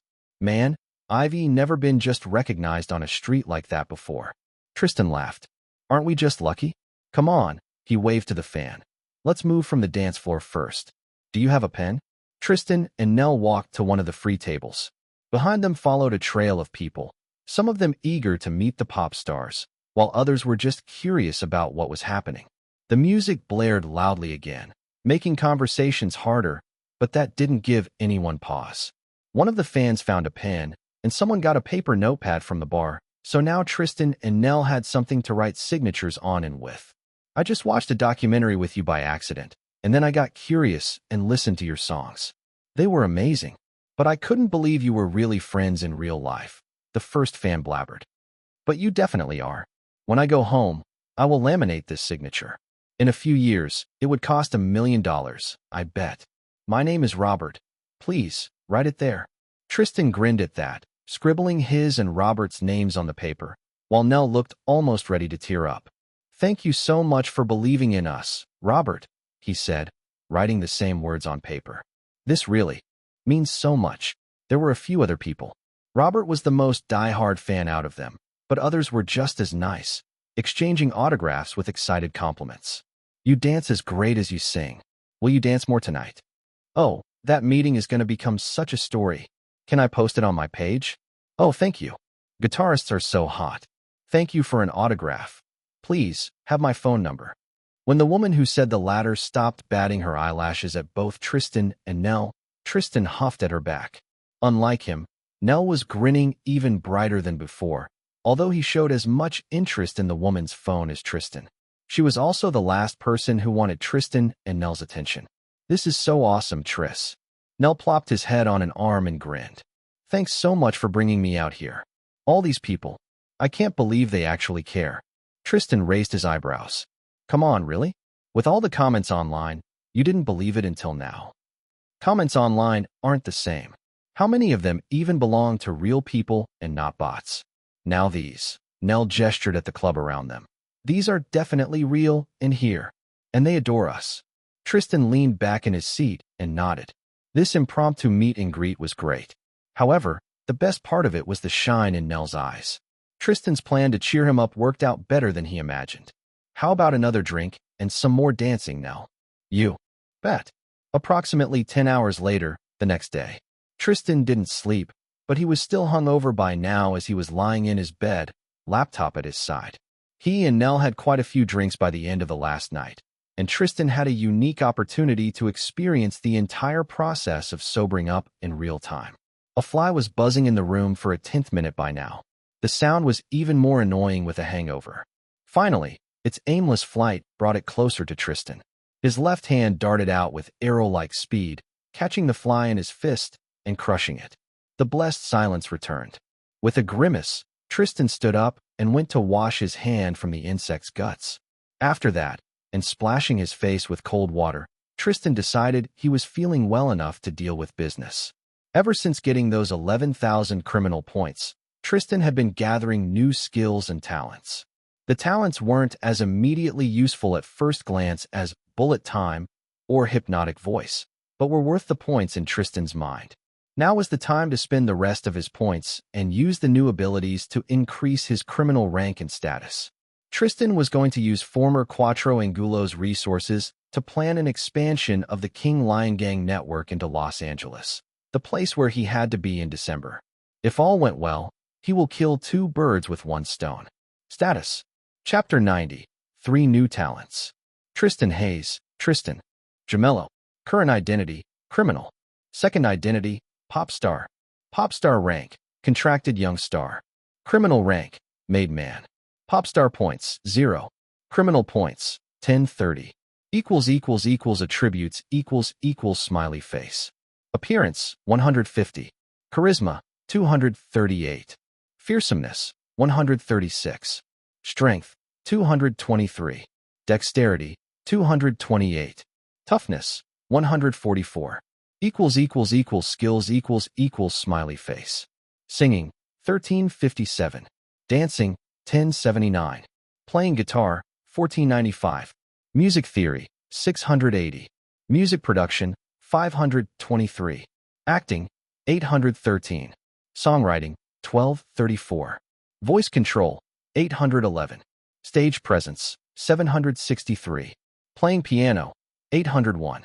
Video editing, 217. Styling, 506. Playing flute, 1. Playing violin, 1. Sneaking, 844. Close quarters combat, 1224. Observation, 923. Driving, 618. Pickpocketing, 533.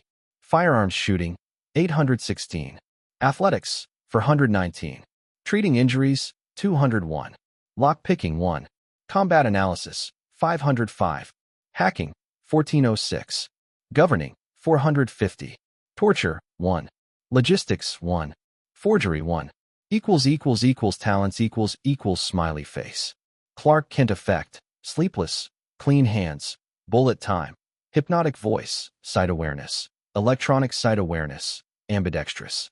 Tristan got 4 new skills and 3 new talents, before being left with only 1030 criminal points. The skills were just whatever he saw in the shop, although the forgery skill had a lot of potential. The talents were more purposeful. Sight awareness. You can sense when and where from someone is looking at you. Electronic sight awareness. You can sense when and where from automatic cameras are filming you. Ambidextrous. You perform all tasks with both hands with equal ease. The first 2 Tristan picked on sight, even though they didn't seem all that useful in theory. After all, he had the observation skill. However, after he felt on himself the harsh penalty of someone knowing his second identity, Tristan wanted to be sure that no one spotted him changing identities by accident when he was distracted. Now, whenever someone looked at him, or a camera recorded him, Tristan felt the gaze like a physical pressure on his skin. He couldn't tell much from it, besides whether it was a person or a camera, but feather-light brushes of fleeing glances were also different from direct, intense stares. It made Tristan feel much safer. Now he knew that no assassin would sneak up on him and snipe him without him noticing, no matter how good he was. As for the ambidextrous talent, it allowed Tristan to shoot 2 guns at once with total accuracy, getting the most out of his bullet time talent. As a bonus, it helped him play musical instruments better and even to dance. Overall, Tristan's control over the left half of his body improved dramatically. Now Tristan looked at his skills, his attributes, and his points, then tapped on the fearsomeness. Ding! Fearsomeness attribute increased from 136 to 236. A change went through Tristan's body. Nothing noticeable changed, but his gaze flashed with unnerving intensity. The air of danger around him sharpened, becoming much more real. Then Tristan forcefully relaxed his posture, diminishing this aura to something that made him look less like a gangster and more like a delinquent. He smiled, as always especially satisfied after spending a large sum of points at once. Time to earn more pop star points for the upcoming contest. I want my performance to be shown not just on state TV, but on the American main TV channels, and this means I will have to perform not just well, but stunningly well. This evening, Quattro Angulo's former drug-selling channels within the city were now fully under King Lion Gang's control. Those dealers that didn't bow their heads were disposed of and replaced. Almost all drugs from the Quattro Angulo's haul were either sold or already scheduled to be. With the new resources and one of their major rivals removed from the city map, King Lion Gang was rapidly increasing in size and influence. It was dominating the city, and it was only a matter of time until they had total control of it. Right now, smaller gangs could run around it like scavengers looking for scraps from the lion's meal, but Leon Clavin already began absorbing them into King Lion Gang's ranks. More people, though, meant more work to organize them all. To make sure that all who needed to pay, paid. All who needed to be paid were paid. No one in the gang had to stay homeless or go hungry, and punish anybody who caused unrest. That work stably took at least a few hours of Tristan's time daily, even with the help of other people. There was a knock on the office's door. Tristan immediately knew who was on the other side. For one thing, his secretary was ordered to let in very few people without informing Tristan beforehand. And most of them didn't knock. "Come in." A young man called Kevin walked in. Recently, Tristan decided he was more useful in the administrative part of business than on field missions. The last task Kevin was given had related to dealing with information traces left by Quattro Angulos before they left the city. In his hands, Kevin carried a flash drive, which he put on Tristan's table. "I apologize for coming without warning, Mr. Hayes, but there's been a development with the stuff we discovered at Dagoberto Quixada's office. I mean, not a development. We just found something good." Tristan raised his brows in surprise. "Really?" "But he destroyed almost all the documents before leaving. At least, that's what your report said."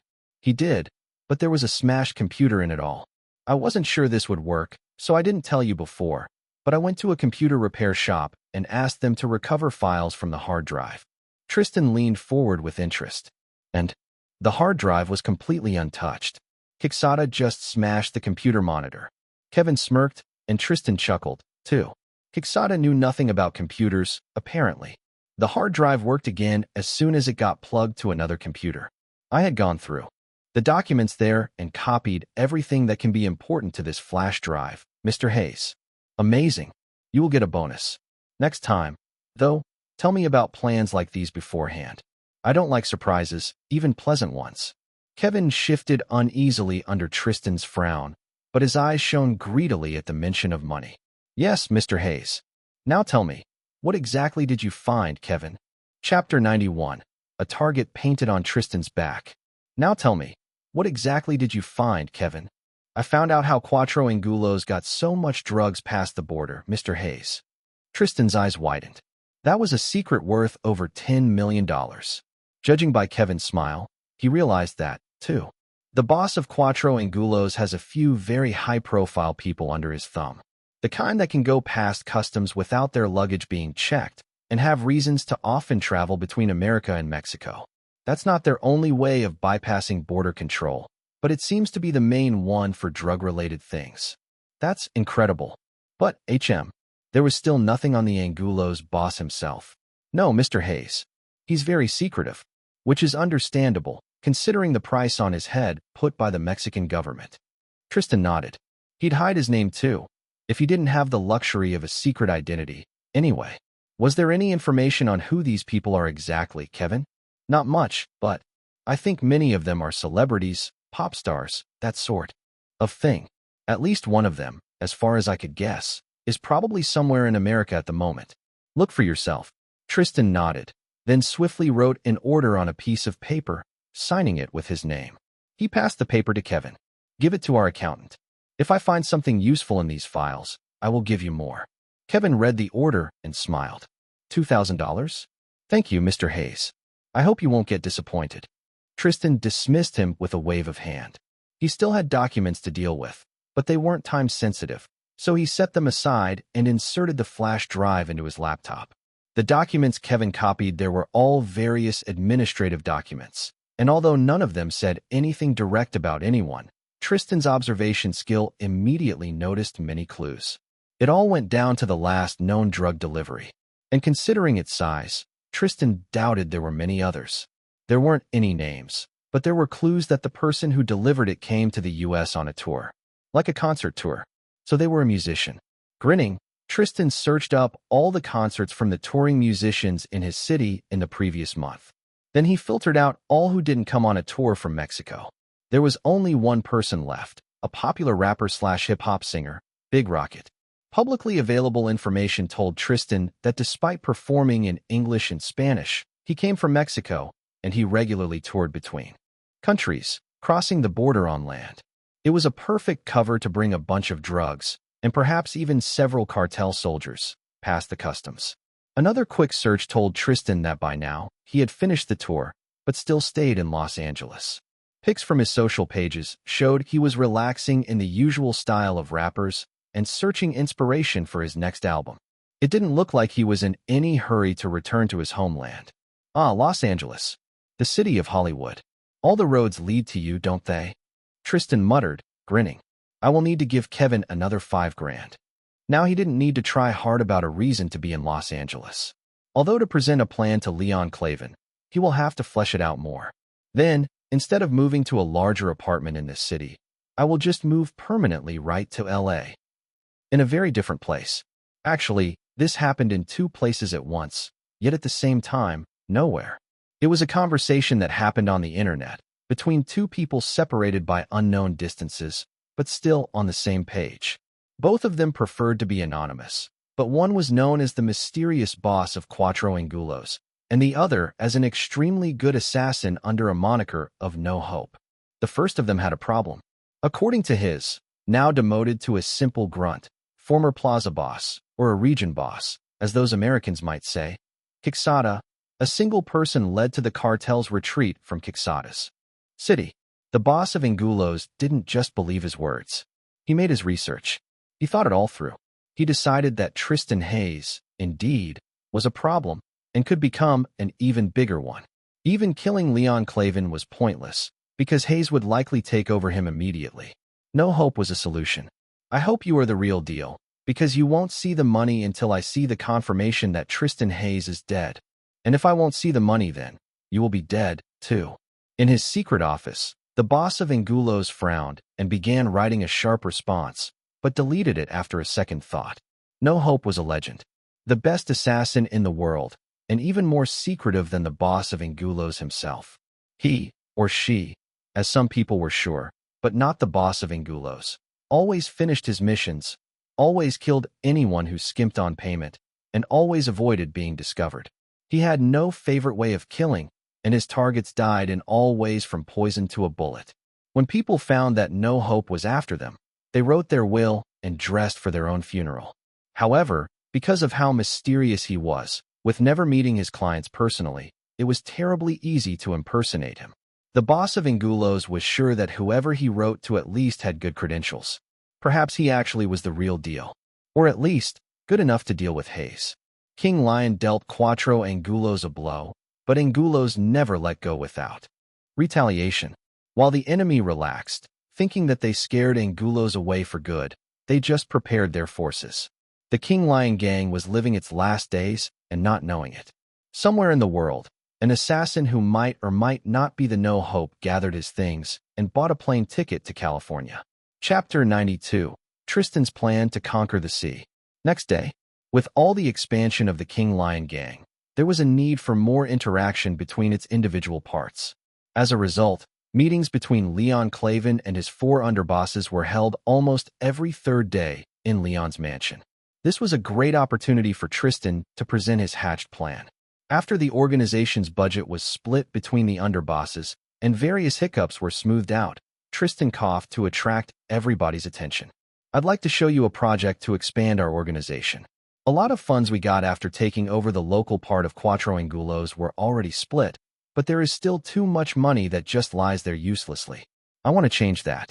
Tristan's suggestion was met with 2 curious and 1 skeptical looks. After the weeks of working together, Tristan had charmed most of the people near him, including the other underbosses. But that didn't mean they all respected him. At least Leon was more curious than skeptical. I imagine you have a detailed plan already, Hayes. Go on. Tristan smiled. For one thing, I didn't tell you yet, but my people recently found something really juicy in Quixada's documents.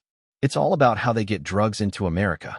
I think we can reach this channel of theirs, and if not tap into it, then at least cut it down and make our own in its place. Now everybody was curious. Inwardly, Tristan smiled wider. He told everybody briefly about Kevin's discovery and his own research, then continued with the plan he worked the entire night for. Mr. Clavin already invested a lot of money into a legitimate talent agency, even if mostly just to launder that money. Now, While the GDG agency is under our thumb, why not use it more? Huh? How do you imagine that? And how does that relate to drugs, anyway? Martinez, the underboss with the least respect for Tristan, asked. Tristan gave him a cutting glance and continued as if he wasn't interrupted. Soon, one of their artists, Gemello, will travel to Los Angeles to perform in a competition there. GTG will send a few people with him. I think we can send a few people with that group under the guise of security staff or assistants and quietly gather information in Los Angeles, including information about Big Rocket, while he still stays in LA. He will know more about Angulo's drug routes if we can reach him. Now others began seeing what Tristan was leaning toward. With that cover, we can move some forces into the uncharted stone jungle of LA unnoticed by local predators, and then pounce at the most vulnerable prey, stealing it from under their noses and carving a place for us in those rich hunting grounds. But what will that prey be? Tristan suppressed a nervous urge to tap his fingers on the table. That part of his plan was less fleshed out, simply because he didn't know enough. But when he spoke with conviction, charisma, and hypnotism that made people forget about the lack of specifics in his words. Los Angeles is a city built near the sea and trade. We are bound to find a lot of contacts to whom we can expand both our drug and weapon-dealing business. A sea access will bring tremendous profit, Whitman said. I think this is a brilliant suggestion. However, who is going to lead this operation? Setting up a new cell of an organization isn't something you can expect a regular grunt to do. But going to an uncharted territory is a lot of risk. Tristan nodded. Of course. And as someone who proposed the idea, I'm ready to go myself. I already have people in mind who can take over my part of duties while I'm gone. And, of course, I will still be only a call away. Kevin and Tomas will manage together with Tristan's advice, he was sure. One for administrative work and another for field work. Martinez glared at Tristan without shame. The last time you suggested a plan for an operation, its leader died. Who says this time won't end the same? Martinez smirked, as if suggesting that he was going to be happy with this. We shouldn't be too cocky. Instead of expanding like this, we should fully take control of the city and only then think about moving farther out. Leon slammed his palm on the table, not hard enough to shake the coffee cup standing there, but hard enough to make people jolt. Despite Pierce's death, the operation was a complete success. And this city will soon become too small for us. Anyway, I know Hayes won't disappoint me. Now tell me more details. Hayes, what budget do you need? They talked about the plan in more detail after that. The operation didn't require too much money at first glance, just enough to equip and send a few people. However, costs of living and renting an apartment for these people in LA was much higher than in a smaller city.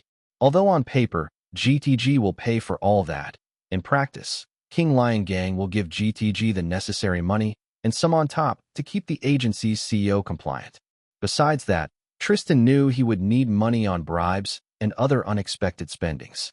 The end result was a sizable sum, but thanks to all the profit King Lion Gang got from Cuatro Angulos, Leon Clavin could give it to Tristan with a light heart. When the meeting ended, Tristan left it with a small smile on his face. It didn't dim even after a dark glare sent at him by Martinez. We are warming up a snake on our chest, the older man muttered, passing Tristan by and marching toward the exit. Says the snake, Tristan thought. Let's see if you are brave enough to actually act on your envy, or if you will keep whispering behind my back until I rise in rank above you and crush you under my foot. Asshole. Chapter 93.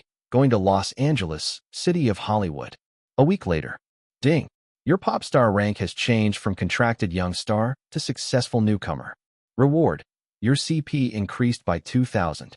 An hour after Tristan got this sudden notification, he was called by Derek in the middle of his music rehearsal. Yes, Mr. Gemello. Forgive me for being so sudden, but I don't know when else I will have time to talk with all the preparations for your trip to Los Angeles. I was told that your and Mr. Meyer's debut was an enormous success. So much so that you both were invited as guest stars to a red carpet event promoting the premiere of the upcoming Under Wrong Sky movie. Oh, so that's probably why my rank suddenly increased now. Tristan thought, grinning. Under Wrong Sky. That's some cheap movie, isn't it? I barely heard about it. Some drama about a man who was reborn to fix the mistakes of his previous life. Since it was just a drama, It could be made with a low budget and still be potentially successful. Not that Tristan cared. Yes, it doesn't have a huge budget, but it will still be a great opportunity for both of you. In show business, it's very important to make friends in the right places. Mr. Gemello, you are an incredibly charismatic person. I'm sure that all those Hollywood people will love you once they put their eyes on you. Tristan hummed in. Agreement. Yes, yes. I will come, of course. And when is it? In 2 weeks. The invitations are usually sent much more in advance. You and Mr. Meyer were clearly a last-minute addition, but you will be there in time. Almost all the arrangements for your arrival in LA are already made. The contest's organizers could provide tickets and living arrangements for those contestants who needed it, but Tristan chose to travel on his own, together with a team that the GTG agency sent to support him. After all, this was going to be his public appearance, bound to make a splash. For the sake of this, Tristan's manager had to come, a few staff people, and since Leon Clavin pushed Gigi so, Garstian, to do him a favor, there was also a security team of 4 people. All 4 people were gangsters that Tristan handpicked from his most loyal and versatile people. Although there were only 4, they were a scouting team, so there wasn't a need for more people. For the gang, Tristan Hayes left his cover and method of transportation top secret. Good. I'd rather go there sooner than later. The air of Los Angeles will help me with songwriting, Tristan joked. Don't worry, Mr. Derek. I will only be partying and drinking responsibly. Derek shook his head on the other side of the call, smiling to himself. When he spoke, his tone was again serious but kind. The trip is scheduled for tomorrow, and everything is booked for the same time. Please, be patient, Mr. Hayes, and don't drive to Los Angeles ahead of us all. Now, I still have to explain all that to Mr. Meyer, so I have to go. Good luck with your rehearsals. Next day, a car trip. I haven't been on one since ever. Nell sighed dreamily as he fixed his safety belt. The only thing missing is a convertible. Tristan huffed. Don't forget whose car you were sitting in. He wished he'd traveled to Los Angeles with more pomp, but the truth was, he was still not on the level of private jets and limousines.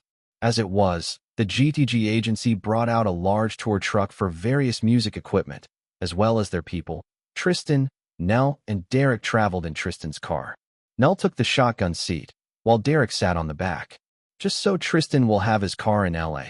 Originally, the car for artists was going to be provided by the agency, too. He didn't have to drive, but he chose to, at least for now. It was an 8-hour drive to LA. Tristan started the car and drove after the main truck. He opened the side window, enjoying the blast of fresh, almost winter air. Nell, turn on the radio. Find something good. Sure, man. He switched the stations for a while until he heard a familiar melody. Dark and below, I am no more. Find the light, break the night. Nell gasped. Oh, that's yours. He immediately began singing along. Take flight. Tristan grinned and drove faster through the city streets. He joined too, and to his surprise, heard Derek sing along from the back of the car. I soar toward Glass Dreams. Dragonfly. This was going to be a fun ride. An hour later, the lock of Tristan's apartment door clicked a few times and gave up. A man dressed in ordinary touristy clothing, with his face shadowed by a brim of his Panama hat, put away his lockpicks and stepped inside, carefully closing the door behind him. He made sure to not disturb a single item as he sneaked through the empty apartment and entered the bathroom. There, the assassin pulled out a pistol with a silencer and waited. And waited. And waited. By evening, he felt worried and hungry. By night, he realized that something was deeply wrong. The assassin spent almost a week finding information about Tristan Hayes and his habits without actually approaching him. This assassin was so successful so far because his victims never saw him coming.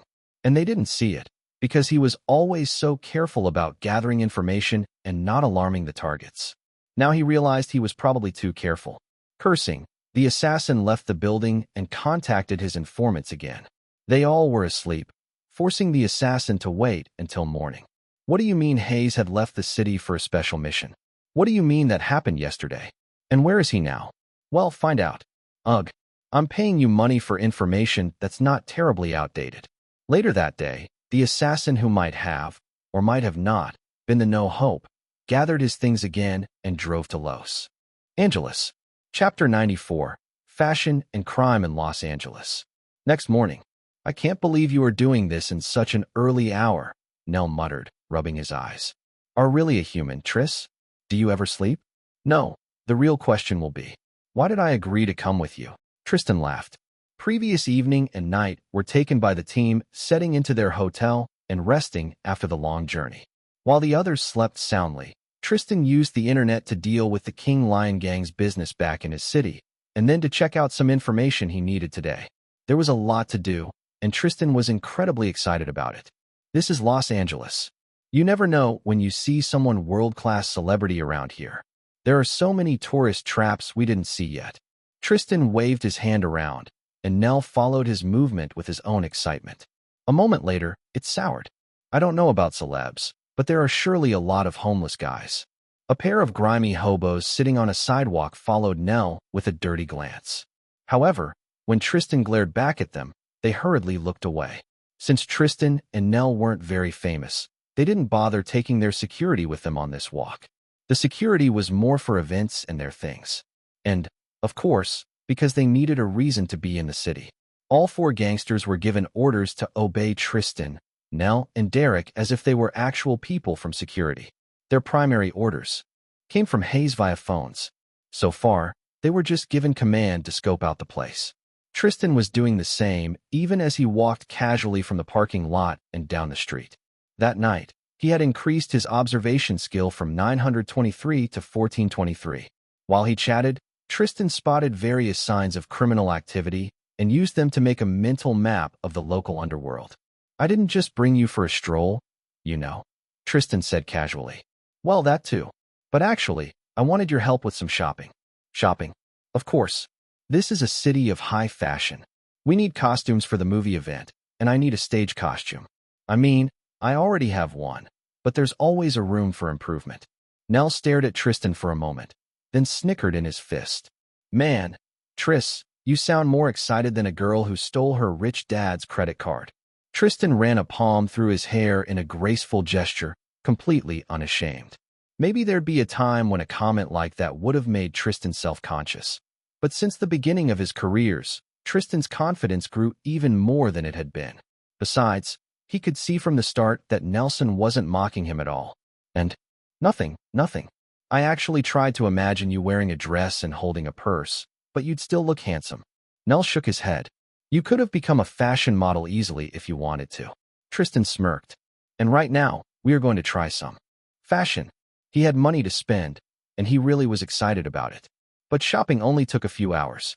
There were no events planned in the artist's schedule, but after a morning of being dragged around, Nell declared he needed more relaxation and went back to the hotel. Tristan was free to explore on his own and change identities as he pleased. With that, he used his funds to secure a modest 2-bedroom apartment that could serve as a base of operation or a safe house for his gangster crew. Then, he rented another apartment, a more luxurious one, for his own Hayes identity. Tristan Gemello stayed in the hotel for now. In that apartment, Tristan hid some weapons he brought as a contraband hidden in his Gemello things. In case someone went through them, it was much safer to keep them here. Even if it meant that Tristan was down to a knife unless he came prepared. He made sure both apartments weren't far from his hotel. One day I will get enough money to buy these apartments permanently. Or apartments like these, I guess. One day soon. Tristan spent more time in his criminal identity, watching people and occasionally approaching local small criminals for information. Prostitutes and dealers were the chattiest of them all, especially prostitutes. And the later in the day it was, the more of them appeared. Under the pressure of Tristan's hypnotic voice, charisma, fearsomeness, and money, all these people spilled information like a burst of piñata spilled candy. Los Angeles really was a rich hunting ground. There was a lot of profit to be made with petty tourist crime, but most local gangs, all of which were small, mostly stuck to less popular areas. Tristan bid goodbye to the last prostitute he talked with and went down the street toward where he left his car. As soon as he left a narrower alleyway, he felt a pressure of someone's watchful gaze on his back. Acting casually, Tristan turned his head as if to fix his hair and spotted a pair of police officers sitting a car, watching him with slight suspicion. He huffed to himself. The cops weren't here when Tristan went to a more private place, to chat, not to do what she expected originally, with the prostitute. There are damn many cops out here, guarding all the rich tourists like dogs. They won't catch me or my people, of course, but it's annoying. This meant that to establish a new business here, and to gather his own local combat force, a force that will increase his status in the King Lion gang even higher, Tristan will have to work extremely carefully. Tristan Gemello returned to the hotel for the night, just to pretend that he went to sleep here. After midnight, Tristan Hayes sneaked out of the hotel's door, intending to spend more time networking and return before anybody from his team woke up. At the same time, on another side of the city, an anonymous assassin drove onto the streets of LA, following a clue from one of his police contacts. Chapter 95, Preparing to Meet Big Rocket. Next day, Mr. Derek, you know many people in the showbiz industry, even if you worked from a smaller city than this one, Tristan said, gesturing at the view of Los Angeles outside the window. Help me with something, please. He had approached the manager during his breakfast. Nell was still asleep, but Derek was an early bird. Derek smiled. It's my job to help you with everything I can, Mr. Gemello. Well, at least until it's related to your art. He chuckled. Although even if it's something personal, I'd love to help. I can argue to my boss that your art will only suffer if you are stressed from personal problems. Tristan grinned and waved his hand dismissively. It's not a problem, exactly. You know a rapper called Big Rocket? I want to meet him, but I don't even know where he will be next night. And if I just write to him, he won't even read. I know it. Derek blinked. Big Rocket? Yes, I've heard of him. I didn't think you were interested in his music. I'm not. Derek stared at Tristan. Tristan stared back. A few silent seconds later, Derek coughed and looked away. I see. Well, I will do what I can, but don't expect much, Mr. Gemello. As this is a personal matter, I can only help you personally, after all. Tristan smiled and dug into the remains of his half-finished breakfast. That's all right, Mr. Derek. That's all I ask. While Derek did Tristan a favor, alongside his other duties, Tristan continued to spread his web on the streets. With information from some lower-ranked gangsters, he found contacts of people higher in the food chain. All that was left is to set up a meeting and give these people an offer they can't refuse. This was all a part of Tristan's plan, although not one he told the other underbosses and Leon Clavin. First, he will find all he can about the underworld of LA and Big Rocket's dealings with Cuatro Angulos. Second, he will enlist and unite several local gangs, using the influence of the King Lion gang as leverage, and possibly calling in more people from Tristan's home city if necessary. Third, he will establish or conquer local sources of income. For himself, not for the King Lion gang. Fourth, Tristan will return to Leon Clavin triumphantly, and with enough weight behind him that Leon Clavin will have to become his equal partner in leading the gang, or even a subordinate. As if he read the plans in Tristan's mind and wanted to help him out, Derek brought him the information Tristan wanted only a day later, faster than Tristan expected. People say that Big Rocket will show up as a VIP guest and a DJ at the exclusive party at Urban Mirage nightclub, among a number of other celebrities. I'd say you could meet him there, Mr. Gemello, but this party is invite-only and will happen in only 2 days. I'm unsure it'd be easy to get an invitation in even 2 weeks, much less 2 days. This is impossible. Derek sighed and brushed a speck of dust from his purple and white checkered suit. In this industry, you really can't move far without knowing the right people. Tristan hummed sympathetically, but inwardly he was smiling already. Thank you, Mr. Derek. It might not be much, but it's just what I needed. Don't worry. I promise to not act like a stalker and wait for him somewhere near the club's premises. Haha. Derek jolted, as if the idea had only just come to his head. Please, don't. I didn't say this so you would. Tristan grinned.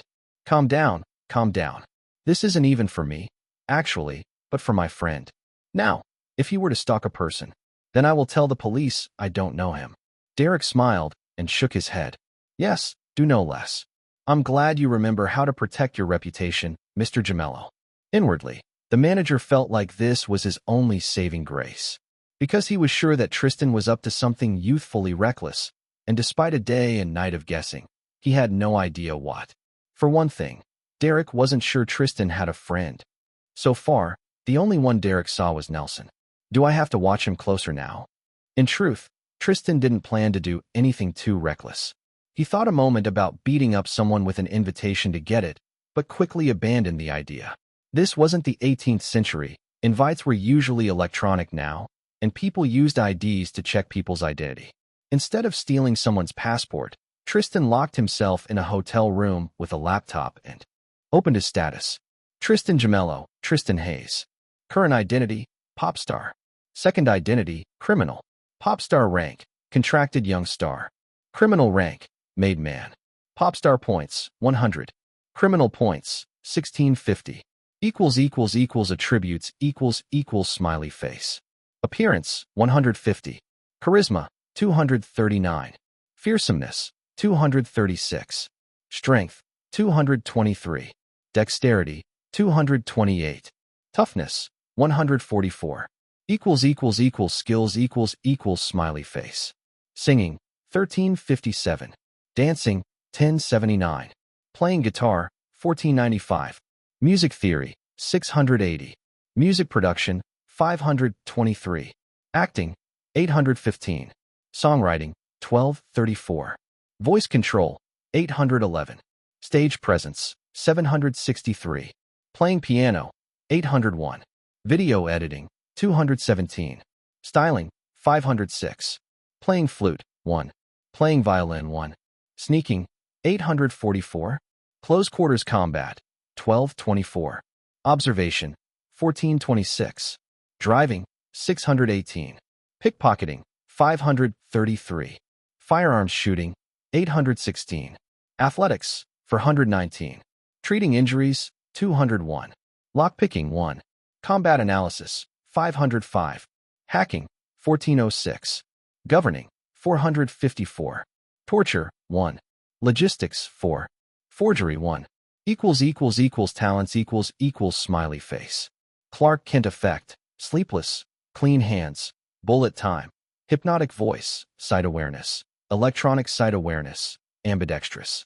With small increases of skills and stats, plus his last rank increase, he had a lot of points. Now Tristan took 1,000 of them and ding! Hacking skill increased from 1406 to 2406. Grinning at the feeling of knowledge that poured into his head, Tristan flexed his fingers.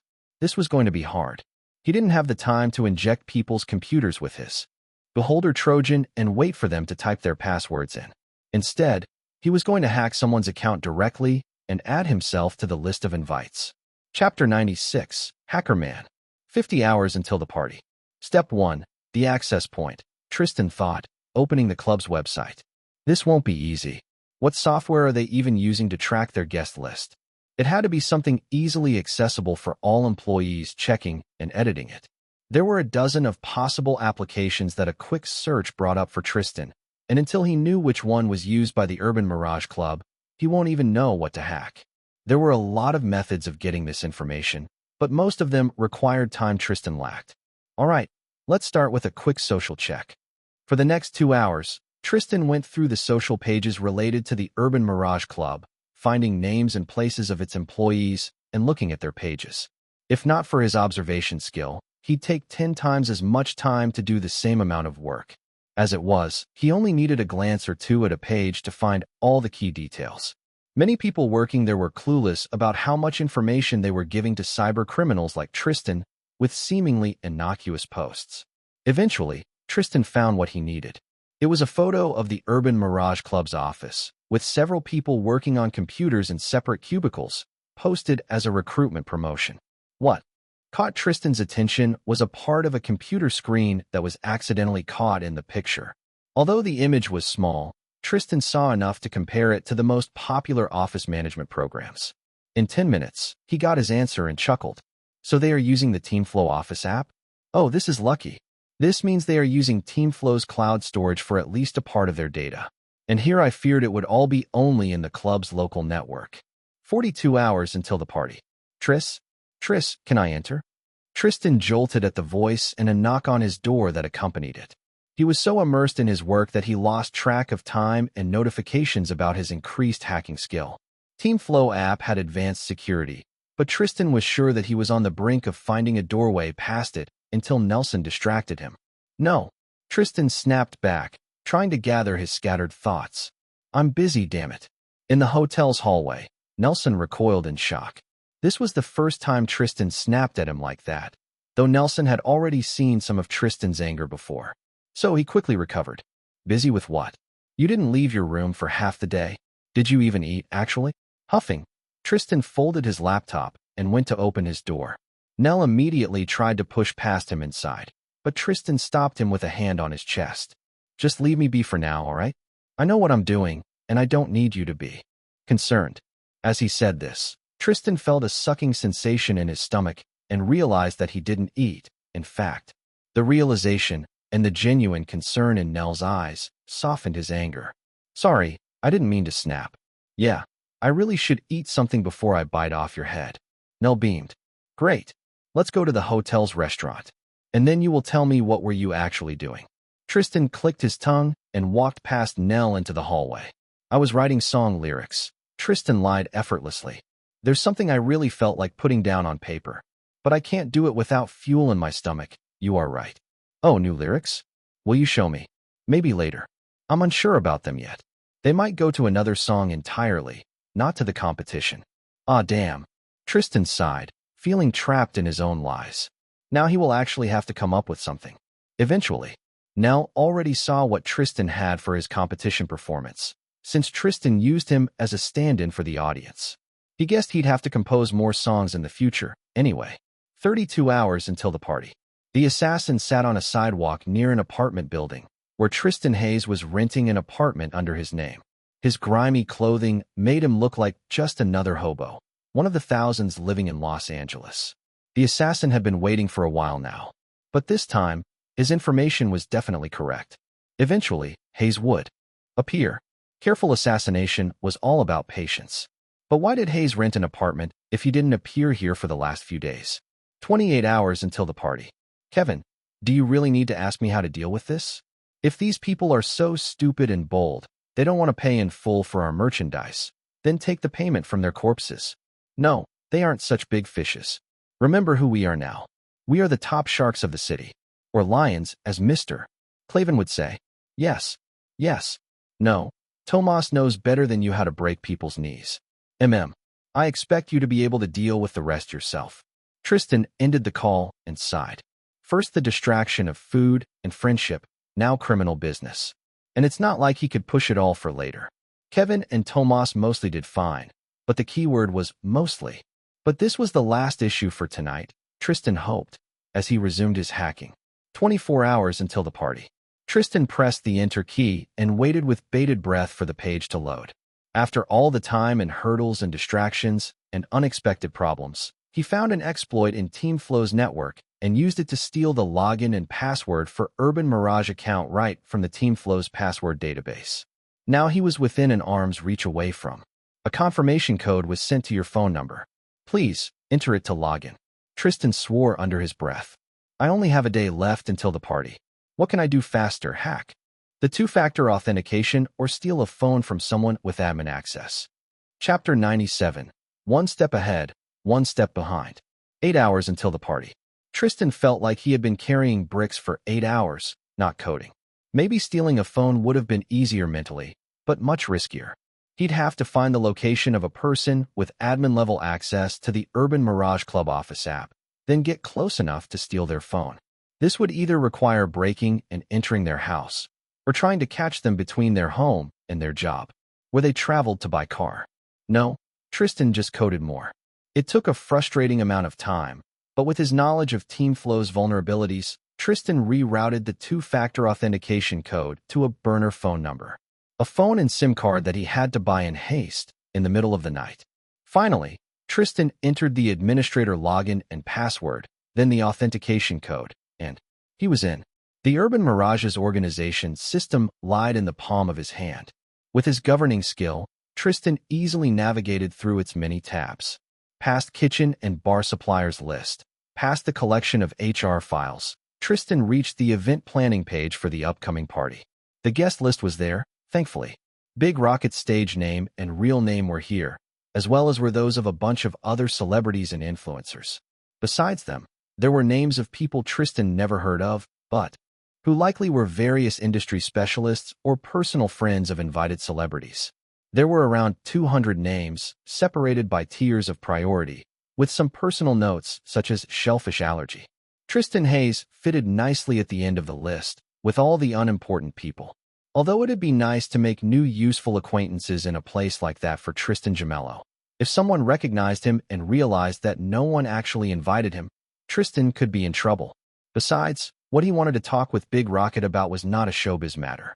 Tristan left the Urban Mirage Club system, carefully erased all the traces of him being there, and closed the laptop. His brain was fried. His hacking skill rose by about 15 points during the last 2 days. Tristan set the laptop aside and stumbled toward his hotel bed. As soon as he fell on it, his eyes closed. He didn't fall asleep, but the state of blissful not thinking was very close to it. 5 hours until the party. Tristan jolted on his bed with a start.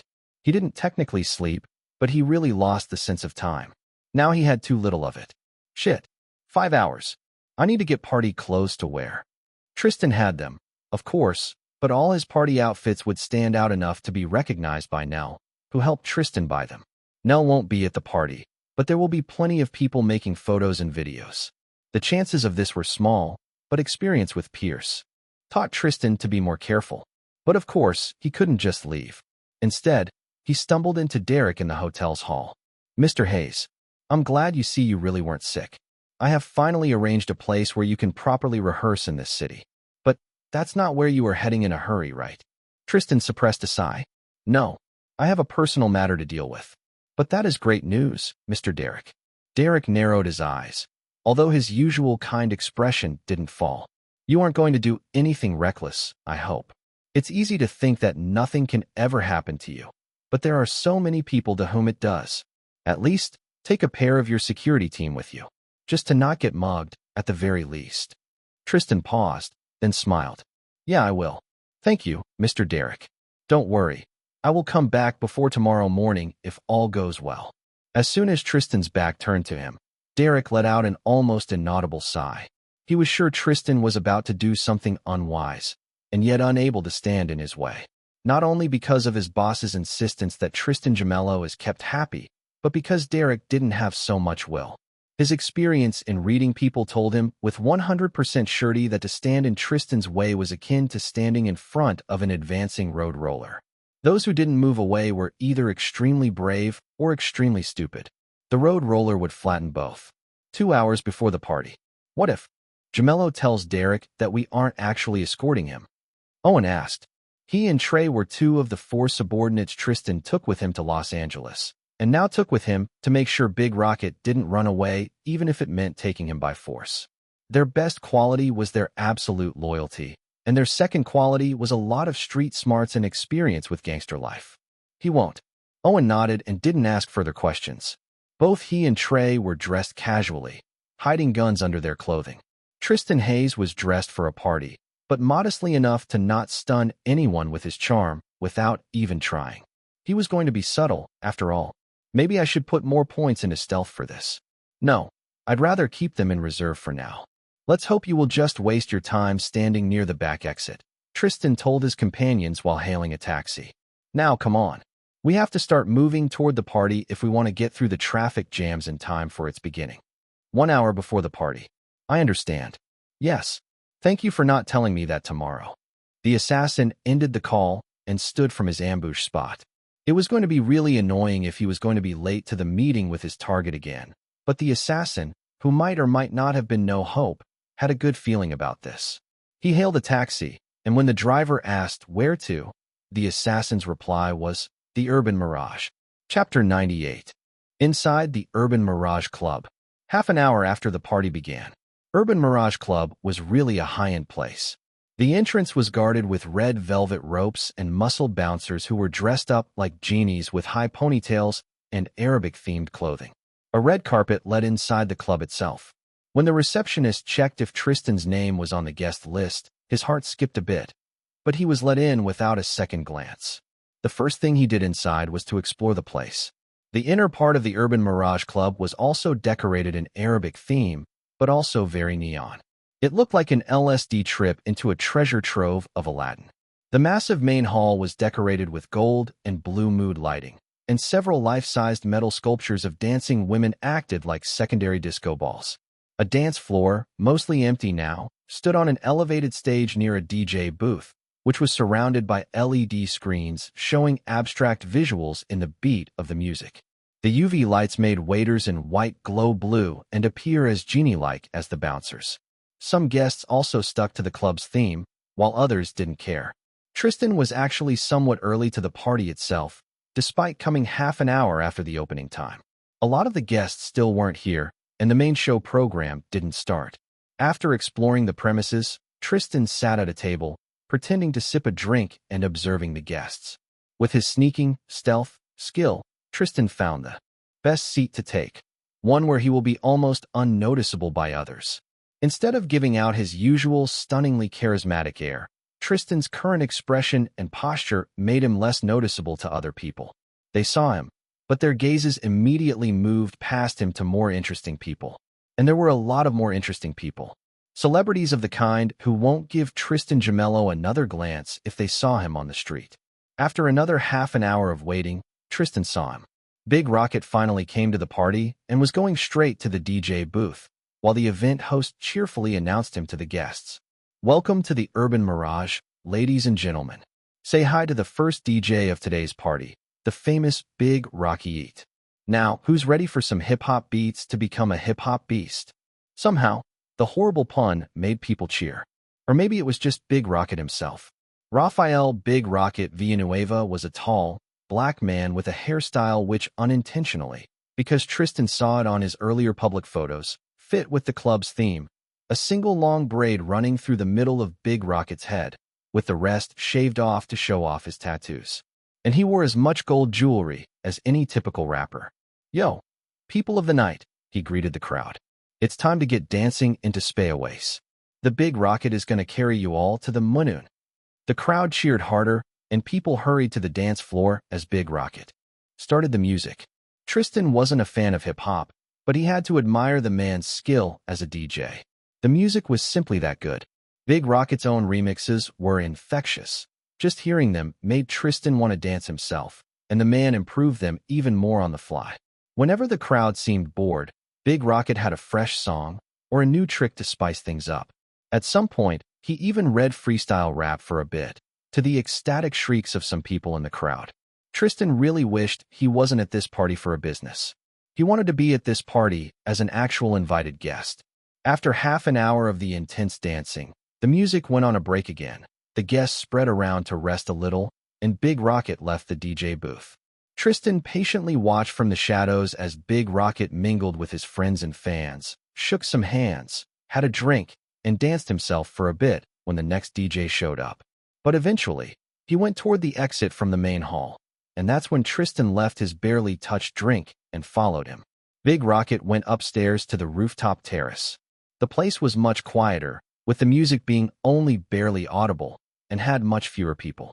Some guests lounged on couches or near the secondary bar, but this was clearly a place to relax, shake off alcohol influence from yourself, and not bother other people. Despite this, Tristan sat next to Big Rocket at the bar, ordered himself another overpriced drink just to look less weird, and didn't move away. As soon as the barman was distracted by another customer away from both of them, Tristan turned toward Big Rocket, who was nursing his own drink, with a smile. From the side, it looked like Tristan was just being friendly. Hi, Mr. Rocket. I thought you'd be different from what I see now. More old-fashioned, square guy, you know. Huh? Dude, what are you about? Don't talk that drunk shit to me, man. I don't know ya, and I ain't here to shake hands with fans. Tristan kept smiling.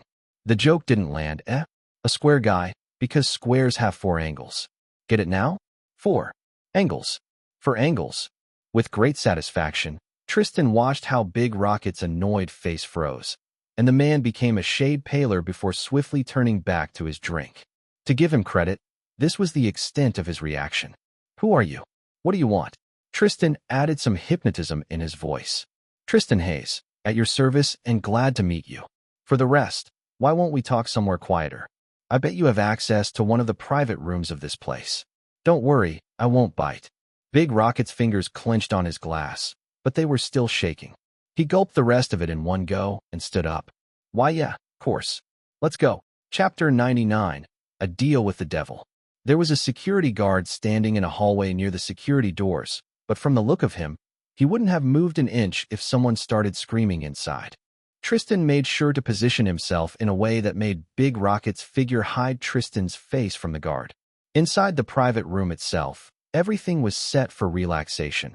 A minibar with drinks, a pair of comfy red leather couches, and a TV with a game console attached. Tristan also immediately sensed that there were no cameras in the room. Tristan would have been tempted to check the console out if he was there to relax. Instead, he just walked to a couch and sat in, relaxed yet exuding an air of power like a boss would. Without showing it, Tristan looked around the room and Big Rocket again, making sure that there were no other recording devices. But unless the room was purposefully bugged beforehand, it was all clean. Big Rocket locked the latch on the door behind them and immediately pointed an accusing finger at Tristan and spat out words faster than a machine gun spat out bullets. Who are you really? Who are you? Don't tell me shit like that you are with them. Your face is way too white. Your face is whiter than my dear ma's milk. I'm not with them. But you are. Tristan leaned his head on the couch's cushions. And now somebody else knows. The more relaxed Tristan acted, the more terror filled Big Rocket's mind. Tristan could read the panicked questions in the depth of the black man's eyes. Did this man come to kill me? To blackmail me? What kind of dirt does he have? What kind of people does he represent? Don't sit with that smug face. Asshole. Big Rocket snapped, slapping himself on the thigh. He began pacing around the room like a cornered animal. Don't play around. Answer the damn questions. People like you are all stretching things out like pulling some poor cat's tail. That man gets really loud and chatty when scared. I shouldn't overdo it with fear, or he might shout my ears off. Very well. It's simple. I know you carry drugs over the border for Cuatro Angulos. What I want is to tell you how much, where from, and why. In exchange for my silence, of course. Tristan made a meaningful pause. I'm not your enemy, Raphael. I'm only an enemy of Angulos. But I doubt you are a friend of theirs yourself. A guess, but a good guess. And using Big Rocket's real name made it hit harder. Big Rocket paused mid-step. There was a pause. Then, another explosion. You can't be real. I can't. No, nay, never. You came to kill me. You can kill me with a gun. Don't have to make me kill myself with words. This is strange. The man is scared, but my system didn't acknowledge that at all. I guess I can scare him more, but that doesn't feel like the right approach. Instead of giving me the information, Big Rocket might just do something stupid like calling the police on me. No, let's switch the tactics. With that thought, Tristan straightened up and smiled. Now, instead of power and terror, he was also projecting an image of benevolence, one that he strengthened with a softer tone of his hypnotizing voice. Raphael, there's really no need for you to panic. To be afraid at all, really. This meeting, nobody will know about it. Whatever is your problem, I can help you deal with it. A favor for a favor, that's only fair. The soothing tone made Big Rocket's movements and words slow down. Why would I believe you, Hayes? You know about me, I don't know shit about you. Even if ya is an enemy of my enemy, that doesn't mean we're friends. Tristan smiled wider. So you admit they are an enemy. Do Angulos blackmail you somehow? He guessed, and from the way Big Rocket twitched, knew immediately that he was right. I guess the fact alone that you work for them is bad enough. But they had to pull you in first somehow. Is there something more serious? A dark past? Or maybe? Enough. Shut your fucking mouth. I ain't telling you this shit, so you could pull me around the same way they do. Tristan lowered his eyes in a rare show of genuine remorse. He got so caught in his observations that went against his own strategy. This was a mistake Tristan planned to learn from. He was still going to use the information, though. I apologize. But you aren't the only person harmed by this cartel. The organization I belong to is their enemy. We fought in the past, and will definitely fight again in the future, Tristan said solemnly. He didn't say it outright, but from the tone of his voice, one could easily imagine that he might have lost a lot in that war. And though Big Rocket was tense, this made him just the slightest bit sympathetic. Then Tristan smirked, and the solemn moment was gone. If my organization can destroy their drug business, it will be like cutting off their boss's balls. And if the cartel is destroyed, you can be free, too, Raphael. Big Rocket, his real name Raphael, swallowed anxiously. The man stood on a precipice of an abyss, where Tristan's immense charisma pulled him. But he didn't know if anyone would catch him down below. But behind Raphael were familiar fears, and he chose to bet on the abyss. Ding! You have earned a modicum of trust of a person of very high status. Reward: your PP increased by 1,000. Your organization must be big for you to claim that you can do something like this, Hayes. And to get you an invitation to this party. Tristan's smirk widened, both from the system notification and from Raphael's words. He noticed that Raphael's Spanish accent got less pronounced when he was calmer. It's big enough, and will be bigger. I will tell you what I can then. But I have no proof. That's all right. I'm not a legal court. As long as your words are true, say them. And Raphael did so. Chapter 100, The Hitman. That story began way back when I was a tiny stupid kid. Though, all right, I will tell you just the gist of it. Raphael walked to the couch opposite of Tristan's and flopped down on it, then sat with his head propped on his hand. I grew up in a poor place, and there was a lot of cartel business around. Always recruiting people, always doing shady stuff. Luckily, I got opportunities to escape all that shit. Had talent, got fame, a decent contract, the works. Even got a U.S. passport eventually. Tristan nodded. And you have dual citizenship now? Yes, because I still have family there. And I can't bring them all here. Raphael slammed his fists on his knees. God damn it, I tried. But even with the fame I got, I can't bring them all. My granny won't come even if she wanted to. She'd rather die than leave the house her husband built. Tristan understood immediately, but still listened as Raphael ranted on. Those fucking bastards. As soon as I hit it big, Angulos got their claws into my family and threatened to harm them if I didn't do what they wanted. I can't do more against them than I can piss against the wind. The police, the law, they all are worthless. Hell, if someone can do shit to help, it has to be someone like you. Tristan made an appropriately sympathetic face. You must have an amazing family. Raphael chuckled and showed a strained but genuine grin. Of course, they are the best, all of them. Americans can't even imagine what kind of family people like I have. We might have been poor before I hit it big, but we all helped each other out. The siblings, the uncles and aunties, the cousins. I wish I could visit them without Angulos. I really don't get this guy. One brother is already too much. Well, at least his motivations are easy to understand. And what about the things Angulos made you do? Raphael pursed his lips. You can't let them know I told you. Throw me under the bus, fine, but if my family is implicated. Tristan had been hypnotizing Raphael for the most of this conversation, but now he slathered his charisma on his words exceptionally thickly.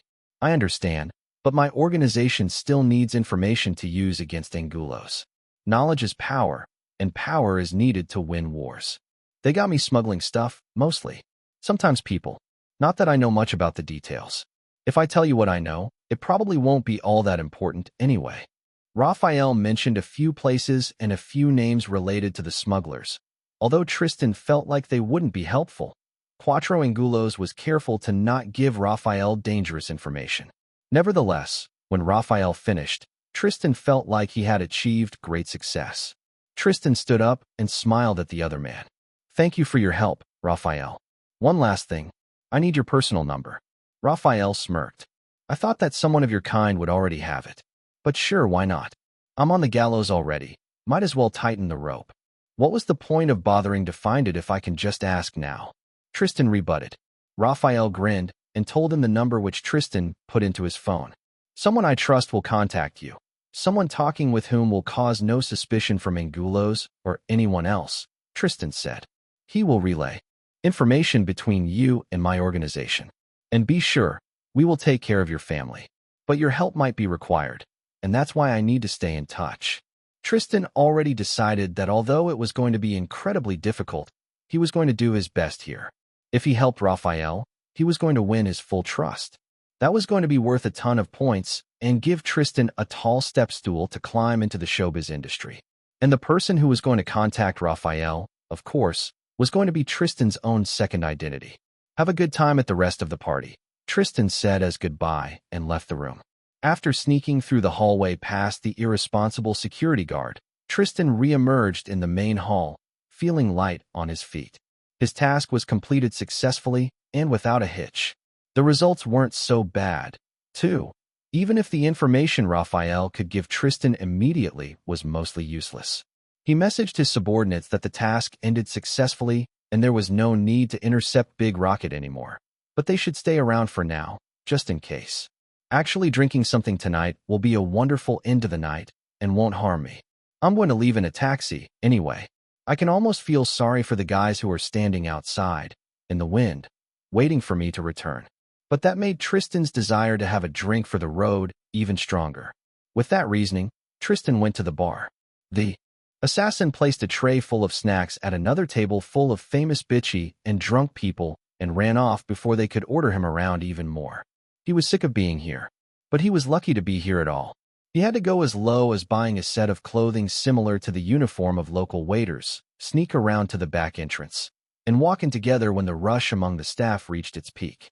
Everybody was so busy keeping up with orders and organization of everything that the assassin easily swiped a waiter's badge. Then he was taken in as one of their own and sent doing menial tasks. At least Tristan Hayes was there, even if the assassin only got glimpses of him before he was shouted at and told to do more menial tasks. But now the assassin saw his chance. Hayes, all on his own, ordering a drink in the bar. The assassin who might have been, or might have been not, the real No Hope, abandoned his duties as a definitely fake waiter and made his move. Chapter 101. Poison. Tristan put some cash on the table. A shot of whiskey, please. Whiskey usually wasn't Tristan's drink of choice, but he didn't want to stay at the bar for a long while, drinking some big cocktail. Just a shot for the road. While the barman took the money and poured Tristan his drink, he mused about his plans. Raphael has contacts with people deeper in Cuatro Angulos. I can use him to send them the beholder. A shot glass of whiskey was placed in front of Tristan. He nodded, in thanks to the barman, then raised the glass and downed the whiskey in one go. As soon as the burning liquid touched Tristan's tongue, he knew something was wrong. Terribly wrong. The whiskey tasted way too bitter to be normal. Perhaps that taste could have belonged to the worst kind of whiskey, but not to something being sold in a high-end nightclub like the Urban Mirage. It must be poison. Adrenaline went through Tristan's body, and the time slowed down to a crawl. Once again, Tristan was saved by his bullet time talent. However, by this point, he already half-swallowed the whiskey. The remains that burned on his tongue made Tristan even more sure that his observation was true. Someone poisoned his drink. I have to spit it out before bullet time ends. On instinct, Tristan clenched muscles in his throat, preventing most of the liquid from going further. But it wasn't enough. Ever so slowly, Tristan reached out and clenched his own neck hard. The time resumed with normal speed, and Tristan half spat, half vomited all the whiskey he just drank right on the bar counter. While the nearby waiters and guests gasped in shock, Tristan coughed hard, spitting out as much of the poisoned drink as he could. His pants and shirt were splattered with liquid now, but he ignored it as he straightened up and caught his breath. I think I didn't swallow more than a few drops in the end. Despite this, Tristan didn't feel relief. There was a feeling of slight nausea in his stomach instead, and he didn't know if it was from the poison or from the sudden attack. I didn't notice a single thing. Whoever did this was a real pro at blending with the crowd. He had to plan this all under my nose. No one was paying me more than a fleeting glance. Now that changed, of course. A dozen people were all watching Tristan from all directions. His thoughts flew rapidly. Someone definitely tried to kill me, and I'm in criminal identity right now. So, most likely Angulo's people. Did they already find out that I came to talk with Raphael? No, that's impossible. Unless Angulos put one of their people to watch Raphael closely, which is something I'd definitely do. Mister, is everything all right? A barman asked with concern. Do you need medical help? Tristan's eyes zeroed on him, then flew around. Whoever tried to kill me must have been nearby to be able to tamper with the drink. I can still catch them. If they know I came here for Raphael, I can't let them get away. Actually, I can't let them get away even if they don't know. As if I will let someone try to kill me and leave without a punishment. The problem was, Tristan had no idea who that assassin was. A single glance showed 7 people who were close enough to the bar. The barman, 2 waiters, and 5 guests. All of them looked equally shocked, concerned, or disgusted with what had just happened. The assassin, whoever it was, had been a superb actor. But when Tristan's skills weren't enough, I just need more skills. Status. With extreme agility, Tristan tapped on invisible to anyone but him buttons. Ding. Observation skill increased from 1426 to 2076. Then Tristan shot to his feet and pointed his finger at the barman. My drink was poisoned. You tried to poison me. The barman recoiled with wide eyes. What? Mister, I didn't. If you think someone spiked your drink, I will call security, but I didn't do it. Tristan didn't listen to the man's prattling. Although he was looking at the barman, from the corner of his eye, he was watching people around him with extreme attention, judging them down to the last twitch of their muscles. Tristan observed their reaction. Alarm, shock, even excitement for a juicy scandal, and a flash of relief swiftly hidden under concern. Tristan looked at the person whose acting skills were the smallest bit too slow and became absolutely sure that this man was the assassin. First, his uniform, although almost identical white blouse and black pants to that of the other waiters, had slight differences in the cut. Second, when their eyes met, the man showed fear. But otherwise, he was someone utterly ordinary. The man's face was so boring, people would forget it a minute after they didn't look at him. A perfect face for a sneaky killer. Tristan showed him his most murderous grin and his deadliest glare. It's you. The assassin was too far to hear Tristan's quiet words through the din of the club, but he understood. The man paled and slipped away from Tristan, moving through the crowd as fast as he could without attracting attention. Forget it. Tristan shouted to the barman and hurried after the assassin before he lost him in the crowd. The fake waiter did his best to blend in, but Tristan stayed locked on to his white blouse.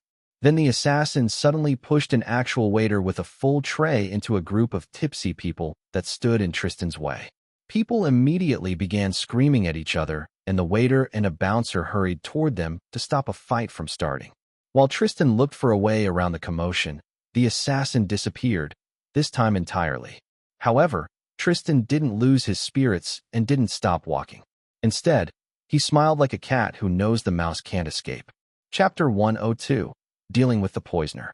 The assassin exhaled with relief when he stepped out from the back entrance of the Urban Mirage Club. This was close, but he shook Hayes off. Now he could try to kill him again, find a better method, a better plan. A man in dark clothing who stepped in front of the assassin made him pause. The assassin's experienced gaze spotted an outline of a gun under the man's jacket. Jolting like a spooked rabbit, the assassin turned in another direction and ran, only to stop when another man stepped forward to block his retreat. Shit. As soon as Tristan stepped outside the club, there was a call on his phone. He picked it up. The bastard tried to run, but we got him, boss. Like you warned us. He left from the back exit. Got it. Keep him down and move out of sight. Avoid cameras, there's a ton of them. Tristan could feel the cold pressure of their recordings on his skin as he walked from the entrance of the club toward the back side of it. That the assassin was alone and didn't know about Tristan's guards made Tristan smile wider. It meant this could have been just a lone mercenary again. Otherwise, Tristan's plan to send his people to intercept the assassin from the back exit, while Tristan blocked the main entrance, wouldn't have worked so well. When Tristan reached his men, they had found a cover in an alleyway behind a dumpster. The place stank, aggravating Tristan's nausea, but there was no one looking in that direction, and the club was a good 100 meters away. Trey was holding the pale and sweating assassin lying on his stomach and pinned to the dirty ground, while Owen patted his pockets and pulled things out. At the sight of Tristan, the assassin whined through his own tie that was used as a makeshift gag. Tristan smiled at the sight. Great work, guys. You have him all stuffed and ready to be cooked like a pig. Owen and Trey preened at the praise. Thanks, boss. He tried to run as soon as he saw us, but we got him cornered. He barely could throw a punch. Tristan nodded, approaching the captive and trying to breathe through his mouth. You acted like a very skillful assassin before, but as soon as you were found, you ran away like a complete coward. Worse than a chicken, worse than a worm. I guess this explains your tactics. They can't fight you if they die before they know you are even here. Too bad you missed your shot this time.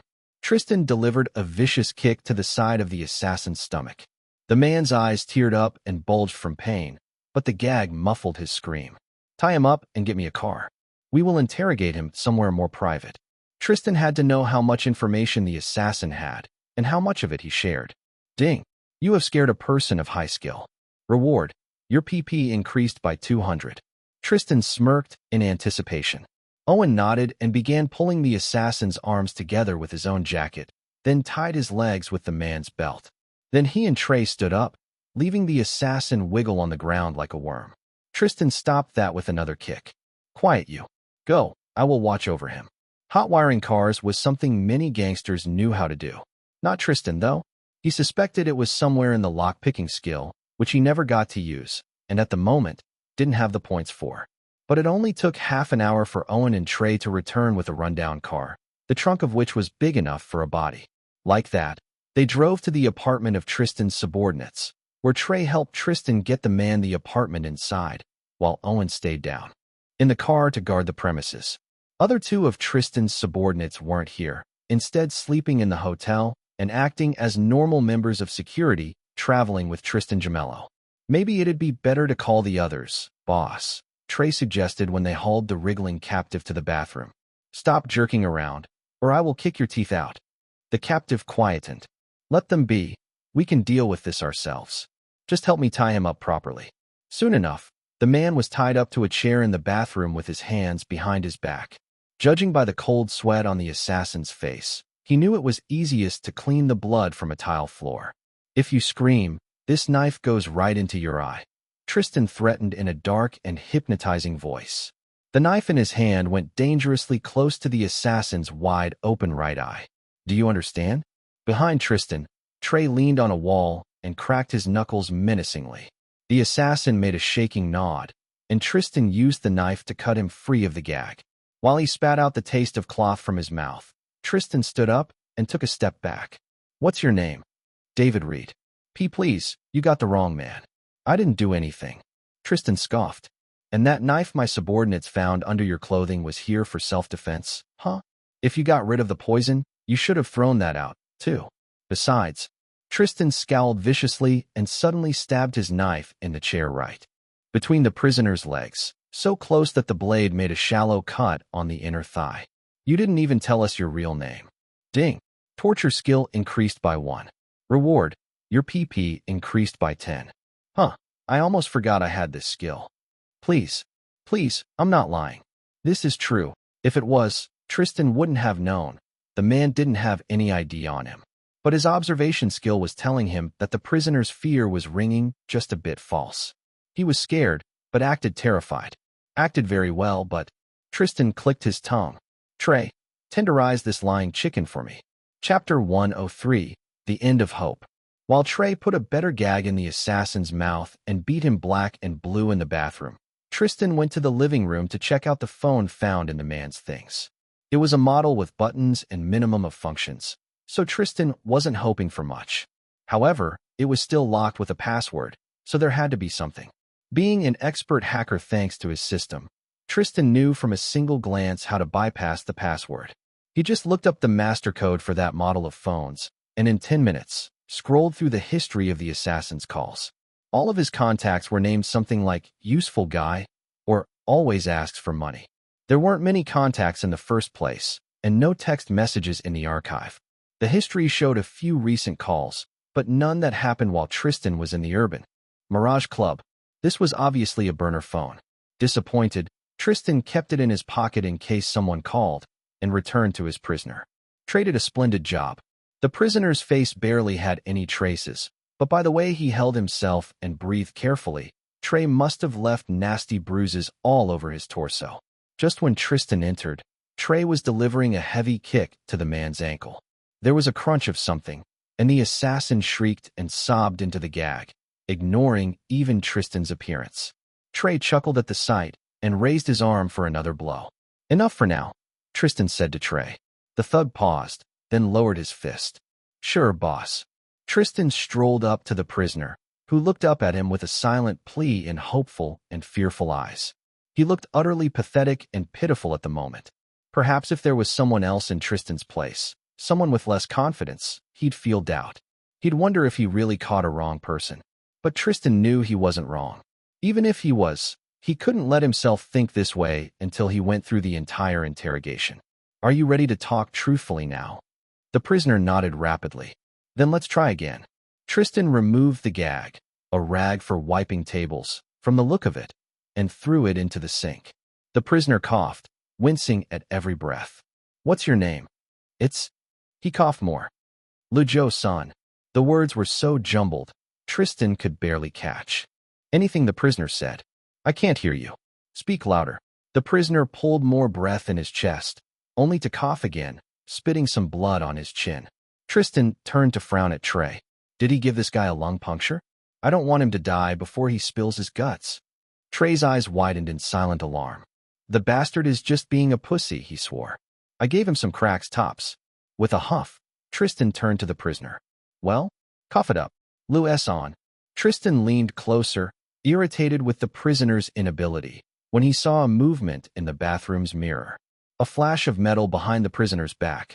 If not for the mirror, it would have stayed completely hidden from Tristan. He has a weapon. With a sudden surge of speed, the assassin freed his arms from the rope and aimed a knuckle-sized blade at Tristan's throat.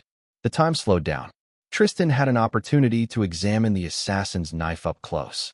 It was barely bigger than a razor blade. The assassin could have hidden it between his fingers easily enough. He must have used it to cut the rope while he was being beaten up. Now that blade was mere inches from Tristan's neck. If not for the bullet time, there'd be no way Tristan reacted to it in time. This just made Tristan grin inwardly. A wrong person, my ass. As if. He moved away and raised his own arm to catch the assassins as the time regained its normal speed.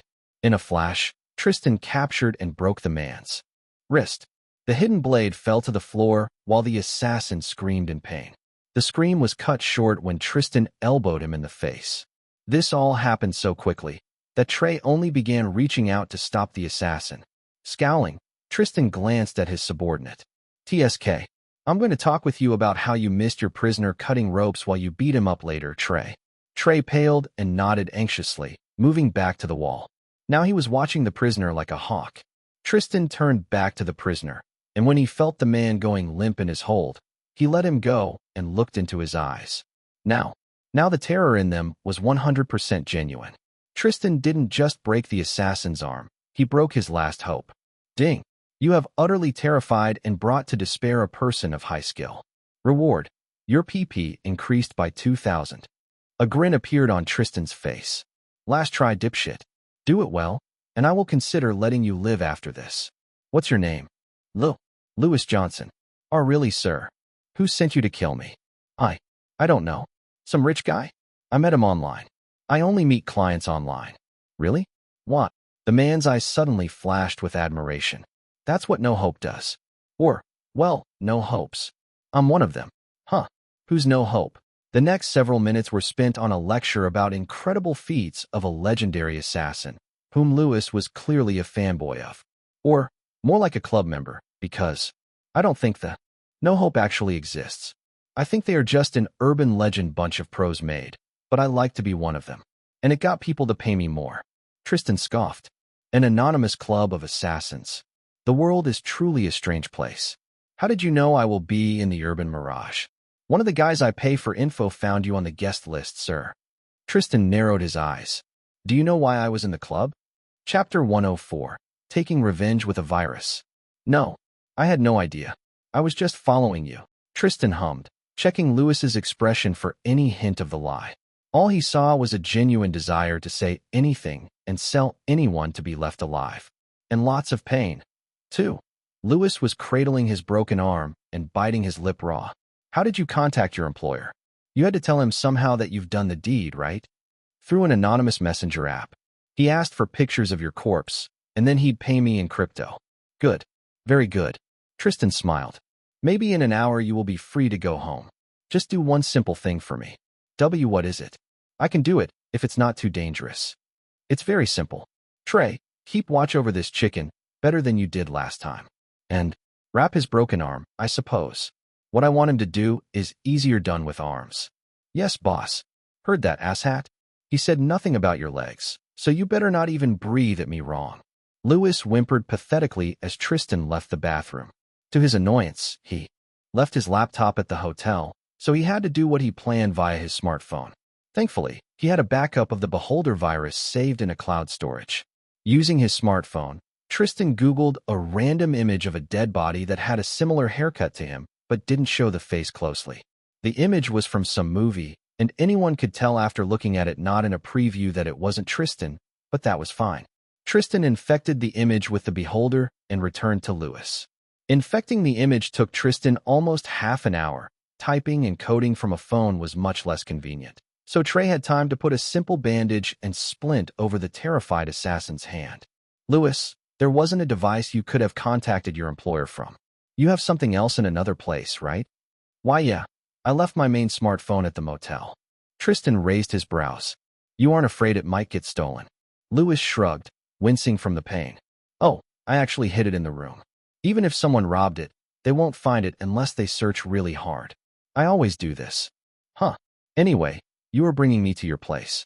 Trey, clean up here and think about your mistakes. Although Tristan didn't say anything more threatening, didn't even suggest a harsh punishment, the tone of voice he used sent chills down the spines of Trey and Lewis. I'm sorry, boss. I will be more careful in the future. Tristan hummed, knowing that for the next week at least, Trey will be sent to do the simplest, least paid, and routine tasks to really learn his lesson. Owen was still waiting for them below with the stolen car. When Tristan appeared next to the assassin, he looked surprised. Tristan was holding Lewis by the elbow of his healthy arm, supporting him and making sure he didn't run away. Give the address, Lewis. And wipe your face while we are driving. Owen, bring us where this guy says. Got it, boss. The motel wasn't too far. It was a small, cheap place, and this late in the day, past midnight, actually, there wasn't even anyone at the registration deck. Tristan walked Lewis through the blind zone of the lone camera in the building lobby and into his room. There, Lewis pulled his phone out where it hid behind the toilet cistern.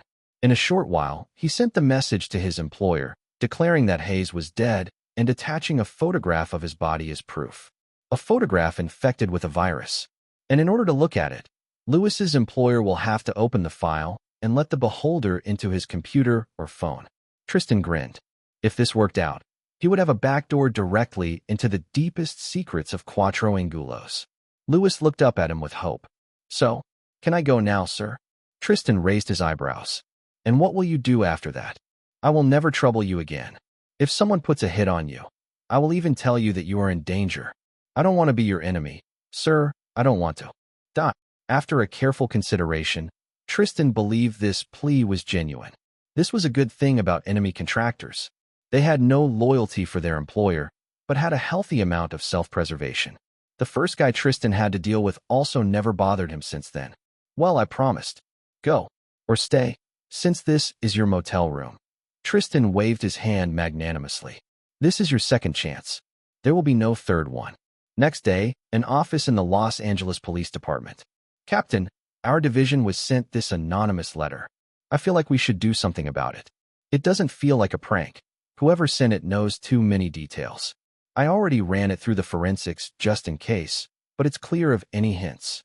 The lieutenant passed a simple white envelope to his superior, who immediately opened it and pulled a printout from the inside. He swiftly read it, and the farther the police captain reached, the more serious his expression became. Thank you for bringing this to me. If even a half of what this letter says is true, we can have a serious gang problem in our city, unless we do something. Yes, sir, I thought that as well. But doesn't it feel suspicious that someone sent so much information about this situation anonymously? Of course it does, Lieutenant. Because it is. Either we have an unbelievably good Samaritan in one of these gangs, or some gangster wants to get rid of a rival with our hands. But they were fools if they thought LAPD is just a dog that will chase blindly after every piece of bait. These arrogant gangsters, we will catch them all. Chapter 105, Police Trouble. Next day, it was almost like yesterday evening never happened. Tristan was standing in a rented practice room, repeating the notes of his unreleased song with more vigor than he ever showed for the last week. The recent victory over his attacker and, in some respect, Quattro Angulos, tasted sweet on his mouth, and Tristan poured that feeling into his music. It, and the pop star points he got. Last night, he had spent all his 3560 pp to increase his appearance to 250, music theory skill to 1280, guitar skill to 2095, acting to 1315, singing to 1857, and stage presence to 1223. Spending all those points at once made Tristan feel especially fresh and energized. He looked extra handsome today, too, with every pore on his skin exuding an air of youthful appeal. Tristan's heart danced on the guitar's strings, and it was a dance more powerful than a siren's song. Even though today Tristan was only practicing the most complex steps of his melody, Derek, who was watching him from the corner of the practice hall, was utterly enchanted. The man's fingers twitched in the rhythm of the guitar riffs, and if Tristan was playing and singing in full, Derek would have been definitely compelled to bob his head or even dance. 10 minutes flew by in a blink of an eye, and Tristan finally took a break when he saw his guitar skill increasing by another point. Tristan let the guitar hang from its belt and flexed his fingers, looking at his manager curiously. "Did you need something, Mr. Derek? Or were you just curious? You don't usually watch the practice sessions." Derek smiled sheepishly. "I know a lot about music, naturally, but I'm not a coach. And you definitely don't need one, Mr. Gemello. It looks like your personal matters have been resolved in the best way for you to play like this." "I have no words, honestly." Tristan grinned at him. "Yeah, I don't even doubt that I can win the Californian Young Star contest with this. Unless my opponents really have trump cards in their pockets, neither of them will give me trouble, at least in terms of music alone. I'm more worried whether the record of the performance will go on American TV." The amount of arrogance was staggering, but also entirely founded. Tristan's skill just grew that quickly. Derek choked on his breath, taken aback by that statement, but even he couldn't deny it. He and Tristan both knew the levels of each competitor involved. This isn't about music alone, though, Mr. Gemello. Sadly, I've seen many talented people fail because they lacked something, sometimes entirely arbitrary, or because someone else had it. Tristan nodded seriously. "I know. That's why I came to your practice, by the way. Besides curiosity, of course. I heard rumors from other people in the industry about the contest, that they are going to spice things up this year for the sake of TV ratings.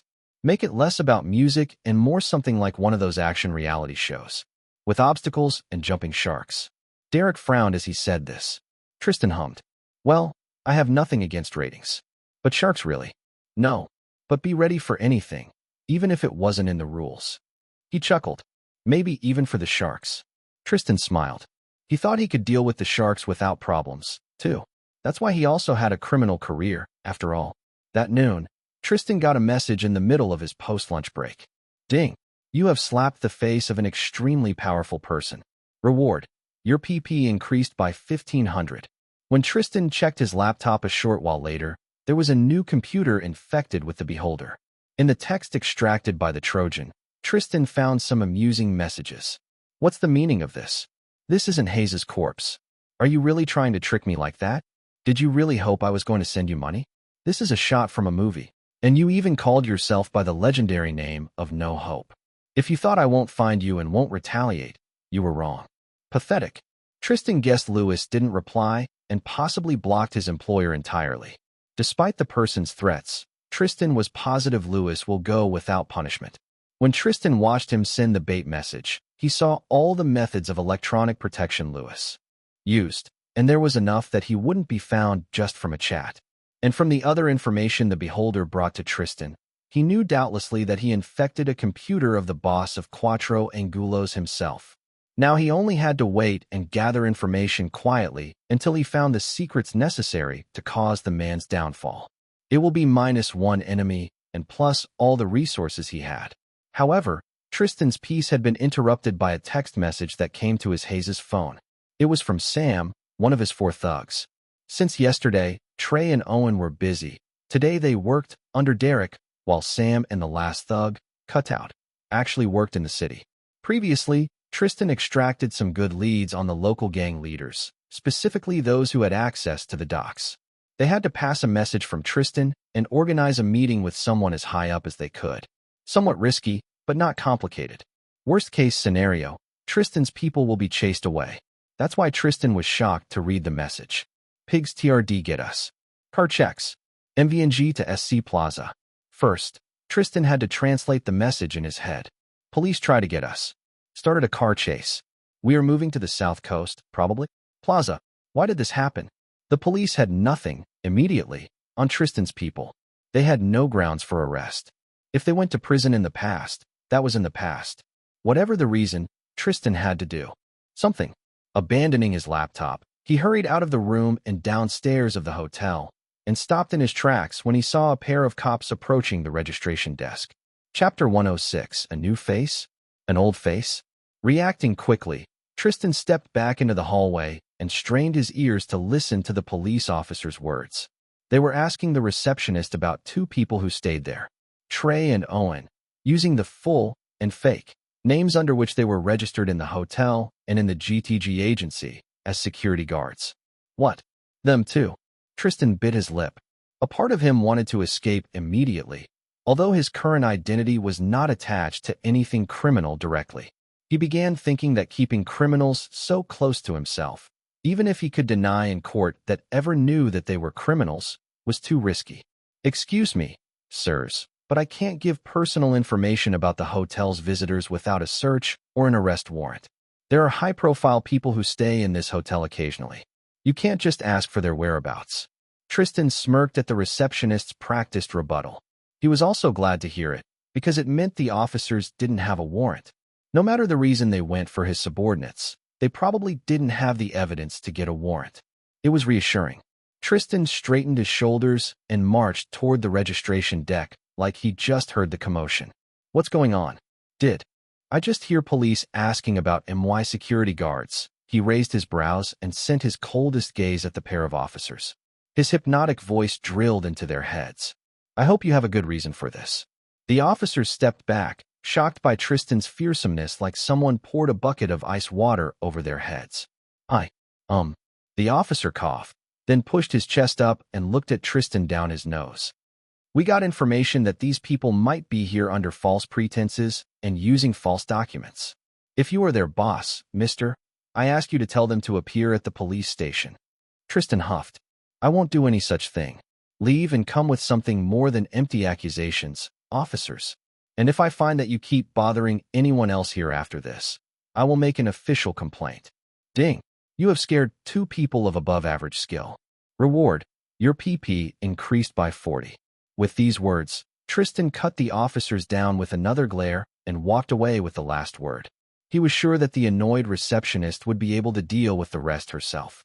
The officers, although they both were brave enough people to not crumble immediately, still only gathered their wits long after Tristan walked out of the building. When they looked back at the receptionist, she gave them a service smile that would have fit a shark. Do you want to rent a room, officers? No. All right, partner. We will get them later. Yeah. Outside the building, Tristan warned his resting subordinates with a text message and hurried to his car. Not knowing what to expect, but hoping that he wasn't going to be late, he drove at high speeds toward the point in the text cutout had sent him earlier. Tristan was halfway there when he got another message. When he had to stop at a red light, Tristan checked its contents. This time, cutout wrote much more legibly. Pigs lost us. Some chick helped. We are at Rose AV4. Lay low/go back. Tristan didn't have the time to reply until the red light changed to green, and he wasn't going to look at the phone while driving. Wondering what cutout meant, Tristan just drove toward the address. He didn't have the opportunity to read the next few messages at all. The destination wasn't far, at least. On his way there, Tristan saw a pair of police cars driving down the block, seemingly aimless. In 10 minutes, Tristan stopped near a small mid-tier restaurant named Grill Bill. Through the windows, he saw that there were very few people inside, and neither were his subordinates. This was all strange. Originally, Tristan thought to approach the police accosting cutout, and same in his gemello identity, the same way he did before. However, now he has changed his mind. Tristan drove to a parking lot nearby and parked. When he felt not a single gaze or camera on himself, he took his special earring from its place on a thin chain around his neck and put it in his ear. Although Clark Kent effect, talent didn't feel like anything to him. A check of the status showed that Tristan's current identity was Tristan Hayes. As he walked toward the restaurant, Tristan read the next messages. Those were from Sam. Boss, some local gangsters claim they heard of you. They saw the car chase and distracted the cops. We are inside the Grill Bill place, in the back. These people say they'd like to talk to you if you are coming. I'm already here. No cops in sight. Tristan typed back as he pushed the restaurant's door open and stepped inside. Although his posture was relaxed, his palm was hovering close to his knife, and he stood in a way that let him dive behind the cover of a table in an instant. He didn't have to.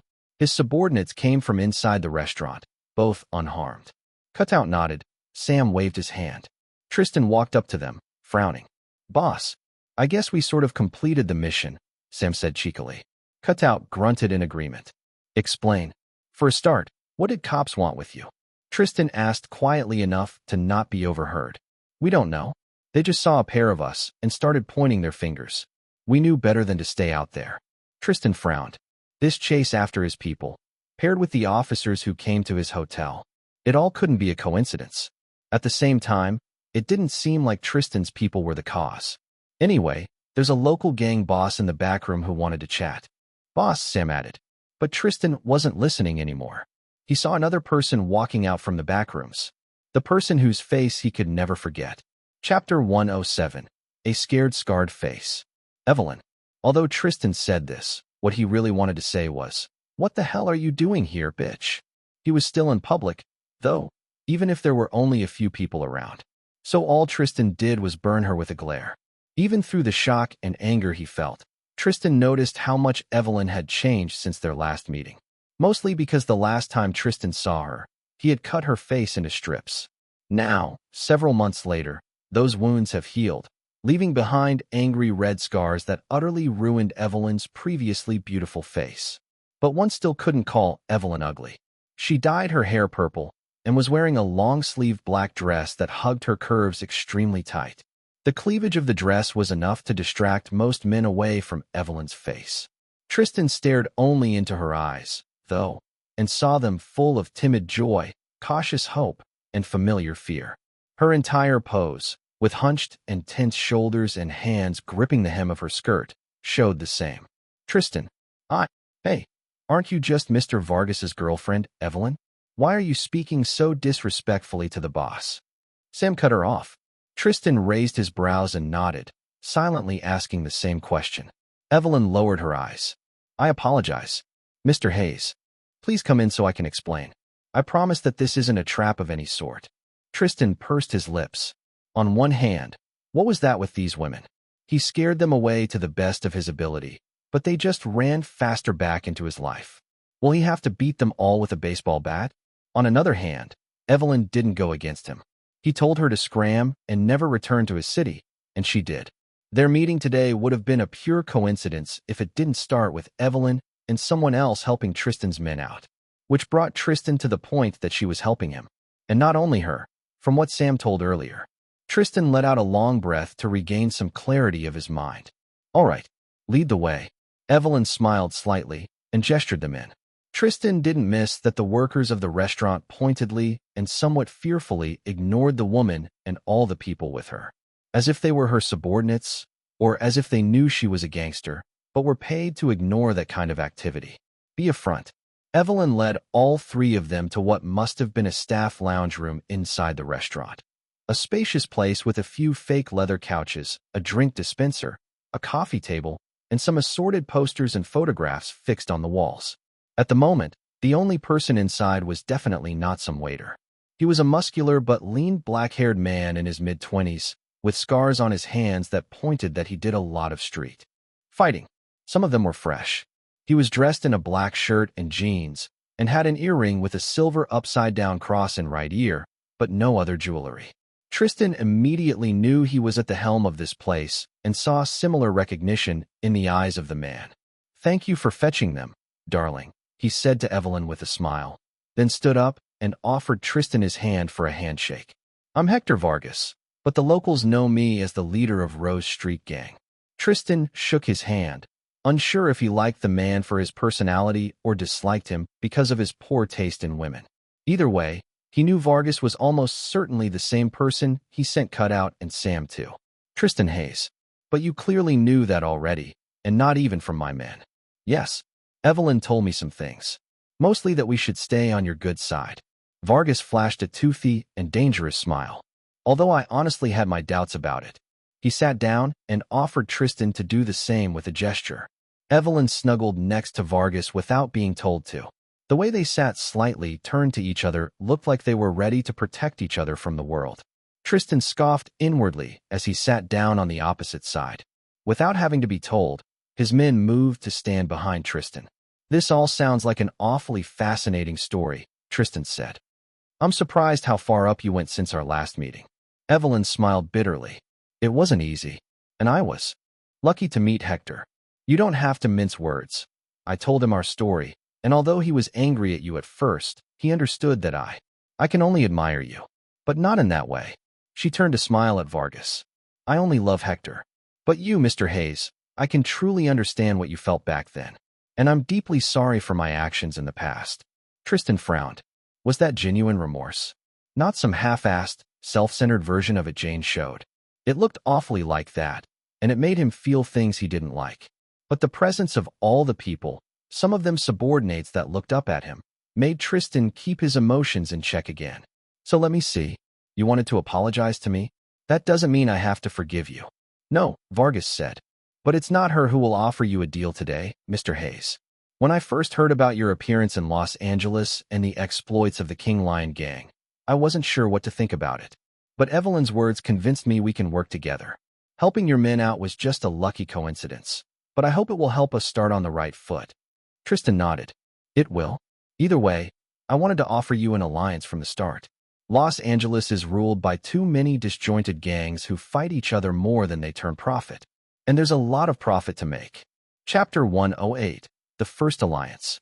In their hearts, the leaders of most organized crime syndicates, gangs, cartels, families, outfits, no matter what they were called, were businessmen.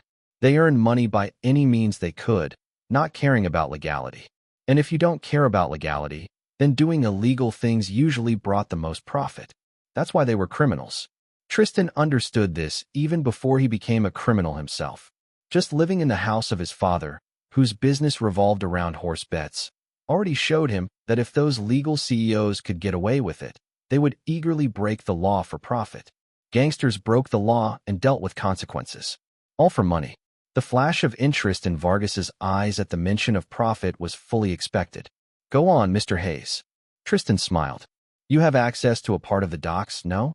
I imagine that's where the lot of your profit comes from, buying things from ship smugglers and reselling it. But what if you had something to sell back? Or even resources to buy your own boats? My organization can provide both, for a share of profit, of course." This sounds almost too good to be true, especially since we aren't the only gang working in the docks. "Did you suggest this to them, too, Mr. Hayes? You would like it very much if I didn't, isn't that right? But I mean what I said earlier. All who agree to work with me will increase the sum of our profit, and all who disagree to work with me will be just competition." Tristan's smile widened, turning slightly threatening for a moment, just to make a point. Vargas frowned, leaning back in his seat. He glanced at Evelyn, silently asking her opinion. "There's strength in numbers, but there's a reason it's each gang for itself here. None of us trusts each other even a slightest bit, because we've been enemies for years. It will be impossible to work together," Evelyn muttered into Vargas's chest. Vargas nodded, gently brushing her shoulder.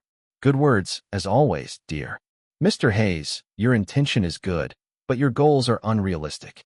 I will gladly work with your organization, but only if you don't recruit any other local gangs." Tristan hummed and pressed on, laying the charm thick. "Mr. Vargas, you are overestimating this problem. As long as people have a goal worth achieving and a leader they are devoted to, they will unite with anyone. It won't be easy, but the profit will outweigh the difficulties." At that moment, Tristan appeared to be someone out of this world, a handsome angel, perhaps, or even a god. His blue eyes glowed with something unfathomable, a great destiny that offered solutions to all problems in the world, as long as you bowed your head before him. That unspoken promise in Tristan's eyes was as tempting as the honeyed words flowing from his mouth. For the large part of his life, Hector Vargas was someone who shouldered a lot of responsibility. He had to help his family, then take care of his gang, protect his people and his girlfriend from the many dangers of their lives. Although he was fit for this life, deep down in his soul, Vargas wanted to rest. But now he was silently offered not just profit, but to be relieved of that weight. It was like a subliminal message.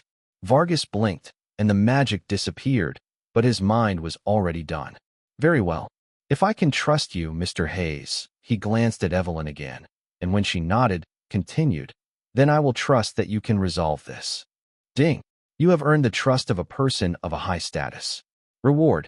Your PP increased by 1,000. Tristan grinned and reached out with his hand. Let's shake hands on that and talk some more.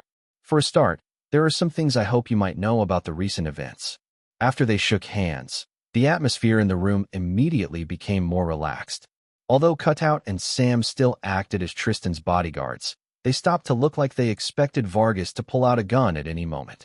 Vargas himself smiled wider, too, and Evelyn stopped clinging to him so tightly. Gladly, Mr. Hayes. But to start with, can I offer you a drink or refreshments? I've been a rude host until now. This restaurant is one of our money laundering fronts, as you could have guessed, and we conduct business around it often enough, so there's some premium booze stashed in the director's office. Tristan shook his head. Just some coffee, if you don't mind. I'm going to drive. He pointed at the drink dispenser nearby. Just don't offer me this garbage. He had to drink it when he didn't have money. For anything better, but to Tristan, instant coffee always tasted like piss. Vargas chuckled. I think it's not so bad. But sure. Eve, baby, you don't mind. Of course, it's no problem. She smiled and stood up. I will get someone to make it. She walked away, swaying her hips, which Vargas and Sam stared at all the way until Evelyn left the room. I feel bad whenever I ask her to do small errands like that. Although she still says I treat her like a queen. But after all she went through, I feel like she deserves more. Vargas said, turning back to Tristan. I hope the money we earn will be enough to give her a life fit for a celebrity. Tristan forcefully locked his face into a pleasant expression, forbidding himself from scowling outwardly. What could he say? He didn't plan on stopping hating Evelyn. But neither he planned on letting his feelings stop him from achieving his goals, such as this alliance. It will be, was all Tristan said. Thankfully, soon enough, Evelyn returned with a tray with 2 cups of coffee and some cookies left on the coffee table. Then, with one more smile at Vargas, she left the room. So, Tristan said, picking his cup, Mr. Vargas, do you know anything about why police might know about my people and try bringing them in now? Chapter 109, Uncertainty. Mr. Vargas, do you know anything about why police might know about my people and try bringing them in now? Give me a few hours, and I might. Local police like to brag about bringing down gangs, but plenty of them eat from our hands. Tristan nodded. Thank you. Then, I apologize, but I came here in a hurry and don't have too much time to spend. We should exchange contacts and organize a proper meeting later. Definitely. And I will give you the information as soon as I can. On his way out of the building, Tristan snidely wondered how she got another guy, better than the previous one, around her finger in such a short time. He had a few ideas. Evelyn was a woman who knew how to be beautiful in every aspect, not just face alone. But Tristan had to admit that Vargas was utterly smitten with her, way more than someone of his rank would be just only because of beauty. There had to be some long story involved, and maybe even genuine love. Tristan scoffed inwardly as he sat inside his car. If so, the less he knew about it, the better it would be. At least Evelyn was actually helpful instead of helpful. And although he didn't fully trust her, Vargas appeared to be someone worth dealing with. Tristan still planned to be careful with both of them. Sam and Cutout sat on the back seat. But before driving, Tristan sent a text message to his other 2 grunts. Sit low and wait for further instructions. Do as Derek says, too. Tristan was sure Derek won't let them be brought in for questioning, at the very least because of possible public implications.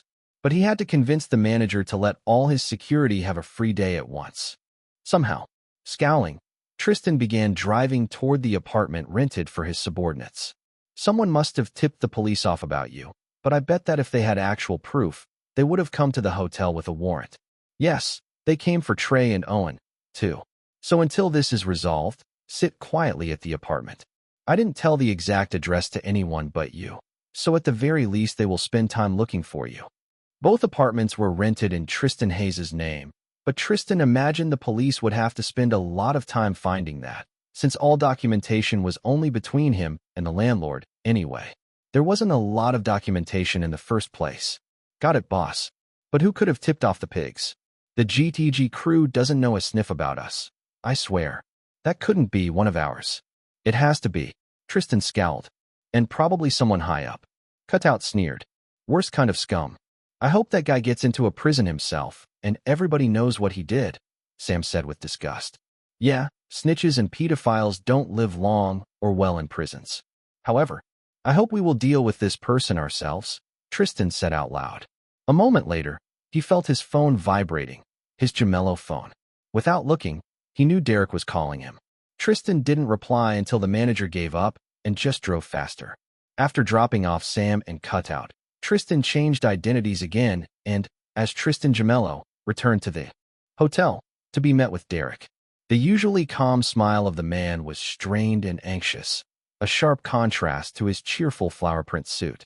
Mr. Gemello, where were you? You weren't replying to the calls. I thought the police, well, we should talk about this all in a quieter place. Please, come with me. Derek ushered Tristan out of the lobby and into his hotel room. That room was a smaller suite than Tristan's or Nell's, without its own kitchen, but still quite luxurious. This hotel didn't have super cheap rooms, anyway. Nell was there as well, sitting on a couch and repeatedly running a hand through his hair, together with Owen and Trey. Both of the gangsters in disguise were stone-faced, but Tristan saw the anxiety under these masks. They wanted to follow their gangster instincts and get the hell out of here before the police came with a warrant. I was out because Samuel and Collins, those were the fake names of Sam and Cutout, got into the similar predicament as these two. I had to help them get away. Tristan gestured at Owen and Trey. I rented them rooms in a motel where they stay now, just in case. Sorry for not responding to calls. I was driving. Tristan showed Derek his charming smile, and the manager smiled back in reflex. Then he caught his wits together. Why did they call you, not me? Well, I will ask them. But I'm even more concerned about what the Los Angeles police wanted from them. These people were hired by the GTG agency itself. The police didn't have a warrant. Whatever the police wanted, it wasn't good enough. Nell exclaimed suddenly. We aren't some nobodies anymore, right? We can just block their way if anything happens. And if they come with a warrant, will it be any good anyway? Derek looked at Owen and Trey. I'm sure it was all a huge misunderstanding. Both of you and your colleagues were nothing but helpful. However, I'm afraid that until this situation stabilizes, you should stay inside the hotel. Samuel and Collins should return here, too. No, let them stay where they are, Mr. Derek. At the very least, to not put all eggs in the same basket. Derek hesitated for a moment, but nodded. Well, you paid for the motel already, I suppose. It'd be a waste of money to not use it. All their things are here, though. They will be fine for a day or two. Tristan said more forcefully. Derek hesitated more. Although his smile didn't show it, there were some doubts about his security people in his mind. They were dutiful people, but with a bit more scars and a general air of danger than an average security guard. But he couldn't stand in Tristan's way. Chapter 110. Poking a hornet's nest. In the end, Derek couldn't do much at all. He made inquiries to the police and to the main GTG office about what was going on, but got no satisfactory answers from either side. Unlike Tristan, who got his information from Vargas via a phone call only a couple of hours after their conversation.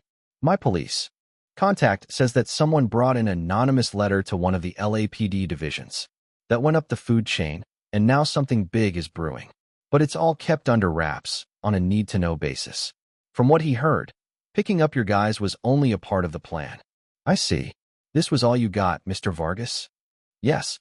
My advice, look behind your back. That's where the traitors usually stand. Tristan scowled. This confirmed his suspicions. Thank you. I will speak to you about our other agreements soon, but I have to deal with something else first. I understand, Vargas chuckled. Good luck, rat hunting. There was a traitor, a rat, in the King Lion gang who gave information about Tristan's operation to the police. There were enough people who envied his quick rise, but few of them had the means for something like this. I have to find that person and prove his fault to the gang. Then I can lie low until the police give up on whatever it tries to do. But just sending a virus to the suspects probably won't work. After the Cuatro Angulos fight, when they became aware of how much hackers can do, everybody high up takes special care with computer security. Bypassing increased security was not impossible, but would take time Tristan didn't have at the moment. Perhaps I won't have to do much, though. I didn't rise in ranks to do all the work myself. With that thought, Tristan called Kevin and gave his deputy a new task. A pretty simple one. Kevin will explain to Leon Clavin and all his underbosses what had happened, but past news that Tristan was proceeding fine with his task, anyway, and will be able to show the first results soon. Yes, Mr. Hayes. This will make a hornet nest out of the council. This is the entire point, Kevin. Everybody will want to find the traitor, at least publicly. And after finding out that I'm still on my way to success, he will have to act more directly. That's where I or someone else will catch him. At this point, Tristan was almost 100% sure the traitor was one of the other underbosses. Either of them. They might have respected him, but to trust? No. I will do it, Mr. Hayes. 2 hours later. After hearing what Kevin gathered the emergency meeting for, using his position as Tristan's deputy, outrage and disbelief gathered on the faces of all people present in Leon Clavin's gathering room. Martinez was the first to jump from his seat and the loudest to shout. This is slander. A bunch of egregious lies. None of us would have done something like that. If anything, Hayes made up the anonymous tip himself to excuse the fact that his goons made a blunder that caused this interest of the police. Was there any need to shout, Martinez? Everybody with 2 eyes could see that you hate Mr. Hayes. If anyone had the motive to do this, even though it goes against all our principles as members of the King Lion Gang, it's you. Whitman said. But that doesn't say anything, of course. A motive isn't a proof. The third underboss, Delgado, silently clenched his fists. Next moment, Leon stood up and slammed his fist on the table. Quiet. Nobody will throw accusations here. But I'm not going to dismiss Hayes' report. There are few people who have the full information about his mission, and most of them are in this room. Everybody went quiet. I will personally pick people responsible for investigations among lower-rank subordinates. They will sniff out this rat and bring him to me. You won't interfere with this search.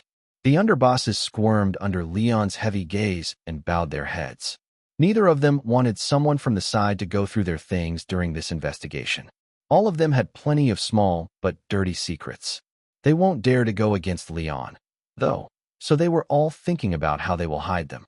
They didn't think that whoever Leon picked for this investigation would do a great job, anyway. Unlike them, but they were under suspicion. Seeing their submission, Leon nodded and sat back down. That's all for now. Dismissed. Kevin, of course, reported all that happened to Tristan post-haste. The retelling made Tristan huff. An investigation like that. I wonder what comes out of it.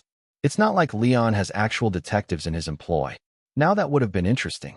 Either way, the Hornets are buzzing, so things are doing well. You just keep your normal work, Kevin. Gladly, Mr. Hayes. But what if the investigator comes to us?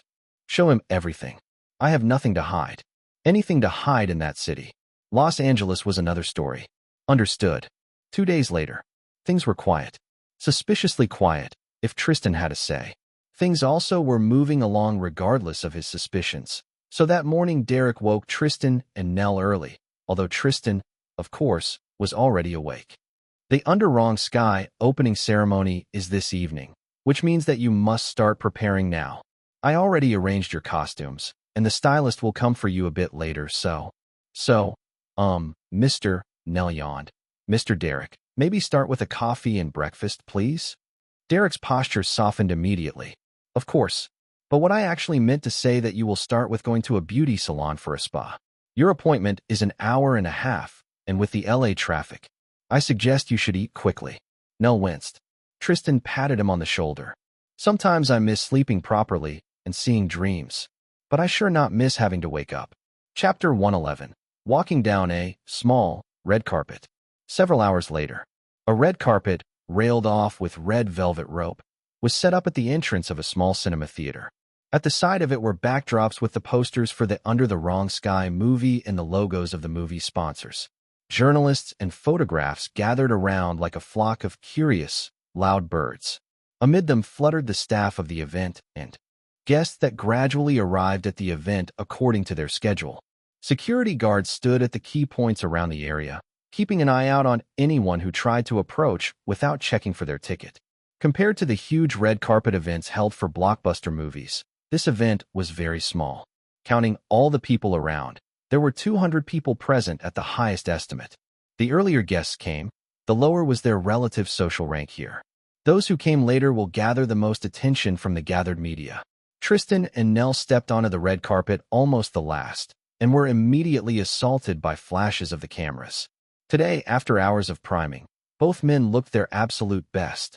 They both wore formal suits, but Tristan's was pure black with a white shirt and black tie, evoking a faint feeling of danger without being obnoxious. In contrast, Nell's was pure white, standing out in an entirely different way, but also tasteful, with a light blue shirt and white tie. Both of them were practically glowing after all the spa treatments and careful work the stylists made with makeup to make it look like they had no makeup and were just naturally so perfect. Even compared to all the actors gathered here, the charisma these two exuded made women swoon a little. At the same time, journalists were already coming up with future headlines about the couple in their head. Things like, Demon and Angel. How fast will those new stars rise? Tristan showed the cameras a practiced, devilish smile and waved with fake casualness, making sure to hold the most striking poses he could as he walked. Even through the bright camera flashes, he managed to meet eyes with a few people present, striking an even better impression. Nelson just grinned and waved with both hands, showing with all his face how glad he was to be here. But that heartfelt attitude, compared to the more refined of most other Hollywood people, was immediately endearing to many observers. After walking down the carpet, Tristan and Nelson were asked to take a few photographs in front of the logo backdrops, which let Tristan pose for the cameras even more. These poses were casual, and unlike women who came to those events in flashy and fashionable dresses, men rarely had notable opportunities to show off here. But Tristan could just stand there and evoke the same stage presence as when he held a guitar in front of an audience. It was almost palpable. Ding! You had impressed an audience of 54 people of varying status and skill. Reward: your CP increased by 900. Tristan flashed another smile at the journalists and stepped away from the backdrop. Nell followed him like a lost, but very enthusiastic, puppy. Around them, the press was taking interviews with the movie actors, each of whom Tristan immediately recognized from the promotional information about the movie. However, he was surprised to not see the film director anywhere. Then a stray journalist, who probably already interviewed everybody else he wanted, approached Tristan and Nell, sticking his microphone at both. A cameraman hung awkwardly behind the journalist's back. Greetings. I'm Josh Backinston from the Liveline online newspaper. What do you expect of today's movie premiere, Mr. Gemello, Mr. Meyer? I'm sure it will be great. Nell said immediately. The trailer was awesome. I'm usually not a fan of sad movies, but there was so much feeling in this one. Tristan nodded and hummed, tapping his chin. I agree. The director of his movie must be a true artist at heart. His previous movie was even cheaper than this one, but got excellent reviews from both critics and viewers, didn't it? A movement in the corner of his eye, and a gaze more intense than most others, suddenly attracted Tristan's attention. He turned in that direction and saw at least 6 feet tall man with long, not braided dark hair move along the edge of the event crowd. That man was familiar. Tristan saw him in photos. It's that him? Asher Island. Josh the journalist gasped and looked in the same direction.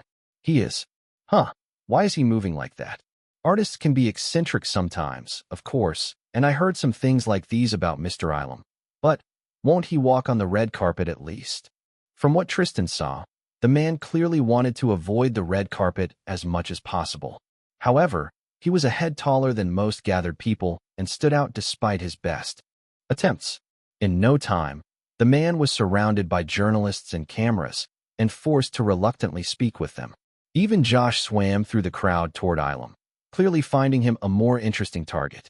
How weird. This is his own opening event. Shouldn't he be glad that there's all this attention? Instead, this guy seems like he's in huge trouble, Nell commented, staring at the ring of people around Ilum. I want to help him out, but I have no idea how. Tristan tilted his head slightly. Well, this man was the one who invited us here despite having no connection with us, so he sure deserves some gratitude from us. And we are supposed to just be networking and meeting new people, as Mr. Derek asked. Might as well start with this guy. Nell's eyes lit up. You have a plan? Not yet, Tristan said, grinning. But I will come up with something, absolutely. With those words, he marched toward Asher Ilum. His powerful aura made ordinary staff members and guests move from his way before he even approached them. But was this going to be enough to break through the hungry for news journalist sharks? Chapter 112. The most antisocial film director alive. The journalists were so focused on the increasingly agitated film director that they didn't notice Tristan and Nelson at all. There were at least 20 of them, including the cameraman, in that crowd, and they literally had Ilum with his back to the wall. Although the overall noise of the avenue and the loud questions of the journalists made it hard to notice Tristan's and Nell's approach, Tristan still got annoyed that they ignored them so completely. He could, and wanted to, just shove people out of the way, but even for a rogue persona like Tristan, this was a cause for a scandal. He couldn't have a scandal when the Californian Young Star contest was going to happen so soon. But Tristan quickly had an idea. I think the crowd is thinner in this direction. Try to go there and switch their attention, Nell, and I will try from this side. Nell made a mock salute. Got it, Tris. I will give them an interview before they even ask. Tristan grinned. Yeah, it's not like half of them can even make a shot of Mr. Ilum's face. What they are doing is pointless. You don't say, Nell said with a slight wince, and went to the place on the other side of the crowd. It really looked thinner than the others, and after Nell began pestering the nearest people with unsolicited opinions and commentaries, some journalists were forced to turn toward him. However, it didn't distract the main group. But that's why Nell's actions, in reality, were just a distraction from Tristan himself. Right now, Tristan could already feel the amount of gazes on him lessening, especially because he used his stealth skills to change posture and seem more unassuming, even blend a little with service staff in their dark uniforms. Moving with nonchalant grace, Tristan walked past a cameraman with an especially large camera fitted with a huge flash lamp. Tristan walked around him, looking for another way through the crowd. Then he stumbled on someone's leg in the crowd and fell sideways right at the cameraman. Frantically grasping for purchase, Tristan accidentally pushed the cameraman and his huge, unwieldy camera right toward the loud crowd of journalists. Not the camera. The camera operator shrieked, stretching out his arms to protect his expensive equipment. But the real protector of the camera was a female journalist it had fallen on. With a panicked cry, the woman grasped for her neighbors, causing a domino effect of falling people. In seconds, all attention was diverted from Ilum to the accident, especially as accusations of who pushed who began flying. Of course, Tristan had already moved away from all of it.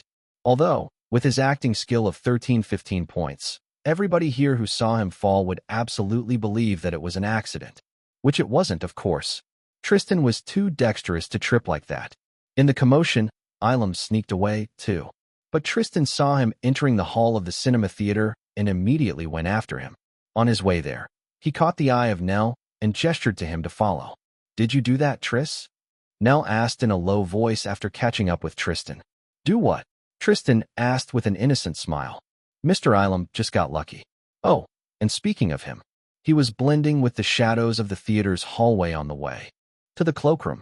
There weren't many people in here yet, just a few staff members going back and forth. Tristan felt the man's eyes on himself before he looked there. On closer inspection, the eccentric film director looked like a ghoul. Despite his height, he stood slightly hunched, and his long black hair covered the sides of his face like a curtain. There were deep bags under Asher Ilum's eyes, and even his suit sat on him like on a coat hanger. But his green eyes were bright, almost manically so. You too, Gemello and Meyer. You should have done your job better, he said. Huh? Nell asked, tilting his head. Tristan narrowed his eyes and approached the man. Our job? What are you talking about? A distraction. I thought if I invite some fresh, juicy bait for them, the press will focus on you more than on me. Ilum complained, pointing a finger at them. He huffed. But at least they got off my back now. Who? Seriously. Quiet. Ilum snapped at Nell. Don't attract more attention to me. Or better yet, leave? Will you? I'd like to wait until it's time for my speech in peace.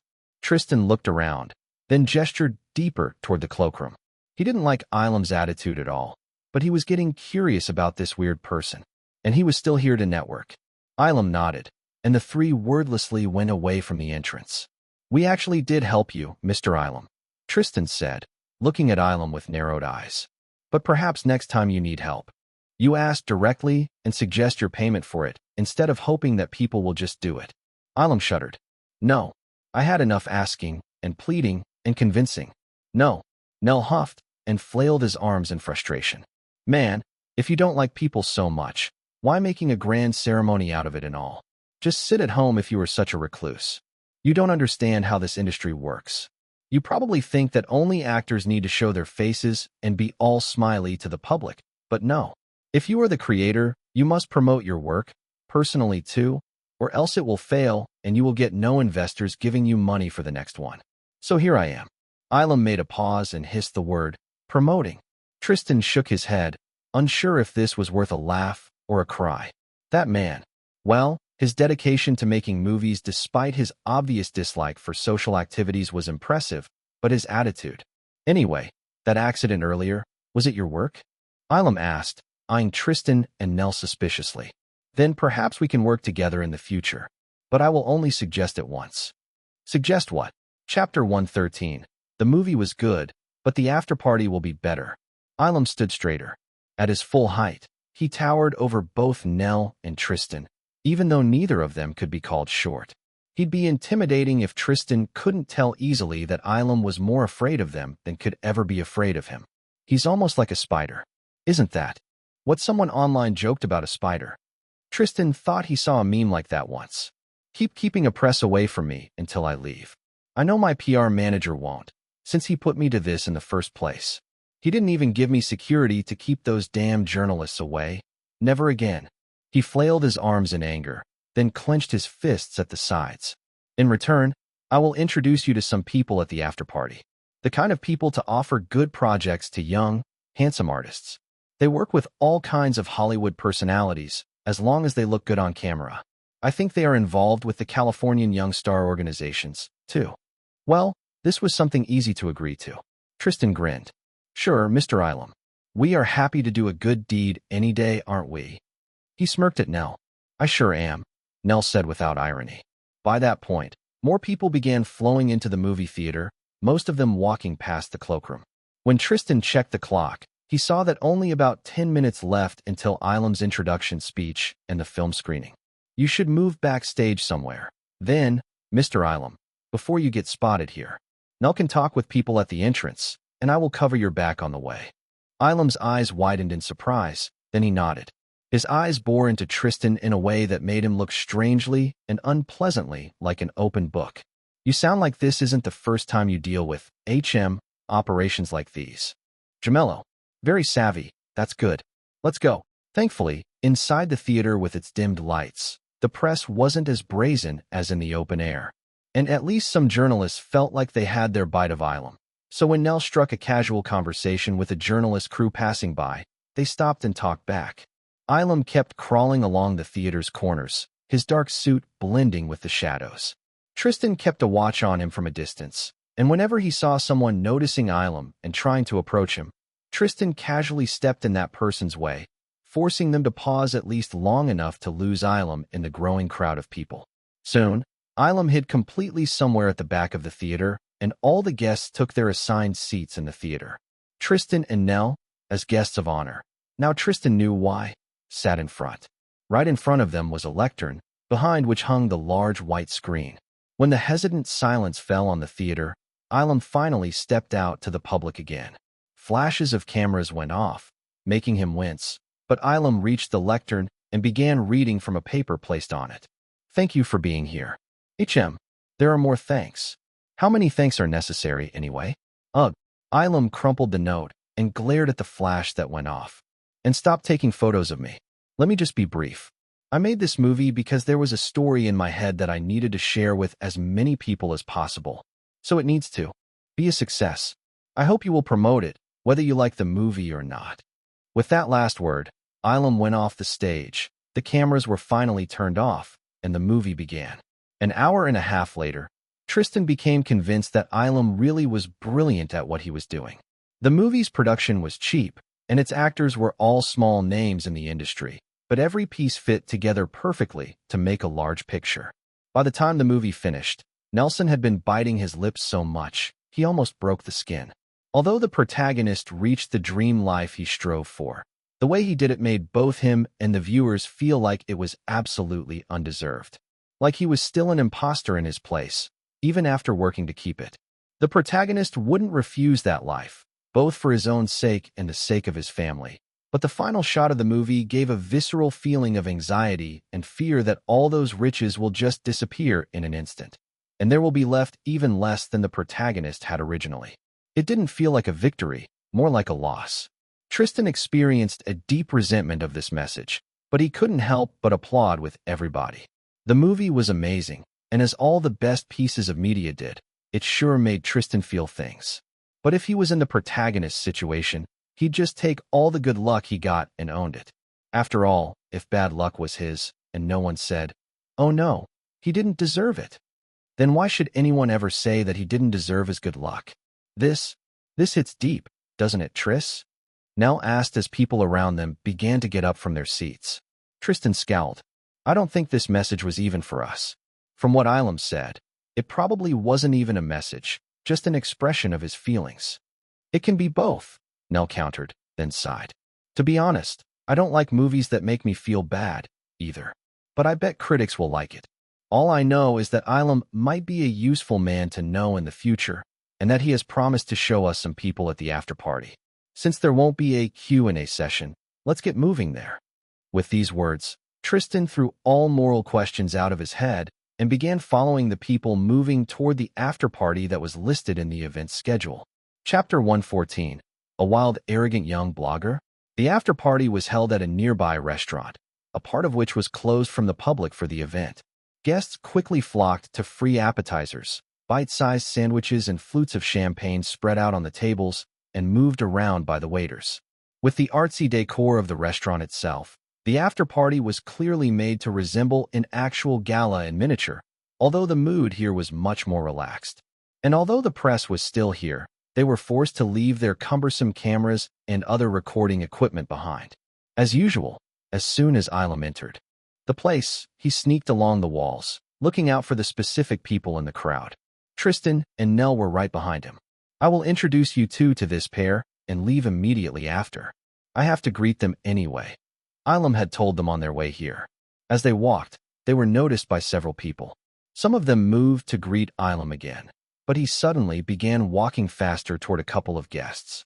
One of them was a stocky, balding man in a dark gray suit, who was sipping champagne and talking to his companion, a taller, gorgeous brunette in one of the most modest white dresses in the room.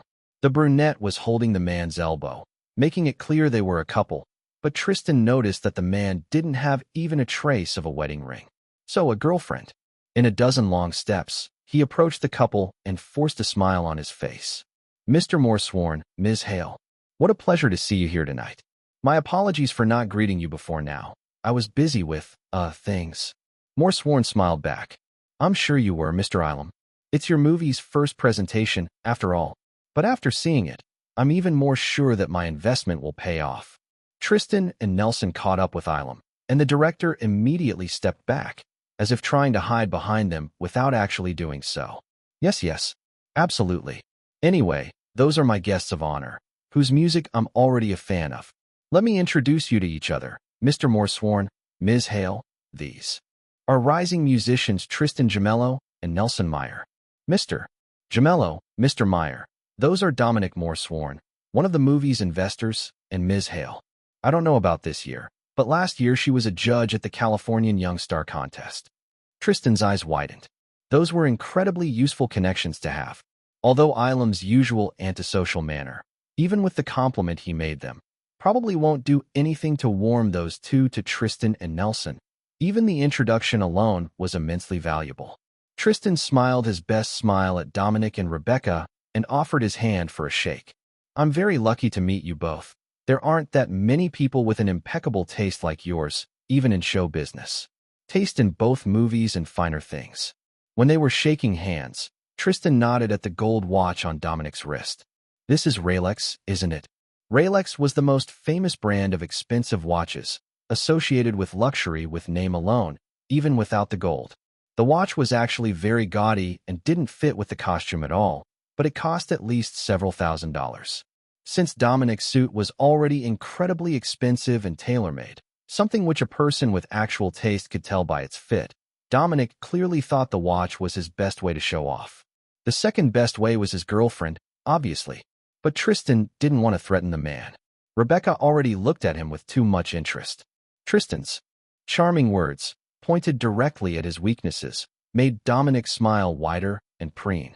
It's an exclusive model, worth $4,000. You have a good eye for luxury, Mr. Gemello. Not like you, Mr. Meyer, right? Rebecca asked Nelson. But I heard your performance, of course, and I'm sure that you will get used to finer things soon enough. Nelson laughed. Honestly, I feel that no matter how many zeros there will be on my bank account, and for how long, I will keep gasping and asking, is this all mine? Really? Every time. Everybody smiled and chuckled. Nell's genuineness was a perfect spice to Tristan's charm, making Tristan himself appear even more genuine than his 15 points of acting skill did. Even if Nell wasn't Tristan's friend, Tristan would have brought him around everywhere he could, just for this almost magical effect. While everybody chatted, and their attention wasn't on him, Ilum quietly left. Tristan was the only one to notice him slithering away, but he wasn't going to call the man out. Instead, he and Nell continued to chat up the pair, establishing a good rapport. They found that Morsworn often invested in various show business projects, from movies to music and TV shows, while Rebecca was a talent scout and was about to be a judge for the finale of the CYS contest. Occasionally, other guests stopped near the group to greet them, and Dominic and Rebecca introduced Tristan and Nell to many of them, giving Tristan another foothold at charming these people. But most importantly, after half an hour of conversation about all kinds of things, Tristan was sure that he'd be able to make Rebecca spill the info about this surprise trial that was going to happen at the CYS contest. He was just about to lead to this question when another guest approached them, a young, handsome man with a trimmed beard and a swagger in his walk. Mr. Morsworn, Ms. Hale, I didn't expect to see you together with musical people today, especially such inexperienced ones, the man said. His eyes went over Tristan and Nelson, as if scanning for weaknesses, and zeroed on Nelson. I wanted to write something in my blog about the drama around your debut, Mr. Meyer, but it felt like it wasn't worth my attention. The man glanced at Dominic and Rebecca, checking their reaction. Who even is this guy? Chapter 115, slapping away a fly to get to the honey. Nell tensed. Tristan clenched and relaxed his fists. He immediately understood the tactics of this bully. He was just trying to look better in front of Dominic and Rebecca by stepping on Nell's head. But what this man didn't understand was that bullying Nell was like kicking a puppy. Sure, he was the easiest target. Naivete was written on his forehead, but attacking him only made you look like the worst person to ever walk the earth. Instead of the agreeing smirks, the arrogant blogger was met with cold frowns. And who are you?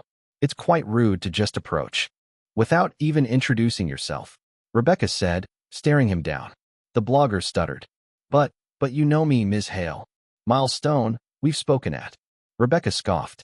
I must have forgotten, because it wasn't worth my attention. Tristan snickered and patted Nelson's shoulder. He whispered in his ear, but loud enough for Miles to hear. See? Now those are bad manners, Nell. Just don't act the opposite of this guy, and everybody will consider you a paragon of elegance. Tristan gave Miles a pointed death glare, cold enough to freeze burn. Miles's face changed colors from normal to red to white within seconds. The finale of this brief scene came with the harsh scowl of Dominic. Didn't you see we were talking? Don't interrupt other people like that. Then Dominic turned to Tristan and continued as if nothing happened. So, what did you want to ask, Mr. Gemello? Tristan smiled, also pointedly ignoring Miles. Oh, I was curious about the Californian Young Star contest. It's not easy to organize a major thing like that. Are you sponsoring it among your other projects, Mr. Morsworn? This ignoring told clearer than any worse that these people would never have business with Miles, possibly not in this lifetime. Ding. You have, together with others, slapped the face of a person of moderate status. Reward. Your CP increased by 50. Even the second identity system considered his pathetic face not worth much slapping. Beaten off right after his approach, the blogger went for the champagne to soothe his wounded pride. Without him, and with conversation being resumed, Nell was smiling and laughing again in no time. And soon enough, Tristan got what he wanted from Rebecca. In the last few years, the contest organizers became concerned with people who were buying songs and entire performances, or preparing them way beforehand. In the previous years, we required the song to fit a theme, but it was still too easy to find a little-known song and adapt it. This year, they've removed the theme requirement, but want to try another thing. The PR department hopes it will increase the general interest for the contest TV ratings as well. Nell listened with obvious interest, while Tristan acted casually, while thinking how to pull the most information out of Rebecca. By now, her cheeks were flushed with champagne, but didn't show any signs of drunkenness. I heard they want to come up with a more popular show style of things. There's the hope that contestants won't have to sing their songs while running through an obstacle course. Dominic laughed. That would have been hilarious to watch, definitely. Rebecca laughed too, but waved Tristan away. No, of course not. In actuality, the main contest will go as usual, but then after it, she caught herself and chidingly wagged her finger at Tristan. Gemello, but I can't tell you. It won't be a secret otherwise. I was just saying my thoughts aloud. Tristan replied with pure innocence. Sounds super intriguing though. Still not enough information to prepare, but something, at least. Tristan smiled, feeling that at least a part of his current plans for Los Angeles goes well. For the rest of the party, he and Nelson continued to socialize, charming many more people in the room, especially when ballroom dances were announced. All the while, Tristan's second identity system continued to assault him with notifications. Ding! You have gained the goodwill of a person of high status. Reward. Your CP increased by 500. Ding! You have impressed a person of moderate status. Reward. Your CP increased by 200. Ding! You have impressed a person of moderate status and skill. Reward. Your CP increased by 600. Ding! Charisma attribute increased by 1. Reward. Your CP increased by 100. By the end of the night, Tristan was 5,400 criminal points richer than before. 2 days later, the release day of the Under the Wrong Sky movie was a great success, more than its creators predicted. Almost all tickets were bought out, and in large part it was thanks to its opening ceremony.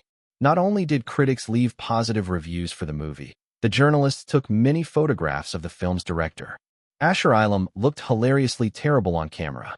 In half the shots, his face was blurred or obscured by his hair or hands or other people. In the other half of the shots, his face showed expressions of all stages of anxiety. By the release date of the movie, internet users made a dozen memes with Ilam's expressions. Halloween lovers when Christmas decorations appear on shelves in November, and a picture of Ilam trying to get away from a microphone. Me when I see a wasp, and a picture of Ilam covering his eyes from a photo flash. That was Ilam's first public appearance, even though this was his second movie. The first had an even lower budget and was less known. And it was probably going to be his last, unless Ilam's PR manager chained him to the stage next time. Tristan was ready to bet on it. He and Nelson got featured in celebrity magazines, too. Their fans already began worshipping all the photos and suits and drawing new fan arts. General public just commented on how good they looked, and that they could have easily become actors themselves based on looks alone. Ding! You had impressed an audience of 5,000 people online with your looks and presence. Reward. Your CP increased by 500. But before Tristan could fully enjoy looking at his points, he got a message from Kevin that dimmed his mood. Chapter 116. Buying things and preparing for the worst. Good and bad news, Mr. Hayes. Mr. Whitman found evidence that Mr. Martinez was the person who gave information about you to the Los Angeles police. Martinez escaped before he was caught, though. It's currently unknown where he went, but the entire gang is searching for him at the moment. Tristan frowned. Then he frowned. Deeper. That Martinez escaped is bad enough, but why was Whitman the one to find info on Martinez if the investigation was led by Clavin himself? This entire thing stinks. And just to add to this, Sam sent Tristan a report, too.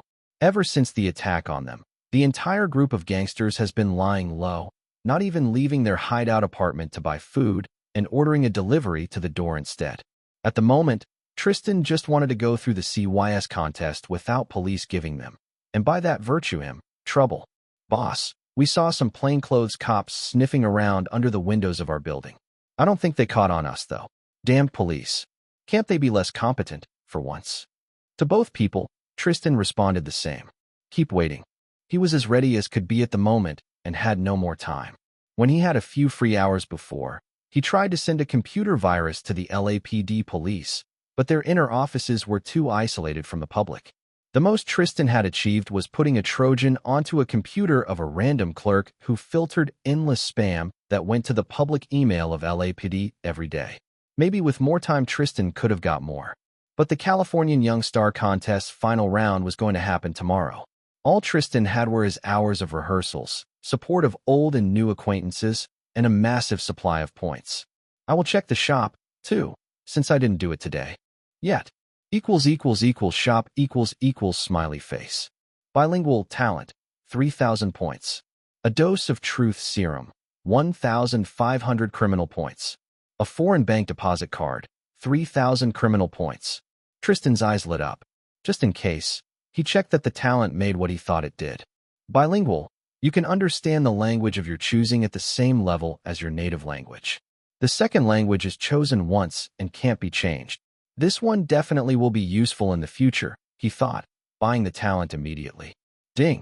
Bilingual talent is purchased for 1,500 pp and 1,500 cp. Please choose your language to activate it. There were no new buttons or lists to choose from. Does this mean I should just think about whatever language I want? Would it work on dead languages, too? Well, there's no point in risking it, anyway. I want to learn Spanish. Ding! Bilingual, Spanish. Talent is activated successfully. Tristan felt information flood his mind. When it was over, he grinned to himself. Now I can finally read all the business dealings of that bastard who rules 4 angles without having to put into an online translator. Tristan said in perfect Spanish. There wasn't even a hint of an accent. He still had points left, so Tristan decided to buy a dose of truth serum, too. He read its in-system description first. The effect of this serum removes the speech filter in the brain of affected people, causing them to answer all questions asked to them with absolute sincerity, even if they try to keep silent. This truth serum can be injected or put into food or drink. It has no smell, color, or taste, and doesn't expire. It can be mixed with alcohol and other drugs. If injected, the effect of the serum lasts for 1 hour. If put into food, the effect of the serum lasts 10 to 15 minutes. This sounds like something out of science fiction, not real life. Well, I guess source systems. It's useful, so I'm just going to accept it. I'd like to question Evelyn with a dose of this, to make sure this bitch really doesn't plan anything against me. With other people, Tristan usually trusted his advanced senses and observation skill enough to make judgment, but Evelyn was an exception. She had already blindsided him once. Tristan bought the serum and felt his pocket become a bit heavier. He reached in and pulled out a small plastic ampoule of clear liquid. There were no markings on the ampoule. A syringe wasn't included in the deal. I should buy one when I go past a drugstore. Now let's check how many points I have left. Status: Tristan Gemello, Tristan Hayes. Current identity: pop star. Second identity: criminal. Pop star rank: contracted young star. Criminal rank: made man. Pop star points: 1040. Criminal points: 3,860. Attributes smiley face. Appearance: 250. Charisma: 240. Fearsomeness: 236. Strength: 223. Dexterity: 228. Toughness: 144. Skills smiley face. Singing: 1857. Dancing: 1079. Playing guitar: 2096. Music theory: 680. Music production: 523. Acting: 1315. Songwriting: 1234. Voice control: 811. Stage presence: 1223. Playing piano: 801. Video editing: 217. Styling: 506. Playing flute: 1. Playing violin: 1. Sneaking: 844. Close quarters combat: 1224. Observation: 2076. Driving: 618. Pickpocketing: 533. Firearms shooting: 816. Athletics: 419. Treating injuries: 201. Lockpicking: 1. Combat analysis: 505.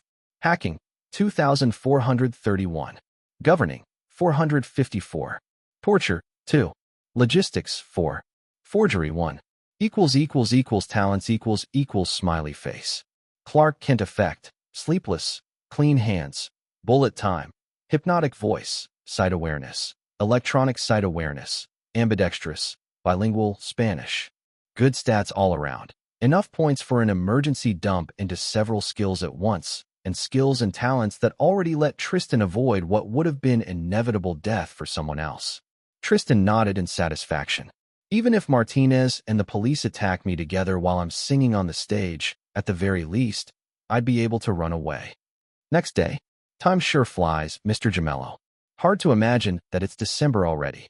But I know you are ready to win this contest. Derek cheered for Tristan while they drove toward the contest's music hall. Tristan was at the wheel, despite Derek's initial protests, with Nelson in front and Derek in the back seat. You are going to slay them all with your song, no matter what others cook up, Tris, Nelson added. Tristan smiled. Thanks. I definitely will. In front of the car, a majestic music theater, much larger than that from his city, came into view. Chapter 117. The final round had begun. 2 hours later. The final round of the Californian Young Star contest was taking place in Orpheum Theater, a massive building, the concert hall of which fit 2,000 guest seats. The walls of the hall were painted gold-like yellow, and on the ceiling was a massive oval mural with mythological scenes. Other decorations were made in a similar style of old luxury. The place looked almost like a Gothic church with its many decorative wall arches. Today, the audience hall was full, and people who were invited, together with those who bought expensive tickets, all waited for the show. The special guests from the showbiz industry and various celebrities sat in the front row, and judges had a separate table right next to the stage. Nelson was an almost ordinary guest today. Since they accompanied Tristan, they could buy tickets in the second row, and relatively cheaply. As for Derek, he was here to do anything Tristan might need, or make others do it. To his surprise, Tristan also saw Raphael Big Rocket at the very edge of the front row. It was just a coincidence, he supposed. Tristan hadn't contacted Raphael yet since their meeting through either of his identities, and Raphael was entirely unaware of who Tristan Gemello was. Here, the security was strict, and every artist was accompanied from the moment of their arrival to the performance itself. Tristan guessed that the failed attack on him at the previous round of the contest made the organizers more cautious. Now Tristan was sitting in a waiting room with no option to go anywhere else, watching the contest happen from the screen and eyeing other participants. Like him, all of them had tuned their instruments and put on their stage costumes and makeup, many of them doing it somewhere else. They all were ready. There were 19 of them, with Tristan being the 20th. Young geniuses and people with experience who only recently decided to step on stage. Many had talent, but Tristan had an unfair advantage. He smirked. On the stage, the host was hyping up the crowd with his own over-exaggerated dramatics. Greetings, people of Los Angeles and everybody who traveled to get here. Today, on this stage, 20 Californian Young Stars will fight for the grand prize of $15,000. The crowd cheered, but to the people in the front row, those weren't big money. At this point, those weren't huge money even to Tristan. Popularity and status he could get from this all were a much bigger draw. I might earn thousands, dozens of thousands criminal points from this. I already can convince almost anyone to take me seriously and manipulate them to do whatever I want. What if I raise my fearsomeness to 1,000? Or if I raise my physical stats? Even with all the distance and walls between us,